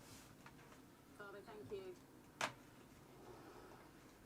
So go on then, Chris, let's talk Nicholas Jackson. I mean, the moment he must have got off that plane in Munich and then they say, no, you've got to come back to Chelsea. How must he be feeling right now? It's football. I mean, it can happen. You know, obviously the injury to Liam Delap at the weekend is cause for Chelsea to try and bring him back. But they've done it now. Yeah, that's what I'm saying. But obviously trying to think. But the deal's obviously done now. But when you look at you're there, you've done your medical, and that's why you signed him. Bayern Munich, huge football club, obviously. So, half an hour to go, guys. No deals. So, at the end of the day, we take what we're given at this point. He gets himself into positions, and once again, obviously, there's not a lot of number 9s going about that can score goals, and you just never know. And when you're going to need them, obviously Chelsea with Champions League football as well, so it's going to be a long season. They will fancy themselves to challenge for the Premier League as well. So I'm a little bit surprised about that one. Yeah, Paul Merson was saying the exact same thing. So he was surprised that more Premier League clubs didn't come in for Nicholas Jackson. You reckon that? Yeah, I think it's just a consistency thing with him, isn't it? We saw him, and he'll score some really good goals, and then he'll obviously miss those chances, and it was just wanted to see that on a regular basis. He obviously had dropped down the pecking order with Chelsea, bringing in João Pedro and Liam Delap, and then obviously with Delap getting that injury, it was then a case of, okay, we might need Jackson as another option. And we always said, like, he got himself into really good positions, he used to stretch the play, which left sort of space for Cole Palmer, so you can see his attributes, but it was just about getting those consistent goals, I suppose. But yeah, I'm surprised that maybe another Premier League team didn't go in, and Mercer's watched a lot of him, and he rates him quite highly. Yeah, Clinton, so much has been said about Todd Bowley's Chelsea since he's come in. Were you impressed with their business this summer? Yeah, it's been good. I think we get Garnacho, we get Delap, but Dawes mentioned it earlier. João Pedro, I think, is a hell of a signing. He hit the ground running there, so they signed ever so well. I'm surprised though they haven't brought a centre half in. They brought in Berg to play centre half, but he's a third centre half. But I got the injury to Colwell as well. Yeah, injury to Colwell, and that is why I don't see them as title contenders. I see them as finishing in the top 4. But I don't think they win the Premier League. Only because I think they're short on centre half. I think the injury to Levi Kowa has kind of killed them basically. Yeah, it has killed them, because if they had kept it, if he had stayed fit, I'd have given Chelsea a great opportunity, because the business they've done and their recruitment's been outstanding. They still have a fantastic squad. I mean, looking at that front line as well, Michael, you were saying João Pedro is one of your favourite transfers of the summer. Do you put Chelsea as a title contender? No, I think it'll be Liverpool or Arsenal. I watched them at the weekend, Chelsea against Fulham for the first half. Fulham dominated, and that's just one thing. Like, this could be a long season. You lose big players. Delap's a big miss for them, the way they play. Stretching in behind. Cole Palmer, so instrumental in everything that good comes out of Chelsea. And I just wondered where the Jackson. I know when you bring 2 players in, you bring Liam Delap in, and you bring João Pedro in. How does that make you feel when you've led that number 9 all last season, and then all of a sudden you get told you can go? You think, I ain't coming back? No chance. I'm signed for Bayern Munich. However, is he going to play at Bayern Munich? That's going to be the question now. You've got Harry Kane. He's going to be playing second fiddle to Harry Kane, if you ask me. So it's a little bit strange that they let that happen now. But I mean, you make decisions before one player gets injured. But Chelsea have got a big enough squad. I mean, they've got a squad longer than my arm. That's a long arm. It is today, because I've got a side top on. But it's just, yeah, I mean, they're always prepared defensively. Even though we talked about that, it was Chalobah and Tosin at the weekend. Fofana's on the bench. Badia Shield, they lose Colden. I mean, someone else will come in. They just sign players after players and intend to be able to deal with these injuries. Yeah, they've got a pretty big squad, guys. Thanks so much. Yeah, huge squad, and Dawes got huge arms as well, by the sounds of things. Right, let's bring you some breaking news now from the North East. And Sunderland have agreed a deal with Ajax for Bertrand Traoré. We understand they will pay £2.5 million for the winger. It is now, with the clock very much ticking down, less than half an hour to go, a race against time to get that deal done. We also understand that Sunderland also signed a striker, Brian Brobby, from Ajax today as well. Right, we're sticking on the theme of strikers. Next, a forward who helped Paris Saint-Germain. So, 25 minutes to go, guys. Could be on his way to Tottenham. I'm pretty much certain that we're not going to get anybody. And that's the way it's going to probably stay now. 3 people in the stream. Thank you so much, people. Thank you for joining. Really appreciated. Nothing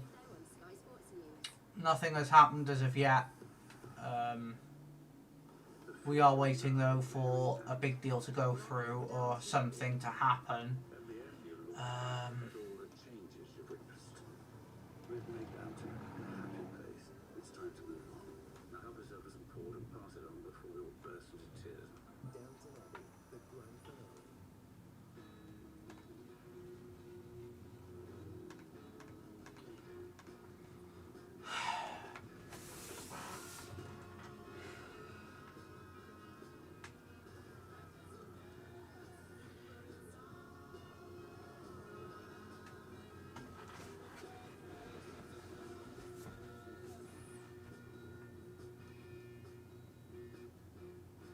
We are literally just waiting now for the window to shut, and then that's it.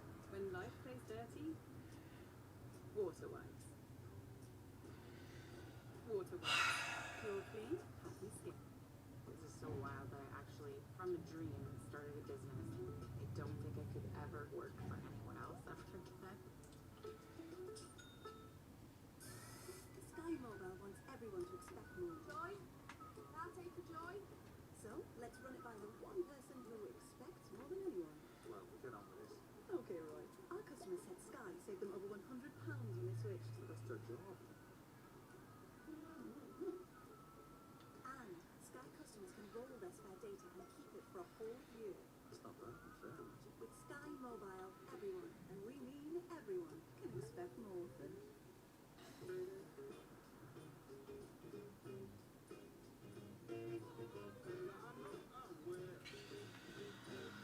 So,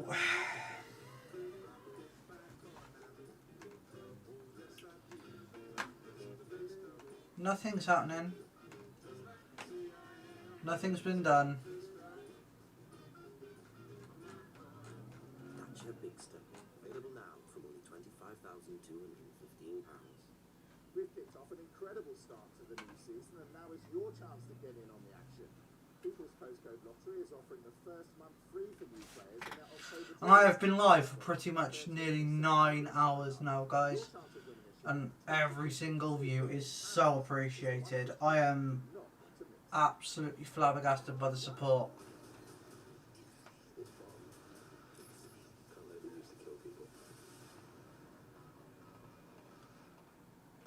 My name is Ned Sampson. I'm so happy to be finally here as new editor-in-chief. Remember the 5 W's? Say again. It's who, what, when, where, why. So now again. Future of journalism meets presence of journalism. You do not need to be intimidated by us. No question is too stupid. Do you think an over-reliance on anonymous sources damages So- success? Who wants to take this one? I feel like I'm monopolizing the conversation. Rasmus Højlund and Napoli were never in down now. Official 6 million loan fee, €44 million buy option, mandatory, become mandatory under certain conditions. So there you go. Right, some breaking news coming out of Manchester United in the last few moments, and the club have confirmed that Rasmus Højlund has completed his loan move to Napoli for the rest of the season. The club have wished him the best of luck and confirmed it on X, saying that the forward will play his football in Serie A for the rest of the season. We understand that loan deal also has a conditional obligation worth £43 million. But confirmation then that Rasmus Højlund will play his football at Napoli for the rest of this season. Right, let's talk about Aston Villa now then, who could be some big late movers. Rob Jones is there for us, can tell us a little bit more about their... So 20 minutes to go, guys. We've been live for 9 hours. And we've seen all these deals. 2 to go for Aston Villa, and the 2 to come are both in attack. 2 players with Premier League experience. It's an area of the pitch that Villa have looked desperately short in the CXL 3B Werder Bremen signed Boniface. Yeah, I did see about that. I wouldn't have minded him, to be fair. Frustrated that they've not been able to add sufficient quality to their first team squad, but salvation might be just around the corner for Aston Villa in the form of Jadon Sancho and Harvey Elliott. And this is the outlook of the season now. Where do we go from here? Well, we've got our players, and let's just enjoy the season now. I don't think there's anything more we can do apart from enjoy the season and just support the boys, because yeah, we're not signing anyone else now until January, I don't think, if we sign anyone in January.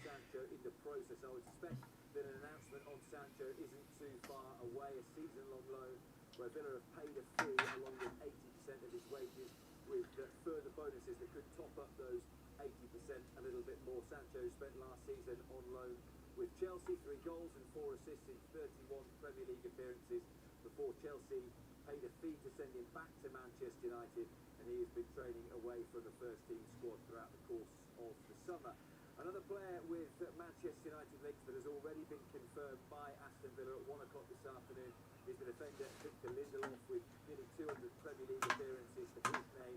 He arrives to our depth in central defence alongside Enrique Konza, Pau Torres and Tyrone Mings for Villa, who had Axel Disasi on loan from Chelsea in the second half of last season, but he has since gone back. So 3 deadline day arrivals, and Villa have had to be clever with how they've done it because of the threat of PSR rather, and also UEFA. They were fined by UEFA for failing to comply with their rules a little bit earlier on this summer, with the condition of avoiding a further fine if they make a profit on player sales this summer. So Villa knew that even though they brought in nearly £14 million of pure profit on Jacob Ramsey, they sold to Newcastle, they wouldn't be able to use 19 minutes to go, guys.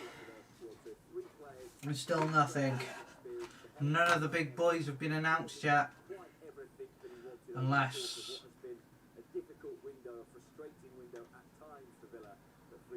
Exclusive, Udinese agreed deal to sign Idrissa Gueye from Met as new striker with an obligation to buy. Interesting. Okay.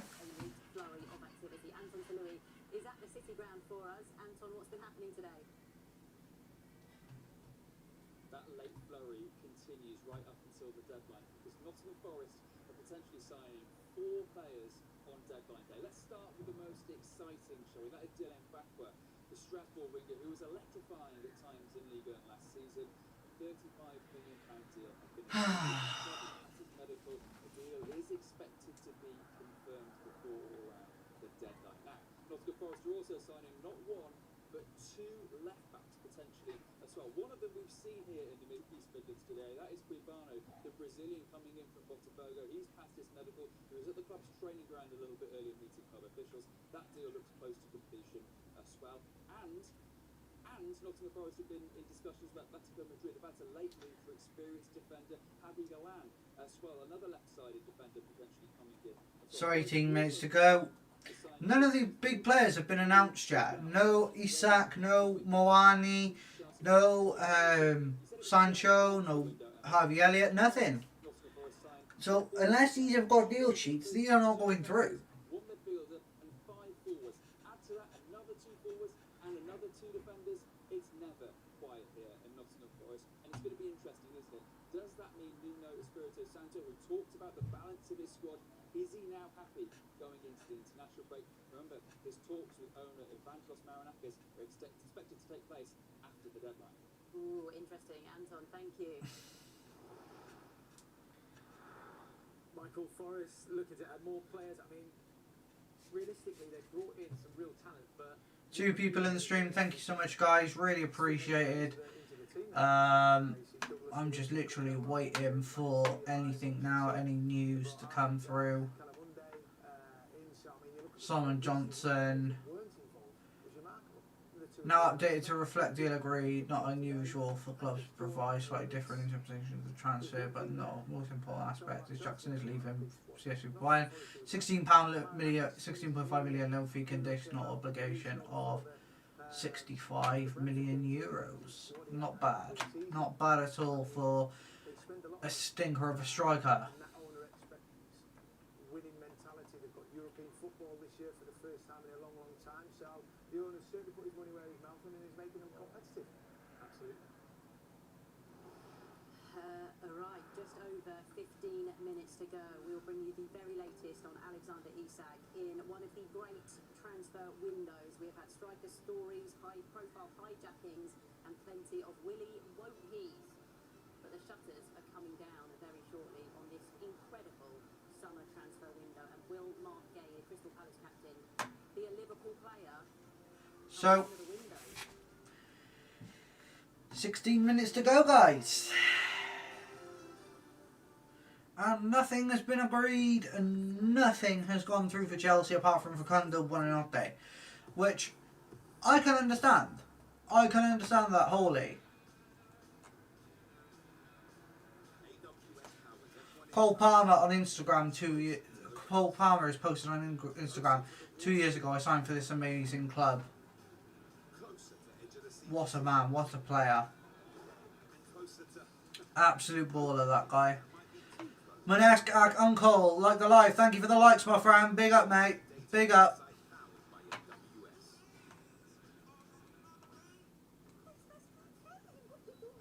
Vanessa, thank you for the follow as well. Really appreciate it, bro.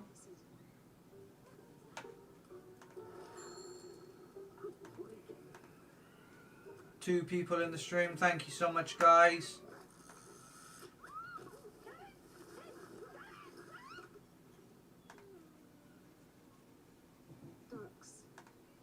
Not hearing the whole conversation?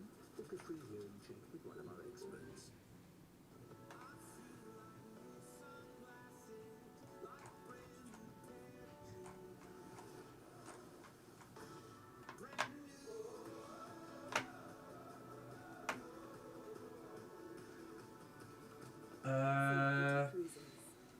Oh.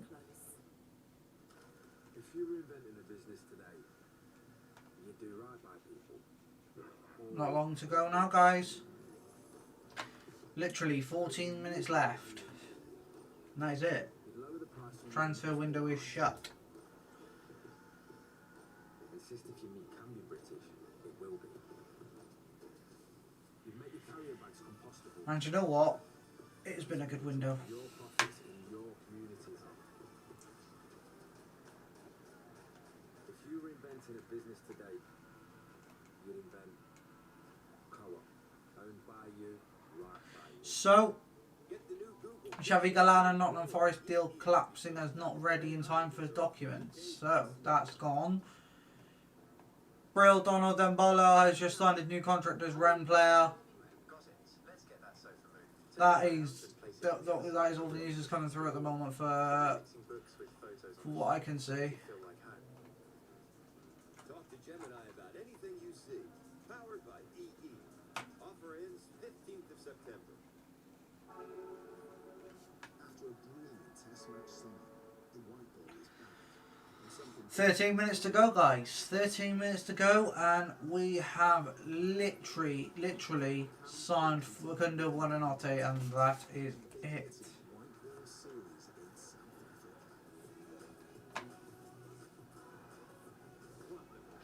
Clemiello, thank you for joining. Catch all the action live on Sky Sports. We are so back. The WSL season kicks off with a banger. Champions Chelsea v Man City this Friday, live on Sky Sports. Sky Mobile sponsors the transfer window on Sky Sports News. So, 12 minutes to go, and The deadline is nearly here, less than 12 and a half minutes to go. Dharmesh Sheth joins me now to discuss what happens right up until that 7 o'clock deadline and when it passes as well. It feels like it's always kind of frantic up to that point, but also beyond that. Explain what happens with the famous deal sheets at this point. Yeah, it can be a bit frantic, particularly with the 7 p.m. deadline, because we don't usually see Early, yeah. Exactly, but once 7 o'clock arrives, yes, the window is closed, but there might be a lot of deals that haven't been announced yet, or a lot of deals that are still in process, and that's where the deal sheet comes in. So basically, clubs, if they have negotiated a deal and they have the signatures of both clubs and the player, and all the contractual details are there, but they still need time for the rest of the documentation, they can fill in a deal sheet. That deal sheet has to be filled in between 5 o'clock and 7.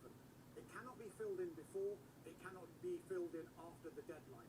But what that allows them, that gives them a bit of grace. So if they have filled in that deal sheet between 5 o'clock and 7, it gives them a further 2 hours to try and get that deal over the line. So basically, once the window is closed, and we are 11 minutes away from what feels like the longest transfer window in history closing, Yes. we still got a bit of extra time, and it could be another couple of hours, and within that time, we'll find out which deals have gone to deal sheets and which deals have yet to be announced. Talking of deals being announced, Manchester United, who are offloading a lot of players today, aren't they? Told you not too long ago about Rasmus Højlund. In the last few seconds, they have confirmed that Anthony has signed for Real Betis. So Anthony has gone to Real Betis. We signing away from Man United, so it is that is a fantastic deal for Anthony, and I do wish him the best because I think he can be a fantastic player. But 10 minutes to go, guys, and we're just waiting now to see what happens. Unless you got a deal sheet in, there's no chance your player's been completed. Live to Liverpool's training ground and join Video Connor. Vinny, where are we at? It is effectively done, and I'm not sure we're going to need a deal sheet for Alexander Isak. I've been assured absolutely no hitches with this deal, which will see Alexander Isak joining Liverpool in a £125 million British record deal. Of course, that £125 flat fee that Liverpool will be paying Newcastle United, and Alexander Isak signing a 6-year contract with Liverpool. What has been going on in the last few hours is that Alexander Isak's been doing the usual in-house media, the photos, the interviews ahead of that announcement. Now, I'm not sure, but I don't think it is going to happen, the announcement before 7 o'clock. What we're expecting is in the next hour or two, Liverpool to release official confirmation. So, as I say, not sure that we'll need a deal sheet to get this one over the line. Alexander Isak, effectively a Liverpool player, all bar the official announcement from the club. Okay, one that might be a little bit more up in the air then. What about Mark Gay? Where are we in terms of his move from Crystal Palace? Well, again, with that, Emma, this is one which, even if they get a deal sheet in, I'm not sure whether they've got enough time to get this over the line. It's going to be a real tight one.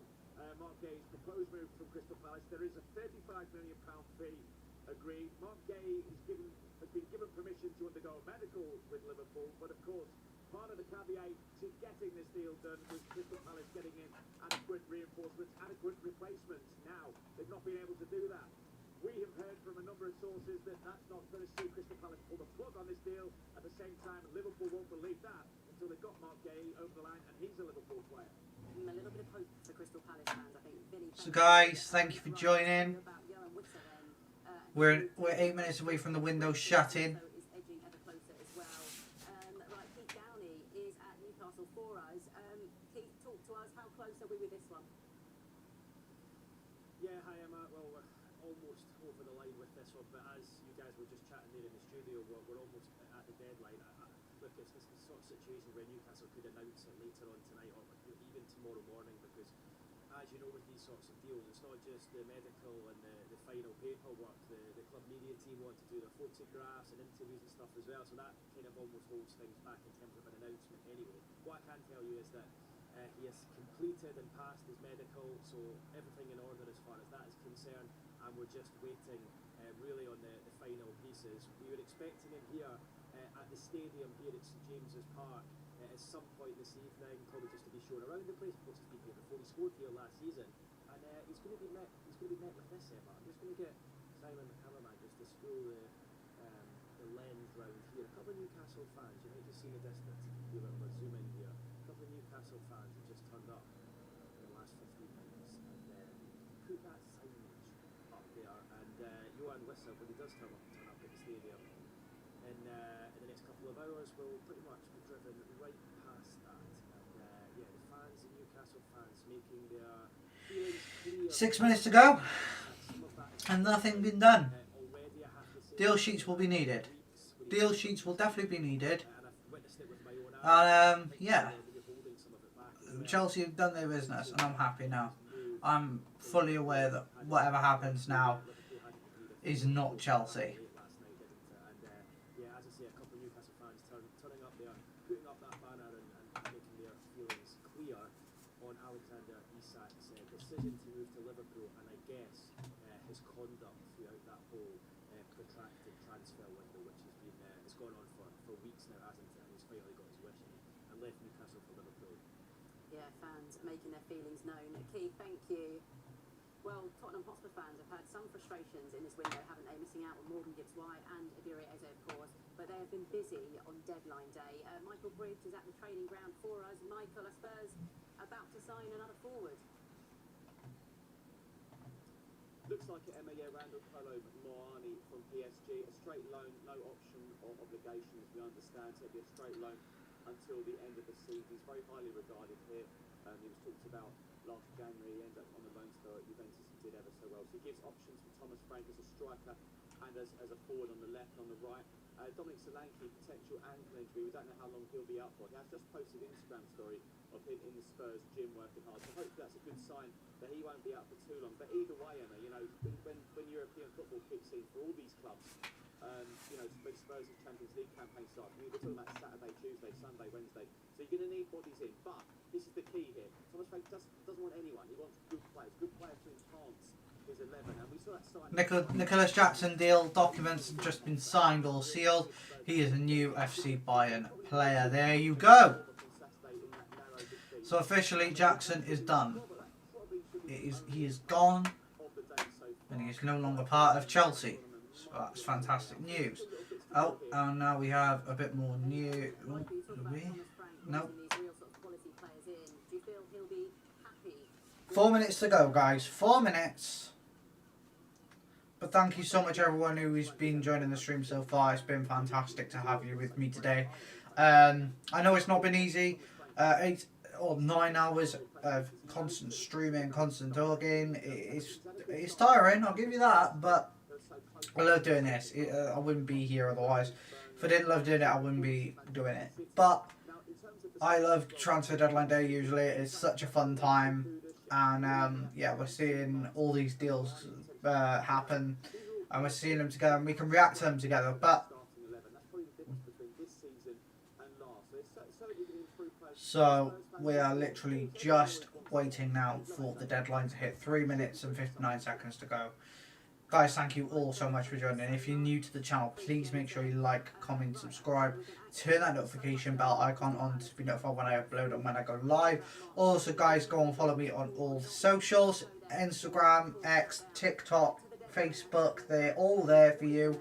The Discord is in the description as well, guys. So if you want to join the Discord, please feel free to do so. There's linked into the YouTube channel as well. And to everyone who's joining me on TikTok today, thank you for all your support. It's been really appreciated.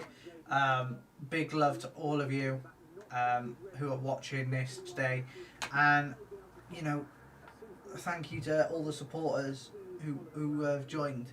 13 likes on the stream today, 2,317 views. It's fantastic, and we're past 900 subscribers as well. We're at 904 subscribers, on the way to 1,000. Guys, you're phenomenal, and I'll be forever grateful for it, because it's not come easy. This, we've done this the hard way, the very hard way. Skippy, thank you for joining.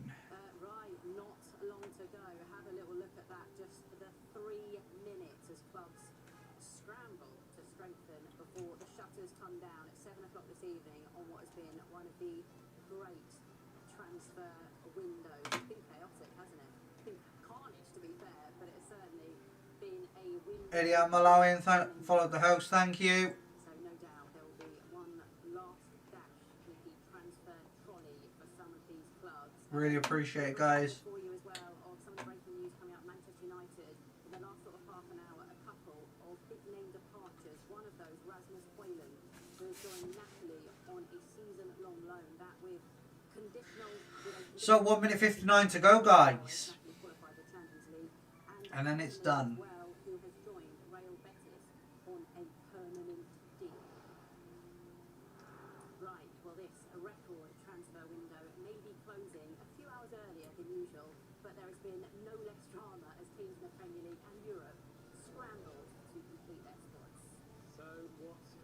And what's still to happen in the final seconds of the window? Quite a bit. Alexander Isak is on the cusp of his dream move, a record British transfer to Liverpool, a saga involving training alone amid claims of broken promises. After training alone amid claims of broken promises, as you say, don't worry, our Autocue is working. Johan Wissa is set to replace Isak at Newcastle. Liverpool making that man there their main target. Nicholas Jackson's move to Bayern Munich was... Okay, so a minute to go, guys. A minute to go. 2 people in the stream. Thank you so much, guys. Really appreciate it. Big up to all of you. Big up to all the supporters who join us.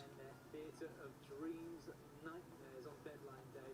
Jadon Sancho has agreed to join Aston Villa. Rasmus Højlund has gone to Napoli, and Anthony is back to Betis. well, winless Aston Villa need a victory, don't they? Well, they've got a Victor. Does that work? Victor Lindelof joins the club. It's Mawani for Spurs. PSG striker Randall Colin Mawani has passed a medical. And the party continues for Jamie Vardy. Of course it does. In Italy. So 10 seconds to go, guys. We are here for it. For the clubs in the Premier League, the deadline day party is over as this record-breaking window is now closed. Yes, stay with us here on Sky. Okay, guys, thank you so much for watching. I'm going to end the stream here now. The transfer window is shut. Everyone who has joined me, appreciate it so much. 9 hours and 20 minutes of streaming. Hope you've all enjoyed. If you have, please make sure to subscribe, like, comment. Leave a thought in the comments. I'd love to hear from you guys. Mark G says, sadness. It's not that sad, mate. We're still here. And we're still Chelsea. And we've got signings. We've made signings. So let's enjoy what we've got. But guys, I'm going to end the stream here. I hope you've all enjoyed. Thank you so much for watching. And I will see you tomorrow, guys, for another video. Take care.